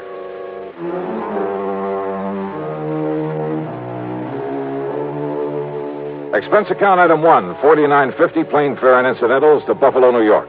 Item 2, $8 even for taxi fares. After dropping my luggage at a hotel, I went over to the Emporium. In the big office on the top floor, I talked to Mr. McNair himself. $421,216, according to the books. Well, that's quite a loss, Mr. McNair. And I suppose, Mr. Dollar, that to some extent it's my own fault. My fault. Oh, why do you say that, sir? Heaven knows John Harker suggested changing the procedure more than once. John Harker? Yes, my young personal assistant. Also company treasurer. Oh, I see. But I've run things single-handed the same old way for so long, and nothing like this ever happened before. Mm-hmm. What do you want to tell me about it? We've followed the same procedure every Saturday night for over 28 years, which is to say that as soon as the store was closed, each department head, in turn, brought his cash receipts up here to the treasurer. This, John Harker. Then Harker gave the department head a receipt, put the money in the vault, and that was that. Well, sir, it seems to me it would have been a lot safer to have an armored car deliver that money to the depository of some bank during the day, maybe several times a day. Exactly what John suggested some time ago. I suppose I should have listened to him. Well, go on, sir. Last Saturday, after we closed, things went along quite as usual. That is, until Mr. Ellery in Sporting Goods, always the last to bring his money to the vault, until he knocked on Harker's door. Well, right on cue. Excuse me. Come in. Mr. McNair, John, come in, please. I want you to meet Mr. Johnny Dollar. This is John Harker. Mr. Dollar? Hiya. Dollar represents the insurance companies we trust will make good on our loss. Well, I certainly hope you can make more progress than the police have, Mr. Dollar. That bandage on your head have anything to do with the robbery, Harker? Yes, it certainly has. Terrible, isn't it? Now, sit down, John. Tell Mr. Dollar exactly what happened on Saturday night when Mr. Ellery came up to turn his cash over to you. Thank you, sir. Oh, I'm afraid it was all my fault, Dollar. Not a bit of it. Yes, for being caught off guard. All right, what happened? Well, when Ellery knocked on the door of the vault room, I asked who it was. He told me, and, I should have known by his tone of voice that something was wrong. Now, John, you're not to blame. This sort of thing could have happened to anybody. Even to me. Thank you, Mr. McNair, but it doesn't alter the fact that... Well, Dollar, I went over and unlocked the door for Ellery. But instead of walking in, he was forcibly thrust into the room. The door was thrown back so hard, it knocked me down, knocked me unconscious. Terrible. And when I came to, the cash drawers of the vault were empty. The keys had been literally torn out of my pocket. You shall have a new suit for that, John. Thank you, sir. Ellery, poor Mr. Ellery, lay there bound with adhesive tape after being badly beaten. Did you see whoever it was came barging in that way? If I hadn't been standing behind that door, I might have. I see. What about this man Ellery? Tell him, John. Yes, sir. Well, poor Ellery did catch a glimpse of him, but the man was wearing a sort of mask over his face. He gave what description he could to the police, of course. And, that's about it. Thank you, John. Now go along. Yes, sir. Well, now, wait a minute. Don't misunderstand me, Mr. Dollar, but I don't want to keep John around here any longer than necessary. Well, but I'd like to be around. I'll cancel the trip gladly. Trip? Of course. After what's happened, that knock on the head was pretty serious. John is taking my cruiser on a little trip. Oh, well, I can't say I blame him. So run along, now... John. You can leave tonight as you planned. Whatever you say, Mr. McNair. Harker, wait a minute. Your please. friend all ready to go with you? Oh, I hope you don't mind my taking him along, sir. Not a bit. Now run along. Run along. Have a good time. And a good rest. Look, yes, it's customary. Thank you very much, sir. Mr. Dollar, I suppose you'd like to talk to Mr. Ellery now. Well? Yeah. I'd like to talk to somebody who was involved in this thing.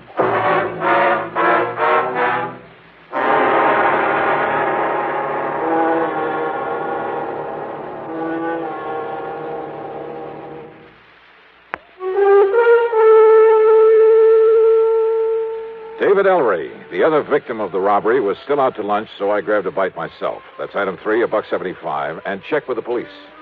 Nothing helpful at all. No leads on the man who got away with over $400,000 from a store there in Buffalo, New York. Then I went over to the Emporium to the sporting goods department. Ellery was back, and I talked with him in a little office in the corner of the stockroom. He was still suffering from the beating he'd taken. Yes, sir, Mr. Dollar. It was awful. Terrible. And, yes, sir, it was just like young Mr. Harker told you it was. I understand that you gave the police a description of the man who attacked you. Well, yes, sir, best I could. Had you ever seen him before that you know of? Well, of course, I can't be absolutely sure because of that mask he was wearing, but I don't think so. Was he waiting at the door of the vault room when you got there to put the money in the safe? Well, Mr. Harker always does that, sir. Yeah, I suppose so. I just go up and knock on the door and tell him who I am. Well, you see, he always keeps the door locked when he's taking the company cash that way. Yeah, sure. So I knock on the door and shout my name, and then he opens up and I give him the money. Then he gives me a receipt, and he puts the money in the vault. But you didn't answer my question. When did you first see this man in the mask? Well, only when Mr. Harker was opening the door for me. Yes? He must have sneaked up on me, and then just when Mr. Harker opened the door, he grabbed me by the shoulders, and, sir, he just throwed me into that vault room. Ah, and John Harker was struck by the door as it was banged open. Poor young fellow. It must have hurt him something terrible. knocking him out that way. Looks to me like you got the worst of it, though. Oh, I'm so sorry for John Harker. What? Nice young fellow like him, trying so hard to make his way in the company, and then to have a thing like this happen. Now, Mr. Ellery, Doing real good for himself, too. Doing real good for the Emporium. Yeah, well, now tell Lots me. of good ideas for building up the business. And Mr. McNair liked that and kept pushing him ahead. Oh, yeah, sure. So But that now- someday John could be earning himself a lot of money. Not that us old-timers ever complain. Mr. Ellery. I mean about the wage scale here at the Wait a minute, please. Yes, sir. How long has John Harker been with the Emporium? Oh, about a year now, and he's lived up to the recommendations he come with so well. It's just no wonder Mr. McNair... Recommendations? From where? Macy's and Gimbel's in New York, and John Wanamaker in Philadelphia. Oh, from lots of big stores. A couple in Chicago, too. Oh? Yes, sir. Mr. McNair told us about it himself when he hired Mr. Harker and explained that's why he'd give him a better job than some of us old-timers had. Macy's, Gimbel's, Wanamaker. Don't believe me, you ask Mr. McNair. You know something, Mr. Ellery? What, sir? That's the one thing I believe I'd better not do. What? Well, thanks a lot. You've been a lot of help. Well, now, Mr. Dollar. I had suddenly begun to wonder about the way Mr. McNair had gotten Harker out of his office before I could thoroughly question him. About the possibility that McNair might have engineered this robbery himself. Because it had to be somebody completely familiar with the procedures, the routines of that store, because of the timing. Somebody who knew the place would be virtually empty at that time of day. Who knew that Ellery was always the last to take his money up to the vault. I'd noticed a checkbook on Mr. McNair's desk. It made a mental note of the name of the bank.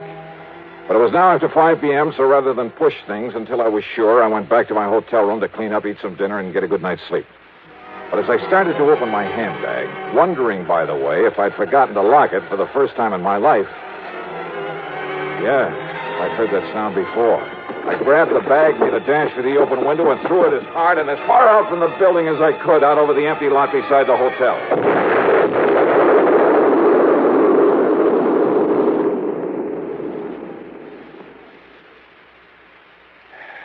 Funny.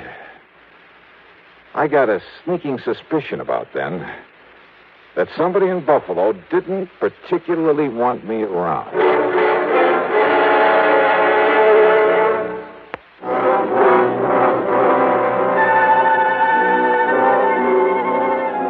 Needless to say, I had to do a bit of explaining to the police about the infernal machine in my handbag that I'd tossed out of my hotel. And the company will have to pay for some broken windows in that neighborhood. And needless to say, their only theory about who might have planted that bomb was the man in the mask, whose identity was still unknown to them. But I had an idea. Besides the police, only 3 people could have known I was there. Mr. Ellery, hardly the type. Young John Harker. No, he was off on a yachting trip. And that left Mr. McNair. But like I said, rather than push things without some proof. Well, item 4 is $7 for drinks and a good dinner, and I hit the sack for some much-needed rest. But first thing in the morning, I was in the cashier's office at the bank. Yes, sir. What can I do? Johnny! Willie Barton. Now, what under the sun are you doing here? I'll have you know that I'm not only cashier of this bank, but a vice president, too. How are you, boy? Congratulations. Well, look, I got to get right to the point. I want to know all I can about the financial condition of not only Mr. Edward J. McNair, but also the store he owns, the Emporium. Oh, now, Johnny, you know that things like that are of a confidential nature between a banker and his client. Oh, I can see you're going to be a lot of help. I'll tell you this, though. McNair is worth millions. Millions, Johnny. Well, how about outstanding debts against the store? McNair's old-fashioned. He pays cash. Cash on the line for everything. That store hasn't owed a penny for, I'd say over 25 years. Nor has McNair himself. So, Johnny, if you're by any chance thinking... $400,000 is still a lot of money, Will. To him, it's only a drop in the bucket. But, of course, he's entitled to recover it, and if one of the companies you represent has to pay Wait a minute. Let me use your phone. Why, surely. Here.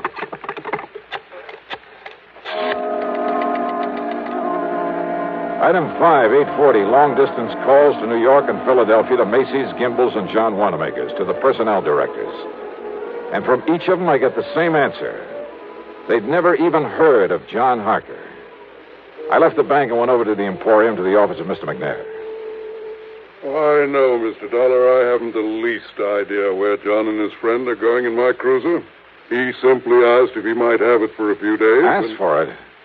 I thought it was your idea that he take that trip. Well, of course I agreed that he should get away for a few days to rest, recuperate. A few days? Yes. Huh? And also get away with your $400,000. What? Played right into his hands. You know anything about this friend he's taking along? Well, I presume, being a young man with lots of lady friends. Well, I presume it's the guy who helped him with that robbery.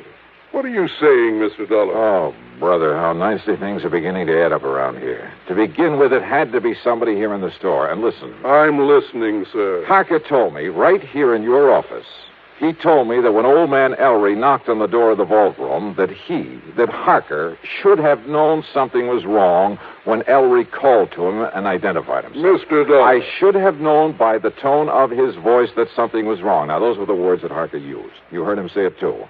But he was lying. Lying? Yeah. Because Ellery didn't know the robber was even there until after John had opened the door for him. You're sure of that? I'm sure.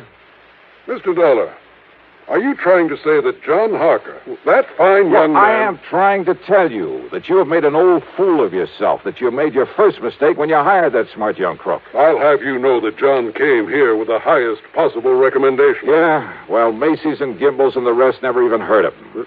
What? So in your blind faith, you not only taught him how to stage the robbery, he and his pal, whoever he is, but now with your cruiser, you've helped him get away with it, with your money. But good heavens, Mr. Now, Dollar. if you'll just give me a hand, come up with some bright idea for finding that boat of yours somewhere out in the middle of Lake Erie.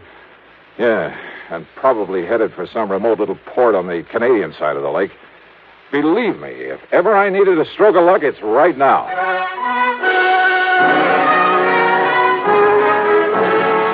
You know something? Well, Lady Luck must have been tagging along right at my heels. And don't ever underestimate the United States Coast Guard.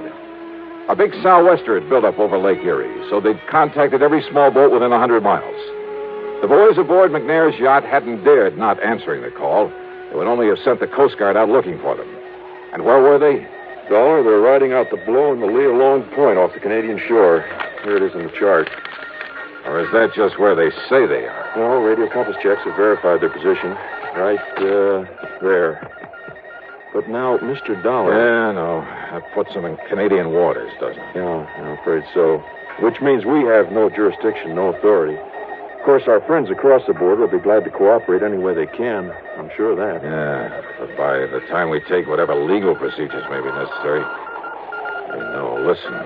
Yes, sir? Now, off the record, unofficially, suppose I were to go out there after them myself. Oh, now, Mr. Dollar... Well, somebody has to nab them. Suppose I could find a boat and a skipper willing to weather this storm. Huh? How about that? Well, I think maybe... Now, I'm not sure, mind you, but I think I've heard of some chap around here that owns a converted subchaser. Weather out any kind of a storm. Yeah? Now, of course, you understand, I'm hardly in a position to recommend that you attempt any such... Expense account item 6, $585, rental of the subchaser and the skipper to go with it. And while I'd like to give you a thrilling, dramatic ending for this case, well, the trip across Lake Erie in that storm did have its moments. But from there on in, it was just a matter of running down John Harker and his pal, clapping him into chains and hauling him back to Buffalo with the money. So expense account total, including transportation home. Well, now, wait. As it turned out, there's a lot more to this thing. Yeah. I'll tell you all about it in my next report. Yours truly, Johnny Dollar.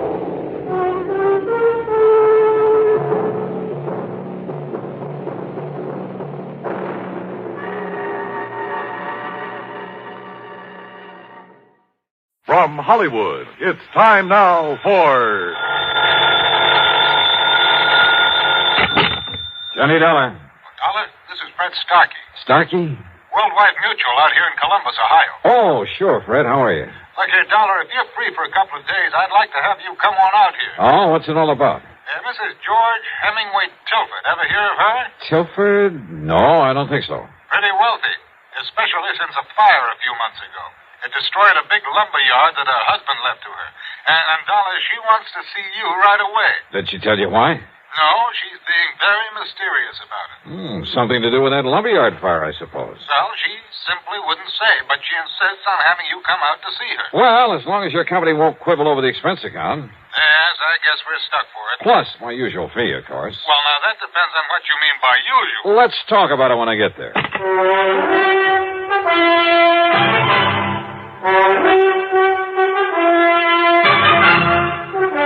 CBS Radio brings you Bob Bailey in the exciting adventures of the man with the action-packed expense account.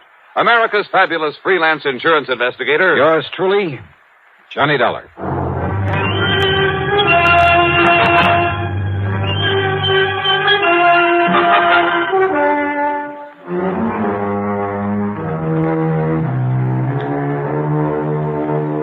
Expense account submitted by Special Investigator Johnny Dollar to the Worldwide Mutual Insurance Company, Columbus, Ohio office.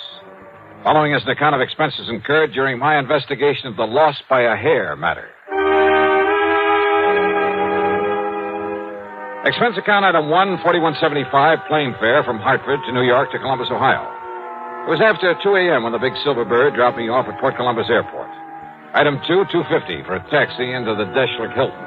There was no time to rouse Fred Starkey out of bed, so item 3, 1420 for a nightcap, a comfortable room there in the hotel, and a kind of brunch late the next morning. So late, as a matter of fact, that I had to wait for Starkey to come back from his lunch before I could see him at the office of Worldwide Mutual. See him and ask him questions.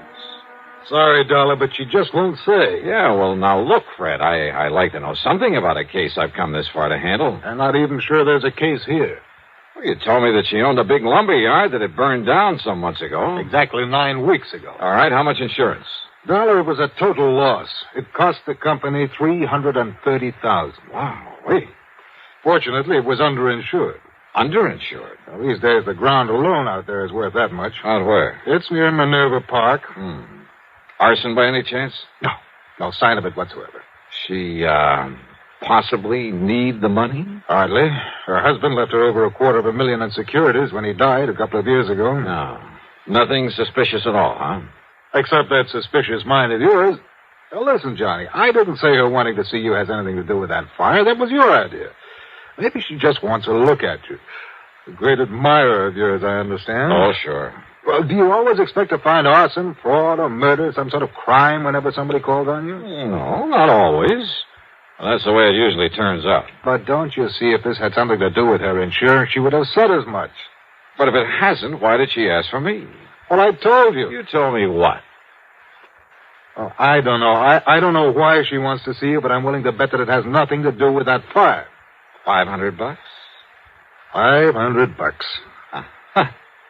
Fred, how do I get there? Item 4, a $50 deposit on a rental car, and I drove north on Cleveland Avenue, that's Route 3, to the pleasant little town of Minerva Park. The Tilford home, while not a mansion, was a large stone and stucco affair with plenty of trees and well-kept lawns. All in all, a real nice place in good condition. Yes? Oh! The surprise was the widow Tilford. In her middle 60s, I guess, but with a sparkle in her eye that made you feel she ought to be 25 years younger. She was dressed in well-tailored sport clothes. Her hair was gray, but cut in a short bob. And her subtle use of makeup made her look like a million. Johnny Dollar. Mrs. Tilford? That's right. And, Johnny, I'm such a fan of yours and that radio program that I hear every Sunday on WBNS that, well, I'll break down and confess that about a year ago I wrote and asked for your picture. Oh? And you wrote me the nicest letter when you sent it. Oh, of course. Grace Tilford. That's right. And when you started off the letter with Dear Grace, why, it made me feel almost young again. I know something. I think you are pretty young, Mrs. Tilford. Oh, one look at you, Johnny, and I wish I was. But with this old heart of mine hitting on only about one cylinder... Come in. Yeah, sure. And now listen. We're going to bypass the living room and sneak into the library. Sneak in? Yes. So that we can talk alone for a little while. You see, your 3 suspects are there in the living room. You see? Just, what do you mean by suspects? Right in here, Johnny, and they won't disturb us. Okay. Now, sit down and be comfortable. Thanks. Now, Johnny, I suppose you're curious about why I sent for you. Yeah, well, according to Fred Starkey, it's all a big mystery. Oh, mystery's right. Was right. But, Johnny, I've solved it. Oh? Yes. The mystery of why my lumberyard burned down a few weeks ago. You mean it was set? That's exactly what I mean. I had no proof in the beginning, no reason to think it was set, but I have now. By whom, Mrs. Tilford? Oh, I wish you'd call me Grace, Johnny, just to flatter me a bit. Okay, sure. But who set the fire? All right. You said 3 suspects out there in the living room. That's right. Would you like to go in and meet them? And then pick out the one it is?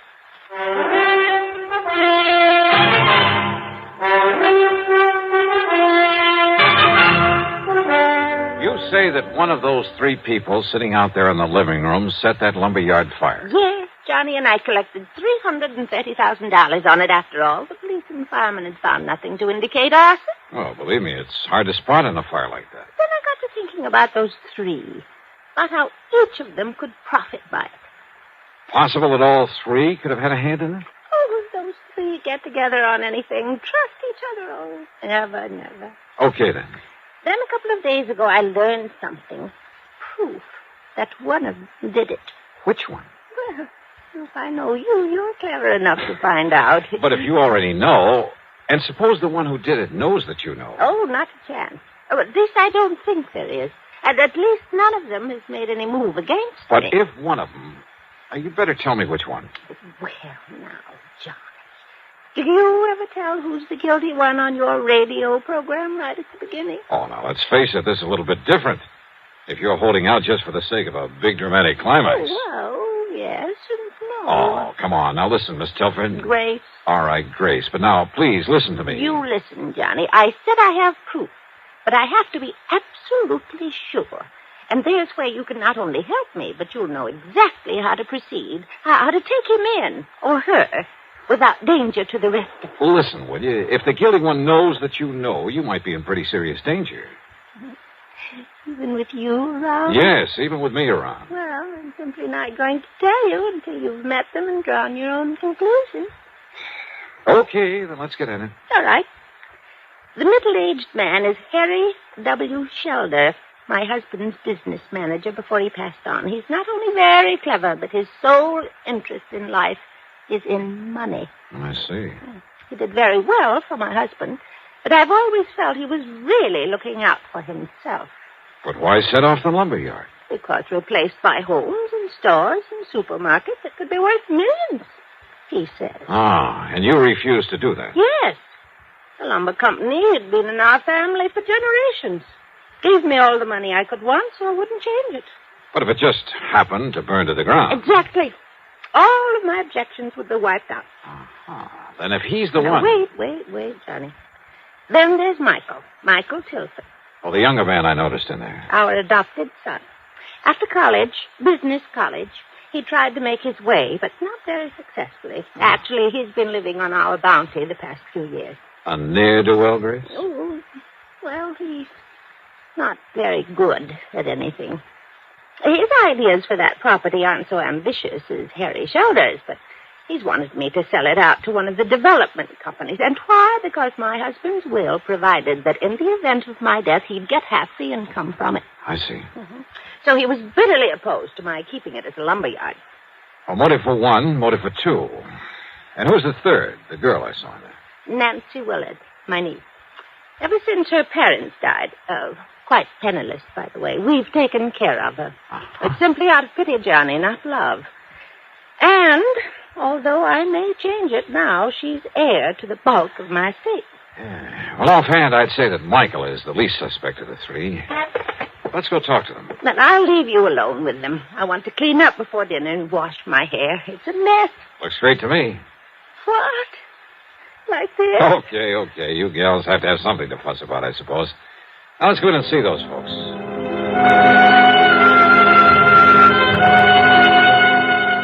Under the circumstances, there was nothing I could do but play along with her little game, her dramatic little mystery matter. But not for too long. On the excuse she had to go up and wash her hair, she left me with them there in the living room.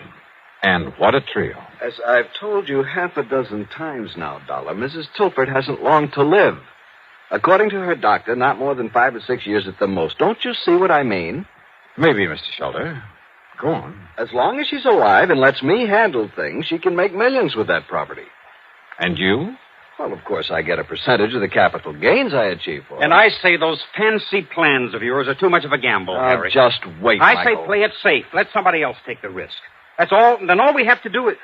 all Mother has to do is sit by and share in the profit. A small share instead of all the profit. With you running things, I'd want a pretty good accounting, Harry. You think you could handle a project like I have in mind? One like I have in mind. Nothing to it. I wouldn't trust your judgment or you, as a matter of fact. Oh, now stop it, kids. What kind of people will Johnny Dollar think we are?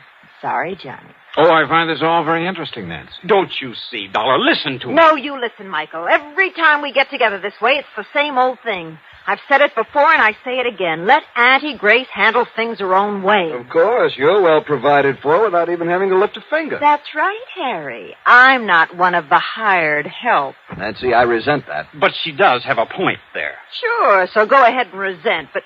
Oh, now, look, it's cocktail time, so let's have Haskell bring in the drinks and talk about other things, or just get quietly loaded. Haskell! Mrs. Haskell!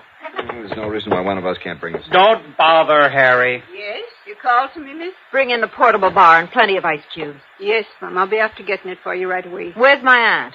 About to get under the hairdryer last time I was up the stairs. Tell her to come down and join us. Yes, Mom, that I will. And while we're waiting, let's try to be civil to each other.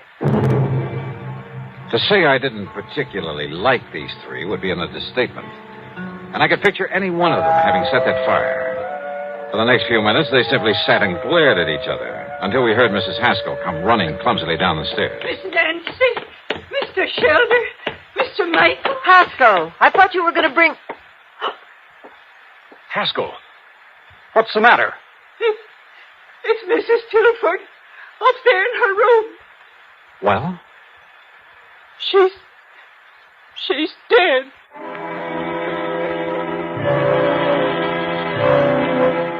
Mrs. Tilford, there in her bedroom, had died alone.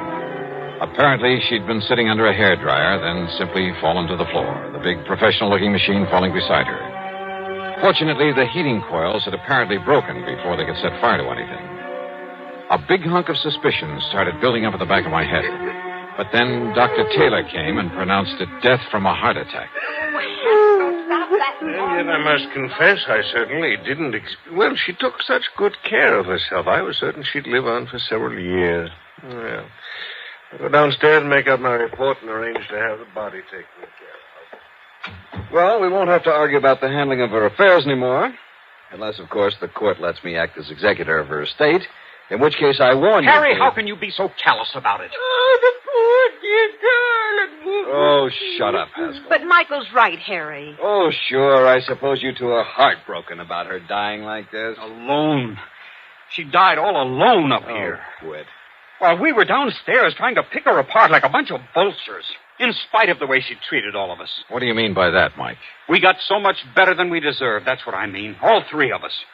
Harry, never bothering to see her, to come here and be nice to her.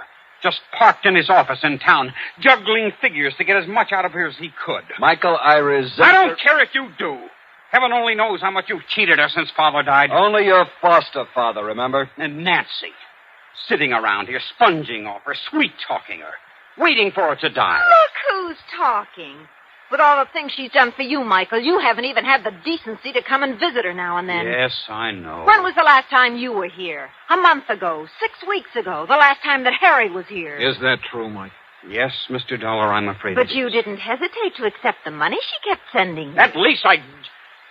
I tried to make my own way. Oh, sure. Big, ambitious little Michael. Well, what baby. have you done for us? At least I've stayed here these past few weeks and gone through the motions of being nice to her. Kept her company, helped her with her clothes, fixed her hair for her, and, well... Is that true, Mrs. Haskell? Yes, sir. Fixed her hair for her. Big deal. Miss Nancy even bought her that big hair-drying machine. Oh. And the poor dear loved it so she was washing her hair 3 and 4 times a week. Now, what's that got to do with what Wait a we're minute. discussing? That's right. If it hadn't been for this crazy machine, she would have been downstairs where we might have helped. Wait. Well, don't take it out on the hairdryer, I Michael. said, wait a minute. My brain was fairly spinning. A news item in the New York papers less than a month ago. A freak accident, 1 in a million at a beauty parlor. A professional hairdryer machine, exactly like the one lying here on the floor. There'd been pictures of it, sketches, to show exactly what had happened. A tiny wire had come loose, had shocked the customer so badly that she'd lost consciousness. There'd been a big noise over it. And now here was Mrs. Tilford, a little frail old lady with a heart condition. Yeah. What is it, Mr. Dollar? Yes, Johnny. What's that funny look supposed to mean? Plenty. Mrs. Haskell, did you ever help Mrs. Tilford with this machine? Oh, jeez, I'd never even touched that contraption of the devil, sir. Dollar, this old Betty wouldn't even let Mrs. Tilford install an electric stove. But I failed to... Listen, when was this thing purchased? Well, about 3 weeks ago. I still have the bill for it in my office. Another of Nancy's little tricks gave it to Mrs. Tilford as a gift, but charged it to her account. But I failed to see... 3 weeks ago. So when I find the wire on it, it was cut instead of simply broken off when it fell. Mr. Dollar. Yeah, and I'm glad you didn't kick this thing anymore, Mike. You see it here? When she clamped this thing on her head, this wire touched her wet scalp. Oh, now, just... Good heavens. Then when she turned on the switch, well, that was it. Harry, you haven't been here for weeks. Well, I know, but I... Nor have you, Michael. And Mrs. Haskell was afraid to touch the thing. Well... Nancy. Yeah, Nancy. You were here, Nancy. And a few weeks ago, when you read in the papers how one of these machines might... No! Heaven Dollar! Oh, put it down, Nancy. No. I'll kill you. I'll kill all of you. Sure I did it, but nobody will ever know, because none of you will be alive. That's where you're wrong, Nancy! Michael! All right, Nancy. No! Let go of me! Sorry.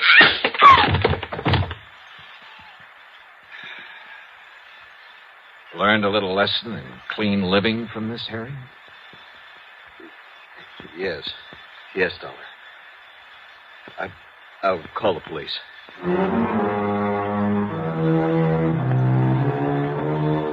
So Nancy's wild shot busted one of his ribs, but Michael recovered. Nancy, I don't know what the penalty for murder is in Ohio, but believe me, she'll find out the hard way. As for the estate, well, that's up to the courts, too. No doubt much of what might have been Nancy's share will go to the company for that payment on the fire. Expense account total, including the trip back to Hartford, $162.70. Yours truly, Johnny Dollar.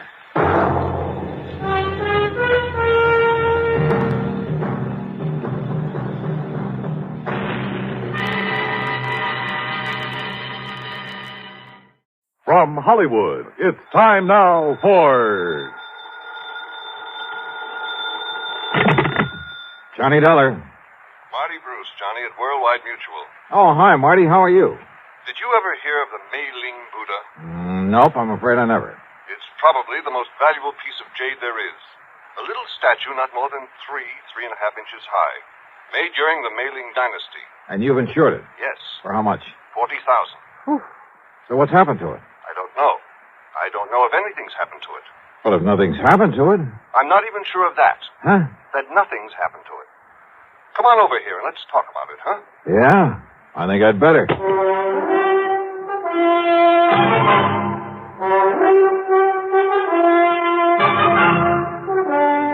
Bob Bailey in the exciting adventures of the man with the action-packed expense account. America's fabulous freelance insurance investigator. Yours truly, Johnny Dollar.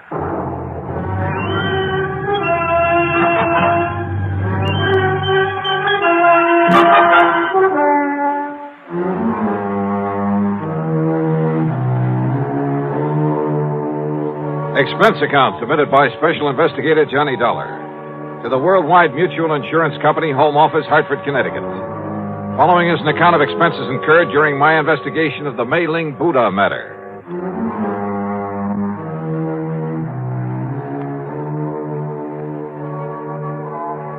Expense account item 1, $1.10 for a taxi from my little apartment to the office of Worldwide Mutual, where Marty wasted no time in getting to the point. I'd know for sure if it went for that knuckle-headed Ray Kermer. Who's he? One of our account men. Got back from a European vacation just this morning. For being so stupid, I ought to fire him. He knew we'd insured that jade Buddha. And when he saw it over there in Paris a couple of weeks ago, he should have looked into it. Found out what it was doing there. Doing just exactly where, Marty? In a dingy little antique shop, somewhere on the Rue de la something or other. He didn't even have sense enough to get the address or the name of the place. Oh, where was it supposed to be? Locked up in the home of the late Darrell Harcourt up in Boston. And of course it isn't. Well, that's the point. I don't know. There's been no report of the theft. Well, if somebody's seen it in Paris... Is that Buddha pretty well known among collectors and so on? I told you. It's probably the most valuable piece of jade in the whole world. Then let me use your phone. Sure, here. But if we don't even know what shop or where it is in all of Paris... Just leave it to me. My phone call was to a slimy little character whose name is de Marsac, but who calls himself the Chat Gris, the gray cat, who knows the Paris underworld like the back of his hand. He'd been a lot of help to me some months before in locating a painting that was stolen from my good friend and the actor and art collector Vincent Price. Certainement, Monsieur Dollar. If you are willing to pay me well. If you can dig up the information I want, I'll mail you a check for $100 American immediately. Oh, no, Johnny. Only 200? What you call bucks for my inestimable services? Oh, Monsieur. Okay, 200. Now listen. There's a little idol, the Mei-Ling Buddha. Yes, I know it well. Oh? I saw it only this morning, here in Paris. Where? At the shop of Monsieur Dubuisson on the Rue des Pas de l'Amour. Yes, it was smuggled in only a few weeks ago. And the price on it? Well, for such a rare and exquisite piece, most reasonable. How much? 32 million francs.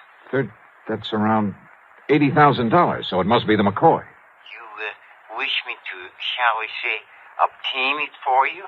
You mean steal it? But of course, monsieur. But for a price. No, thanks. I'll send you a check.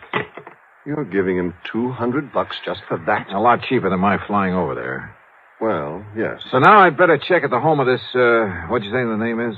Darrell Harcourt in Boston. I'll put down the address for you. Died about 2 years ago. Home's in charge of his old housekeeper, a Mrs. Mary Haskell. And I take it his property hasn't been disposed of yet. His fine old tapestries and furniture, yes, will to various museums here. Thanks. Everything but the contents of Mrs. Haskell's room and the study. The latter he willed to a nephew, Charles Curtis, to be given to him the day he finishes at Harvard. Well, that's a funny sort of arrangement. Harcourt was a funny man. The Buddha was the only thing of real value in that room. And he figured it was enough to get his nephew started in a business of some kind. I see. This Curtis boy get the house, too? No. That goes to Mrs. Haskell after Curtis gets the contents of that one room. Well, looks as though I'd better hie myself up to Boston and make sure that Buddha's really gone.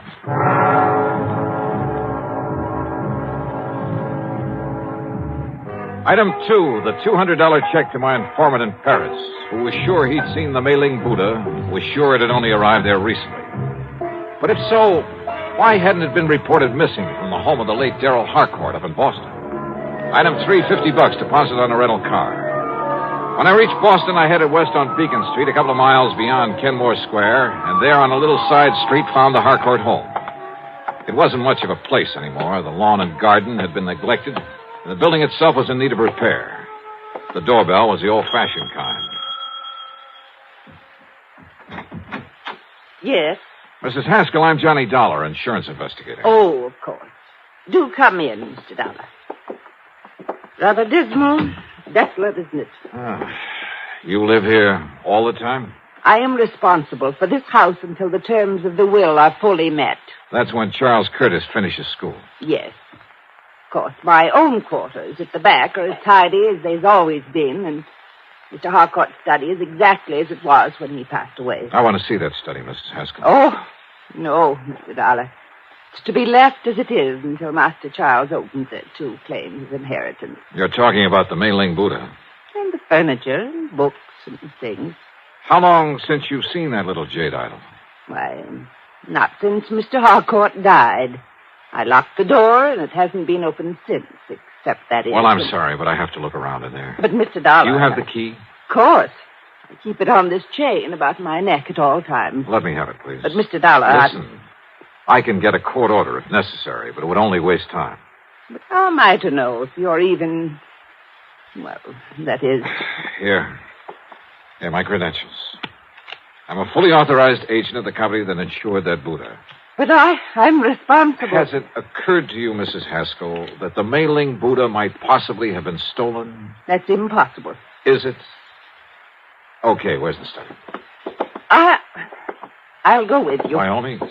And I'll open the door. Here, now. This door looks a couple of inches thick. Just like the one to the library, where Mr. Harcourt kept all his lovely tapestries. Oh, dear, look at all that dust. Dust is right. It was on everything. The accumulation of a couple of years. On the desk, the chairs, the oaken floor, bookshelves, and tables. The room was dark and gloomy. Yes. It looks just the same, except for all this horrible dust. But as I told you, Mr. Dollar, this is the first time the door has been opened. Yeah. Now, where is the... Oops! Oh, I hope you didn't hurt yourself. No, I just didn't see it. But he always insisted on keeping the electric fan on that little table next to the door. Yeah. Now, where's the Buddha? And the little wooden casket on the desk. Now, let's see.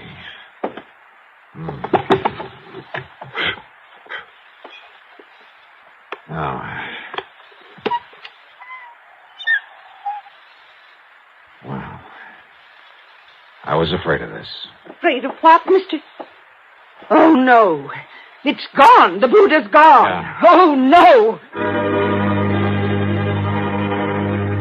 I searched the room thoroughly and found no trace of the Mei-Ling Buddha. Somehow, someone had got in that locked room and stolen it. It must have happened recently. A piece as valuable as that wouldn't be allowed to lie around for long. The Marsoc had told me it arrived in Paris only a few weeks ago, and I had no reason to doubt it. But how could anyone possibly have got in there without leaving marks in the dust that swirled about our feet every time we moved? That showed a clear imprint of every step we made. That left a mark on everything I touched. Oh, dear, Mr. Dollar, this is terrible. You're sure you have the only key to this room, Mrs. Haskell? Yes, it was entrusted to me to prevent this very thing. Oh, dear. What about the nephew, Charles Curtis? No, I'm sure he's never had one. You think he could have got hold of yours and had a copy made? No, impossible, Mr. Dollar. Oh, dear. Where is he? At school at Harvard. I think I'd better see that boy. Well, certainly you can't think that Master Charles did this. I don't know what to think yet. Tell me, you're absolutely sure you've let no one in here since Mr. Harcourt died? You can tell by the dust over everything that no one has been in here. Not for years. You're sure of that? Absolutely. Well, except for the federal tax man, of course, the appraiser for the estate. Oh? When was that? A month or so after Mr. Harcourt passed away. And yet the piece showed up in Paris only a few... I was with him, Mr. Dollar, and so was the attorney. Who is the attorney? Mr. Howard Bancroft in town. Do you have his address? His office is just off Copley Square. Uh-huh. Then I've got two people to see, Charles Curtis and Howard Bancroft. Mr. Dollar, about Master Charles. He's a good boy. Oh, yeah, I'm sure. You simply can't think that he... And anyhow, no one could have gotten here without leaving a trail. Mr. Dollar... Now, look, I want you to close up this room again and leave it closed. I'll be back. Please, Mr. Dollar, about Charles, listen to me. Maybe later, Mrs. Haskell. Later? Yeah. After I've talked to him.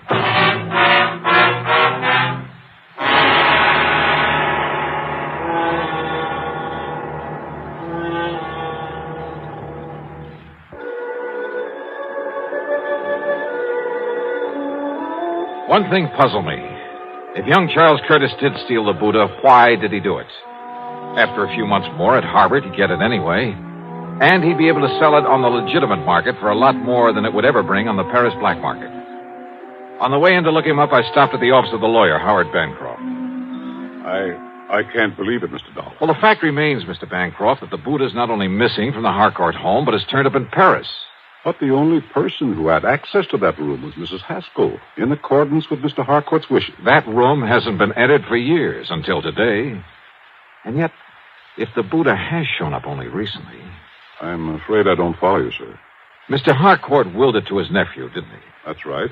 Charles Curtis, when he finishes school. And he willed the house to Mrs. Haskell, didn't he? Yes. And it will be little enough reward for her years of service to him. How do you mean? Mr. Harcourt paid her very little during all those years. She, and I too, quite frankly, felt she was entitled to a great deal more. You see, his really valuable things, the collection of tapestries, he willed to various museums. So I understood. They were kept in an hermetically sealed room, the library. Hermetically sealed? Practically. Didn't you notice the tremendous doors on the study and library, the sealed windows? Then how could any dust... What? About Charles Curtis, Mr. Bancroft. Admirable young man. In addition to the money his uncle always gave him, his own family is very wealthy, you know. No, I didn't know. Yes. They've given him everything he wants, and it hasn't spoiled him a bit. Even during college? He's an excellent, hard-working student. He's going to be a lawyer, Mr. Dollar, and he'll be a good one. And maybe my thinking about him has been wrong. Oh, definitely. Why, Mr. Dollar, he's planned to donate the Mei-Ling Buddha to a museum when it comes into his possession. So you see... It's just that after handling more or less straight insurance cases for so many years, I almost instinctively suspect anyone close to the problem at hand. In this case, young Charles Curtis. Even Mrs. Haskell. Maybe even you. I beg your pardon. But I guess I'd better just shake the dust out of my brain and tackle this as a plain, ordinary... Wait a minute. Dust. Eh? It's a little matter of dust that really has me stopped. That makes it impossible for that room to have been entered since... Tapestries, you said. I mentioned them. Of course. How blind can I be? Eh? Look, you better get ready for some legal action on behalf of your client, the late Mr. Darrell Harcourt. What? I'm going to play a hunch, Mr. Bancroft. Maybe it's all wrong. Maybe it's crazy. But I'm going to play it to the hilt.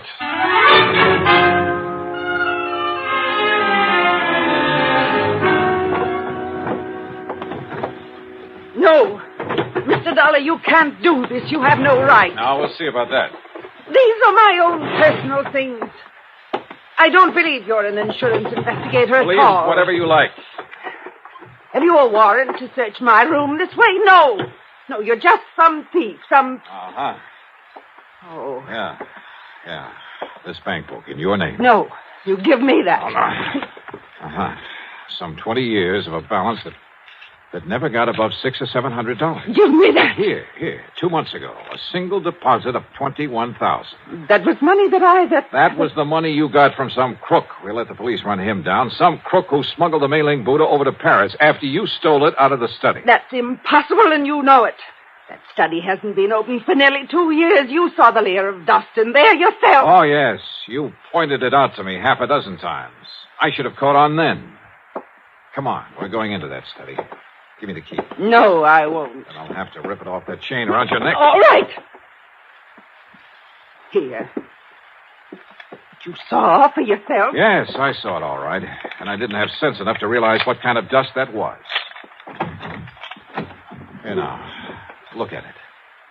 Full as earth. What are you talking about? About the old-fashioned method of cleaning fine tapestries with full as earth.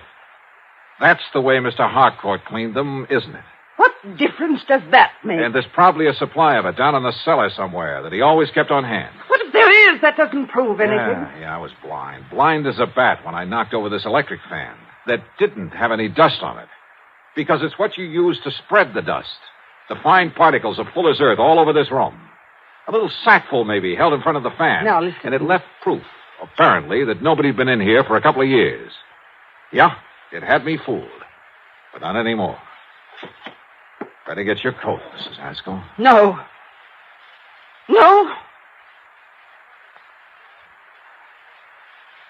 Dollar. I deserved far more from Mr. Harcourt for my years of service. And of watching him squander his money on the idle tapestries. And on that nephew who had money of his own. Now I have money. Plenty. Plenty, Mr. Dollar. More than I need. I'm an old woman. But you're young. Perhaps you could use some of it. Perhaps $10,000 or $12,000. You'll have to think of a better way out than that, Mrs. Haskell. Please. And you know something? I have a notion you're going to have time to think about a lot of things. Plenty of time.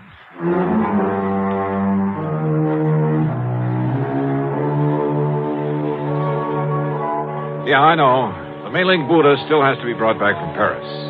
Maybe I'll get the assignment. Maybe it'll go to one of our regular foreign investigators. As for Mrs. Haskell, well, I'm sure Mr. Bancroft will lose no time in taking whatever steps are necessary.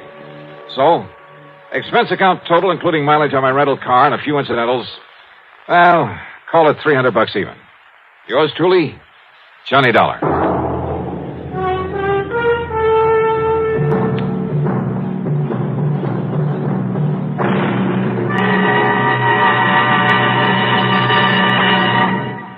Now, here is our star to tell you about next week's story. Next week, well, far be it for me to get up on a soapbox, but I hope you'll make a point of listening to it. It concerns a lot of money in the wrong hands, in the hands of a bunch of kids too young to meet responsibility, too young to realize that cutting loose from family before they're ready can lead to trouble. In this case, murder. Yeah, I think you'd better hear it. So join us, won't you? Yours truly, Johnny Dollar.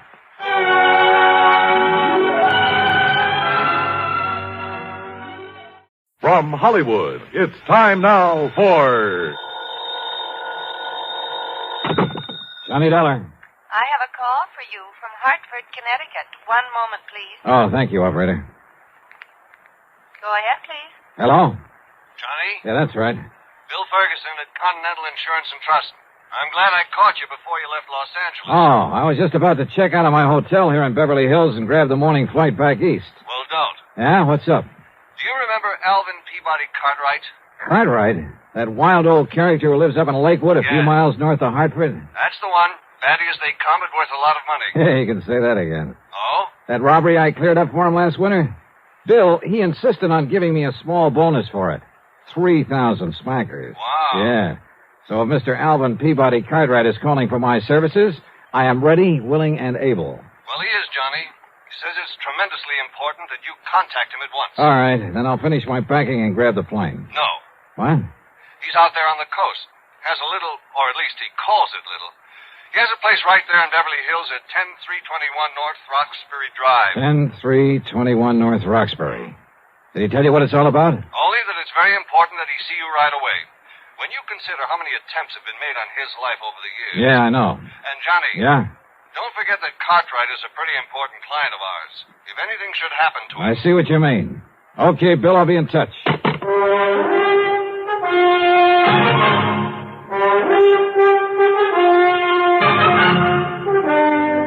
Bob Bailey in the exciting adventures of the man with the action-packed expense account. America's fabulous freelance insurance investigator. Yours truly, Johnny Dollar.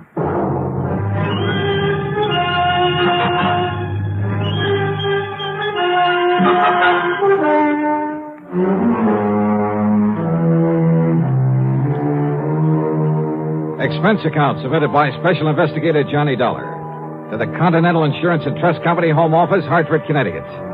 Following is an account of expenses incurred during my investigation of the life at stake matter.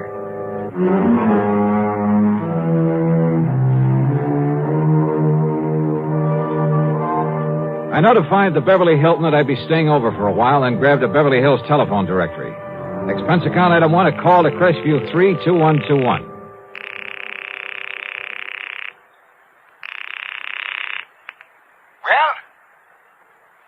Mr. Cartwright?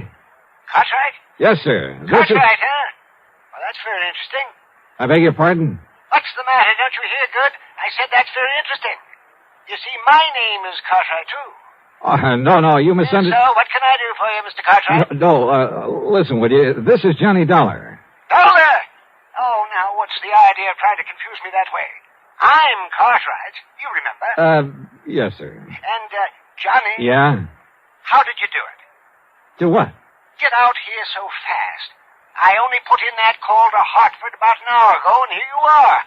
I mean, how did you manage it? Oh, well, you see, Mr. I know these new jet flights are pretty fast, but...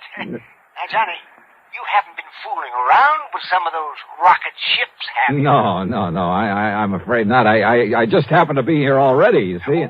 I was working on a case up at Morro Bay. And did you solve it? Yeah, it came out all right. Well, congratulations. Johnny, you are a wonder. And I think you deserve some kind of a reward for it. So, maybe I'll think of something. Oh, well, thanks, but that won't be necessary. No, whatever you say. I know that I'm deeply indebted to you for the things you've done for me, so, Johnny... Well, don't worry about it. Yeah, whatever you say. Well, nice to have talked to you. Goodbye. Yeah. Now, wait a minute. What? Wait a minute. Well, can't you see I'm busy? But you sent for me. I did. Yeah. You called Hartford, said you wanted to see me right away. Oh, of course I did. What's the matter with you, anyway? Of course I want to see you. Jonathan Peebles, too. Right away. Who is Jonathan Peebles? He's an old friend of mine. He lives out here. I telephoned him to come a-running, too. Oh, well, what's it all about, Mr. Cartwright? Well, just you get yourself on over here to my house, and I'll tell you. And don't you waste any time. You just hurry. Pretty important, huh? Important? It's vital. Well, is somebody threatening you, something like that? I said it's important, Johnny. And I mean important. Okay, Mr. Cartwright. I'll be right over. Hurry, Johnny. Please. Yes, sir. Yeah, old man Cartwright was as wacky as a bedbug. But what Bill Ferguson had told me was true. A lot of people had tried over the years to get to him, get to his money. So I phoned the desk for an Avis rent-a-car and started down from my room. I say, started. The youngster who came barreling down the hallway, chasing a hula hoop, was probably a very nice kid, a great joy to his parents. May even grow up to be president of the United States. But as I started out the door, that hoop caught me between the knees and got my life. Oh. Daddy! Mommy! I killed him! I came to a couple of hours later on a table at the dispensary, I guess you'd call it, there at the hotel. I was conscious of a good-looking blonde in starched white uniform standing beside me, holding a wad of cotton a few inches from my face. That's better now. That's better. How is it? Now, once more, take a good, deep breath. Mm. Inhale, Mr. Dollar. Yeah. Oh. What? Just smelling salts. You had quite a bang on the head. Yeah. You should see what you did to that metal door panel. When the child's parents say that if there's anything they can do, they... No. Nurse, where's my coat? Oh, here. But you ought to rest a while. No, sorry. I gotta get out of here. And thanks. I dashed out to where my rental car was waiting for me and drove to the address on North Roxbury Drive in a wealthy section of Beverly Hills. A beat-up touring car that must have dated back to the early 30s was parked in the driveway. The front door of the house stood wide open. Mr. Cartwright! Mr. Cartwright! Oh, hello. Is that you? He isn't here. What? Are you Mr. Dollar? Are you Mr. Dollar? Yeah, that's right. I'm Jonathan Peebles, Alvin's friend, and... Oh, Mr. Dollar. Yeah. What's the matter? He's gone. Something's happened to him, and... Oh, Mr. Dollar. Well, yeah? Well, from what I saw, from what I've found around here... Oh, Mr. Dollar, he's been murdered. He what? I'm sure of it. He's been murdered.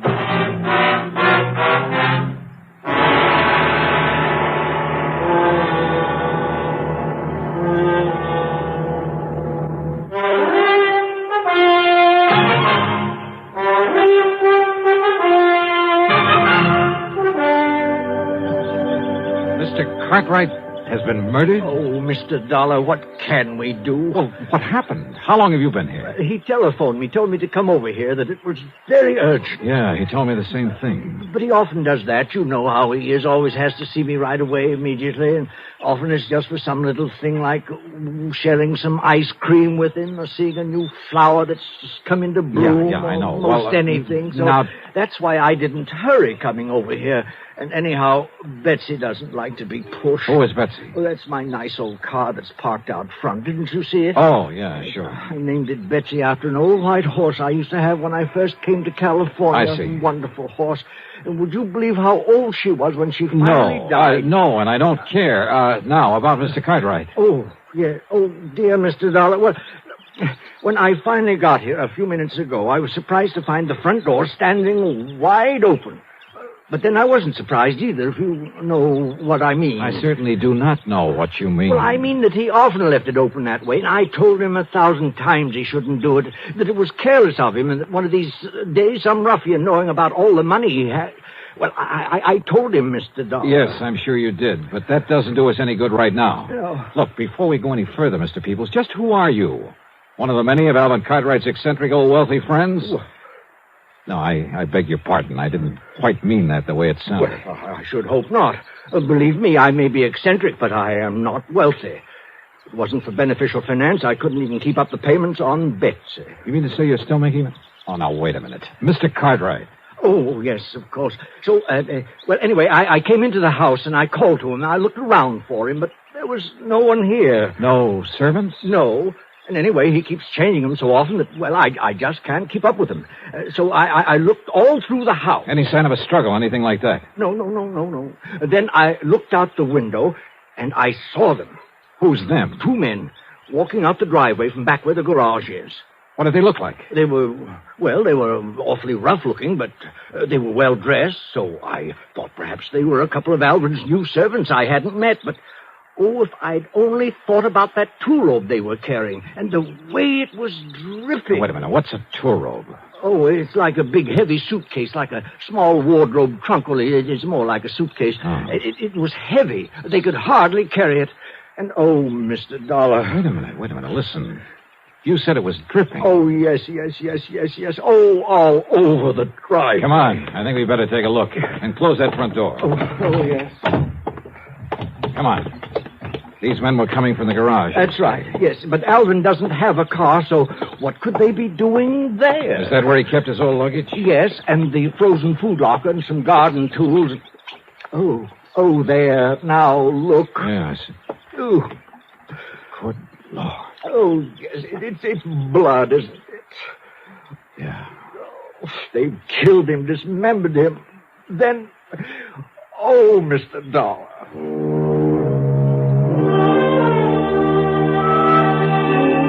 I made a hasty inspection of the garage. Nothing.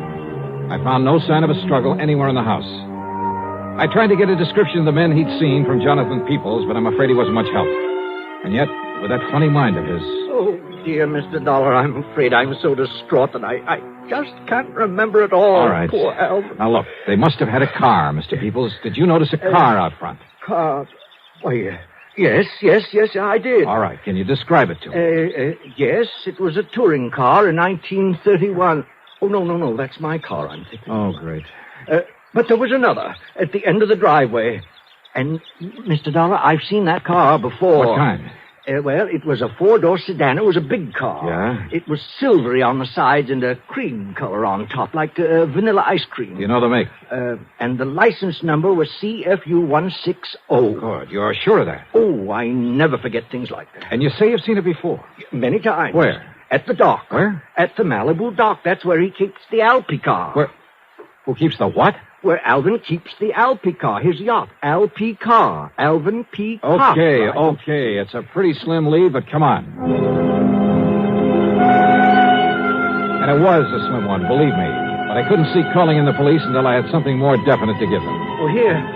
We can take Betsy, Mr. Dollar. Are you kidding? We'll make better time in mine. Oh, yes, of course. Oh. We cut out through Westwood, then Santa Monica, then hit the coast highway and headed north.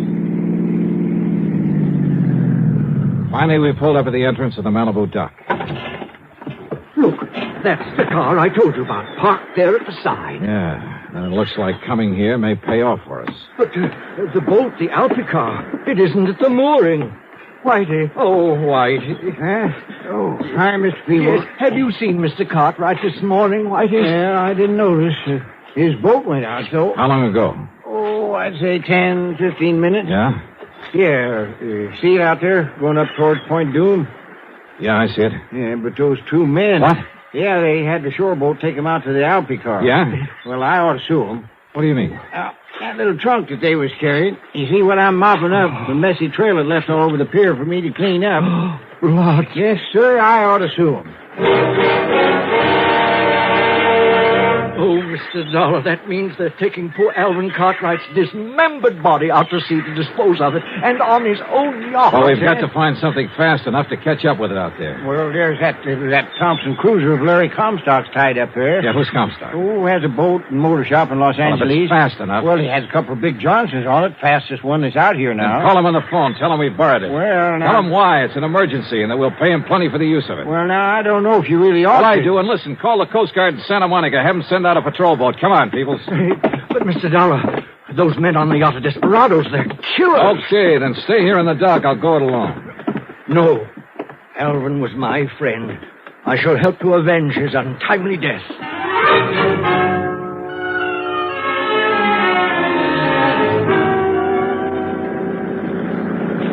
Maybe I should have left him behind. Of course, I had a gun with me. But that wouldn't keep him from stopping a bullet if the men aboard the Alpha car decided to shoot it out. I opened the throttle wide on the twin outboards, and within 15 minutes, we overtook the big 75-foot yacht. Much to my surprise, it was simply cruising along. Of course. So as not to arouse suspicion. That's why, Mr. Dollar. Yeah, possibly. And yet it must be pretty clear to them that we're chasing them. Look, the man at the wheel. That's one of the ruffians I saw carrying the trunk with Alvin's bleeding body in it. Ruffian, huh? I'm not so sure about that. And there's the other, coiling up those ropes up on the foredeck. Killers. Look, you better stay down low, Mr. Peoples. They're stopping the boat. If there's going to be any shooting... Look, there's Alvin. What? Yes, Alvin. He just came up on deck. Oh, you're right. Can't you see, Mr. Dollar? They put him together again. Yes, those killers... Alvin, we are here. We've come to your rescue. Jonathan, what a surprise. And Johnny Dollar. Now, what are you doing out here? Are you kidding? What? Oh, of course. I remember now. I wanted to take you out for a nice long ride in my lovely yacht. Huh? Of course. That's why I called you. Johnny, I think you deserve something nice like this for all the good work you've done. And since you've done so many fine things for me over the years, I decided I should take you on a nice long cruise. And you could relax and eat and sleep and fish and... yeah. And that's why you called the insurance company to get in touch with me? That's right. Now, wasn't that a great idea? Well, I'll be there. And I invited Jonathan along, too. But an awfully funny thing happened, Johnny. No. Yes, sir, Johnny. The minute we left the dock, I just knew there was something else that I'd forgotten. And you know what it was? Don't tell me. Of course I will. I'd forgotten to wait for you and Jonathan. Oh, now, isn't that the funniest thing? Yeah, Mr. Cartwright, it sure is. Now, just a minute, Alvin. Yes, Jonathan. What about those two men, those terrible killers? What did you say? Right there beside you. They killed you. They murdered you. And they... oh, what am I saying? Oh, wait a minute. Yeah, you think it over, Mr. Peoples. Mr. Cartwright. Yes, Johnny. You said something else you'd forgotten. That's right. You and Jonathan. I forgot to wait for you at the house, and then when we started off, wasn't it silly of me? I forgot all about you. What was the other thing?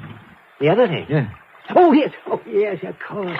Oh, the other thing that I'd forgotten was the trunk full of nice, thick, juicy tenderloin steaks that I'd set aside in the garage for this trip.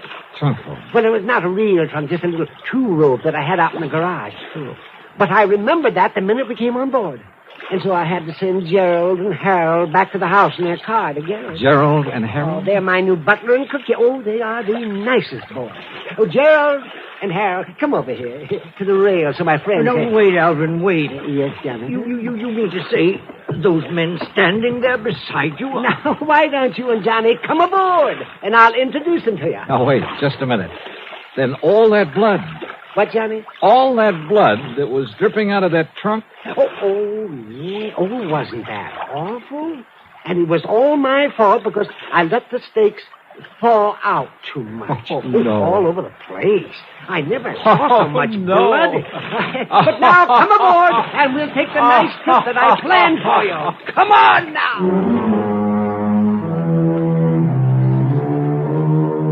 Hey, you know something? It's crazy. It's wild. But it does my heart good to get tangled up in something like this sometimes. Helps keep away the ulcers. As for the expense account, forget it. Alvin Peabody Cartwright shoved a check into my hands before I left that would cover the expense account 12 times over. As for Larry Comstock, the man whose boat I'd appropriated, well, when he heard the story of what had happened, he wouldn't accept a penny for it. So, that's that. Yours truly, Johnny Dollar.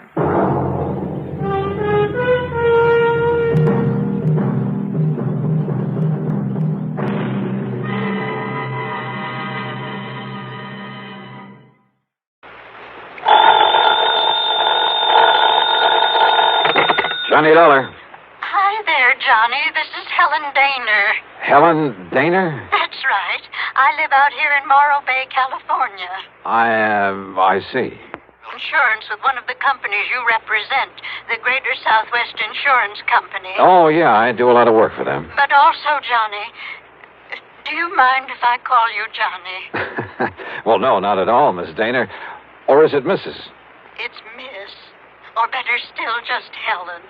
As I started to say, I not only have that insurance, but, Johnny, I never miss that radio program of yours where you tell all about those exciting cases you solve. Sometimes I just don't see how you do it. Well, I hope you never find out about the ones I miss out on. But now, Miss Daner... I don't think I've missed a single one of your programs. Good. I'm your most loyal listener, and I think you're wonderful. Well, thanks. And that's why I'm calling you instead of the police about this. Well, look, Miss Daner, Oh? Yes. Calling about what? Johnny, if the police weren't able to nab them, isn't that what you say, nab them? Yeah, sure, but go on. Well, Johnny, these terrible people might suspect that I'm the one who told the police about them. What people, Miss Daner? And if that happened, well, I guess you can just imagine what they might do to me. Well, who are these people you're talking about, and just what is it they're up to? All right, Johnny. Now listen carefully. Yeah. Yes? Miss Daner? Hello? Hello? Hello?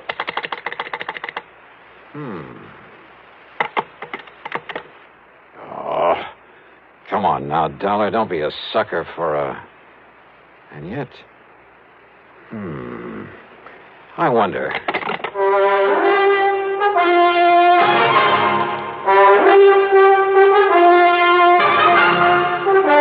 Bob Bailey in the exciting adventures of the man with the action-packed expense account. America's fabulous freelance insurance investigator. Yours truly, Johnny Dollar.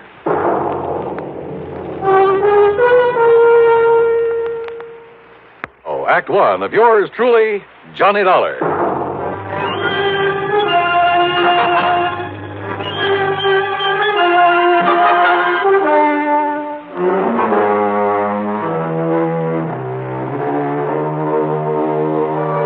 Expense account submitted by Special Investigator Johnny Dollar to the Greater Southwest Insurance Company, Home Office, Los Angeles, California. Following is an account of expenses incurred during my investigation of the Big H matter. Expense account item 1275, long-distance telephone call to Hollywood 82124. That is to say, the office of Royal J. Harkins, contact man at Greater Southwest Insurance in Los Angeles. It was late in the day, but luckily he was still in his office. Nice to hear from you again, Johnny. What can I do for you? Roy, I'm putting this call on expense account. Oh? But that ain't all. If I could make connections down to New York, well, let's see. There's a plane leaving for the West Coast a little after midnight, so I'd arrive in L.A. early in the morning. You coming out here? Unless somebody's been pulling my leg. Roy, do you have a policyholder named Helen Daner? Yes, Lives somewhere up we certainly do. Well, now, what's that mean? She's an elderly woman, a spinster, who lives up in the little town of Morro Bay. That's about 200 miles north of here. Johnny, she called this office early this afternoon. She demanded your phone number there in Hartford. And? Well, I didn't give it to her. Why not? Because she wouldn't say why she wanted to get in touch with you. Oh, fine. And knowing how busy you always are, well... But then, just a few minutes ago, I began to wonder about it. Yes? Well, after all, if she wanted to contact you about some insurance matter... Yeah. What? Well, did you call her back? Yes, since we handle all her insurance. That is, I tried to, but I got no answer. Then, Roy, I'm going to grab that plane I was talking about. Well, now, wait. Did she get to you? Did you talk to her? Yes. And it has something to do with her insurance? Plenty. So I'm flying out there, Roy, at your company's expense. Now, just a minute, Unless, Johnny. of course, you'd rather pay off her insurance to some beneficiary. Johnny. Then just be sure to have a rental car waiting for me when I pull into the airport. Item 2, 162.85 plane fare. The big mainliner took off from New York's International Airport promptly at 12:30 a.m. At 6:30 Pacific time, I stepped off the plane at L.A. International. Dollar, this way. Oh, hi, Roy. I didn't exactly expect you to be here in person this early in the morning. Well, I am. I've got a rental car ready and waiting for you out at the curb. Good, good. But listen, you still haven't told me what this is all about. Because I'm not too sure myself. But you sounded over the phone as though something's happened to the old lady.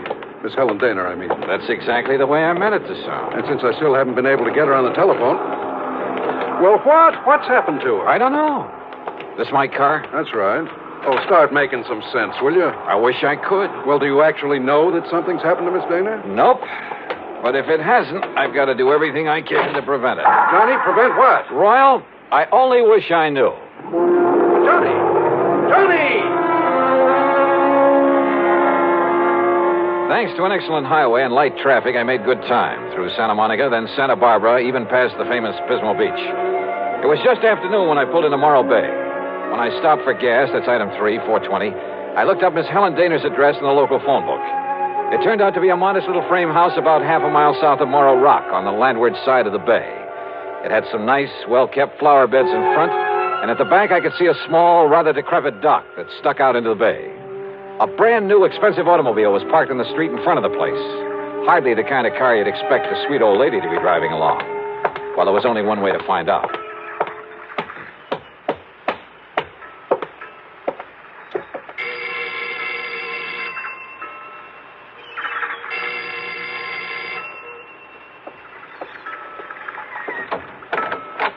Yes? Miss Helen Dana? No, I'm Bessie Dana, Helen's sister. And who are you, young man? Johnny Dollar. I'm from Hartford, Connecticut. Is your sister... Oh, yes. I've heard Helen speak of you. You're an old friend of hers, aren't you? Well, yes, I guess Won't you come in? Well, is she here, Miss Dana? Well, she ought to be back from the market any minute. The market? But she hasn't been at all well, you know. That's why I've come to live with her, sort of take care of her. I see. But I did think it was all right to let her walk down to the market this morning. Would you like to come in and wait for her? Which market, Miss Dana? Well, it's the first one down the street. Now, do you see it? That little supermarket just 2 blocks away. Oh, yeah, I see. So if you'd like to come in and wait... No, thanks. I'll pick her up there. Well, but Mr. Dollar... Thank you very much. Mr. Dollar...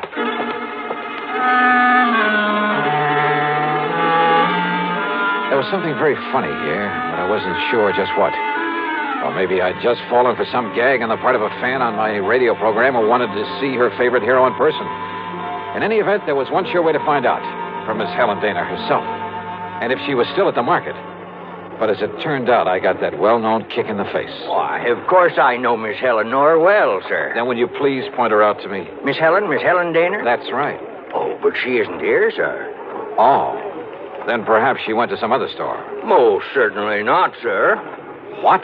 We deliver everything that she orders to her little house up the street. Well, that still doesn't prove well, anything. You see, Miss Helen hasn't been out of that house for weeks, hasn't budged. You're sure of that? Why, of course I'm... Why, what's the matter, sir?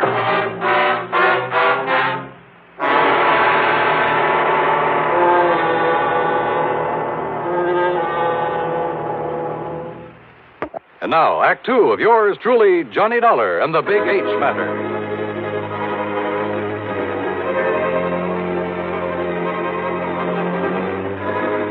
If old Miss Helen Daner, who telephoned me in Hartford, asked me to come out here to Morro Bay in California, if Miss Daner hadn't budged from her little house in weeks, why had her sister told me she was at the market?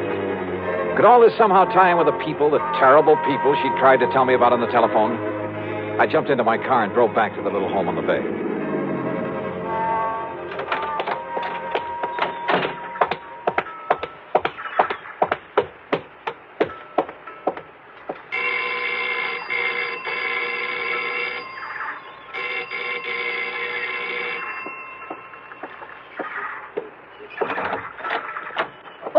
Mr. Dollar. That's right. Now, where is Helen Daner? Oh, Sister came back while you were gone. Came back?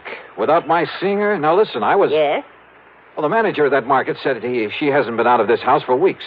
What? Oh, you must have gone to the supermarket. Well, where else? And just because she isn't shopping there anymore... Oh, now, look, Miss Daner, you But told won't me... you come in?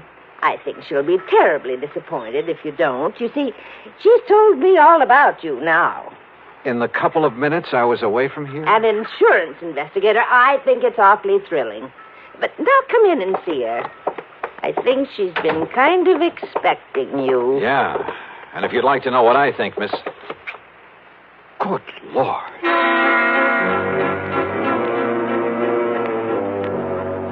In the middle of the tiny living room was a heavy oaken armchair. Sitting in it, tied down to it, was a sweet-looking gray-haired lady of maybe 70 or 75. A handkerchief was lashed tightly across her mouth, and the eyes behind her old-fashioned steel-rimmed glasses were filled with tears and a look of utter despair. I swung around to her so-called sister and was struck by two things. She seemed to have suddenly lost about 20 years. Her face wore an unpleasant smirk, and in her right hand was a .38 aimed at me. Don't move, Mr. Dollar. This gun is not only loaded, but cocked, and it has a hair trigger. Stand perfectly still, because it'll be right in the middle of your back. So, while I take away your gun... All right. Now, sit over there in that chair against the wall. You'd better do as I say, Mr. Dollar.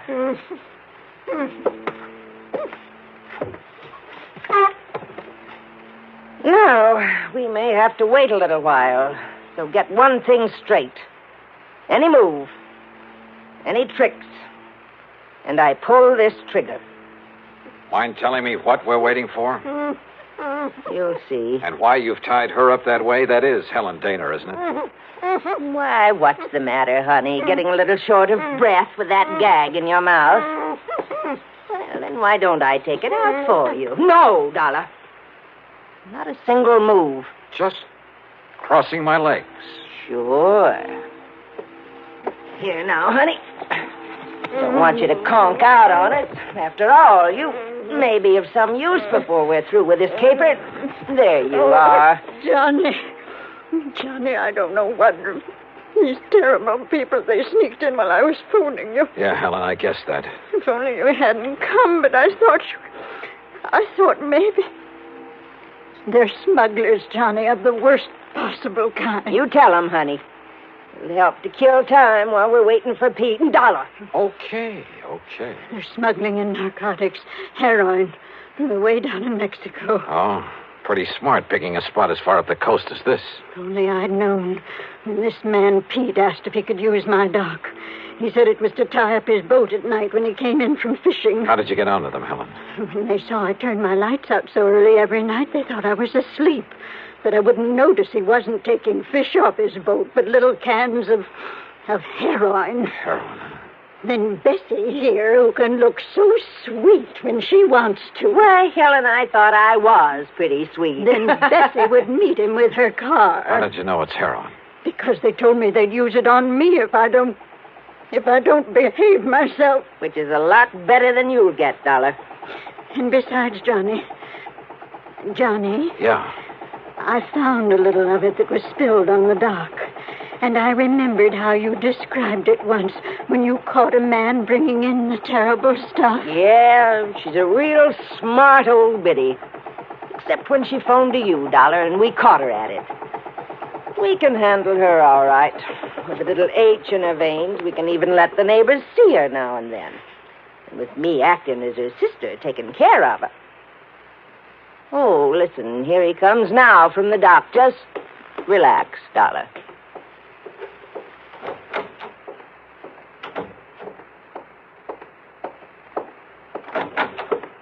Well, what a charming little party. Johnny, this is... Nice work, Bessie. Dollar, huh? That's right. You want to take care of him, Pete? So you made the mistake of coming out here. Believe me, mister, it was a mistake. I said, are you going to take care of him? Why, of course, right away. We don't want him lying around here. Which is to say, Dollar, we're going to do something I haven't thought of since the old days in Chicago. You and I are going to take a little ride. Act 3 of yours truly, Johnny Dollar. Take a little ride, huh? That's right. Chicago style. Exactly, Dollar. Oh, Johnny, don't you see what that means? He's going to take All right, honey. Just keep out of this. No, I won't. Pete's going to kill him. That's right. Now, shut up. Oh, now, just a Dollar. minute. Sit down. Bessie, be sure you keep the gun on him. Oh, don't worry, Pete. If I had a silencer, though, I'd get rid of him here and now. Has it occurred to you, Pete, that I may have left word with them that if I'm not heard from... Now, don't try to be cute, Dollar. Sure, it occurred to me. I dismissed it. For the simple reason that you couldn't possibly have had any reason to know what you were getting into out here. So forget it. What are you going to do with him, Pete? Well, whatever it is, we'll have to wait till after dark, when this one-horse town closes up for the night. Well, then what? Well, I've got to be sure that Dollar's body won't be found until Shut up. until we're through with this operation. That means a week or... Wait, I got it. What, Pete? Up on Cayucas Beach. Cayucas? Yeah, the little town 5 or 6 miles north of here. There's a big pile of rocks, a big cave in them. Nobody'd ever think of looking in there. So, as soon as... Oh, what are you doing? Just digging out a cigarette. If you don't mind. No, sure, go ahead. But this is one time the condemned man won't enjoy a hearty meal. Johnny, isn't there anything? To think I got you into this. I told you to shut up. Listen, I told you. Oh, no, you don't.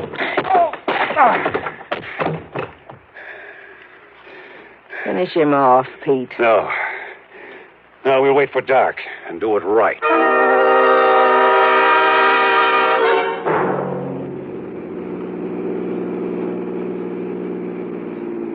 I guess he had really slugged me, because by the time I fully came to, it was night. I was in the back seat of a car driving along the highway beside the ocean. Pete was at the wheel. Beside him, leaning over the back of the seat watching me, was Bessie. And the .38 in her hand was aimed straight at my head. You're sure the old lady won't be able to work herself loose, Bessie? I'm sure. If we'd had any sense, Pete, we would have brought her along on this ride, too. It would have saved us a lot of trouble. Oh, so you've woke up, Dollar. Yeah. Well, just stay put in that back seat. Any funny business? I said any funny business. Just trying to dig out a cigarette. Stay back in that seat. Yeah.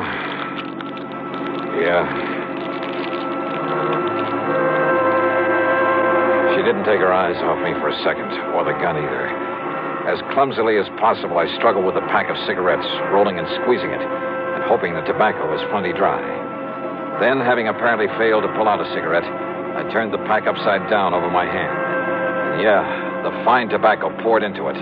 I took a deep breath. What's the matter, Dollar? You need some help with that. Oh, no, my eyes! My eyes, oh! Instinctively, she dropped the gun, put her hands to her eyes, now filled with tobacco dust. With what little strength I had, I picked up the gun and slammed it against the side of Pete's head. Oh!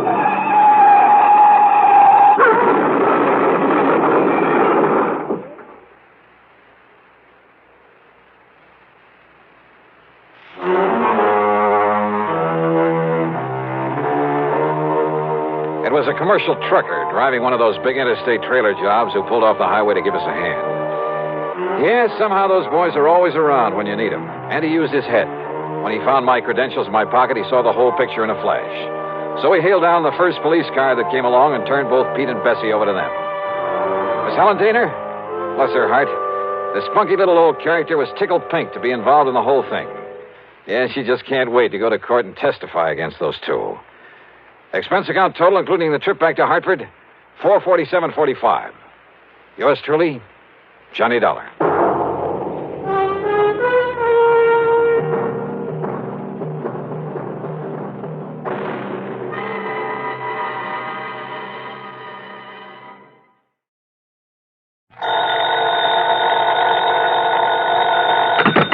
Johnny Dollar. This is Harry Branson at Philadelphia Mutual Liability and Casualty Company. Harry, it's been a long time. What's on your mind? John, I have a case for you involving several of our very important clients. Good. Then it ought to pay me a nice big fee. I'm not sure about that, John. Of course, we'll pay your regular expenses and your regular commission. But no extra fee? I don't know. You, huh?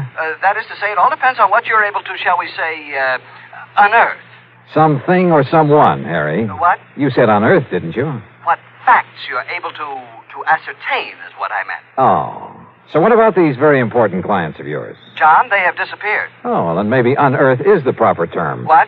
What have the police got to say about them? You did call in the police, didn't you? Oh, yes, but they gave up years ago. At least years in the case... ago? That's right. At least in the case... Now, wait a minute, Harry. You say they disappeared years ago. Well, some of them. But now, all of a sudden, you expect me to be able to... What did you say the extra fee will be on this case? I told you it all depends. Exactly. Yeah, on whether I'm able to literally dig them up for you. You know where they're buried? John, this morbid so-called sense of humor, of course. Okay, Harry, okay. I'll be down to see you. And you might have a good, strong shovel ready and waiting for me. John!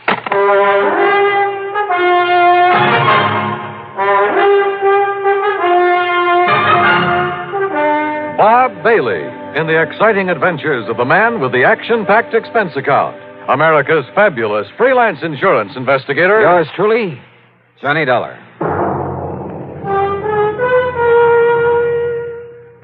Now, Act One of yours truly, Johnny Dollar.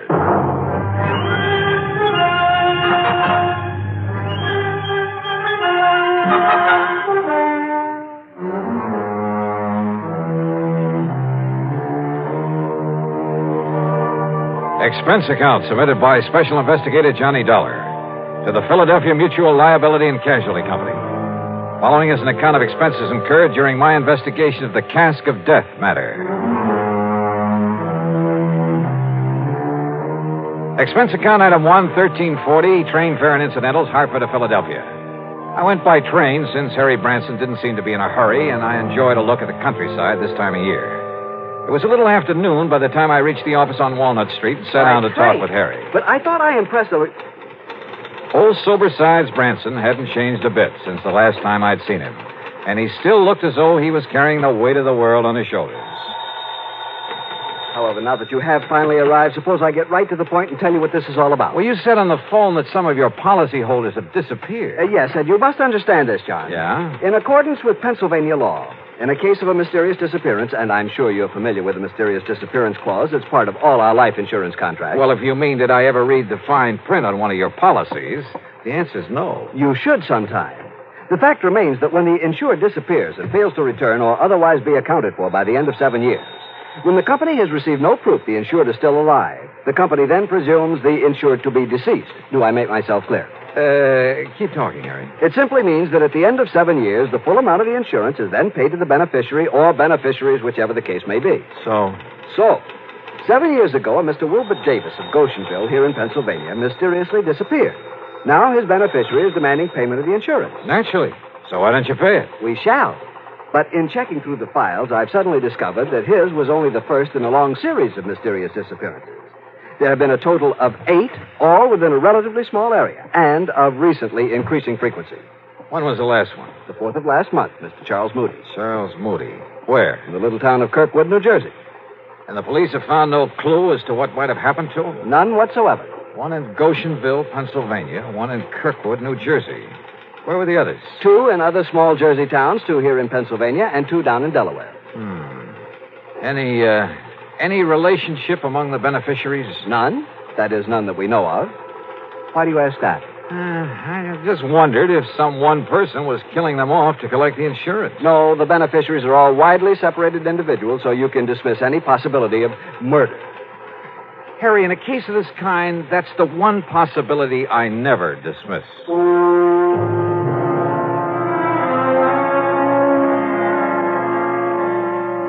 Harry's secretary put together a comprehensive list of the people we were concerned with. Their names, addresses, beneficiaries, and so on. In my room at the Bellevue Stratford that evening, I went over it carefully. All of these people had disappeared from their homes in small communities. All of them had been in their 60s, had been widowers or bachelors. As for the beneficiaries, they were scattered about all over the country. Early the next morning, I paid my hotel bill. That's item 2, $18 even for the room and a couple of meals. Then spent item 3, $50 deposit on a rental car. I drove first to the little town of Kirkwood, New Jersey, from which a Mr. Charles Moody had disappeared just about a month ago. I stopped to make inquiries at the general store. Thank you, Miss Peterson. I'll see you next week again.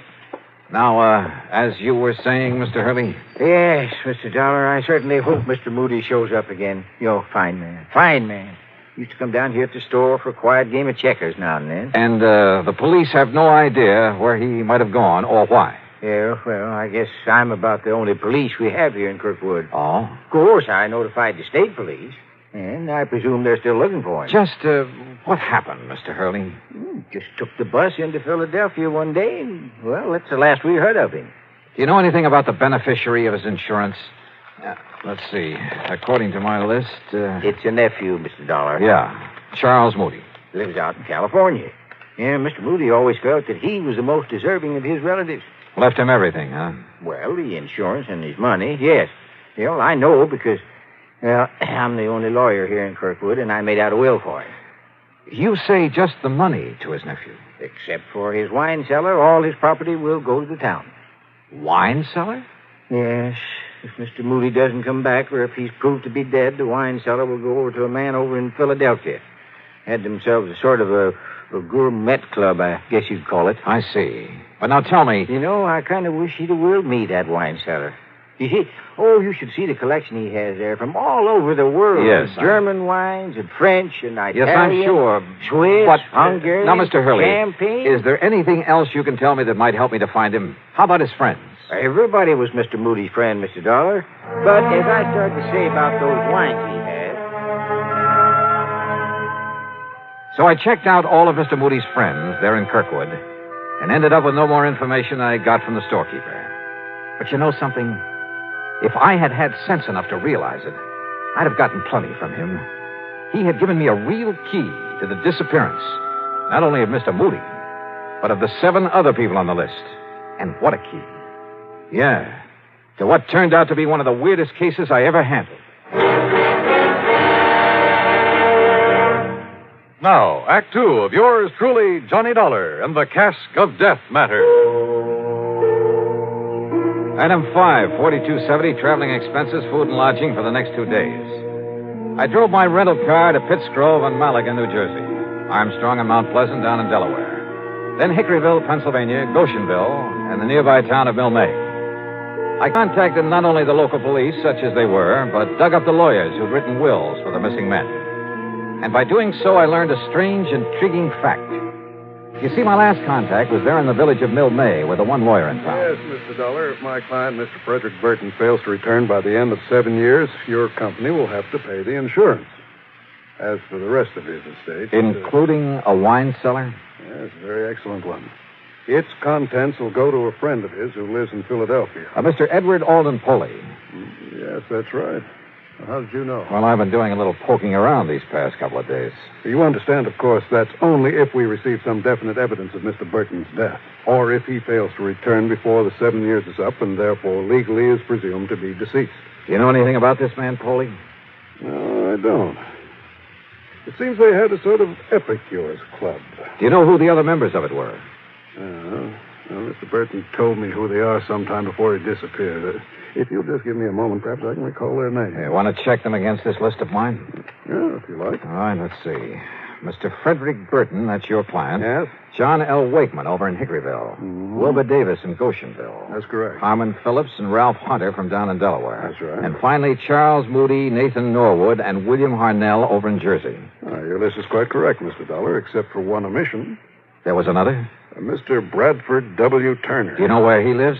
Yes, in the little town of Alloway here in Pennsylvania. That is, if he hasn't disappeared. Yes, Good heavens. Do you mean to say that all the others... Well, I know, of course, that Mr. Burton did, but do you mean to say that all the others on that list have disappeared, too? Yes, sir. And I'm going to find out about this Mr. Turner right now. In the town of Alloway, did you say? Well, yes, it's about 18 miles north of here. Okay, sir. And I'm very much obliged to you. Mr. Dollar. Yeah?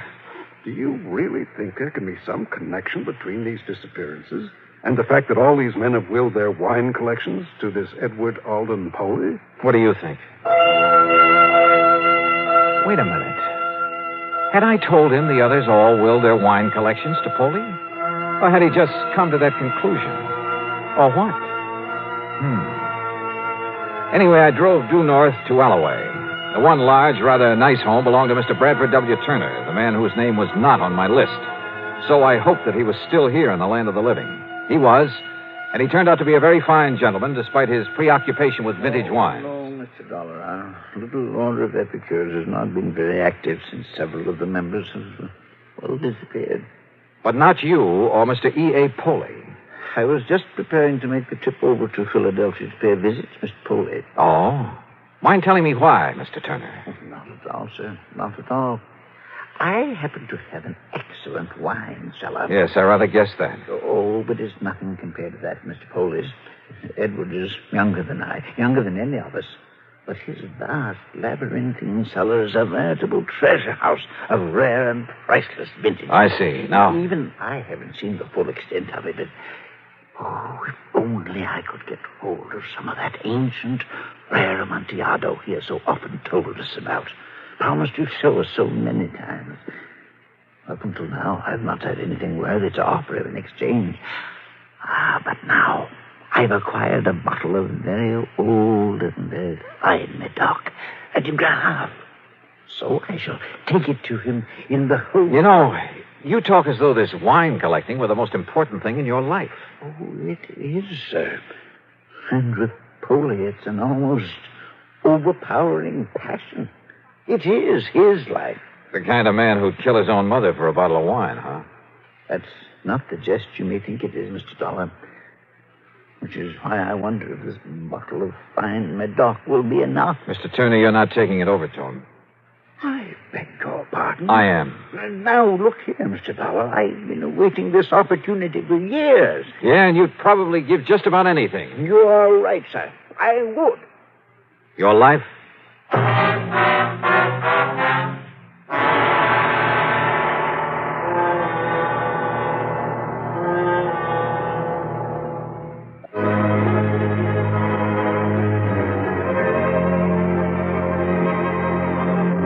Yeah, every one of the old men who disappeared had been a nut on the subject of wine collecting, and had provided in his will that his cellar was to go to a Mr. Edward Alden Poley.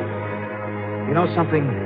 When I talked to Poley at his home in the old Germantown section of Philadelphia, I decided he was the biggest nut of all, and possibly a dangerous one. There was an old house and a big one. It must have been one of the original Philadelphia mansions. As for Poley himself, well, I'd say he was a man of about 50. He was short and heavy-set, and his face reminded me of a bird of prey. Very thin, with a long, aquiline nose. His eyes were far apart and almost beady. In spite of his shortness, he seemed to almost hover over things, including me. As he led me into the library, his eyes kept glancing at the package I carried, and there was a kind of inner glow in them. I could think of only one thing. Madness. Dollar, did you say? That's right. Johnny Dollar. I see. Oh? I mean, it's a very unusual name. I, can't help but admire this library, Mr. Foley. Only the best. I must have only the best, Mr. Dollar. Yes, it looks so. Nothing, no one must stand in the way of my having the rarest, the finest of everything. Sometimes it takes years, Mr. Dollar, but sooner or later I get what I want. I notice you have a lot of the works of Edgar Allan Poe. The greatest writer who ever lived. I am fortunate to bear the same initials. What? Oh, yeah. Look there. First copies of his works. And look there. The manuscript of one of them. Well, it has to do with a certain wine. Yeah, I see. Which brings us to what you have there. Well, it's a famous old Medoc, Mr. Poley, a de Grave. Its age, the vintage. Let me see it. What? Well, sure. Yes. Look at it. Well, I only brought it here for your opinion. Huh? Oh, but I must have this. I must have... I'm afraid that's impossible. Oh. We shall see. Perhaps we'll make an exchange. I have in my vaults an old, a rare, a priceless Amontillado. Come, Mr. Dollar. The Casque of Amontillado, huh? What was that? Nothing, sir. Lead the way. He did. Yeah, he sure did. Through a hidden door behind a panel in the wall. Instead of using a flashlight, he took along a sort of torch, a flambeau, I think you call it, that gave off an evil, oily smell that stained the passageway with smoke. He led me down a long, winding staircase between the walls. Then finally we came to the vast wine vaults deep underground. This was really something out of Edgar Allan Poe. It was cool and damp with great drops of water slipping down the old stone walls. On one of them was a motto. Nemo me impune lacessit. I'm afraid my Latin is a little rusty. No one dare seek to best me with impunity. Yeah. But now the Amontillado... A little further. Are you a mason? A mason? A little joke, Mr. Dollar. You see, I am. He pulled a small trowel out of the inner pocket of his coat, then laughed strangely. Sure. The Casque of Amontillado, just like in the story by Edgar Allan Poe. The dark, damp wine vaults, that motto on the wall, the trowel. And this madman was living apart. No wonder his friends had disappeared, because each of them had had some priceless wine that he wouldn't part with. That is, until... The next vault, Mr. Dollar. A large crypt with niches in the wall, some of them blocked in, others empty, waiting. There I'll introduce you to my friends who are gathered there. Your friends? Of the Order of Epicures. They, too, have brought me wines for my collection. Davis, Norwood, Harnell, Hunter, Phillips, Wakeman, Frederick Burton. Those names. Even my old friend Charles Moody. You killed them, didn't you? Killed them? You brought them down here. Let me see the bottle of Ducras. You promised to show them the Casque of Amontillado. Yes. Then buried them here in one of these crypts. Yes. But, Mr. Dollar, you must not keep our friends waiting. Yeah. There's the mortar and the bricks. And the Amontillado? In the niche behind you. The mortar box. A hole for mixing in that shovel. Yes, the shovel. And with it, you'll join my friends.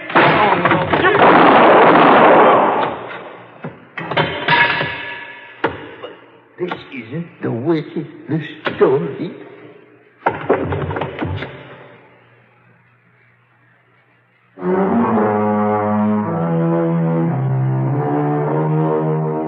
The 8 men who disappeared, yeah, they were all buried behind the bricks and mortar that walled up 8 of the niches in that deep underground vault. Funny, I completely forgot to look to see if there was a Casque of Amontillado in that cellar. Edward Alden Poley, when the courts get through with his case, I'm sure he'll be committed to an institution for the rest of his life. Yeah, I told you in the beginning, this was the weirdest case I ever tackled. Expense account total, including incidentals and the trip back to Hartford, $101.20. Yours truly, Johnny Dollar.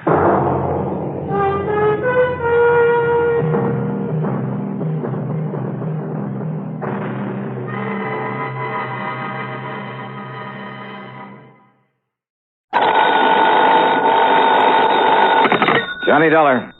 This is George. Who? George, I said. George Reed, Floyd's of England? Floyd's of England, huh? What? That's the big insurance company sent you out to nail down Felix Kane. That's right, but now who are you... Yeah, that was a couple of months ago. All right, what about it? Do you mind telling me who you are?